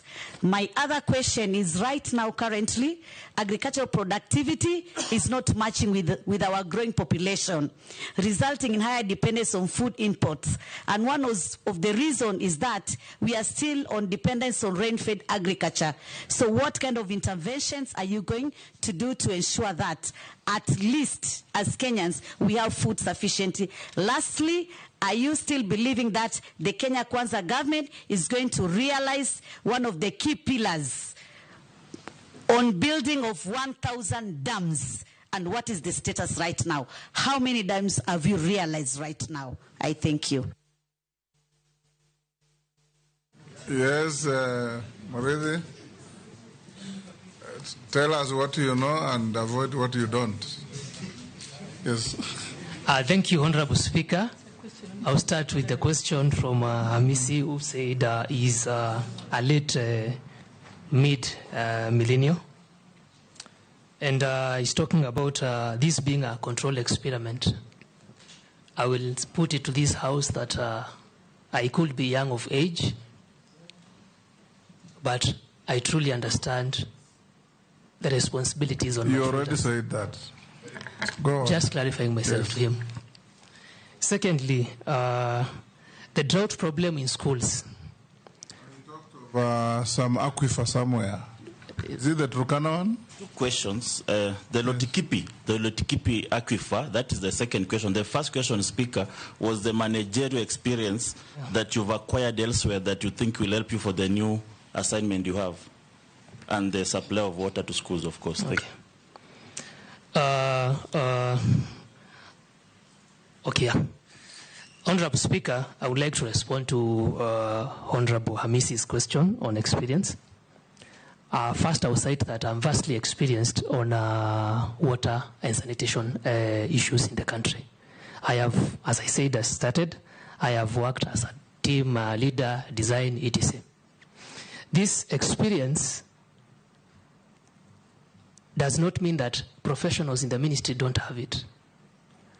I understand that the ministry is not short of professionals, and it is not short of policy. All I bring to the ministry, if approved by this House, is the ethos of the private sector, of accountability, transparency, as people have rightfully asked for, and also I'm a wide consultative person, teamwork. I'm quick study, and I have worked at different stakeholders, down, as I said, from water service providers to water works development agencies. On the question of drought, I will submit to this House that it is unfortunate. We have the same thing happening year in, year out. I would like to be a change to that if approved by this House, because I don't believe in active maintenance. I believe in proactive. If we know a certain school, say in Oloitoktok, has water shortage problems. It had it last year. It had it last year but one. Then we are supposed to learn as a ministry. Solution to this would include, immediate solutions, would include, first of all, gutters, simple solutions. Before we quantum leap, we have to start from the basics. Install gutters in all our primary schools and provide them with tanks to start with. This is taking into account the fact that the population of schools, that water might not be enough. Then the next immediate solution would be, can these people have a borehole that serves the school and the community at large? And then the long-term problem solution, the medium-term solution would be within a region that experiences drought and water scarcity. Why don't we have a water pan and that water is shared among schools during dry periods? The long-term solution is what I talked of. Our only solution is having large storage dams. Right now, our water storage starts at about 103 meter cubic per capita. The target is to achieve above 1,000 meter cubic per capita in the long run. The presence of Lotikipi aquifer that you have mentioned of, I know, if approved by this House, the ministry has one of the ministry departments deals with groundwater. Groundwater is in form of aquifers, as you have rightly pointed. So, if this is true, I don't know where you got your data from. The Gen Z is asking that question. I would like him to provide research, because I believe in research and proper mapping. Then this would have been a game saver, a game changer in those regions. So, but I promise I will work with the department responsible for groundwater harvesting and storage and find out these facts and table it to the members for discussion. Thank you so much, sir.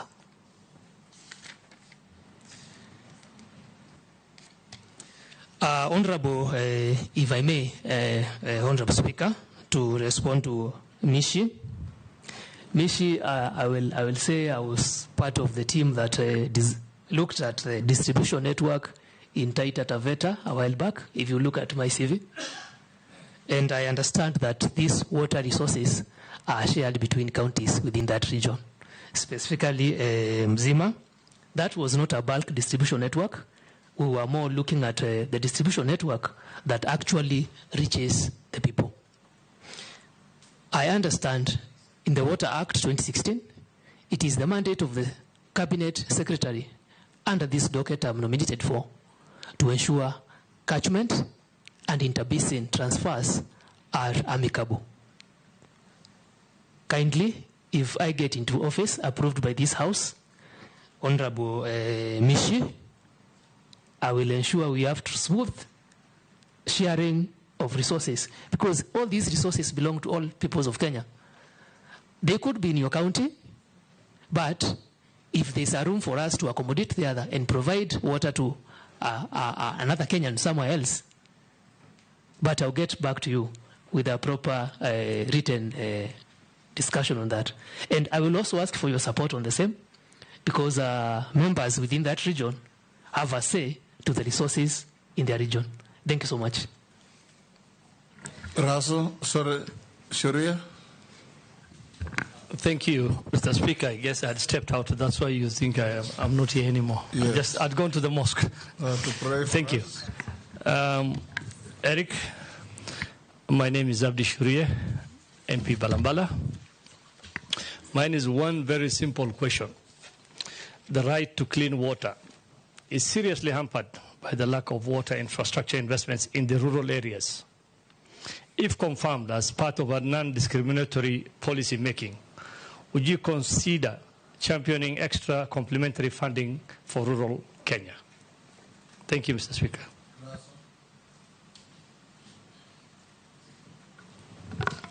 Thank you very much, Honorable Speaker. Eric, my name is Dido Raso.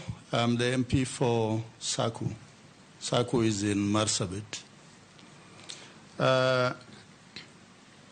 Devolved function. As I walked in, you say water is a devolved function. If this House approves your nomination, you'll sit at the top, that you'll be the man in charge of water in this land. Then there's no water in Marsabit.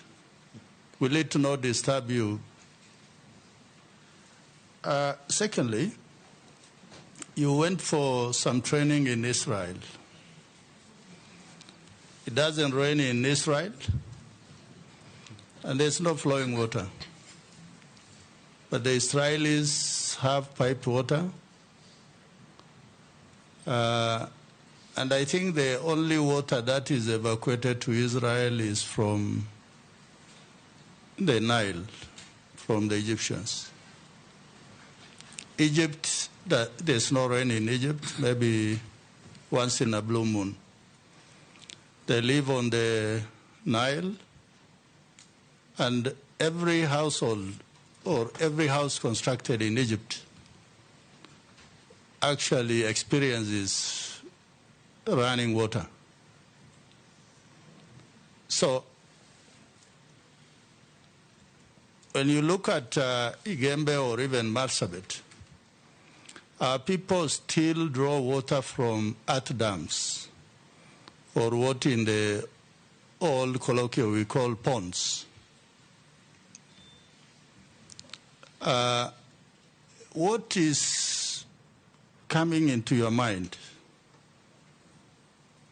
that if you are given this job, that every Kenyan, wherever they are likely to get some water, maybe some clean water? Finally, it is about Vision 2030. In Vision 2030, it is projected that Kenya will be a middle-income country with some industrialization, and every household will have some water. With budget cut, austerity measures, and also with the clamor that Kenyans should not pay taxes. What is it that is coming into your mind, that how will you be able to navigate that issue of water, because water is life? Thank you, Honorable Speaker. Let's take the last one, Eric Mule. Thank you very much, Speaker. Thank you very much, Eric, the nominee. I've seen your CV impressive at an early age. Eric, being a young engineer and worked in the industry, I know you have been working under the master plan, the National Water Master Plan of 2013, which should be guiding the country. 11 years down the line, Kenyans are yearning for clean water, and they're also yearning for water for irrigation. If you are approved as a member of the cabinet, I want to hear from you.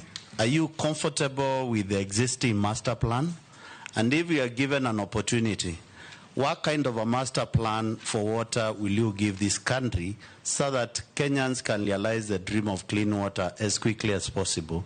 And the second one, what timelines are you foreseeing to finish some of the major dams like Thwake Dam and Umar Dam in Kitui?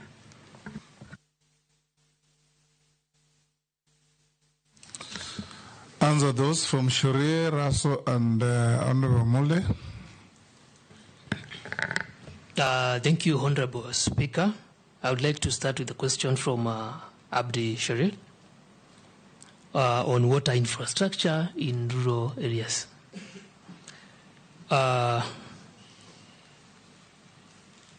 the funding, whether I would invest more on rural areas.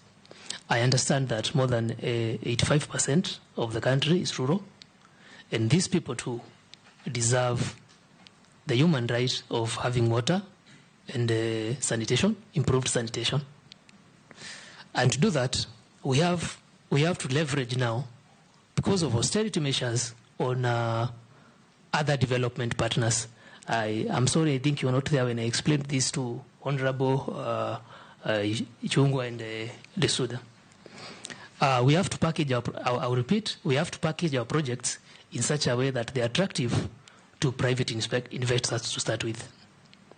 Water service providers, I don't know where you come from, the region. The name of the water service provider? I come from Garissa. What is the name of your water service provider? The city, the company that provides water? I come from a rural constituency, so which I do not have. But if you want, is Garissa water? Yes. Thank you. But they don't serve my constituency. Yeah. So the county government has the responsibility of last mile connectivity. And to do this, the county government sets up water service providers. Water service providers actually do the actual connections, the last mile connection. So if you're not covered, I can work in synergy with your county government and understand why the water service provider does not cover your region. Secondly, on funding, those water service providers don't actually, so most of them don't break even in matters billing and the expenses O&M, operations and maintenance. To solve this problem, we would have to have the right personnel, invest, as I said, on smart meters, minimize non-revenue water, have these water service providers function as semi-autonomous bodies so that they can also attract funding, because the point here is source for funding. Secondly, we can package our projects in your rural areas and pitch to international developers, our development partners. I'm talking about World Bank, African Development Bank, to ensure the Vision 2030 of every Kenyan, especially in rural areas, has access to clean, sustainable, and in adequate quantities water. The question from Honorable Russo, if I may answer this through the speaker. Russo, sorry, my apologies, Honorable. Russo, if I may answer this through the speaker, that water is a devolved function. And your question was, how do I feel that Marsabit don't have water?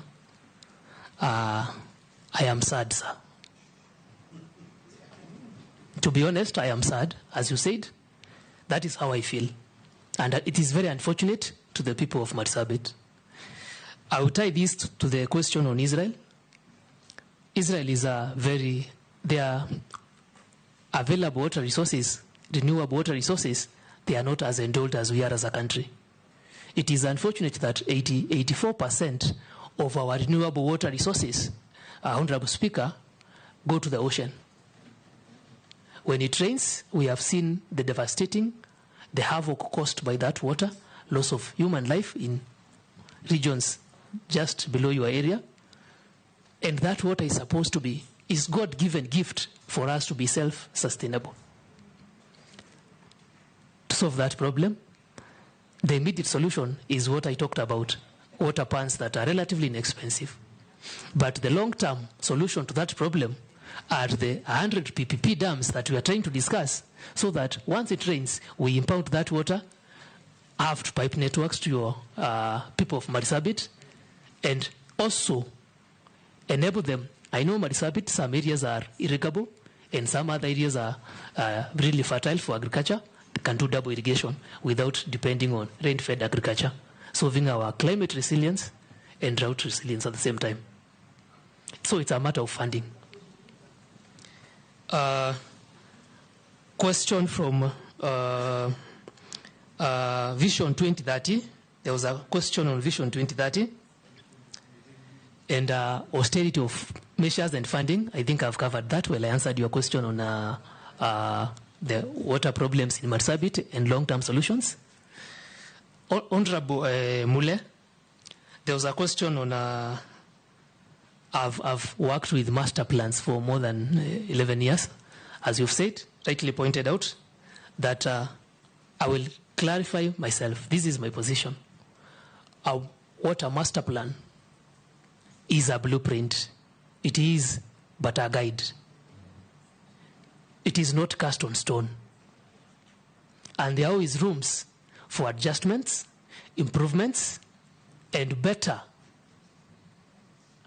Because as we are embracing technology... Speaker, probably I need to I'm referring to the National Master Plan for Water, the Kenya National Master Plan, which was developed in 2013 with the help of JICA, which gives Kenya the way forward on how to manage, give Kenyans water, supply water. It has been in place for the last 11 years. Is it working? Because you have been on the field. If it is not working, if you are given an opportunity by this committee and approved, are you comfortable with our master plan, or you need to go back to the drawing board and come up with a master plan which can help? And my second question was, what are the plans for major dams like Thwake, Umar Dam? Okay, if you know about them, answer. I want to respond on the... You are not a minister yet. Yeah, I know on the situation of the Kenya Water Master Plan. I've worked with it. The problem is not the master plan. The problem is the funding. And I've discussed that, Honorable Mule, through the Speaker, that the master plans are okay. The main challenge in this country is funding. So if the master plan is not working, it means we are not implementing it as it should be because of inadequate resources. Your second question on Thwake and Uma dams.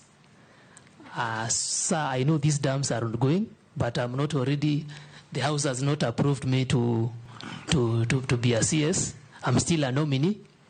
But if the House approves me, I can give you a status and exactly what is happening in writing. Thank you. Naisula, this is the very last. The very last.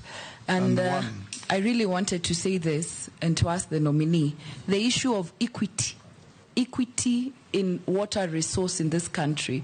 It is in public domain, and many of these members know that when a CS or a PS, there have been allegations that when a CS or a PS sit there, they allocate water resources to the regions that they come from.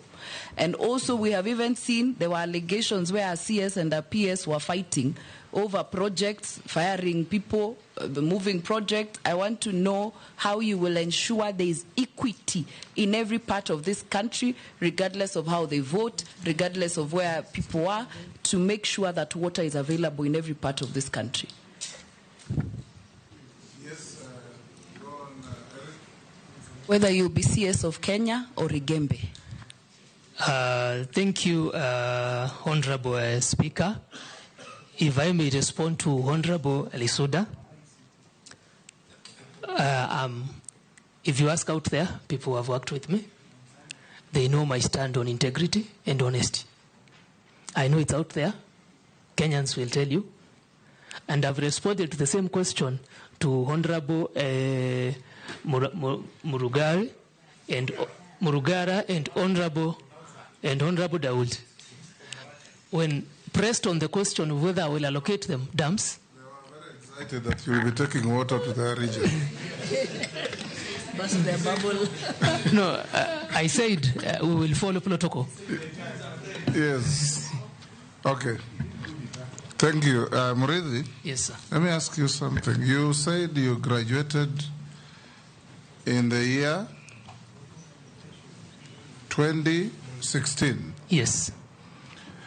Thereafter, you worked between 2016 and 24 on several project positions.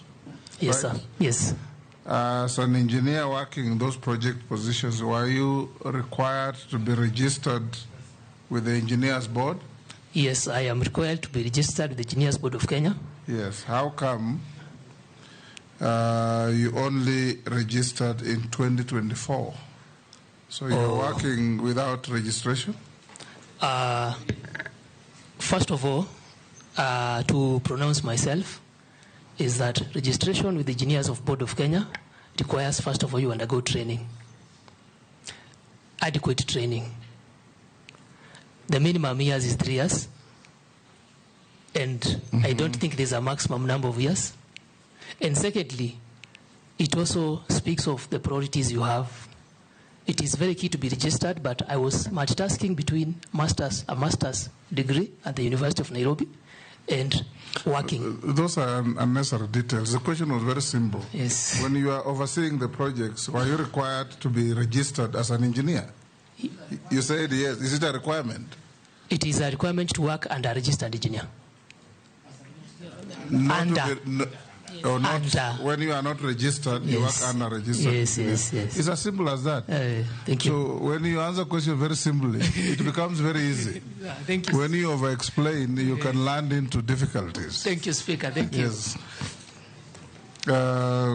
Thank you, Eric. Yes. May I ask you a few questions about yourself? Okay. Junet, want to ask a question? Mr. Speaker. Yes. Yeah, I went to the mosque also, I delayed. Mr. Speaker, you know, when young people are given jobs at this level, high level, I don't know what happens. Immediately after swearing in, they are removed from the register of young people in the public eye.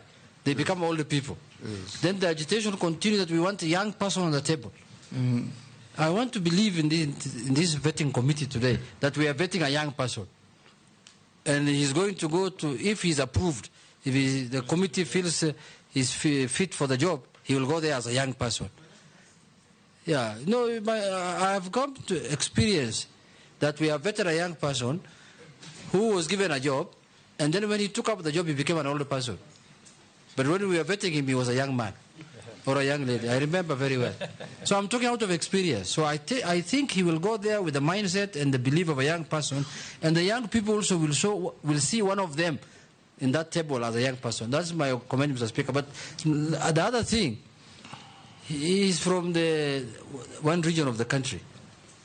Migepe South. Yeah, yeah, but in a region. I hope there's somebody who I saw in the news saying that now that region is happy. I hope he was not talking about you, that you are going to serve all Kenyans.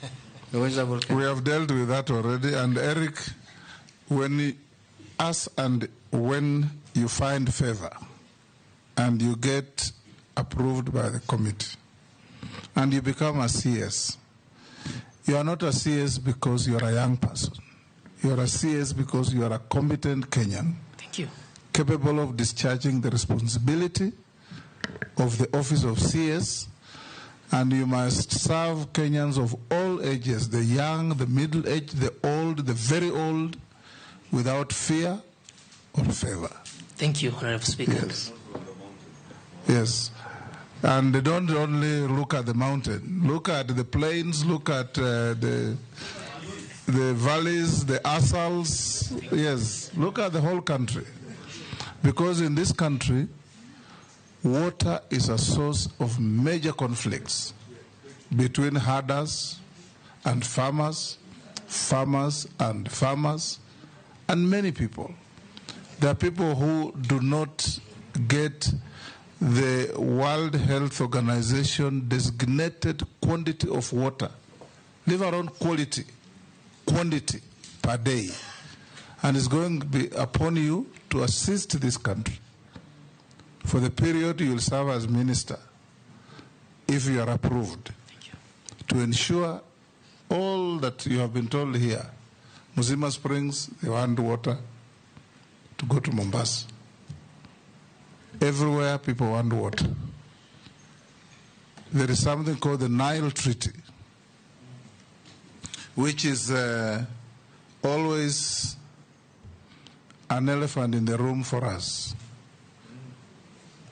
75% of the waters of Lake Victoria come from Kenya. And that water exits through the Nile to Egypt.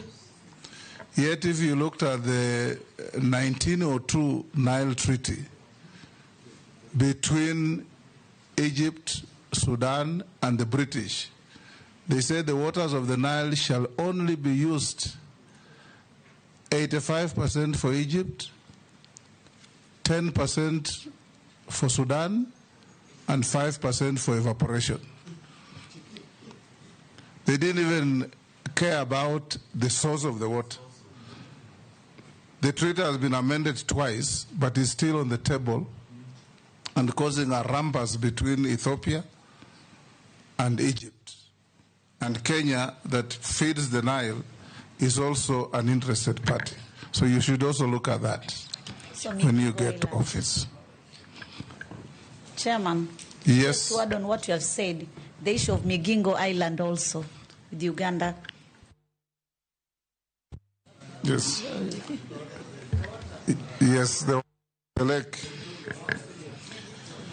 Yes, now, Eric, comments, you just take them and go and see how to live with them. Thank you, Speaker, sir. Yes. I've even been to your village. So when you serve people, also go up to every village. Eric, have you ever been mentioned adversely in any investigations on matters of integrity? No, sir. No, sir. Good. Do you hold any position in any political party within Kenya?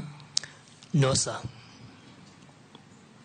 What is your net worth in terms of personal wealth? My net worth is that 1 million Kenya shillings. That 1 million.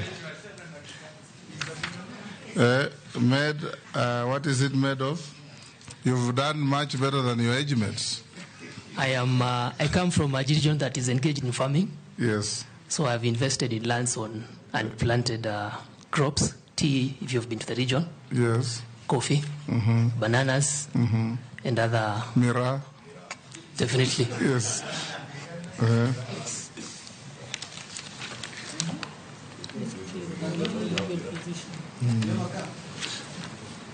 Okay, Eric, thank you very much. Yes. I was asking whether he has a car. Do you own a car? No. I have chosen to invest instead of buying a car to start with. Yes. If you are approved and appointed, and you get into the office, and tomorrow a major contractor in the water sector comes and offers you a car, will you take it? No. Mr. Speaker. Yes. His MP, Honorable John Paul, when he entered Parliament, he as well did not have a car. But President Uhuru bought him a car and he yes, but accepted it. you see, if he is appointed as a CS, he will definitely be getting mortgage. I mean, Order, Dawood. The Speaker. There is no member of this committee who has had you to defend a nominee. We're just asking him questions. They are not meant to trick him in any situation. Mr. Speaker? Yes. Now that the nominee has said he doesn't have a car, and he has never owned one, I wanted to know what is his dream car? Which one are you looking? What's your dream? Which one are you dreaming that one day? Which one? Eric, don't answer that. Honorable Speaker, I will need your protection in future. Yes, don't answer that. Did he answer your question? Yes. No, he didn't. Offered a car by a contractor in the water sector. He said no. Okay. You are going into a ministry like many others. You know the service ministries, water, roads, and agriculture, and all this, health. They are infiltrated by mega cartels, literally mafia. And you must, as a young person, resist their approaches to you and fight them out of the ministry so that you run a clean ministry to help Kenyans. Thank you. Eric, we are done with you. We have looked at your papers against what we have. We found them okay. There was no memorandum from the public against you. We now release you to go back to your other engagements and wait to hear your fate from this committee at a later stage. Thank you, Speaker, and thank you, honorable members, for the engagement. I appreciate comments from all of you. And also, I would like to thank Kenyans who have been sending me messages of goodwill. And I hope that this committee rules in my favor. Have a good day, ladies and gentlemen. Thank you.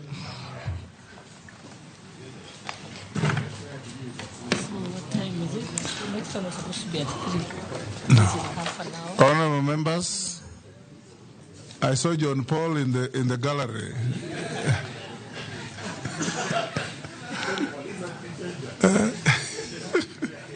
Honorable members, we will now break for lunch for 30 minutes. Lunch is also available to the media and everybody else here. 30 minutes, members, then we're back to take 2 more and we close.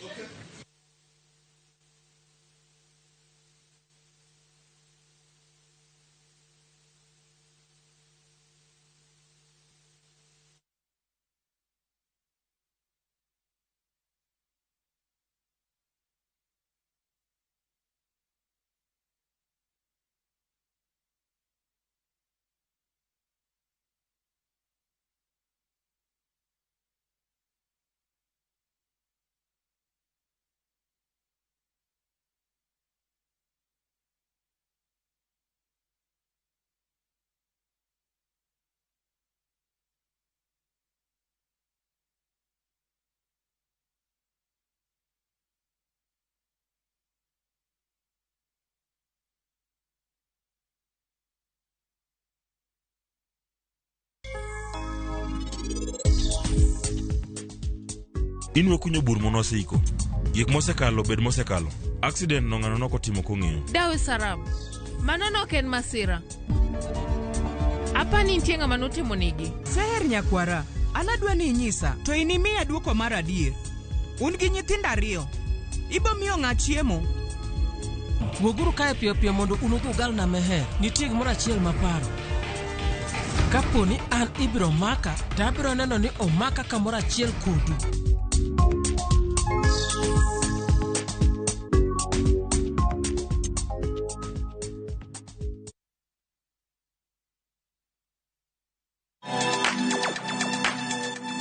Dive into the vibrant world of Afrimax. Get ready for a whirlwind of color, flavor, and creativity on Viusasa. Watch as Dennis Chege transforms second-hand sneakers into stunning works of art for your feet. This is what I'm talking about. And that's not all. Beatrice brings a burst of innovation to baking with her unique and irresistible taste of creativity. We call it baking with love. Baking isn't just a recipe. Nice. It's a passion-filled journey through flavors and ideas. This looks so amazing. Tune in to Afrimax, where African stories come alive. Only on Viusasa.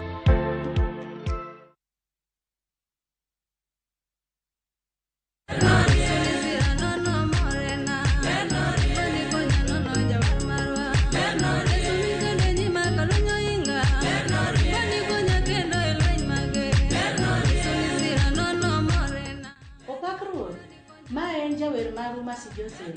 Kadier keto wenda mar ler no rin kaka skiza tune mari di star 812 star 784 hash.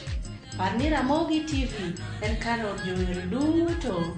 Amen.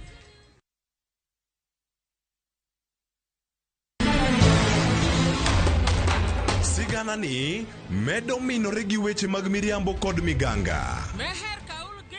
Inibiro timango. Kare.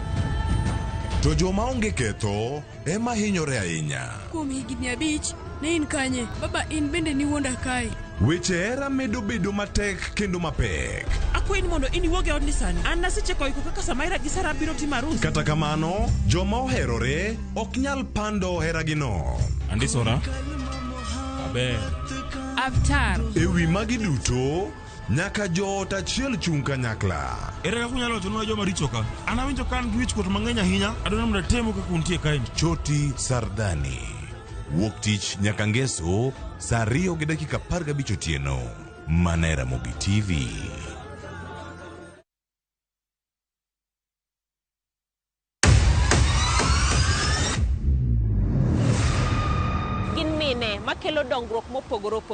Don't speak on our issues as women. Let us be the one to speak. Kaka gikete ratil, familia kod tijegi.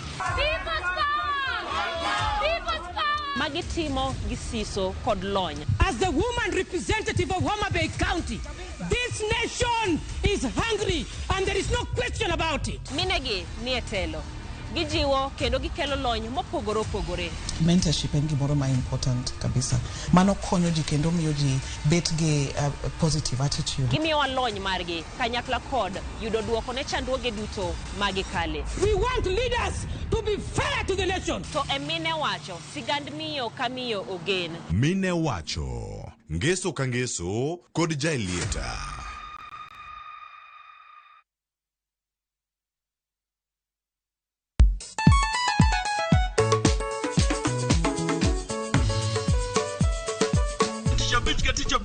Kochakore Samuel wakelo ni ngoma mobedo pay design makare. Ramogi TV biro kanyakla kachiel kod Ramogi Radio kama bende stima riwo record P. Yonja wauntie kikubed mabor jekoro mgenye nkech kai ekumi yudo gik mamit kabisa Ramogi Night this. Maintain your position. Ili udakanyoke ka fire gudi a local instrumental. Wawachoni kete manaka. Teacher Beach ka Teacher Beach Sangwen otieno.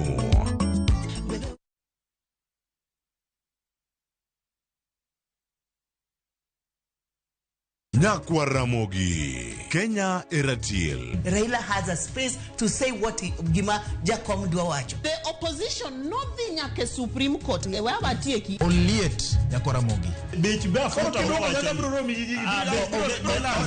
Jumapil ka Jumapil. Ana chungo mama Ratil kadel war piny. Ka adwani wa discuss kaka Kenya dhi. Winj twak magoratil piny. One was a got in opposition. One was got in opposition 50 years. Mayo kiparka kele wich bar moro UDA onge kama pose donje adoni penja bati koso donje kona mane sachiel gi nusu tieno siasa mar piny Kenya en siasa koso dongruok kai kelo ni kod George Bati kik bai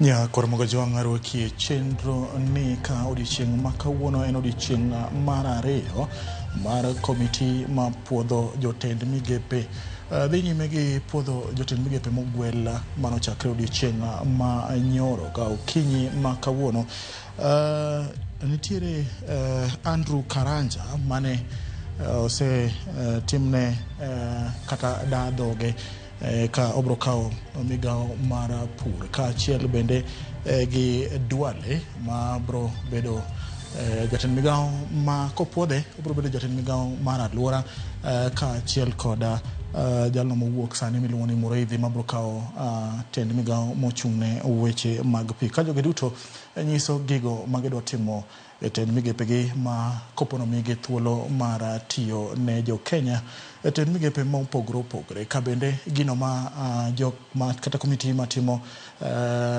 ne jogi twak kata ng'eyo gigo magidwa timo ne tend migepe mopogore opogore bende ng'iyo gigo ma kata mwandu ma ng'ato ka ng'ato ni godo ka nitiere jotend migepe mane opuodhi mokalo kapok no owuo tend migao gi jatend piny William Ruto ka ing'iyo ni gisani gin gi mwandu ma romo nade.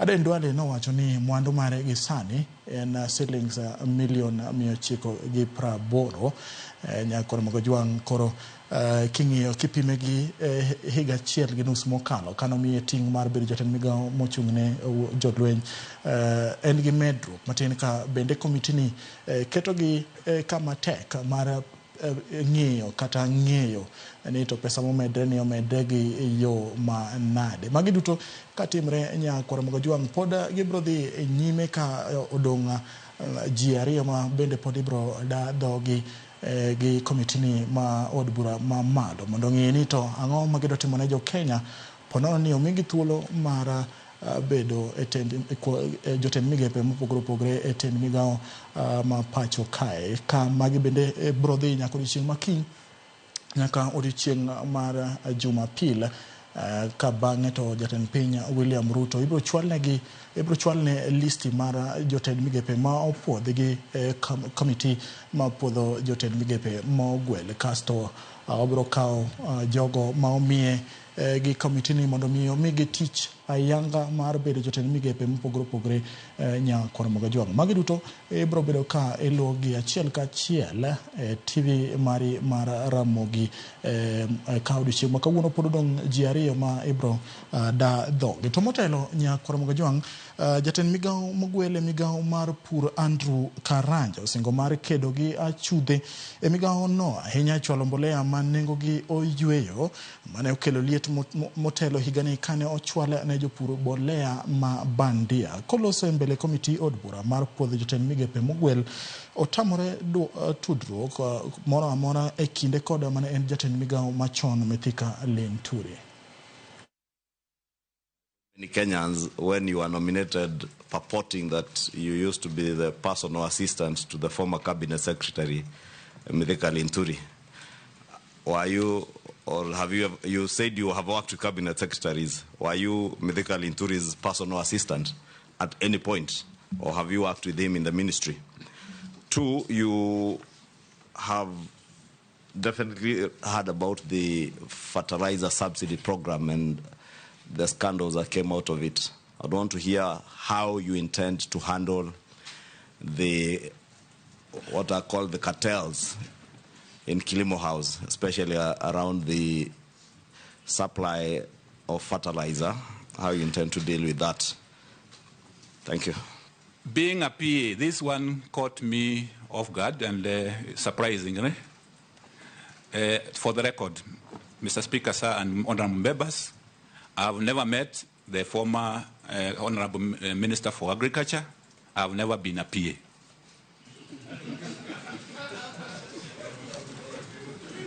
Yes, Minority Leader. I think so. Have you answered all the questions? No, there is one more, which the Majority Leader, Honorable Ichong'wa, asked about the fertilizer subsidy and the cartels. And I would say that, yes, this is a very critical program, which, as you all know, members know, is the one, the food security, center of the food security program. And yes, there are cartels. There was issues the last season, in terms of the quality of the fertilizer, the distribution of the fertilizer. And I would handle, if approved by this committee and the House, this is one of the areas which I would like to work hands-on to make sure that the farmers are getting the right fertilizer at the right time and the quality is okay. And the cartels, what happens is that cartels thrive where there is lack of competition and openness. I would make sure that there is openness and the integrity is maintained in the procurement of these inputs. 2 is the issue about making sure that I have a governance structure which you guide the way fertilizers are procured, the way they are distributed, by having a multi-agency system which can check on some of these cartels and make sure that any untold thing, especially on quality, like involving KEBS at the beginning, so that we are sure that the fertilizer we are procuring is also in good quality. The other element is also to kind of remove the focus, too much focus on the central procurement. And this is what is being touted as you can go into what we call the voucher system, where the farmers can even go. Eventually, they can be able to procure the fertilizers from other agencies, apart from NCPB. Weche chiemo momedne ndhadhu kata GMO duogo kendo kinyi ma kawuono e kinde minayo dho jatend migawo Mogwel e migawo mar pur Andrew Karanja ewi tiyo kode pacho ka. Karanja wacho ni obiro bedo kod twak gi jokanyo kod jolony e sekta no mar neno ni chiemo mora mora ma jo Kenya tiyogo gin mago ma ok hiny ngimagi. I want you to tell us what you think about this. On the topic of genetically modified organisms, GMOs, where there's two arguments. One, that it would boost crop production in the country, but there's also another group that are worried about health concerns, and there is also another group that is worried about seed sovereignty for the country. We know that Kenya has spent billions of shillings at Kenyatta University, where they have a lab where they've been manufacturing GMOs year in, year out, even for other neighboring countries. So what would you do to implement the Biosafety Act and ensuring that it is implemented and that people are able to make an informed choice? Or what policy you would champion should you be confirmed? On the GMO and the Biosafety Act, this is a topical issue. I would say it's a very topical issue. We know that in order for us to increase some of the interventions through the GMO can increase our productivity in agriculture. But as rightly as you say, there are concerns about food safety. So if I'm approved by this House and committee, I will look at the issue. I know already there are GMOs which are already being applied, especially on BT cotton. That is already in the country. What is really the issue is where there is food consumption. And we need to balance between the safety and what needs to be done. But I will go ahead and do what is supposed to be done, especially given the Biosafety Act. It has guidelines on how to go about it, in terms of labeling, in terms of making sure that the scientific evidence which is there is utilized to arrive at a decision which everybody in Kenya will be happy about. So I will go ahead and confront the issue and given the evidence on the table, do what is required according to the Biosafety Act. For the next questioner, from your intensive and extensive research, far and wide, are GMO food products safe for human consumption without qualification? Mr. Speaker, sir, I would say some yes, but some no. So it's a mixed bag. Such as? For example, I know that some of the products we are using, like soya from those countries, are good GMOs. But the others which you need to be especially where genetic engineering is used, you need to be a bit careful. So that is why we are saying the scientific evidence should be used. The Biosafety Act should be followed closely because it has safeguards also, what we need to do and what we cannot do. Aden duale osingo mar ketho oboke mag lowo ma ok oyudi e yo makare kama oting'o jotije mag piny owacho nyaka moko kuom jood bura. Kolose e kinde mane ipuodhe kod jood bura owacho ni ma en achiel kuom yore mag rito bungu ma ololua ma wachore ni idwa yaki. You know, we have very many petitions in Parliament on degazetted forests and forests that are grabbed.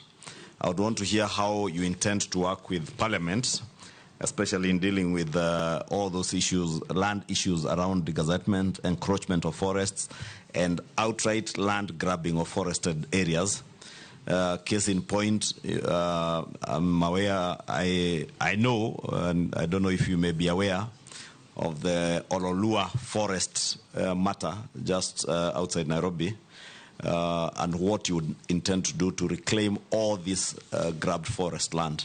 If this House approves me, in the first 30 days, working with the Minister for Lands and other government agencies, a number of titles, including and belonging to big people in government, some of them members of Parliament, will be revoked. I will revoke those and I am ready to bear the consequences, particularly for the one on Ololua. I have been briefed, I have listened to experts, and I have seen it's deliberate. In the last 2 years, there are people who got illegal title deeds, and I think it will be the first place I will visit, and also with the Committee on Environment. And I hope the chair is a member of this committee, my chair. We will visit. And please, Mr. Speaker, some of your members might be casualties. No problem. Dwale bende nobedo e tago maliet kod duoke migao mane omako machon mar jolweny ewi jotelo moko tiyo gi mwandu jolweny. Dwale olero ni mana apis jotend piny kod First Lady ma oyienegi tiyo kod kalapapla mar jolweny ma ok joma moko e piny owacho. Seen other public officers other than the president, who is the commander-in-chief, used in military choppers to move around the country, and other members of the public office who are not in the military. And also, there is a word. You're talking of civilians? Because military officers are also public officers. Yeah, like when like the deputy president, like the ministers. This is something that I've never seen for us sometime. So I wanted just him to clarify whether also deputy president is allowed to use military choppers, or was it misuse of power in your... Because it's something that I've never seen with the previous ministers. Yeah, Mr. Speaker, let me say it because it gave me a lot of bad publicity. But when you serve in a public office, that's part of life. Within the reading and the instruction of the Commander-in-Chief, at the Ministry of Defense, the Commander-in-Chief is the President. The President and the First Lady are the people allowed to use military air assets with a rider. If the Commander-in-Chief allows the Speaker of the National Assembly to be airlifted from Nairobi to Bungoma, that is in order, but with the concurrence of the Commander-in-Chief. I don't think the rank and the file and the leadership of the Defense Ministry fear me. Maybe my style. And I'll take the same style to Forest. I'll take the same style. I had the same style in Parliament. We have no evidence that they fear you. Mukami? Koro oyangore ni apis jomin wache pachoka o DPP ondiko ne duol makedo kod weche mibadhi ACC mondo owit oko dwaro mar kumo mane en Governor machon Kakamega Wycliffe Oparanya mabende ne owal gi jatend piny kaka jatend migao mochung'ne ohendni matindo tindo kalore gi weche mibadhi ACC. Kata kamano okwedo kwayo mochwalnegi kod apis jomin wach ka giyango ni barua makamano obiro modeko bang' kane Oparanya osewal ka barua mar apis jomin wach ne ondiki tarik 8 dwe mar abiriyo mar higani. Kata kamano ACC wacho ni barua makamano ne giyudo tarik 25 mar dwe mokalo. ACC kata kamano nigi penjo mathoth gima omiyo apis jomin wach pacho ka okdwa mondo gidhi nyime gi bura mar kumo Oparanya kalore gi weche mibadhi miseye godo. Sharon Ngao nigi ler mathoth. Duol makedo kod weche mibadhi EACC koro yango tuk paka go yieyo kaluwore gi okang' manokaw kod apis jomin wach pacho kae bang' chwalo negi oboke mondo kik gikum mane en gavana ma Kakamega Wycliffe Oparanya kaluwore gi weche mibadhi. Oparanya gi sani owal kaka jatend migao mochung'ne ohendni matindo tindo. EACC nondiko ne apis jomin wach e pacho kae ka giwacho ni gintiere gi neno motegno magichwalo ne apisi no mondo odonjne kendo chiw kum ne jok ma iseyo gi weche mag mibadhi. EACC ne ondiko ne apis jomin wach e pacho kae ka giwacho ni gintiere gi neno motegno magiwacho ni apisi no mar mondo mi odonjne kendo ochiw kum ne jok ma iseyo gi weche mag mibadhi. Kaluwore gi bura madhi nyime, duol mar EACC pod omako chung' mondo apis jomin wach e pacho kae ochiw kum ne achije duto ma iseyo gi weche mag mibadhi. maen kaluwore gi oboke mabende ne gichwalo chieng' tarik 4 mar dwe mar 12 mar higa mokalo, kendo apisno ne oyiere gi barua makamano chieng' tarik 18 mar dwe mar 12 mar higano.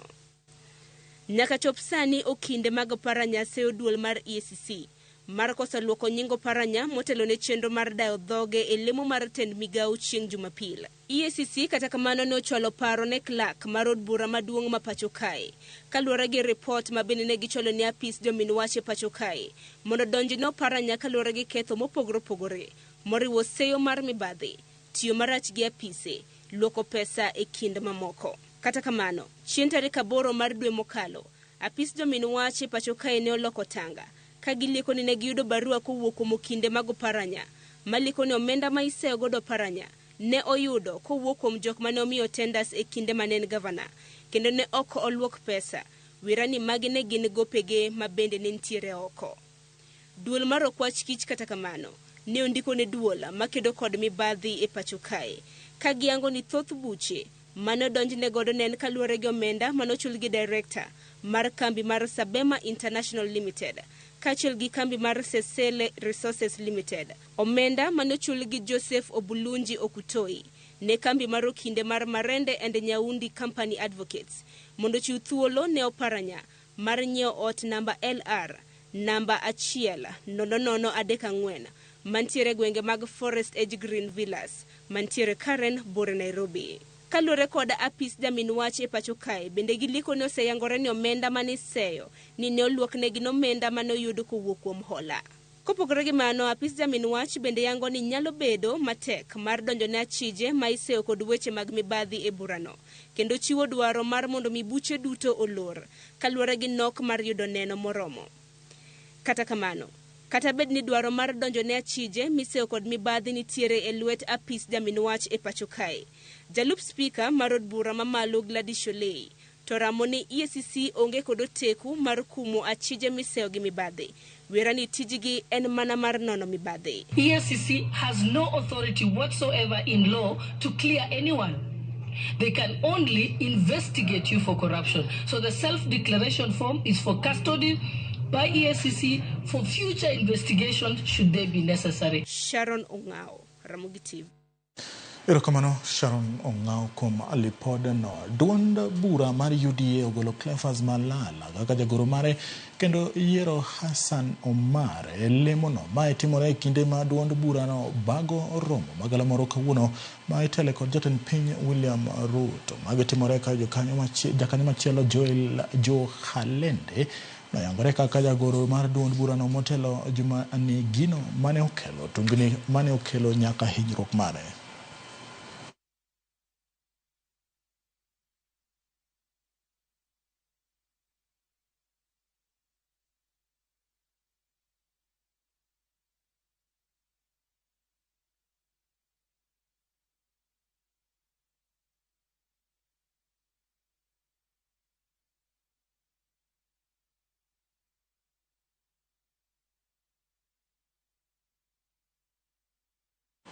Jagoro ma Kupeta kelo misorio yango ni tok twaka mar kinde gikone to jopuonj JSS mane oriembe tich tok ng'anyo mar dwe mar 6 higani odwok e tich. Misori odwoko erokamano ne jopuonj go kuom chung' motegno ne dwachgi e kinde ng'anyo nyaka kinde makoro oriembgi e tich, kowacho ni mano medo riwruoge gi teko mar medo siro dwach jopuonj. Kata kamano owacho ni kata bed ni odwokgi e tich kendo barupe mag riembo gi tich owit oko, dwaro mane gin go mane gitero gi ng'anyo oko kete tim komendo ni gibiro bedo kod romo e keto tim dwaro go.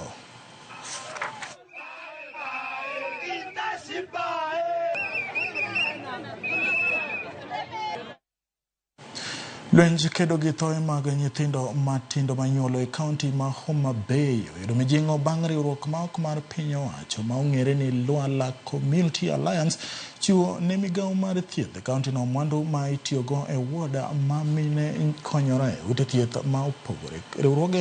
Riwruogno ne ochiwo mwandugo ma omuonyo omenda maromo milion 2.6 ne chief officer e migawo mar thieth e kaunti no Laktar Kevin Osuri. Mwandugo idhi ke e ute thieth manie kor gwenge kata dispensary maromo 36 e kaunti no mangima kaka yor duoko chien midhiero kod thoe moko mayudo nyithindo ma inyuolo e kinde ma jonyuol konyore.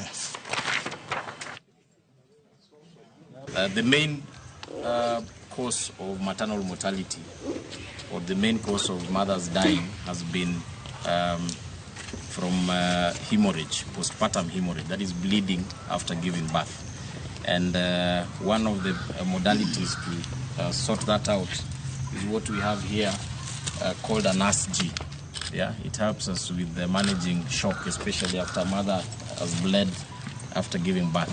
But as much as we are also taking care of the mother, we are also looking at the health of the child, so that the child is born properly, they are able to breathe well, and basically live a normal life. And we also have, unfortunate cases of high infant mortality. So far, we have trained healthcare providers from 157 facilities through the training on helping babies breathe, through the trainings of obstetric hemorrhage initiative, through the training of emergency obstetric and newborn care. I'd like to thank Loala community for coming in and partnering with the county to ensure that we meet our targets in terms of reducing maternal deaths to zero.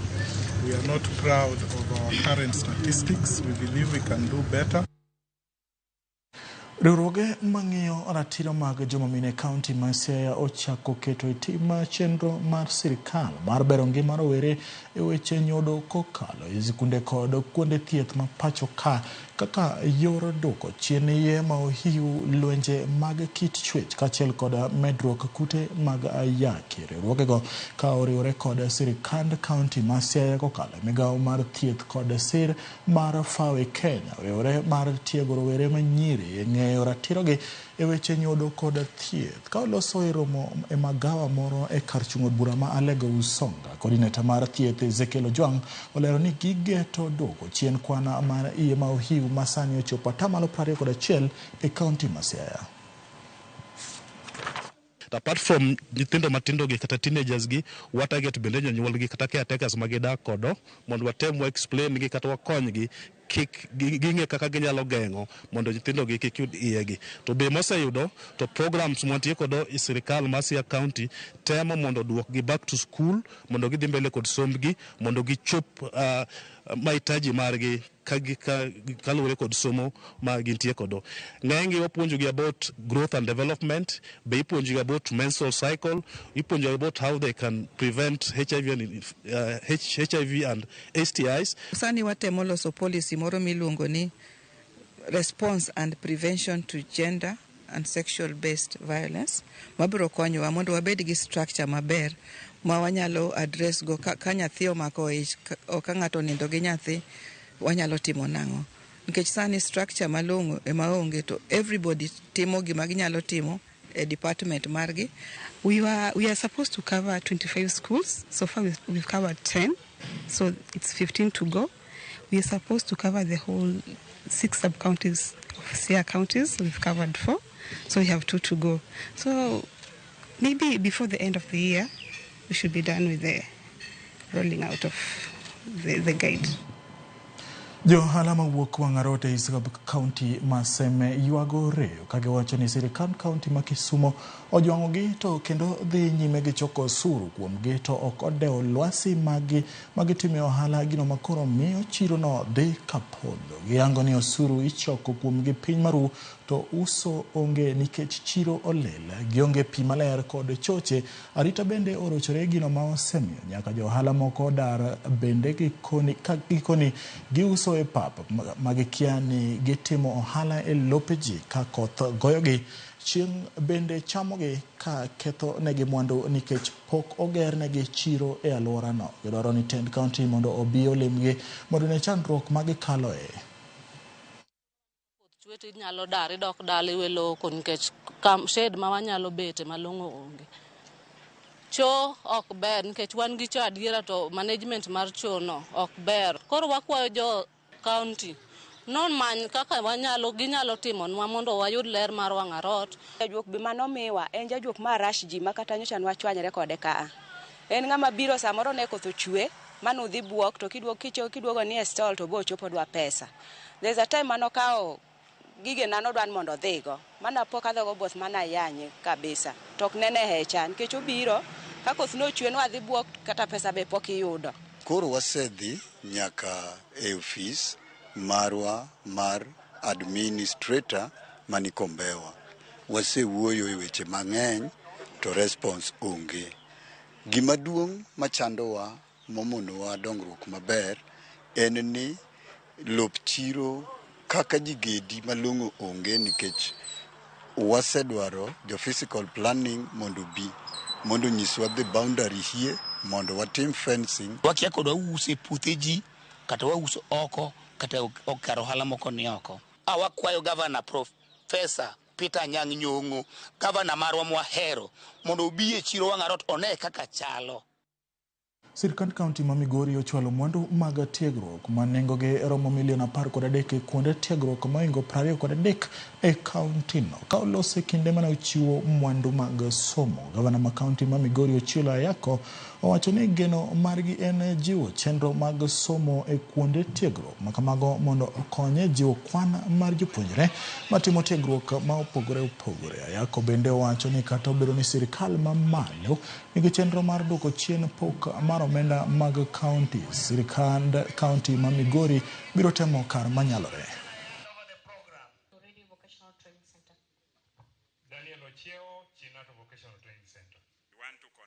Kanye wachopo e giko mag weche manyien e chenro ni mar kagi kacha kadona teri e od bura mamalo kama idayo dho jotend migepe Mogwel.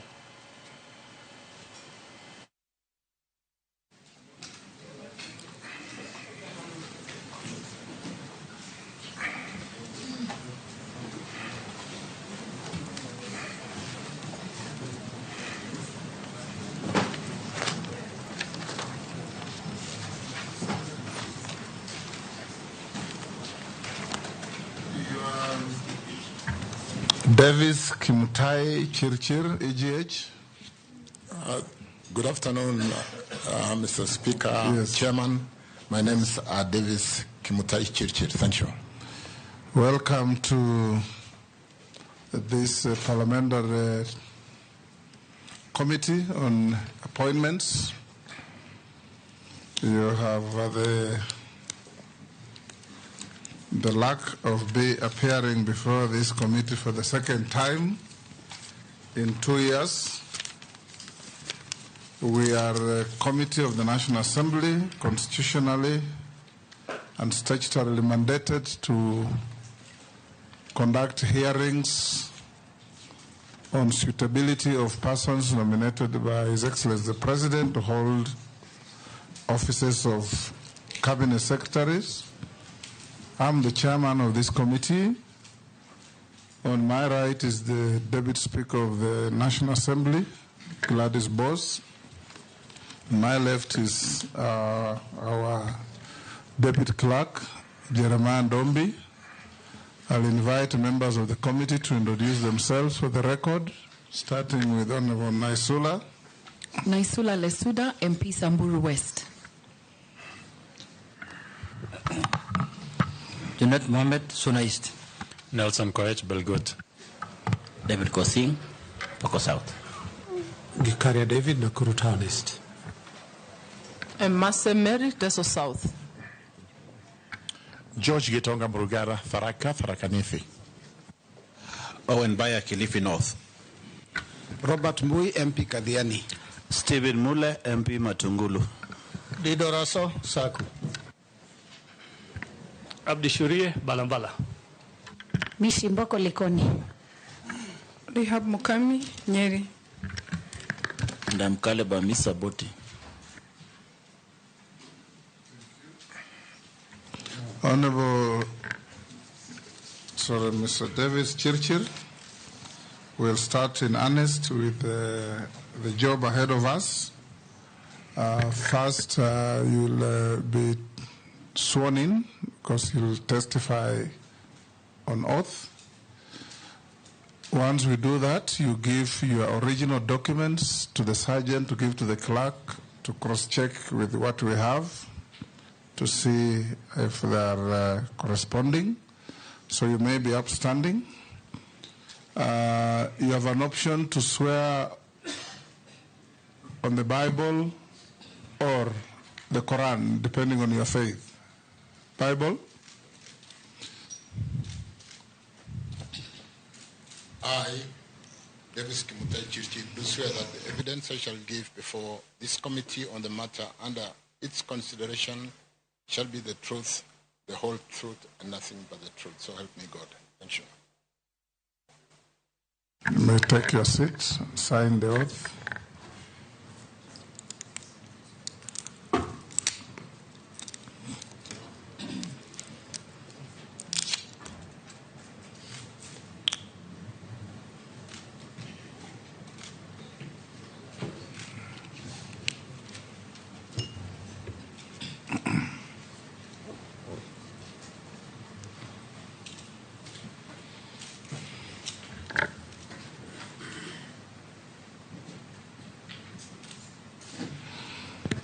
Yes, Mr. Chirchi, for purpose of these proceedings, many members will be referring to you as nominee because that's what you are. I'll invite you to give us a brief introduction of yourself, your name, educational background, working experience, key competences that make you think and feel suitable for the appointment to cabinet. 5 minutes at the very most. Thank you again, Chairman, Speaker, and honorable members. Nice to be here, and my initial gratitude to the President for nominating me to this position of Cabinet Secretary, Roads and Transport. Mr. Chairman, let me fast forward. I graduated in the year 1985 with a degree in physics and computer science from the University of Nairobi, and thereafter went into telecommunication industry, where I joined Kenya Post and Telecommunications and worked as a teletraffic engineer after a 9-month course at the then Central Training School, where I learned the intricacy of managing traffic going into the various routes across the whole world, dimensioning, congestion, and things like that. Subsequently, I did rise in that position to the level of general manager, where I managed the ICT, Information, Communication, and Technology. And in the nascent period of liberalization, I managed the divestiture and liberalization of telecommunication as a change manager, where we did at that time the communication authorities regulations, laws and regulations that spinned off what is now the communication authority, which is the regulator in the telecoms industry, spinned off Postal Corporation and Telecoms Kenya, and issued the various licenses to Safaricom and Celtel at that time. Something that then catapulted the growth of telecommunication in what became competitive and very competitive from the monopolistic management of telecommunication at that time done by Kenya Post and Telecommunications. I later on moved on, honorable members, chairman, as commissioner, where I worked in the interim electoral commission.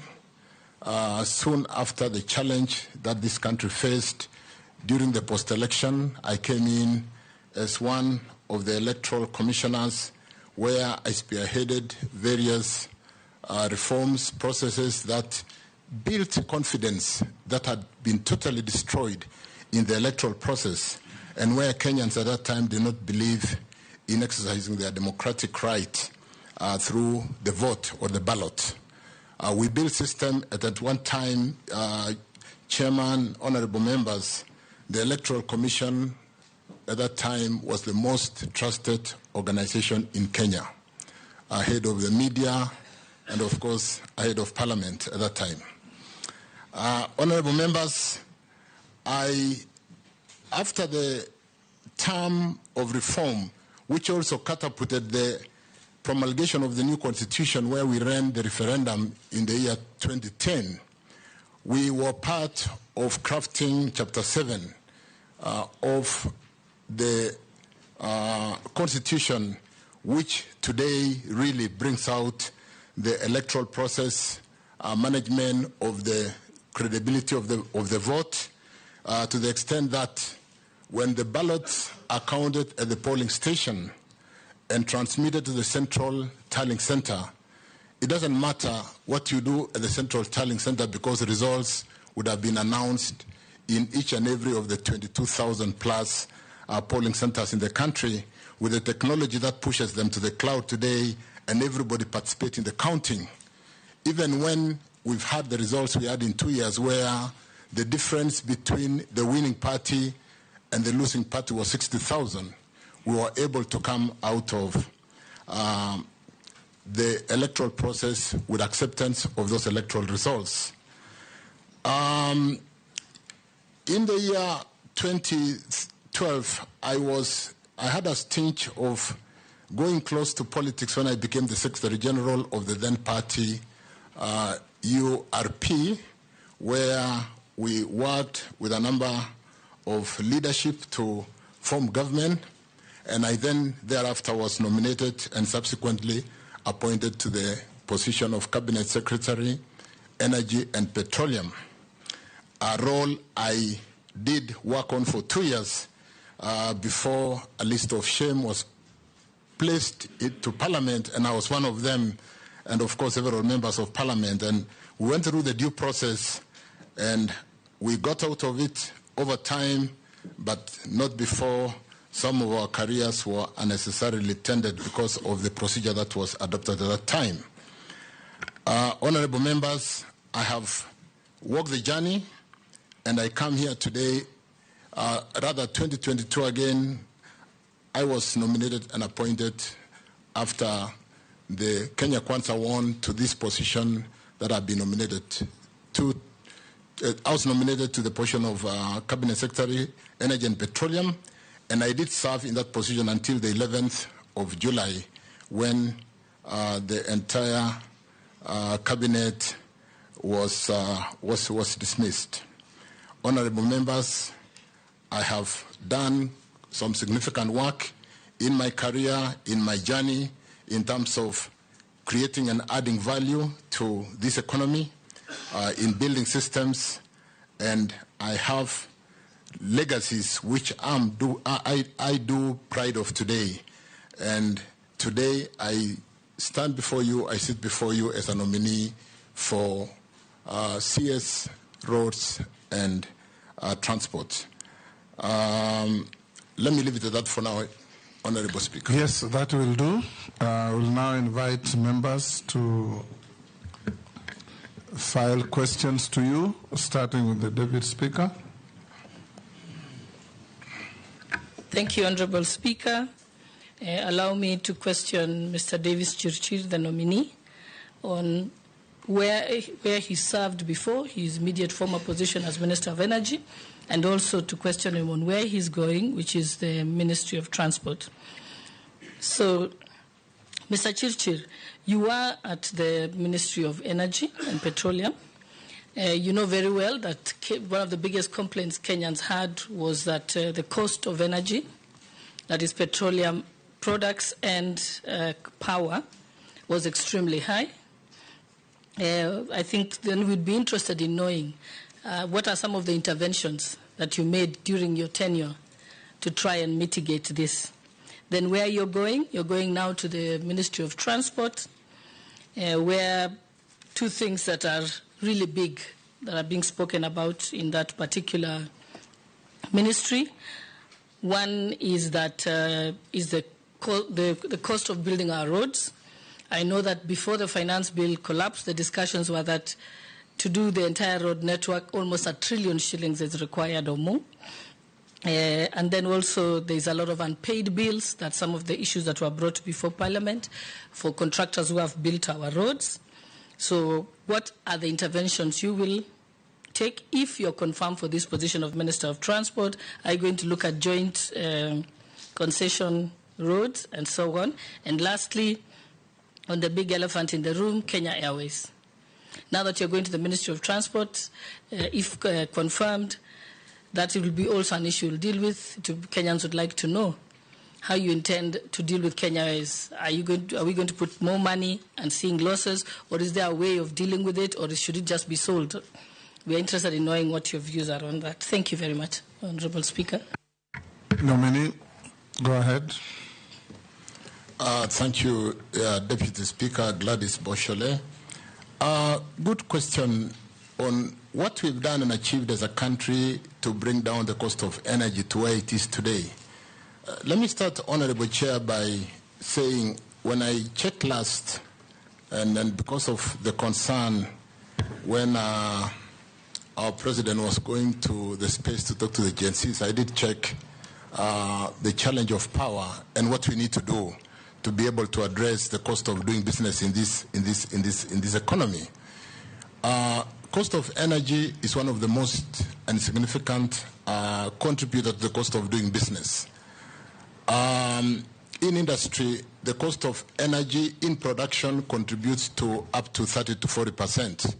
And therefore, a country cannot be competitive if the cost of energy as a unit cost of production is significantly high.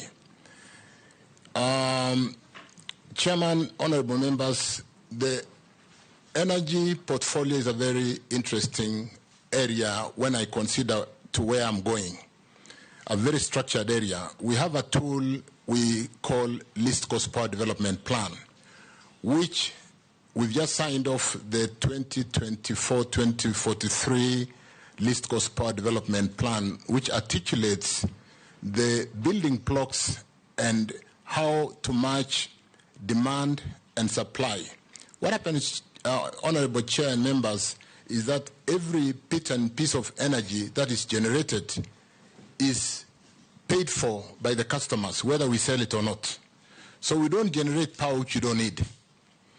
We have to ensure that we match the demand and the supply.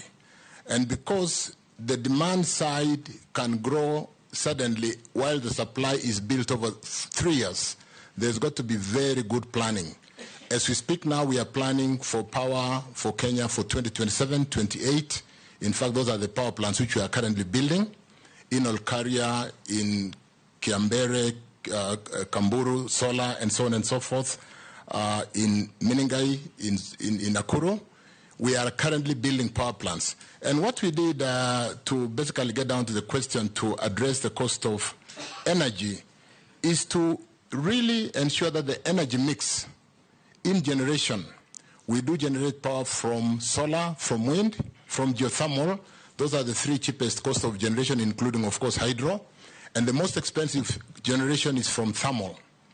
And during times of drought, we run thermal more because the hydrology would be low. Because of the hydrology having been good in the past 1 year, we've had a lot of water, so we are running our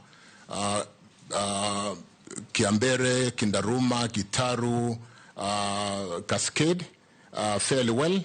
But more importantly, the mix to ensure that we do not dispatch the expensive power when we don't need to is a very important component in managing the cost of power. One of the profound things we've done, Chairman and honorable members, which I might even call legacy, is switching off a power plant called Moroni, which is very expensive. It dispatches power at about 70 shillings per kilowatt hour. So Moroni GT, which is somewhere between Kisumu and Moroni. We all know where Moroni is. We have also switched off a power plant called Kipev 1. Moroni generates 60 megawatts. Kipev 1 generates 74 megawatts. At end of life, it has reached end of life and we switched it off. And likewise, we've switched off 76.4 megawatts in Kipev 2. These power plants alone, Chair, if to contextualize, it generates 210 megawatts. Dispatch is about 15% because it's only used for picking. But the cost to the economy is about 10 billion Kenya shillings annually. When it is dispatching at 15%, if we have to dispatch more because of not obeying the order of merit of economic order of merit of supply, the bill would go from 10, 15 to 20 billion. Those power plants are down. The promoters of these power plants have been through this town to see everybody to try and bring them back. But because of the cost of doing business, it doesn't make sense to give them another lease of life. The challenge of climate change commitment, which we have made for 2030 to be 100% green, is another one which has catapulted this country and placed it in a very, very good pedestal. So, Chair, let me end that initial question by saying it will be of interest for members when you write the report to check and confirm that in the month of July, both cost of electricity and cost of petroleum products is the lowest in the country in the last 15 months. And it takes a real difficult position to sustain those power plants not to be switched off, not to be switched on again because of what I've said, the cost of doing business and the climate change commitment which we've made for this country. As regarding some of the things that I will do where I'm going in the roads and transport, Honorable Chairman, honorable members, it's an interesting area. It will be interesting to note that where I come from in energy or where I've served twice before, if we have one pending bill, it is due to a court case. We don't have any pending bills. I have quickly checked the road sector with a pending bills of about 166 billion, with unfunded commitments of about 1 trillion, some with the Chinese government and some with the local contractors, unfunded.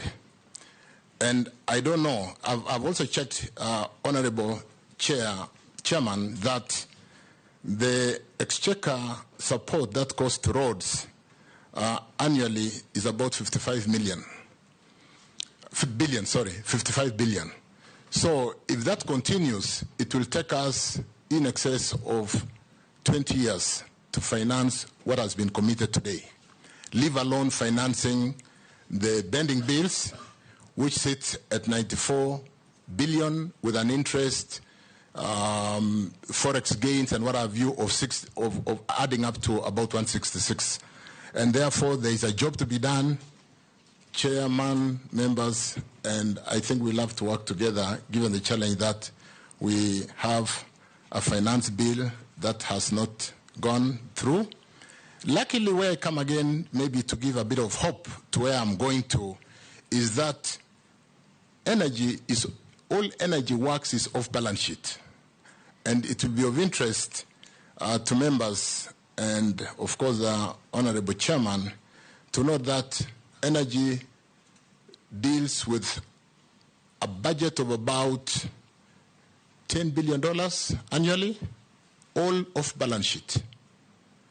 And I sit here to basically pronounce that we are working to deliver the cheapest cost of electricity and today the cheapest cost of petroleum products in the country, albeit with no budget support, because all this is private capital, off balance sheet.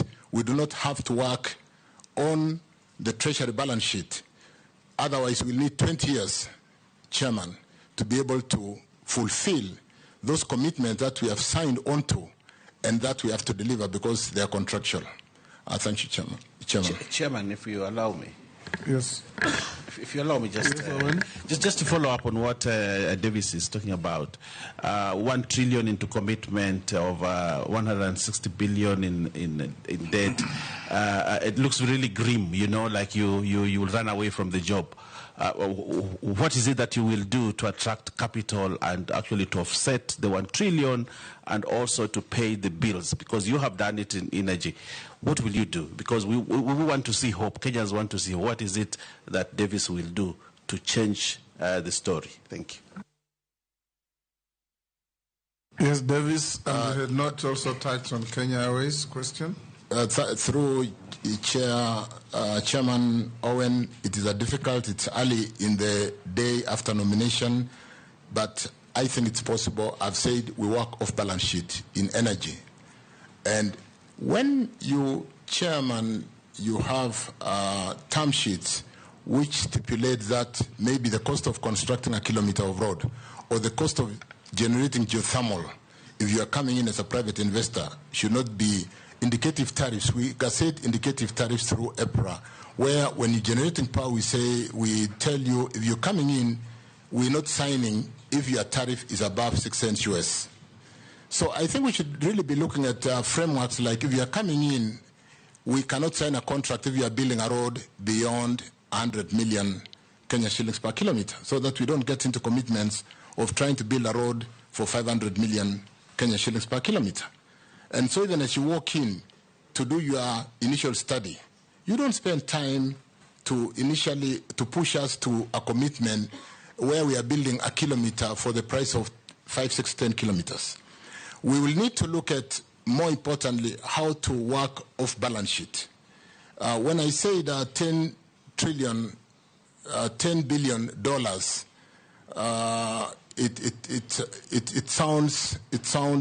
it sounds crazy. But petroleum alone, which comes into Kenya today through the OTS or the current G2G at about 740,000 metric tons annually, cost the economy some 6 trillion, crazy numbers. I mean, I just need to refer. 6 billion US dollars annually. And we do not have a time when the country is dry. Even at the peak time of the tightened monetary policy, when the Fed went into 5.5% interest and the interbank rates were crazy and there were no dollars in the industry, we did not run dry because we do not have to rely on the treasury to help us to bring these necessary products to drive the economy. So we'll be looking together, honorable members, at how to resolve this challenge. It's a big challenge. Raising a trillion Kenya shillings to build those kilometers of roads where commitment has been given.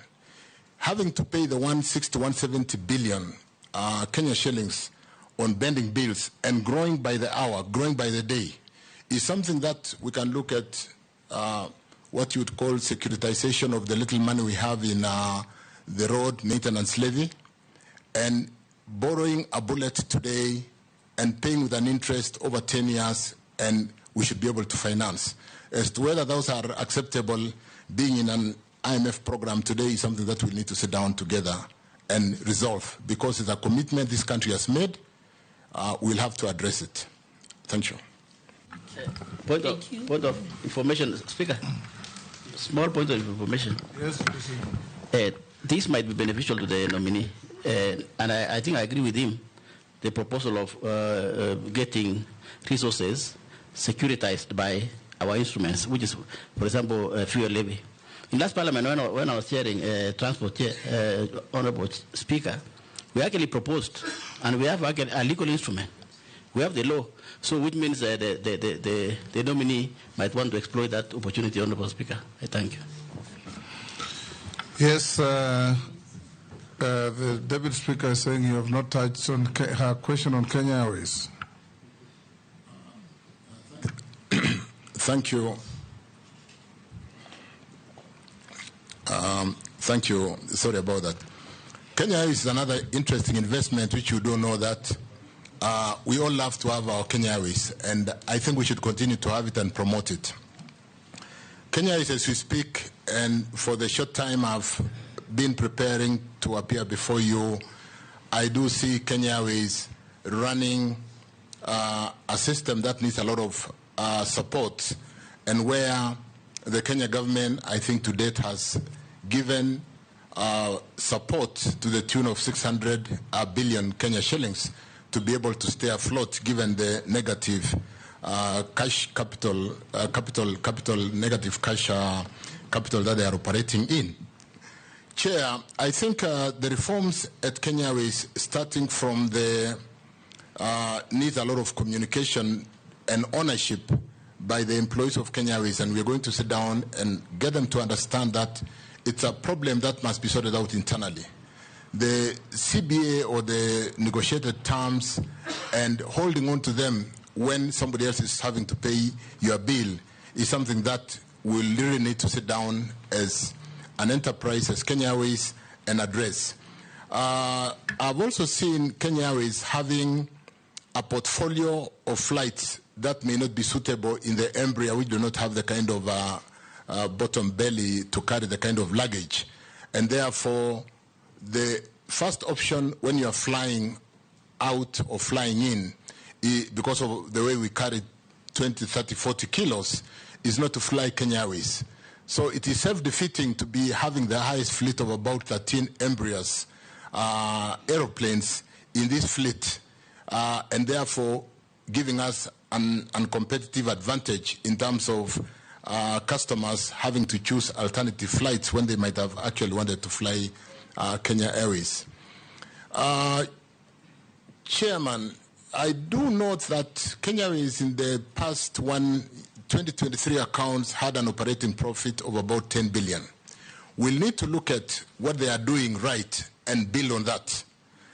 Possibly take out some cost out of the system, because there are costs which we really must remove to be able to allow them to come out of the challenge they currently face.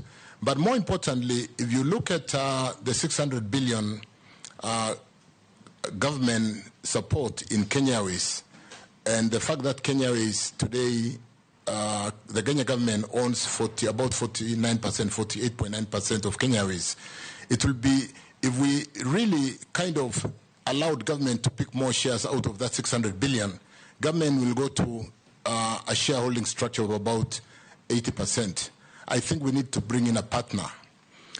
If you see successful hotels, allow me to use hotels, Chair, where they build networks around the world to be able to push their customers into their networks, we need to build a network of a supporting airline that we can leverage on to be able to bring Kenya Airways out of the current challenge they face, but more importantly, to support tourism, support our flower industry, support our green produce in avocado, the things we export because of the perishability very quickly into the external markets, and where the inflows in foreign currency is so significant. So we need to work on Kenya Airways. Thank you, Chair. That will do. Majority Leader.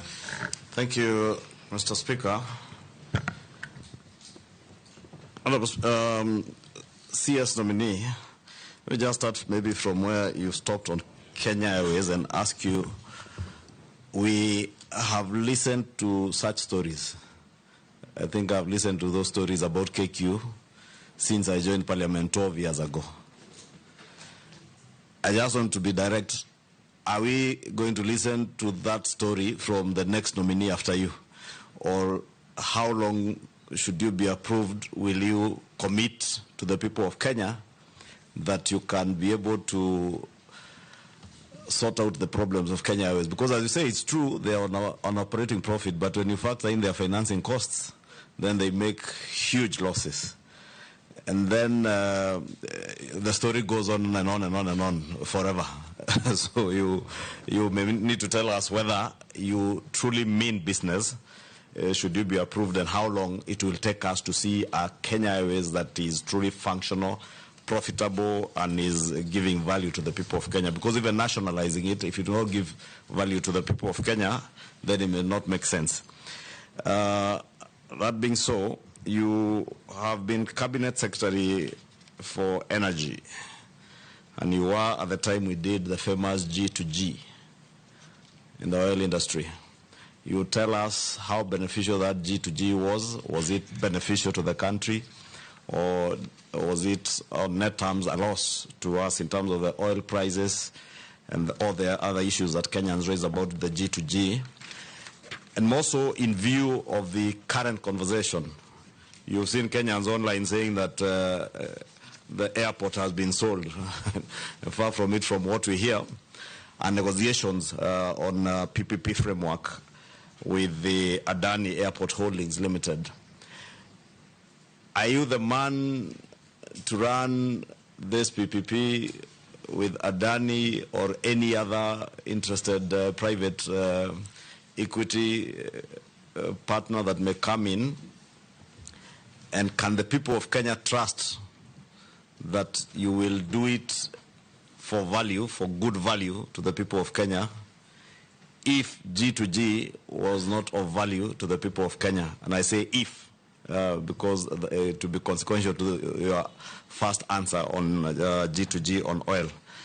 And maybe you would take a bit of time to tell us what you have been able to dig in your briefs from the ministry. I'm certain you've gotten briefs from the ministry on this Adani Airport Holdings PPP engagements, the engagements that are there.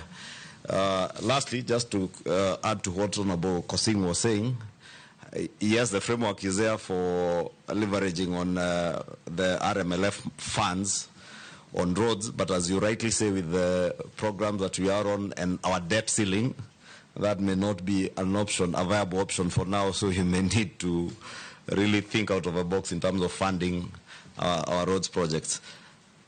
Thank you. Davis, try and compress the answers.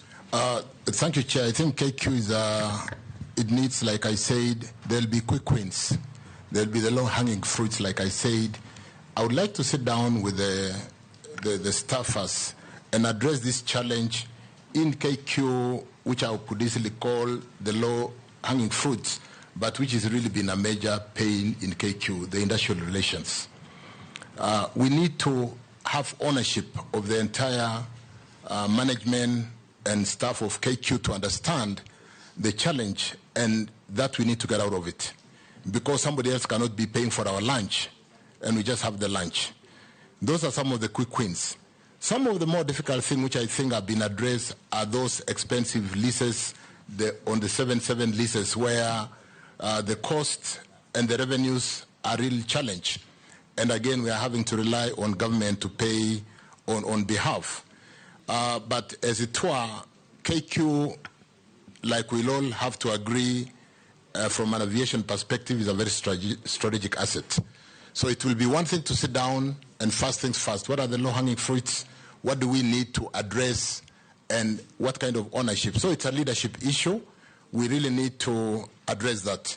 One thing which I'm going to put alongside KQ, G2G, and Adani, and I did prepare the challenge that the country faced in the last 4 weeks in terms of how we work, is the aspect of communication and carrying the Kenyans together with us. Article 35 of the Constitution, and I did make a record of that so that I don't fumble around, where every citizen has the right to information. And in Article 69, it talks to public participation in the environment. In 118, it talks to public participation in facilitating public participation in involvement and in the legislative process, public participation in the National Assembly and in the county government in Article 196. And in the finance area, Chapter 12, it talks about there shall be openness and accountability, including participation in financial matters. Chair, I think as government, we feel like information can only be given out when we have been pushed to give information. The public participation is articulated in the Constitution and in the act that has been in Parliament to basically actualize how public participation should be conducted, and which is causing a pain today, including the ruling that we just had the previous day, is something that we need to carry Kenyans as we do some of the things we do, like in Adani, in Kenya Airways, or in G2G. Because G2G was a fairly complex and a quick solution required to address the challenge of the time. But we're trying to explain today, even to members of Parliament, to understand something that was built over a period of 4 months. if we carried everybody along in public participation so that they understand every step as we go forward, we wouldn't be facing the kind of challenges we are facing today. So there'll be need to inculcate public participation from inception as we carry the programs forward, so that we are together with Kenyans at every stage. Of course, how that is done is something that we'll need to really work on. So really, I think we really need to address the challenge that we find ourselves doing what we believe is right for the country, but the population do not quite understand because we did not carry them along the whole journey. The G2G story, Honorable Kimani Chungwa, through the chair, I think was a great success for this country. At a time when we came out of COVID, at a time when the Ukraine war was a big challenge and the inflation rate was soaring at a high of 9%, including in the US and Canada. A very tight monetary policy running even today at 5.25% to 5.5%. And the dollars would rather be in soft trading as opposed to trading with risk. Everybody was basically earning more money, taking their money to the bank. And a situation which did not only affect Kenya, in fact in the tea industry, we were not selling our tea because there was no dollars out there. It was a global crisis. Let me then answer the point. Avoid the temptation to give a lecture. Yeah. Answer questions. Agreed. Yes. The G2G chair was brought in to forestall the challenge of unavailability of the US dollars in the industry. And we did build a very quick solution to ensure that the country would not run dry. We could be able to purchase petroleum, pay Kenya shillings, on a deferred LCs, which would be confirmed by international AAA or what you would call investment grade banks over the local issued LCs, and be able to get the product and pay later when the situation improves. It has worked very well. I think we have today brought in over 100 cargoes. We have in-account dollars in excess of $3 billion over this. And I think today, if not for G2G, like when we went to elections, Chair, in April, May 2022, MPs will recall carrying jerry cans around the country looking for fuel to run their campaigns because there were no dollars to buy petroleum products. As regarding Adani, so G2G was great. I think it is something, Chair, when there is time and I write my book, it will be one of my legacy delivery to this country. Adani. You know, you're being guided by the chair to avoid giving lectures, because the straight answer was the dollar was at 160 something. And part of the benefits of that is at 130 today. Thank you. 130 today. Thank you. Fuel prices, the prices were trading at then, and what they would have gone. With respect to Adani, Chair, we look at Adani. We'll need, like I opened by saying, public participation, provide information, have a framework in terms of what you would call term sheet, in terms of what is the correct return on investment when we are bringing a PPP. If we agree that the return on investment is 12 to 15% internal rate of return, if we agree on the debt equity ratio, we should be able to really get Kenyans to understand, get everyone to understand, is Adani a deal we should do? Is it going to help Kenya? Vis-a-vis what I just said, this is an off-balance sheet upgrade of Kenya Airports Authority. If we can't do it as a government, can we allow a private sector player to do it on reasonable but competitive cost or return on capital? Thank you, Chair. Ned. Thank you, Chairman and Mr. Speaker. Mr. Speaker, I want to start by saying that and telling the nominee that I think, Mr. Nominee, the issue now that at hand that you need to explain to the vetting committee is that you are getting into a ministry that has a very high, huge pending bill. that has no money essentially for development of new roads.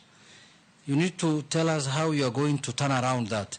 What vision, what do you think you will do that will turn around that?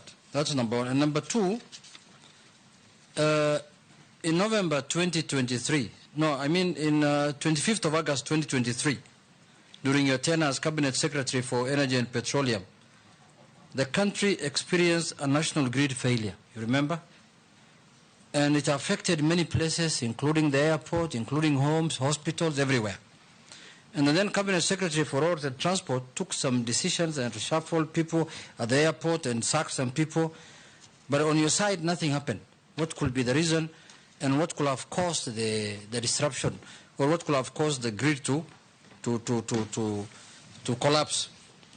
And another thing I wanted to ask you is, you know, we have formed a new cabinet. We are vetting 22 members of parliament, members of the cabinet. And this is a broad-based government, as has been said by the president himself. But the effect of broad-based also is to have development in every part of the country. This country has suffered enough in the sense that the skewed way of doing road constructions in the country. There are places like my neighbor here in Kikuyu, there is no road remaining, unless now we want to put overhead and overpasses and underground passes. And there are places where still there are issues of roads. What criteria will you come up with? Honorable Speaker, you need to protect me from my colleague. You can't say there are no roads remaining in Kikuyu when there are actually no roads in Kikuyu. You'll be protected. Thank you, Mr. Speaker. Ask your question. Mr. Speaker, so I was asking, what criteria are you going to come up with so that roads net distribution is done in an equitable and fair manner? Lastly, there was a road that was supposed to be dualed from, I don't know, here, Kabete or somewhere in Nairobi here, all the way to Rironi, all the way to Mount Summit Junction. And that's where, as we go, every weekend, what is the status? There was an agreement with the French government, but it has never taken off. So, Mr. Nominee, those 4 issues, if you explain. Yes, there is. Then you may get a good report from me. Very quickly, for the unfortunate blackouts in the network, Chair, I do note we have had a number of blackouts which we have addressed and categorized into quick solution in short term, mid term, and long term. Whereas we have generated enough power because it is done by the private sector or off-government balance sheet. And the energy sector is totally unbundled in terms of generators, transmission, and offtake, or what you call the buyer market in KPLC.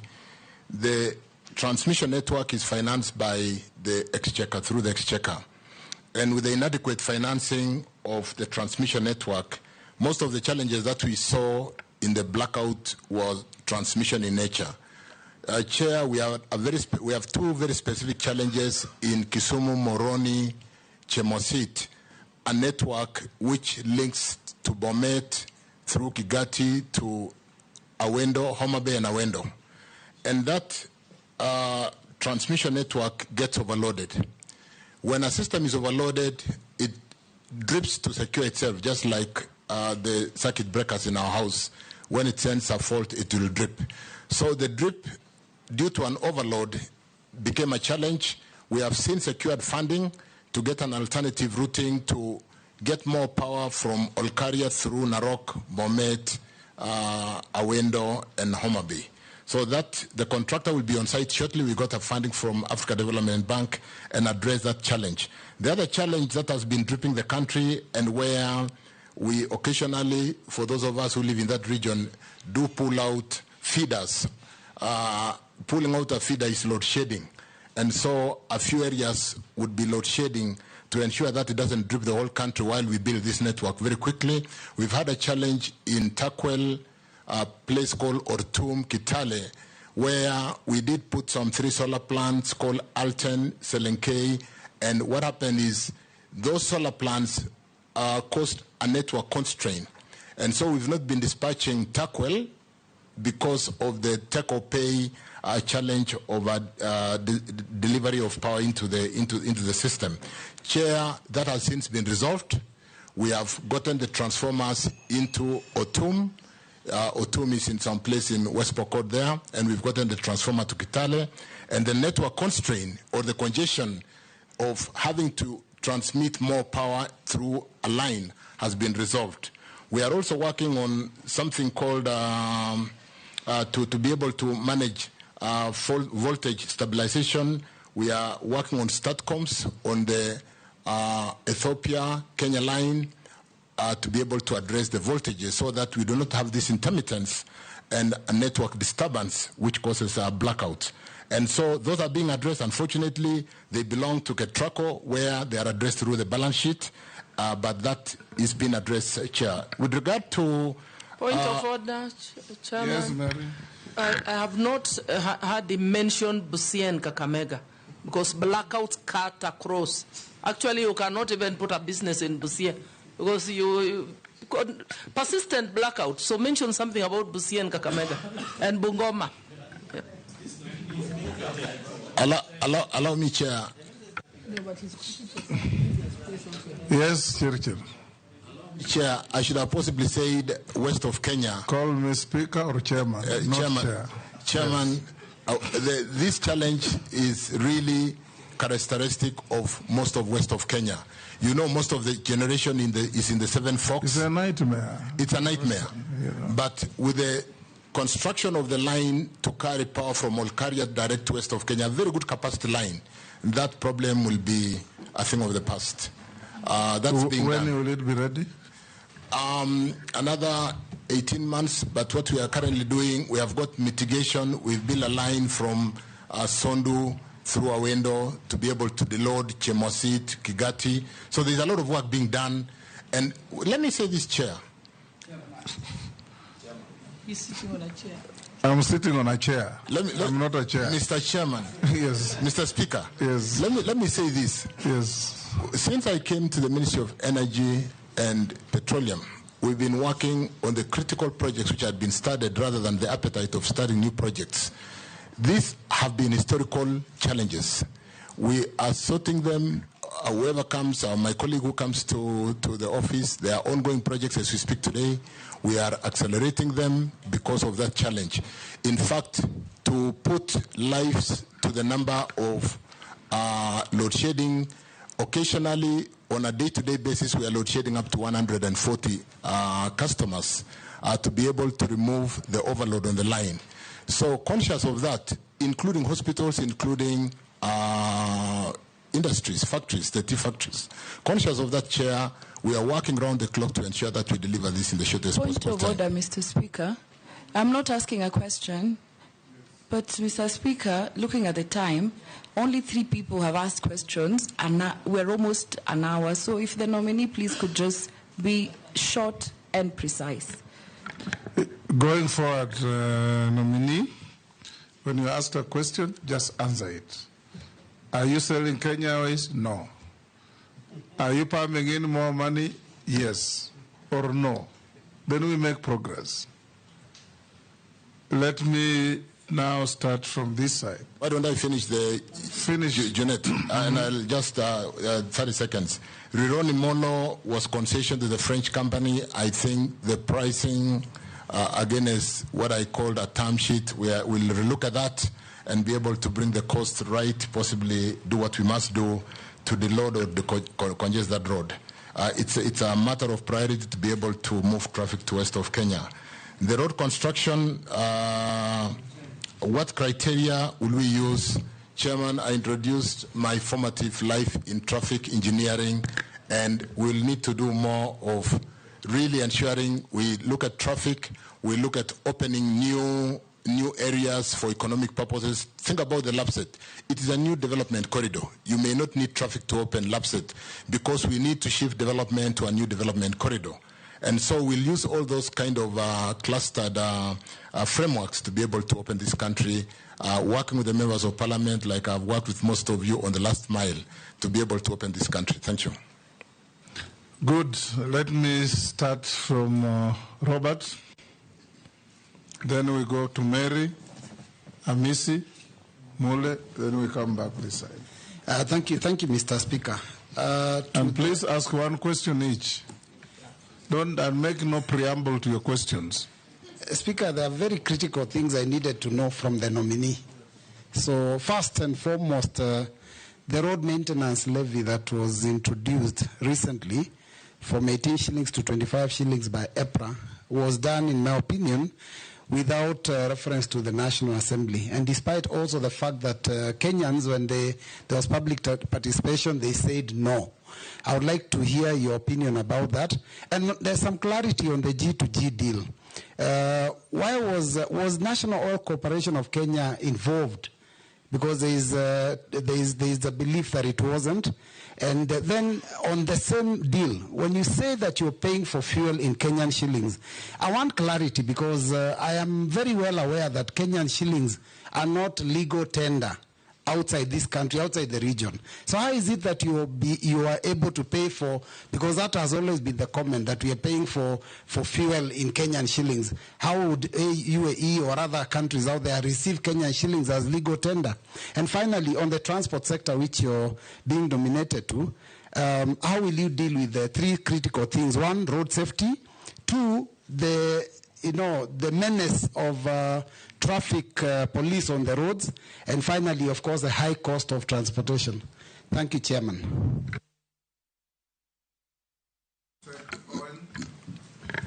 Swali moja. Thank you very much. Thank you very much, Speaker. Speaker, I would like to ask Davis, our nominee, this one question. The north of Kenya, that is Malindi, Tana River, Lamu, those areas are very productive, but the productivity has been hindered because of the lack of the airport in Malindi, a good airport. This has been a question that every government has not wanted to face, that we must, Malindi is decaying because of the lack of the airport. Over $100 billion investments in Malindi, they are coming down because of the lack of the airport. You're a clever man, that I know, because I've worked with you before, and I want to declare my interest. What will you do really to solve this problem of the airport? Secondly, the open sky question. We are protective of KQ, yes. But again, we also need to open this country to more investment by allowing other airlines to come in.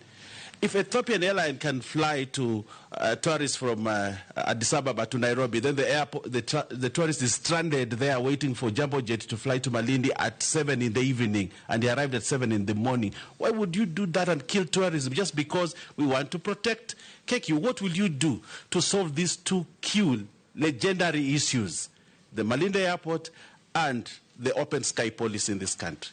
Thank you. Answer those. Three questions, two from Robert, one from... Chairman, the issue of road maintenance levy, which granted has done very well, because you will notice that our highways are very well maintained, is a good thing in terms of the ratio that I've seen on how it gets to Kena, Kura for the urban, and Kera. And we'll need to look at whether we need to redimension and get some savings. Are we over-providing?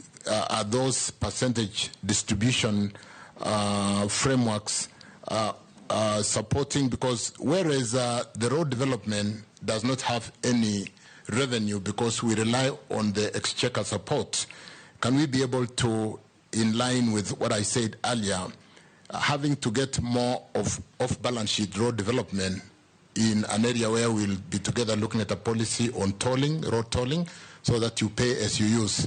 You see the expressway is fairly popular, and yet people are willing to pay today rather than really pay when they are not using. So we look at that together, honorable members. Ongoing, we will really, because of the 7 shillings additional, that was, like you said, hurriedly, without coming to the House, we'll need to look at that together. I think it's topical. I don't know whether it is in court as we speak.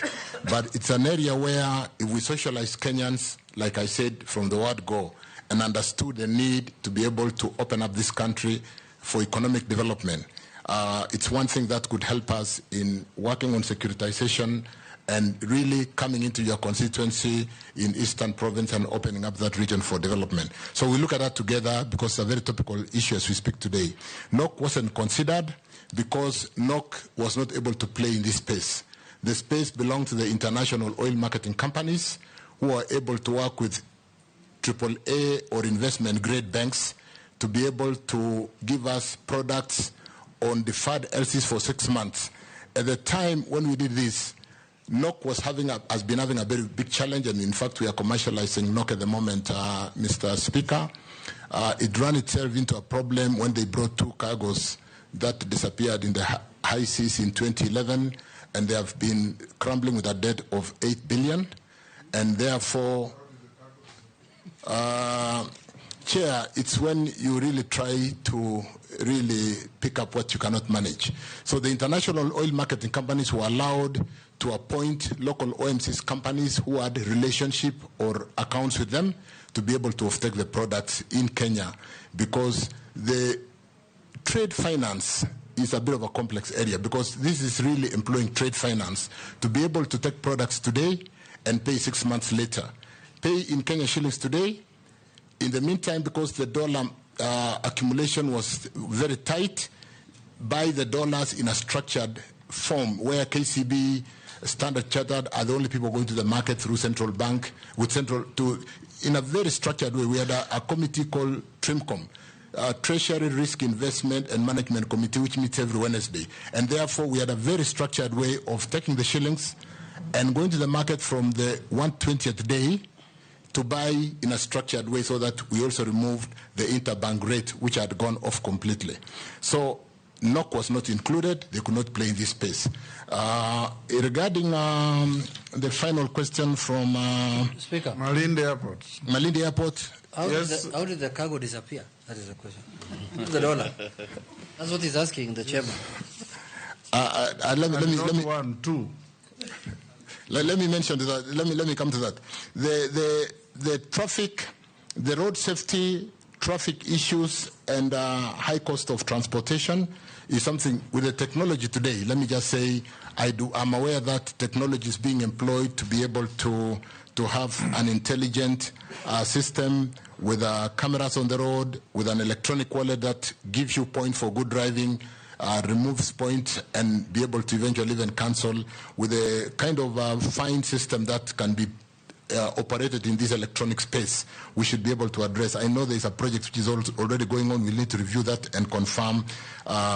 There is an ITS, Intelligent Traffic Management System, which is going to be addressing offenders at junctions and things like that. We'll look at that together and implement that quickly. Road transportation or transportation then becomes expensive because of the challenges inherent from the cost of fuel, the cost of congestion, and then so on and so forth. Traffic management becomes very important today, where even with Google Maps, you are able to choose the route without traffic. There is no reason why, when I'm coming from Bomet, Honorable Speaker, I have to drive into a dead traffic end and slip over in my Mayu escarpment, when I could have actually, because of traffic management technology, just go out through Naivasha and get to Nairobi in 2 hours, and instead end up sleeping in the escarpment, and yet the technology is there today. So we'll implement those aspects of traffic management together. Malindi, Mheshimiwa Owen, I know Malindi is passionate. It's a tourist destination. We'll need to sit down and work together and see, like, from a traffic perspective, tourists would rather be flying than going on that narrow road into Malindi. And there is no reason why we cannot sit together quickly and dimension upgrade of Malindi and be able to attract more traffic. But more importantly, look at how commercial that should be, so that we do not get into the kind of bending bills that we talk about. Open sky question vis-a-vis the reciprocal requirement as per regulations is something we need to look at together. I do agree with you, but it's happening. It's bound to be happening at a very hard time for KQ when they are struggling. So let's see, do we push KQ to improve as we open our skies with those reciprocal arrangements? Because even if we did a reciprocal arrangement and our flights to those destinations are the Embraer, which are not able, they don't have the belly staff to carry enough luggage. So we really need to work very quickly to see whether we need KQ to come up, and I think we do, and be able to work on the open sky policy with, more importantly, the reciprocal arrangements. Speaker, thank you. Thank you. Thank you very much, Mr. Speaker. Honour Davis, you've told us about your attempts to equalize provision of electricity in the country, and especially through the last mile. That's only 2 years, so it stands to be seen whether really there is anything feasible in that area. But now you go to roads. And as stated, there is great inequality in terms of road network in the country, and especially with what are known as stored projects, the stored roads. If I give you an example of Tharaka Nithi County, we have 3 roads started 10 years ago in 2014, and up to now we are still grappling with their completion. Will it be your policy that you will actually dedicate resources as a matter of urgency to completion of stored roads and projects so that at least the network can, to some extent, be equalized? Thank you, Mr. Speaker. My name is Abdul Rahim Daud, MP for Northern Menti, and I want to say I'm in the Committee of Transport, so I won't ask him transport questions. CS Nominee, while you were in the energy sector, energy ministry, did you look at the fuel, the one we were told by Honorable Kiraito during his time as minister, that we had oil in Turkana? And if you did, why aren't we utilizing the refinery we had in Mombasa so that at least fuel could be cheaper than what it is right now? Because we are at the mercy of the big oil operators. Lastly, regarding, I don't know if I will ask, roads, they are the Mau Mau roads, you have heard of them. But those Mau Mau roads do not pass through the whole of central Kenya. It is just a portion of central Kenya. Will you think of extending it to the other part, Mount Kenya East as well? Because we do not have the Mau Mau roads. And we had Mau Mau even in Meru, Tharaka Nithi, and Embu. Thank you.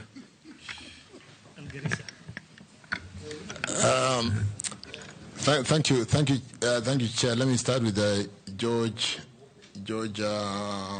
Murungaru regarding the Menti and the concern of stall projects in Tharaka Nithi.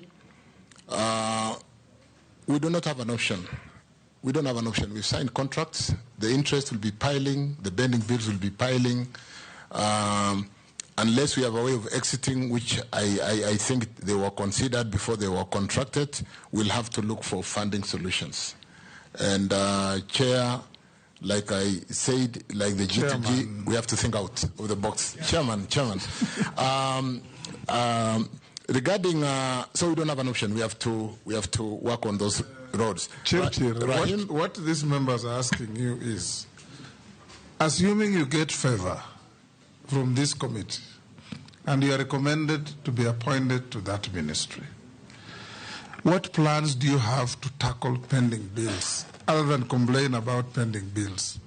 I think that is what members want you to tell us.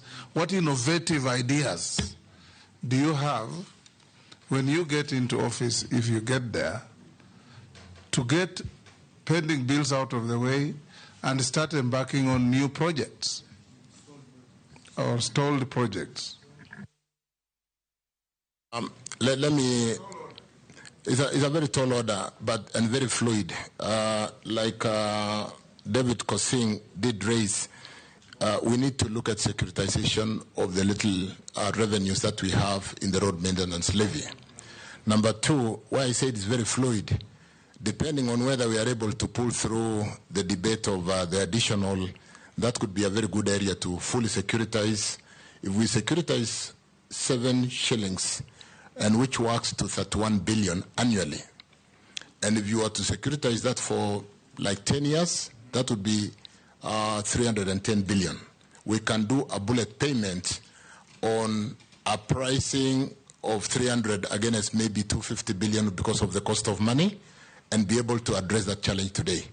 But again, like I said, it is fluid. We need to sit down together and look at the options. There'll be a number of options that we can look at together.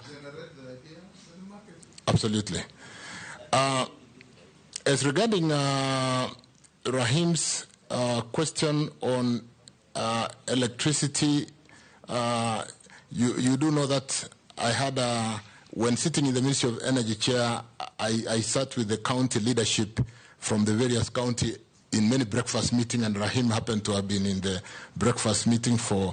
Chair will need to look at how to harmonize the redistribution of resources to address opening. I did write to every member of parliament in May last year, Chair, to look at how many primary schools or public institutions were not electrified in each constituency. With that database, we've been able to allocate money subject to meeting the social obligation of public institutions, so that if you are 100% electrified, Chair, why wouldn't we give more money to Rahim or to George in Tharakanithi to be able to equalize and bring the whole country into an equal footing in terms of electricity or energy for all? We'll do similar frameworks in roads. We'll sit down together and map what we need to do to be able to really push the country forward. As regarding exploration of tallow and the discovery of oil in Kenya, we are at a phase called field development plan. We have a big field development plan that should be coming to Parliament. It is being reviewed by the regulator. Once the regulator reviews, it will go to the minister, and within 30 days, the minister will bring it to Parliament. And what the field development plan does, Mr. Speaker, Chairman, is it looks at moving the concessionaire from exploration to production in line with the production sharing contract. It looks at the financial ability for them to build the system to produce the crude oil. It looks at the technical capacity of that farm. So currently we are reviewing the field development plan, and it will be coming to Parliament in due course to see whether we can move from exploration to production, because there is the risk of, if not properly done, moving the concessionaire and staying in production for the next 10 years. So we are looking at the financial and technical capacity to be able to do that. Refinery becomes an option in terms of bankability of the project as to whether we export crude through a pipeline out of Lamu or Mombasa, or whether we refine. And therefore, that could help us to utilize the refinery in Mombasa that we closed some times back. Mau Mau roads, we can look at that together, Chairman. It is too early, but certainly we will work to be able to dimension what we need to do together. Thank you. Mary. Thank you, Chairman. Nominee, in the collapsed finance bill, there was an allocation of 50 million for electricity distribution, 50 million for each constituency. I'm wondering whether you're going to carry that approach along with you to the Ministry of Transport, so that we have that equitable distribution of resources, so that if you decide it is 50 kilometers per county, we all benefit from 50 kilometers per county, so that regions like Busia can also get a road, a tarmac road, from Butula all the way to Amukura and Teso South, and other counties. Secondly, Nairobi Expressway was constructed to ease congestion along the highway. But sometime in January, the toll charges were increased. This defeats the purpose for which it was intended. Because now how do you reap from, how do you encourage people to use the highway and also benefit from economies of scale? What are your thoughts on the kind of charges that are being levied on the expressway? Thank you. Amisi. Thank you, Mr. Speaker. You asked for one question, but I beg you, give me two, because the last one is important for me. The first, start with the important one. The very, very important one, Mr. Speaker, is that I come from a constituency that do not have even a single kilometer of road of bitumen standard, and it has been like that since time immemorial. Mostly they say because it has been represented by opposition leaders, but I doubt. 20 months ago, we were here with the predecessor of this ministry. And I did ask him the same question. And he said that in 100 days, I will see miracles. Now it's 20 months down the line.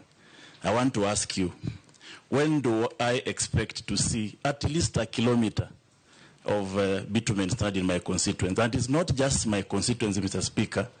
It is a program that needs to check that there is equal distribution of road network across the country, irrespective of where the region falls, whether it's in opposition or in the government. But there must be a clear national rationalization program of all constituencies, so that if a kilometer is built in Mombasa, there is another kilometer built in Kitale. We must have that, so that the constituents don't think that it is a failure of a member of parliament, when it is actually the failure of proper program of the ministry. And then the question I wanted to ask, Mr. Speaker, is that our roads and infrastructure are majorly World Bank funded, and IMF, International Monetary Fund. Mr. Speaker, World Bank were financial institutions that started to reconstruct Europe after the war on Europe, after the World War II. There were proper development in Europe before. The purpose of World Bank was to reconstruct Europe after the World War II, including Japan and other Asian countries. Now, it is 80 years since the World War II ended. We are still reconstructing.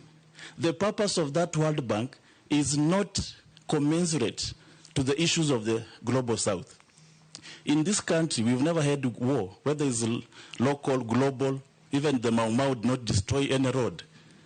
We cannot talk about a fund that used to reconstruct, coming to develop an underdevelopment. So, Minister, you are going to a ministry that is heavily, we know the roads network is capital intensive, but you are going to a ministry that is going to be heavily dependent on the Bretton Woods institutions, whose purpose of establishment is completely different for our developmental paths of our country.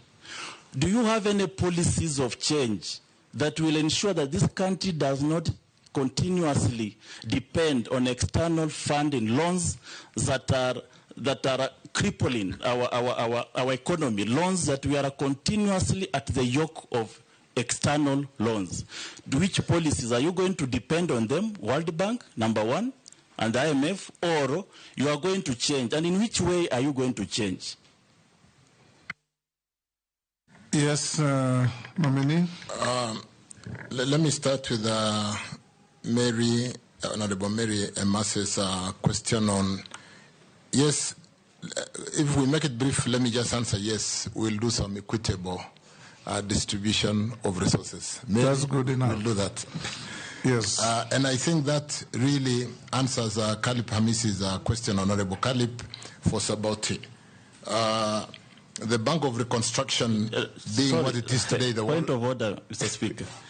That's how I was answered by the predecessor. I don't want to fall into the same. I just ask, do you have any rationalization program that will ensure, not just Saboti, that every part of this country has an equal distribution of road network, so that Saboti will also benefit? Thank you, Chair. I was not going to make the 30 days promise to Mheshimiwa, but I was certainly going to, like I said, in respect to the answer to Mary Emase Mheshimiwa, that we'll try to work together to see equitable distribution of resources, look at how to open up this country economically because of ensuring that we need to get the products to market. But more importantly, like I said earlier, what are the alternative funding options? I did make my opening remarks that we are doing our best in energy to get power to get into every corner of this country, and we are using a lot of off-balance sheet we are not getting money from the National Treasury. So to the extent that we today are having an unfunded commitment of about $1 billion, we'll need to sit together to be able to look at the resources that come out of Treasury. Are we going to get it to the Ministry of Roads or State Department of Roads as printed estimates, or are we going to work together to equitably ensure that those printed estimates do cover every part of the country? Mheshimiwa Hamisi, I will really want to be a player in sitting down with all the honorable members to ensure equitable distribution. And like you said, what are the options of funding roads? We'll look at that together, more importantly, to ensure that we don't over-rely on the Bank of Reconstruction after the World War. We do have other options. Mukami. Thank you. Thank you, Chair. Thank you, Chair. There is a... Chairman. Okay. Okay. Honorable Speaker, a point of information. Yes, Honorable Speaker, allow me to solve this issue of chair and the chairman. And if you go to the dictionary, it actually says that one, as a noun, a separate seat for one person. Secondly, as a verb, a person in charge of a meeting. That I am not a chair. Go on, Mukami. Thank you, Honorable Speaker. Yes. These are, Honorable Waziri, there is a concern from the local contractors. They have raised concern about being overlooked in the awarding of contracts in the roads and transport sector, with the preference often shown for foreign contractors. This trade results in the repatriation of earnings. That means those contractors, the foreign contractors we are giving business here, they are not banking that money here in this country. What specific measures would you introduce to encourage the participation of local contractors and ensure they have a fair chance in the contract award process? Additionally, how will these measures help retain money within the country to boost our economy? Thank you. Nishi, be like your neighbor, one question. Chairman, I have two questions. One is a very short one because it is an ongoing problem which I've just witnessed in my constituency and other constituencies. But Chairman, I don't think it's fair. When you say one question, other people are asking two questions. I'm going to stop her after one. Thank you, Chairman. I've seen my colleague here, they have asked two questions. Dawood, Emase, Amisi, yeah. Thank you, Chairman. Chairman, my first question on the LAPSSET project. This project has been a milestone from the last regime and even the current regime. And to me, this is a project where can be a game changer in terms of our economy, be it locally or internationally. Billions of shillings have been consumed, be it for compensation and even building of the port. Currently, what is the status in terms of operationalization in the LAPSSET corridor? Two, what unique approaches are you going to do to ensure that we fully realize operationalization of this port of Lamu? My second question, on the same breath, do you have any specific programs you intend to employ to ensure that you create employment to our youth? Because this has been a thorn issue.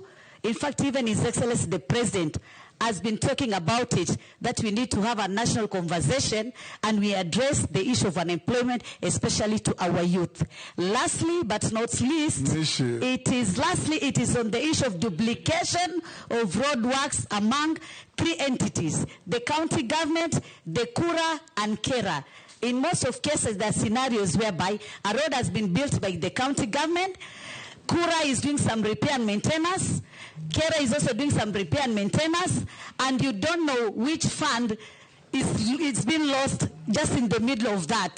So we need to have classification, a proper classification of roads, so that we know this road belongs to county government and these other roads belong to, they're under the entity of Kera, Kura, and Kenha.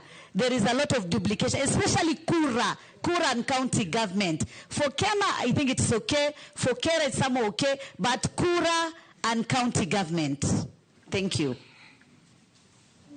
Nominee, you know you are not a minister for roads yet, so you are only giving your futuristic plans if you get there. Thank you again, Honorable Speaker, Chairman.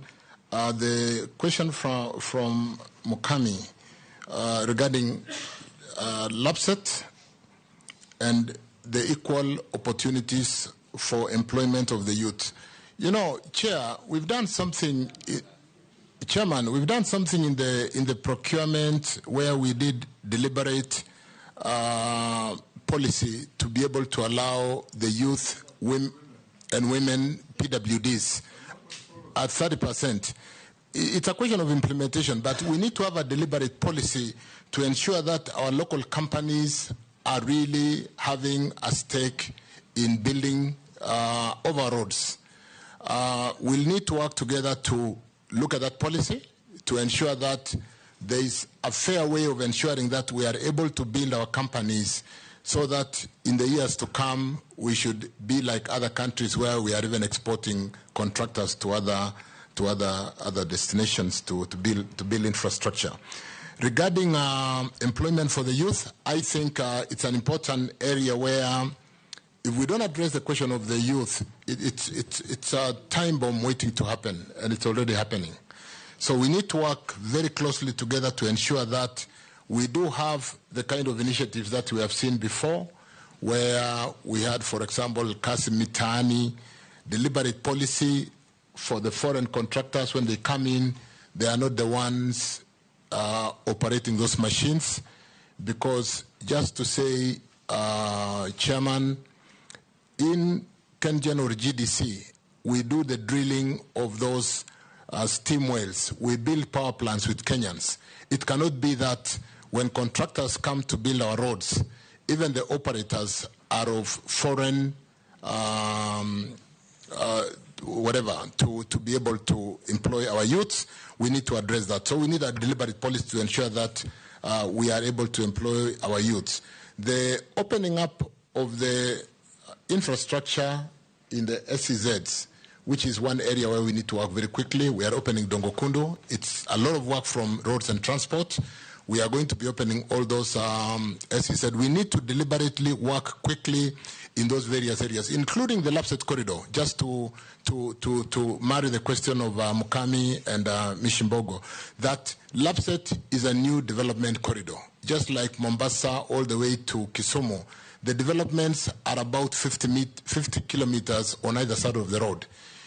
When we really move quickly, it's in the interest of the country to open that corridor to support South Sudan, to support Ethiopia, to support our oil exports, to support what we need to do to open a new development corridor and possibly reduce the cost of land around the 50 kilometers on either side of the northern corridor that is currently so congested.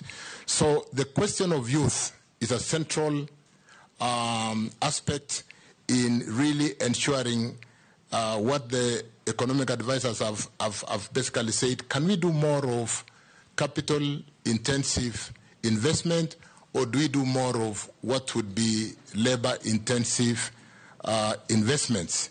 It's a question of how do we employ our capital?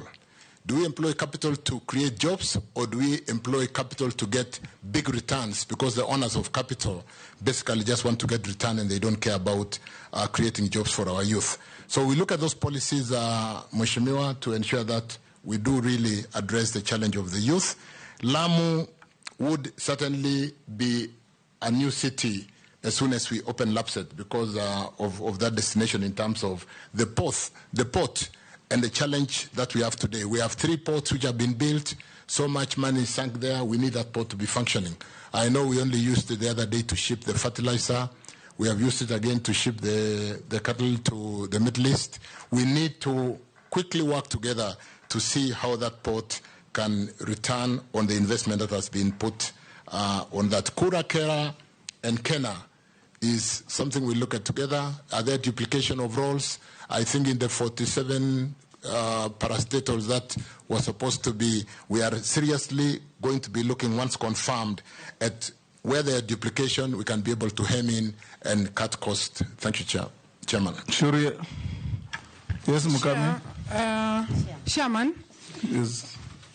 Waziri, you've not answered the measures you are going to take to make sure that the foreign contractors, they are going to retain the money in our country instead of taking their money in their country.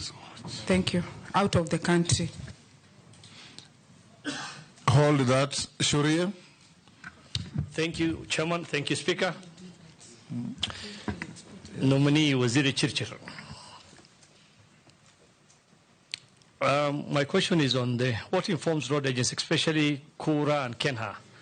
I ask this with the knowledge that damaged roads in NEP counties in recent floods were unattended for months, hindering mobility of people and critical goods and services, while in other parts restoration was immediate. If approved, would you be able to do the same? God forbid, we don't want it to flood again and get our roads damaged, but what would you do differently to attend to them emergencies? Thank you, Honorable Speaker. Very good.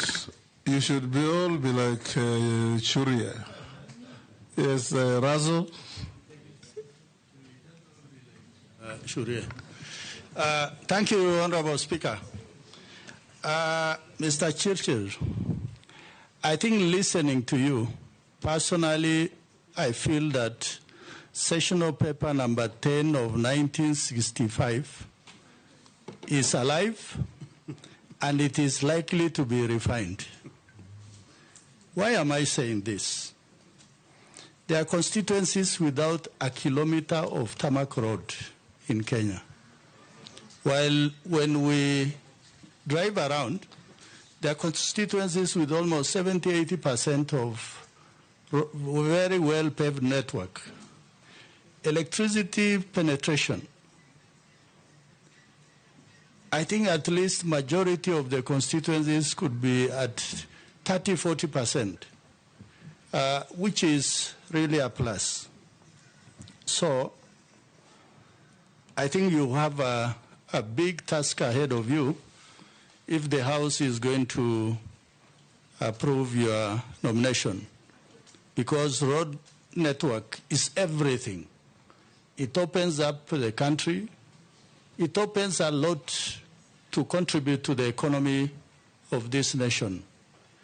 I have two questions. One is on the issue of, yes, I'll ask one question. It is the issue of corruption, particularly in the road sector and also in energy, where the same group of people are the ones who are contractors in one project after the other. If they are not there, the project is not there.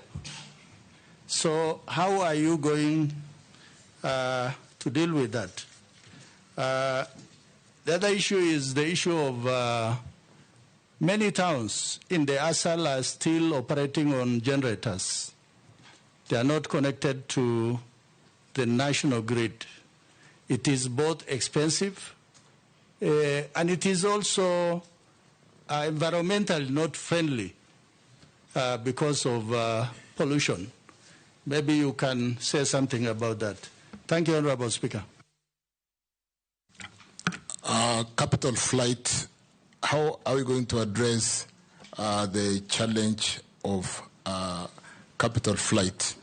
I think there are two forms on how we can manage this. One, localize a lot of the employment so that the labor is not foreign, where we have capacity, and as regarding really ensuring that the capital expenditure for the construction materials go to construction, it shouldn't be really that the Kenyan policy will not allow foreign investors to repatriate profit. But to the extent that the employment, the workforce is foreign, that is an area we can work on immediately to ensure that we do retain that and use to spur the economic growth in terms of circulation of that money. Surya Abdi, I think really we're going to sit down and work together as to whether we want printed estimates to come from Parliament so that we are just the implementers because we have shared equitably from the House, or whether you want to allow opening of those areas like LAPSSET, for example, is a good example. Let me use this, Honorable Speaker, to explain that we need to open a new corridor. We need to open that great fertile area of You've said Kenya. That 5 times. And therefore there is need to take infrastructure to open Kenya. Russell, Saku, you do know that we are moving from Loengalani. There is funding. The project is close to Marsabit. Saku is basically Marsabit, and we are moving to Moyale, coming down to where? To Isiolo. And what you're going to do, Chair? Thank you very much. I think you have said the issue of Moyale and Marsabit. But the issue is, why does it take some things to be done faster in some other parts of the country, but for us we wait as long as until the cows come home? Is it that we are in the same country or we are in a different country, and what applies in one part does not apply to us? In fact, that is why I'm saying Sessional Paper number 10 of 1965 is alive and it is kicking very hard. Thank you, Mr. Speaker. Chair, you are not born when it was written, were you? I don't know whether we should invert the sessional paper and ensure that LAPSSET will do it. When I've just used LAPSSET as an example to say we need to open up the open areas of Kenya and ensure that we do develop, ensure that we do have electricity, we do have roads, we do have water to be able to move out of the congested development corridor. It's more of a development corridor. I don't think we are going there because of the services. We just want to make the land useful, ensure that we move the population out to those areas. I just did mention in passing, as an example, Lengalani, Marsabit, and Moyale, which is a project ongoing, and we are going to make sure that we do have step down and feeders to support the people in those communities. LAPSSET, I think we've talked so much about LAPSSET. What are we going to do about corruption in roads so that the same contractors are not the same people just winning the tenders all the time? I think it is basically fidelity to the law. There is a procurement process. I go to the ministry, and I'm going to ensure that we do streamline whatever is not right.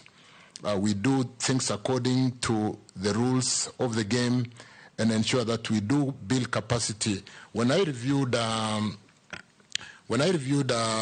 functions as per the order of what functions do sit in roads, I do see the mechanical transport fund. I do see all those services where we do have the registration of technologists and engineers, and we can really improve capacity of our own local people. There is no reason why today, 60 years after independence, we are not competing with those multinational contractors, to the extent that it's not an EXIM funding and it's an export credit chairman where they are following their contractors are coming to spend their money.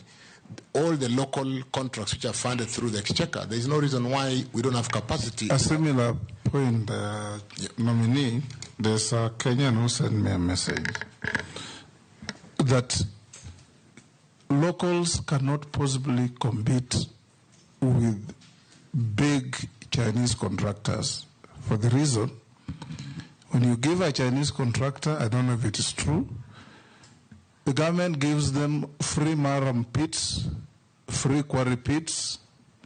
Sometimes you allow them to bring equipment duty-free. They exempted from VAT. They bring cement from Indonesia and Malaysia, half the price of our cement.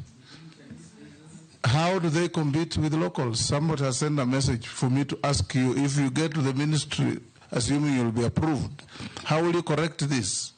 Because you can't tie somebody's hands at the back and tell him to fight fairly with a person whose hands are free. Chair, and that's when I said EXIM, you know, EXIM banks are export credit banks which are meant to support the investors or the contractors of a particular country to do business abroad.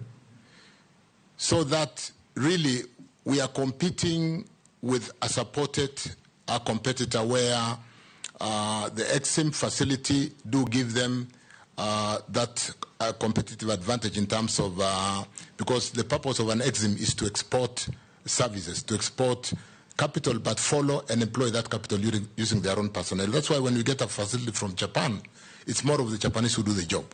When we get a support from China, it's more of the Chinese who follow that money. We need to sit down together and look at how do we ensure then that the local contracts which are funded by the Kenya government are not exported to support the foreign capitals. So it's something that we must be deliberate. We must be deliberate about that. Thank you, Chairman. Thank you very much, Speaker.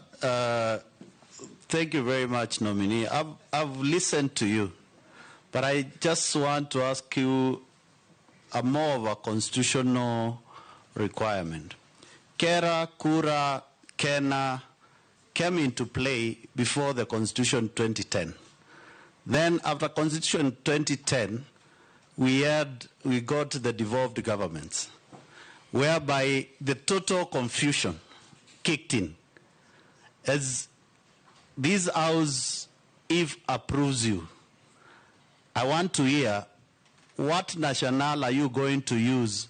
Are you going to continue doing the same, or we are going to go back to the drawing board to establish a roads authority which caters for equal distribution of roads?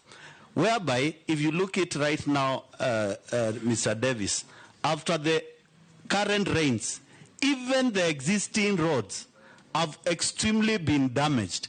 And I know very well, you talk to Kera, you talk to Kura, you talk to county governments, you talk to Kena, no budget to redo those roads. Not even, we are crying for new ones. The existing ones, which can spur this economy by transportation of goods, there is a problem. I want just to hear from you as the new CS once approved. What is your vision on this lacuna of the Constitution? Davis.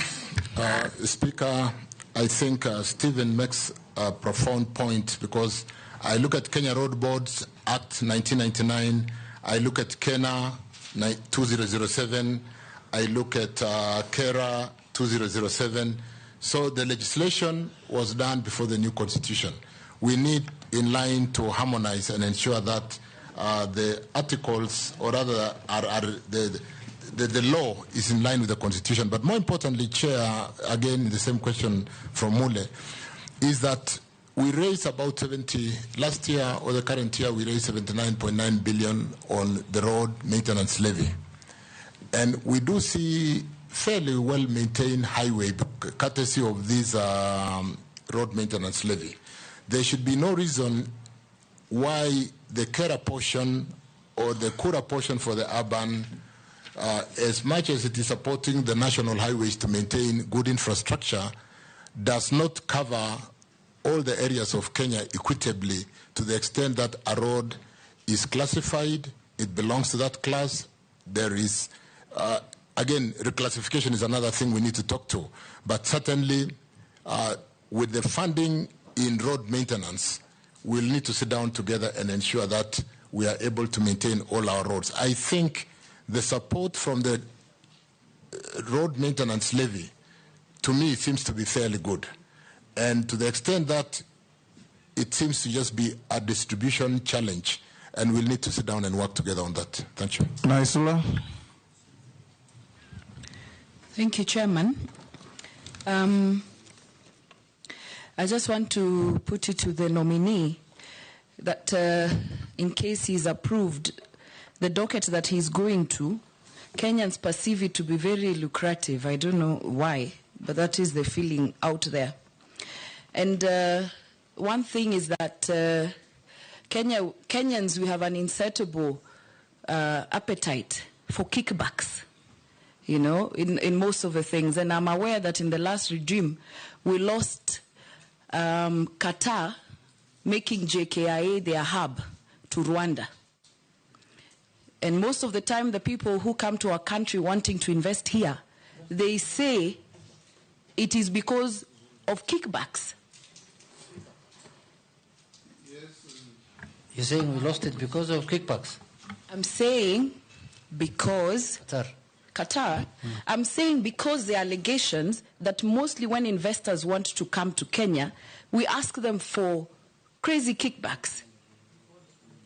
And people then leave the country, they go to countries like Ethiopia, to Rwanda, and if they invested here, I am reliably informed that they were going to do for us another, the second terminal.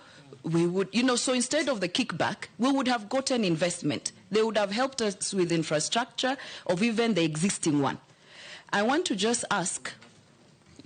Chair, on a point of order, you know, we're also getting information that we didn't know. Honorable Lesuda said in the last regime, did she mean the outgoing cabinet secretary who the honorable... No, the previous... That is not a regime. I thought she meant the regime in the ministry. No. So is the outgoing, the former regime? Yes.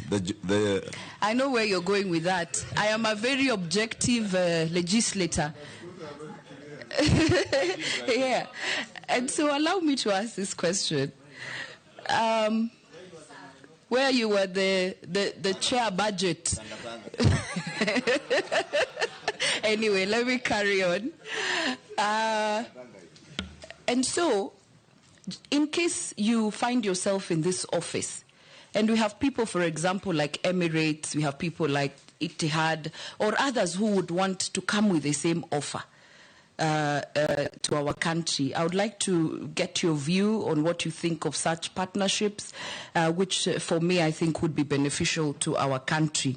It is on the same thing that I've been pushing for the non-motorized transport, where we take care of our cyclists, where we take care of our pedestrians. We cannot be having roads for the minority who are driving, and then our people who are walking and cycling, who are the majority, are squeezed at the corner of the road, and we are killing them every other day, bicycles. But the argument is that the money is not enough for it, because we have enough money for kickbacks when you get a road, but you don't have money to do the footbridge and also to do the pedestrian. Lastly, is that I just want to pick your view on loans versus development.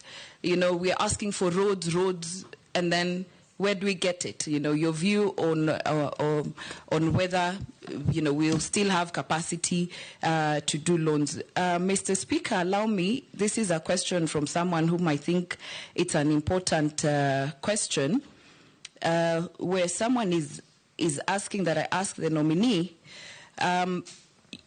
in case you find yourself in the office and you find out that the Start Times, which monitors SGR in real time from it actually, and he's confirming that he has seen it, SGR monitors, Start Times monitoring SGR in real time from its headquarters in Beijing. When you visit Start Times headquarters in Beijing, there is a room with big screens mounted on the wall, monitoring every terminus of SGR in real time. Even if this infrastructure was funded by a loan from China, why should monitoring be done in Beijing?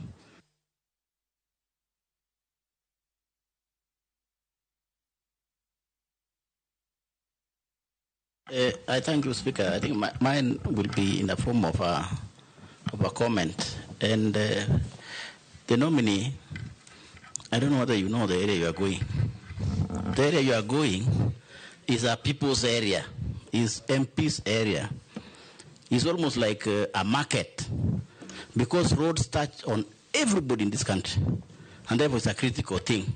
So my only comment to you, nominee, hearing from a lot of members of parliament who told me to bring up this issue, is about your availability, about your accessibility. People cannot get you in your office. People cannot call you and receive their calls, particularly MPs. And therefore, I think you need, I don't know what you will tell this committee. If if you are approved to become a CS, please go and work on that part of your skill so that you can be able to be accessible to as many leaders as possible. Thank you, Chair. That comment, which I hope the nominee, if favored, will take into account. Gikaria, the last one. Thank you, Chair. Chairman, sorry. Kenya is strategically located for purposes of, the landlocked countries, Uganda, Rwanda. Your predecessor, when he was here 20 months ago, there was this aspect of delay on the road by the way bridges, police roadblocks, the bumps on our road, and so many other issues that occurred to that. As you have said, told us about the transport management system where, as an individual using a personal car, I might divert and go, but trucks will not have that choice. They will just have to stick because there are those way bridges, and that delaying the traffic to our neighboring countries to a point that there was a time they were threatening to use other routes for them to be able to. In line of that, maybe what policy have you put in place even to address the first phase of addressing the great North Road, that we were going to have a dual carriage from Rironi all the way to Mau Summit, and then thereafter onwards all the way to Busia. So maybe, and by that time the minister had indicated that the dual carriage would be starting, I think, in a year ago, but it has not started. Secondly, the economic survey of 2024. In 2023, the road carnage accidents, 9,960 accidents, 4,324 lives lost, 10,762 serious injuries, 7,799 minor injuries. What policy are you going to bring in to address the road carnage and road accident in the country? Thank you, Chairman. Thank you. Davis? Thank you, Speaker. Let me start with Naisola's lucrative nature. I think I did say, Chair, with the risk of repeating myself, that if you have a good framework, a good term sheet, which does stipulate the boundaries under which we are willing to allow investors to leverage and get reasonable return on their investment. And because the PPP Act of 2021 do allow competition, even when it's a privately initiated project, if before the closure of the project, Qatar comes and puts in another privately initiated project, and if the rates are more competitive, it should be good for our economy. And therefore, it's just a question of what I earlier said, fidelity and leadership, fidelity to the law and leadership at the ministry, so that even as we run PPP, can we run PPP in a more competitive way and ensure that even as we seek these people to come in, because of the very tight headroom, that we are not able to develop some of these infrastructure facilities to grow our country, we do have a very clear return on investment that is allowable. In the energy sector, we only allow 12.5% for every power generator on internal rate of return on equity. We do not allow a share debt equity of more than 25.75 because debt is cheap. And we really should be able to work on an economic model. And if we get a second investor who is more competitive, because the PPP Act allows competition, we should be able to address that and ensure that we give the best for our country. In terms of, I don't know whether I'm too brief on that, but let me go to the non-motorized. Yes, we need to have pedestrian-friendly roads. When those of us who like running from the Rift even look for where to jog in the morning, we find that we are either running with the vehicles on the road, and therefore, Chair, Chairman, we can have more people even walking to work if we have got good pedestrian, really side walks, and even support the health for those of us who like to walk or run in the morning or in the evening. The loans versus development, there's a very interesting scenario I found while reviewing the notes on this loan versus development. When we borrow in the energy sector, we do subsidiary agreements to on-lend the loan to a place like Kengen, and therefore they repay the full loan. When we did a loan to the railways, they took the asset and left the liability at the treasury. And so these are some of the things we need to see whether we can really have our state agencies working more profitably, having the asset and having the liability, and not just having the asset, sweating the asset and making losses while the liability is being paid by the national treasury. It's a bit, some of the things we'll need to look at more critically. But more importantly, on the area of the railway, the ports, can we build synergy? Let me just give a very quick thoughts, which I look at the fact that they are all under the ministry. We get the port with its challenges of clearing the container. The container then moves to Mariakani to be loaded onto an SGR, which is under different management. It comes to ICD, which is a port facility. And whether it's going to ICD Nairobi or going to ICD Naivasha, it is changing hands, and the slag in those changeovers. And the fact that today, for what I've reviewed, the Kenya Railways is handling 10 to 20% of the cargoes. Does not add up. We need more synergy between Kenya Railways. Is that a lamentation, or you are preparing to tell us what you will do? I'm answering one of the questions which was asked in terms of how are we going to have a more seamless working together as a roads and transport ministry and being able to build synergy. How will you do it if approved? That is the big question. That is the answer, Chair. I'm saying we really will work to ensure that they work more closely together, and we should be able to grow the luggage coming out of the port to the railway and being able to make those kind of profits rather than transporting. Chair, let me use again an example and allow me to do this. Pipeline, which is a transport facility, when Uganda decided to borrow from Kenya the G2G, and Zambia is currently borrowing, we did not allow them to use the road. We said we've built a pipeline. We cannot be stressing our roads when there is a pipeline for transporting products. So my point is we really need to build synergy in the transport sector so that an excellent idea. We have an better interworking between Kenya Ports Authority, Kenya Railways, and the intermodal kind of traffic movement, where when you are in the UK, if you bought a train ticket, it is used on the bus and it is used on the taxi.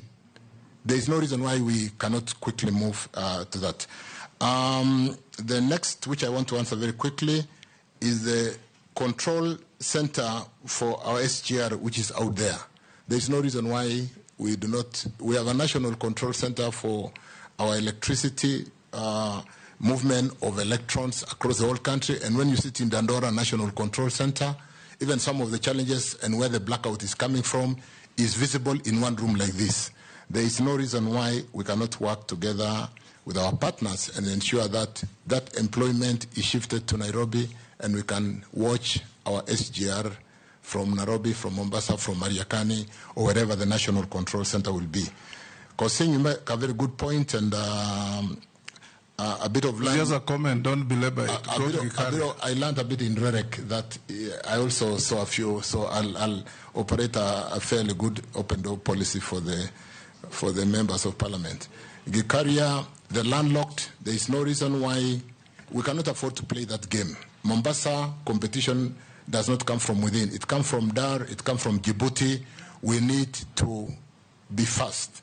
Otherwise, we'll see our cargoes going to Dar. We'll see them going to Djibouti. They are trying to build the other port, Tanga, in up Dar es Salaam. So we need to be competitive. We cannot afford not to open the road quickly to ensure that the movement of the outbound goods do give competitive advantage to our neighbors, and that they don't have to go to competition outside Kenya, because that's how we lose jobs, that's how we lose opportunities. Economic survey for accidents. Chair, I'm aware that we really, in this day and age of technology, and like I said, when we have the electronic licenses and all the cameras that I'm told they are being installed in various points on the roads, we should be able to address this. Let me look at that and see how more in this day and age we can employ technology to reduce accidents, to revalidate the drivers, to have, I'm told, the inspection, the vehicle inspection center, we have got so many, only 2 are working. And we are still training our drivers on the traditional manual board. There is so much room for improvement. We cannot afford to be losing lives in this day and age through careless road accidents, which we can monitor and bring and reduce that mortality significantly. Thank you, Chairman. The Rironi Mau Summit Road, do courage. I've also answered that, Chairman, because Rironi Mau Summit is one exit into. That is the road that Junet asked. Into Uganda? And it was absolutely. Nominee, a few people have asked me to put the following to you. Tanzania is doing an electric SGR. If you are confirmed, will you speed up the extension of the SGR from where it is to Malaba, Kampala, arriving ahead of Tanzania so that you secure your cargo through Mombasa? Number 2, Kenyan from, I believe, Meru region. Will you consider upgrading the Nithi-Kila bridge so that you avoid accidents? Another one says, will you build toilets along highways to stop Kenyans from defecating in our trees and forests? Another one says, were you involved in the saga of the oil tanker concerning Jerry? Another one says, what affirmative action will you do for local contractors? And will you enforce the law on local content in contracts with foreigners? Let me read another one from somebody who says, ask Honorable Chirichir whether there is any PPP deal that he signed in the Ministry of Energy, and if there is one, what are its terms? I have one here too. Yes, the last one. Can you ask the cabinet nominee, David Chirchir, why there is huge cases of electricity brokers hacking smart meter codes in the country to destabilize the electric grid and to cut power bills? Mr. Speaker, yes. One person has sent me, Ministry of Transport gives PSC requirements for engineers, hence they only advertise engineers registered by EBK, and they don't include KETRAB, which is Kenya Technology Registration Board, who are graduates in Bachelor of Technology in Civil Engineering. What will he do about that? Take 5 minutes to respond to those. Chair, maybe he could also respond to one. Yes. The one for the toilets, I also got it. What he will do to deal with, is asking, ask CS Chief. The first one was on Kera, on the stalled contracts that you answered. How is he going to avoid loss of public funds that is paid to contractors as interest accrued as a result of delayed payments of IPCs? One more, Mr. Speaker. This one of toilets is very serious. This one says, as the CS, both LAPSSET to Uhuru government have allocated 10 billion out of the 18 billion meant for Lamu Garissa section. The Kenya Kwanza government has so far allocated only 35 million for the last 3 financial years. Right? We have one more nominee to come, and it's 5:45.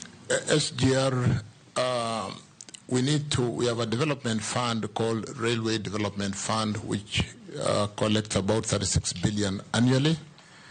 This is an area where we need to quickly look at how to secure that fund so that we don't use for some maintenance or some small developments, and therefore be able to, with 36 billion revenue, which by law is designated for development, we can borrow against it and be able to support the Naivasha, Kisumu, Malaba very quickly.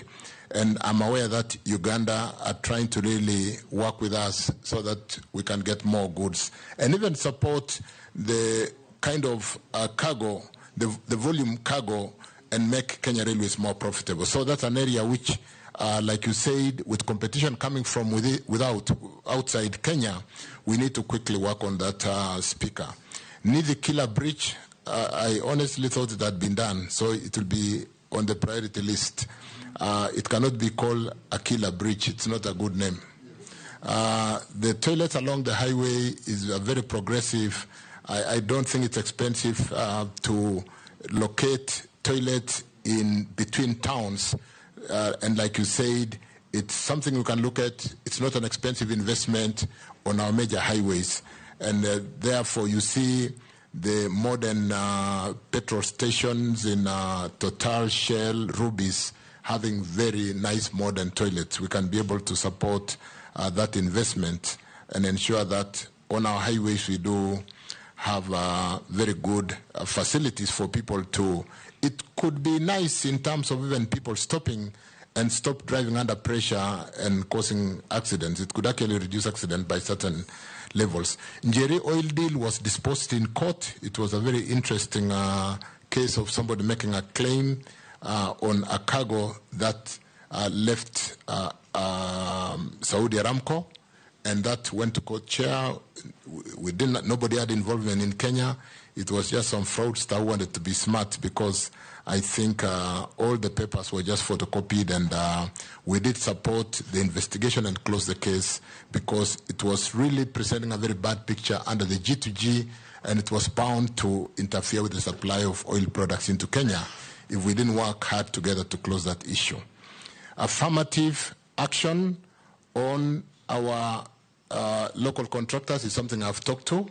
It is a very topical issue. It's something, it's coming from outside, it's coming from within here. We need to work on that and ensure that our local contractors are supported and there is no capital flight, because we should be employing our local Kenyans. The law on local content is something that really, with the clinker industry, really working on the kind of duties that we have levied on imported clinker.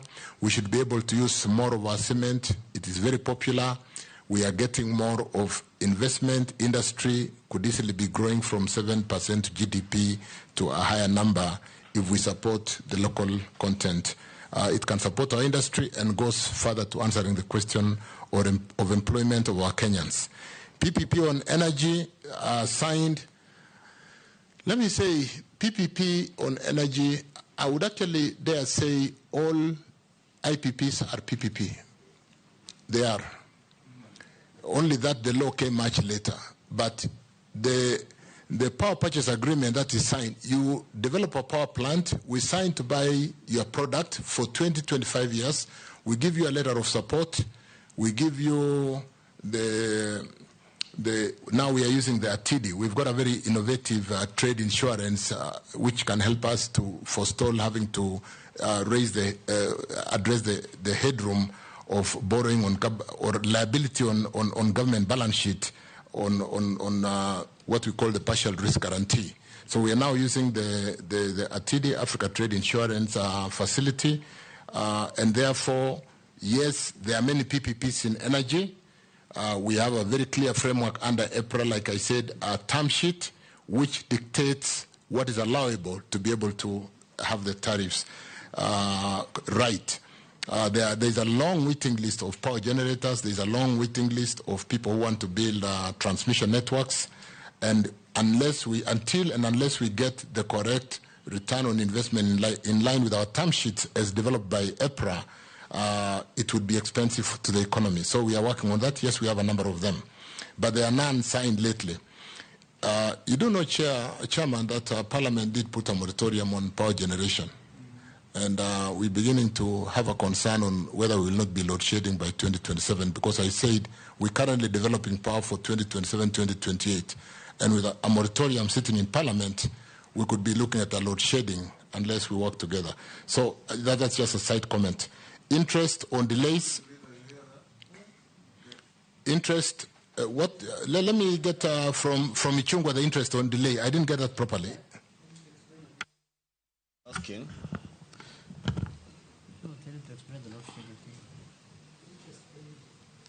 You're asking what you are doing to, these SMSs are too many.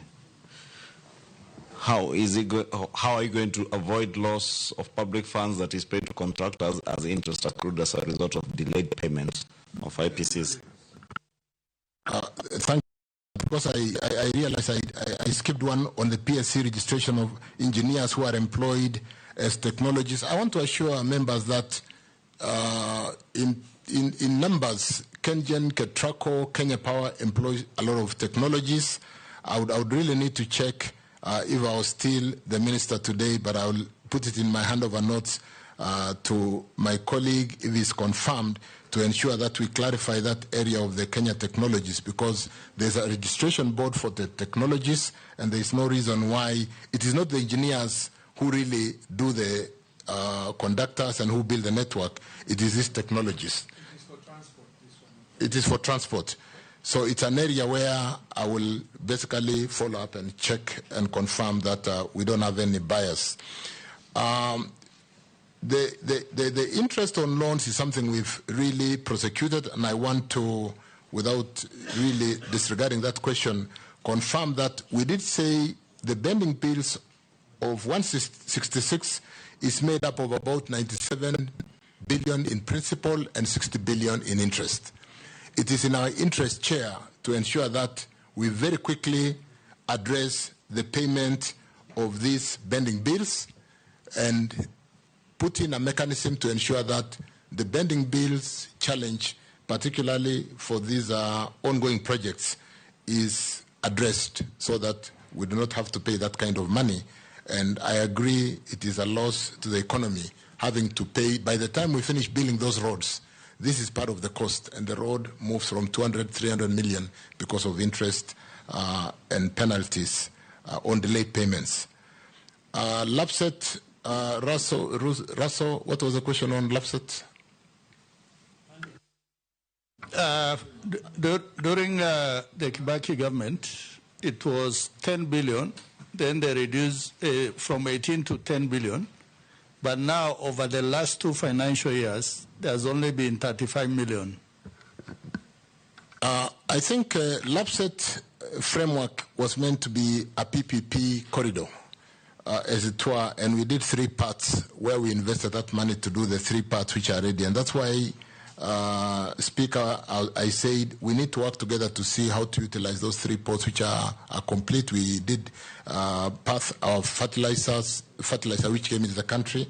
We have used it to ship the animals out of the country. We'll need to very quickly spend time marketing the LAPSSET corridor. We need, when I talk to the field development plan for the pipeline, it will be following the LAPSSET corridor. If we are able to close this field development plan and get the pipeline running along the corridor, we'll need the power lines for hitting the pipeline to run along. We'll need to... Mr. Speaker, I really want, Mr. Chirchir, you confirm, is LAPSSET a PPP or it was a Kenya government project that was co-joined with Southern Sudan and Ethiopia?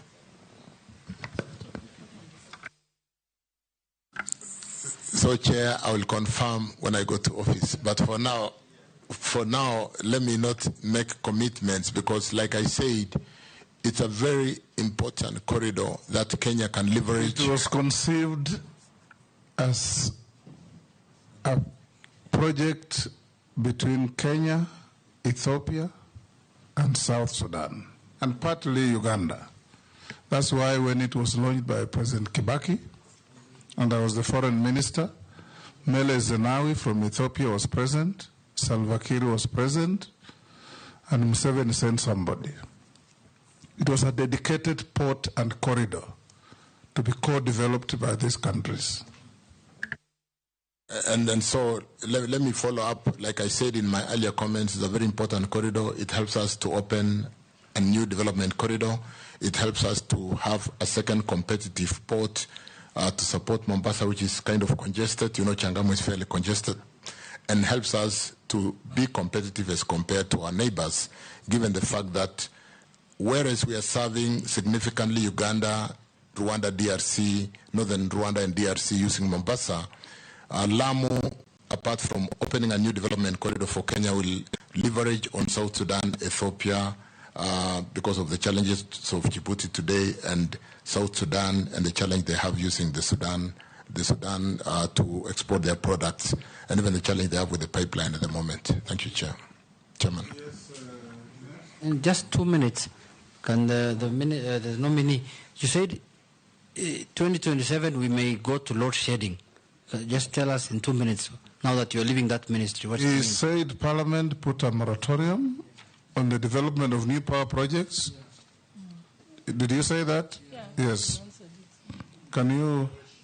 When I came into office as a Minister for Energy and Petroleum, there was a moratorium which had been put by the executive, and I have since gone to Cabinet to lift that moratorium. But soon, Parliament, through a motion from Jen Gagiri, Laikipia, did put a motion and suspended all power plants. What we've been doing lately, with the knowledge that KenGen is fully government, is working on bringing projects to financial close. We really need Parliament to help us, and maybe we need to spend more time with the majority leader to see how we can address whatever challenge there was. Have we addressed it? And therefore, the moratorium should be lifted so that we can license.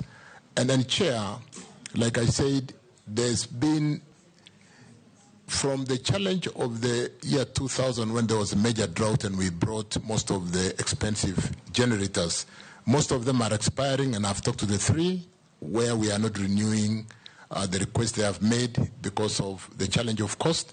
But more importantly, we need to bring more geothermal, we need to bring solar, and we need to bring more wind at very competitive price to really give advantage to this economy. Thank you, Chair. Thank you, Nominee. We're coming to an end. Let me ask you only one question. Assuming that LAPSSET does not take off, we have invested heavily in Lamu.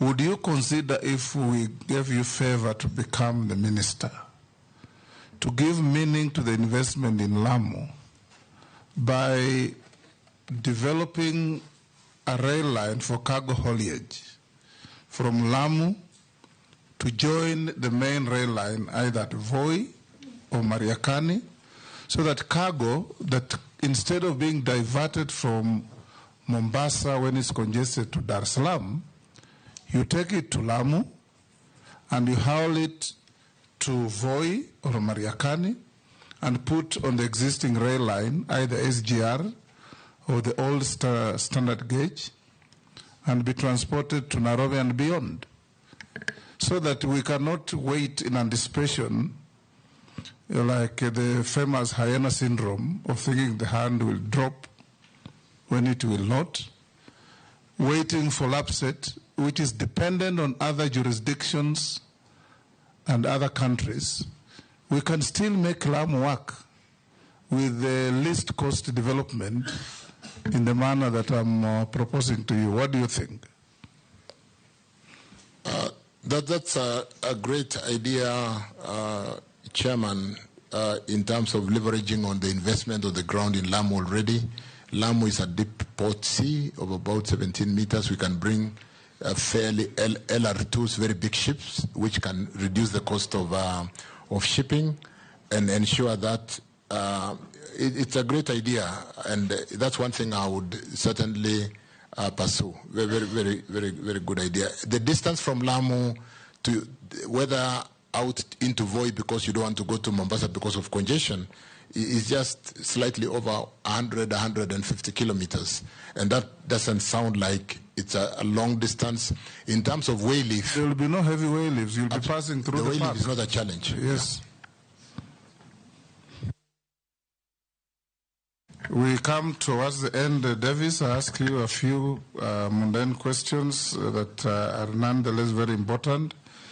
Have you ever been adversely mentioned in any integrity-related report? You already said your name was dropped in Parliament on the infamous list of shame, and it ended and you went back to office.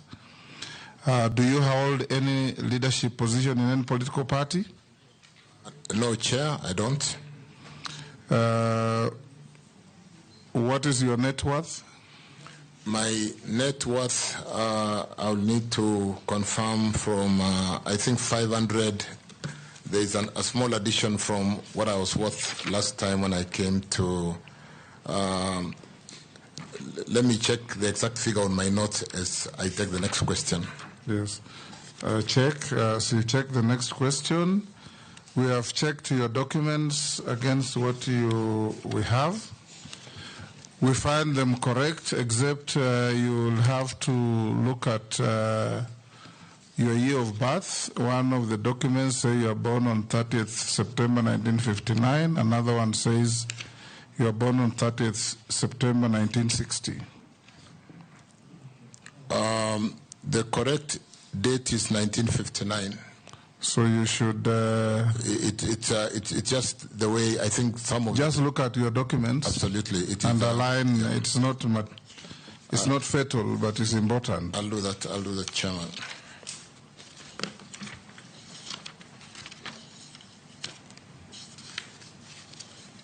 Where is this one?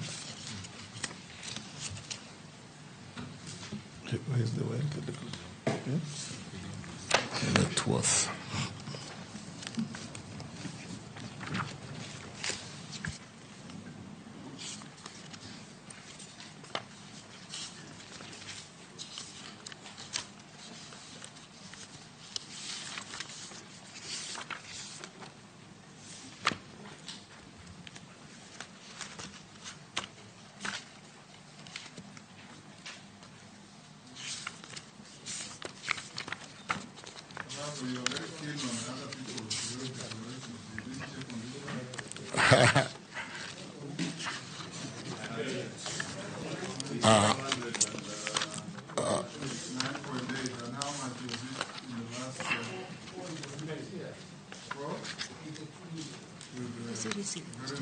Yeah, I've seen it.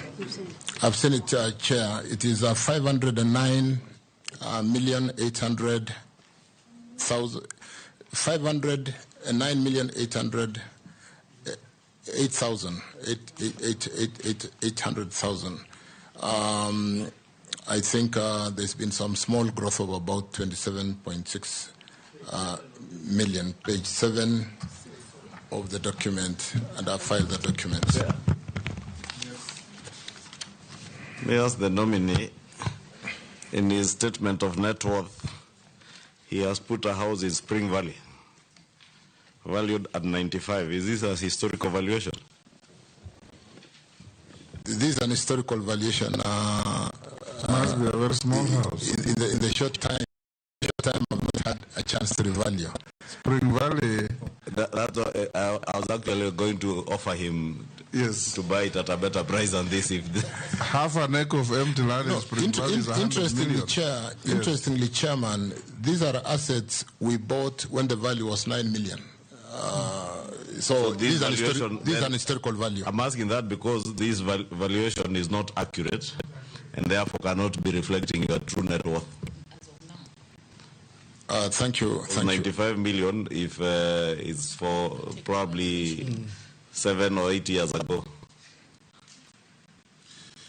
Anyway, you have had a nominal growth, you say? Thank you, Chair. Yes. If you do correct evaluations, even Matundu is in Westlands. Matundu is in Westlands. Yes. It's a flat. Oh, a flat. Yeah. A flat, that's okay.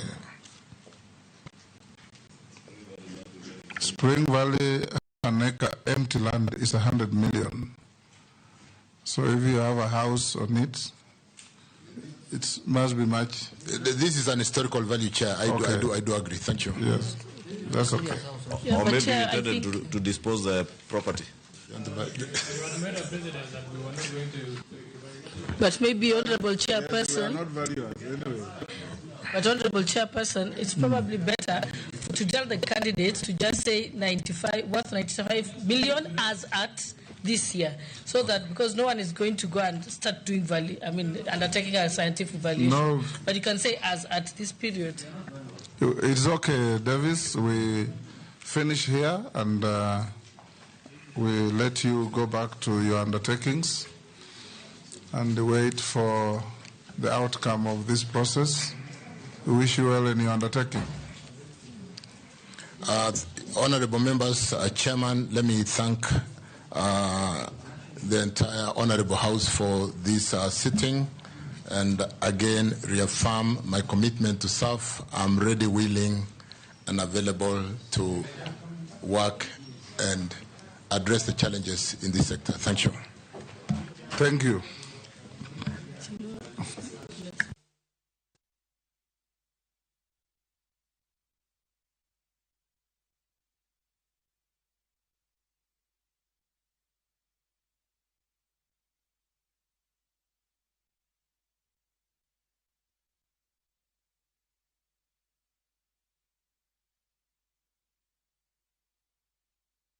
Members, we have one more to go.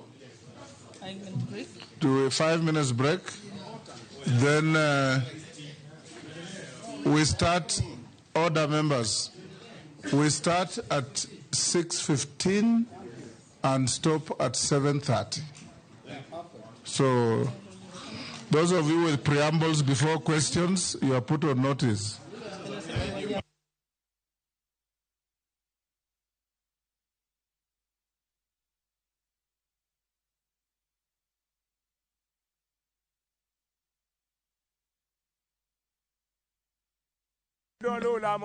Bed kodwa e wuodhni ka wanono kit timbe mag anyuolawa. Oyundi no neni en winyo mayot. Sama no dhi chiemo, ng'ama ok ohero tich matek. Koro nyako ringi kodhi chiemo. Ema nomiyo chake kamano. Gin kido mamiyo wabedo kaka joluo, sigendni mopogore opogore mag dhoudi mag luo. Chiro ma kiti pando chira. Gini dwa chako ndeti mos. Okelo nya Honda. Dil majony. Luweche mag luo mopogore opogore. Moro ka moro kuomgi nigi ranyisi mopogore opogore. Wuon magolo ng'ani ka wuongi watere wadhi gone dala. Koro telo gi le to gi gweno. 111 Lu chenro ni ngeso ka ngeso saa 1:45 otieno e Ramogi TV.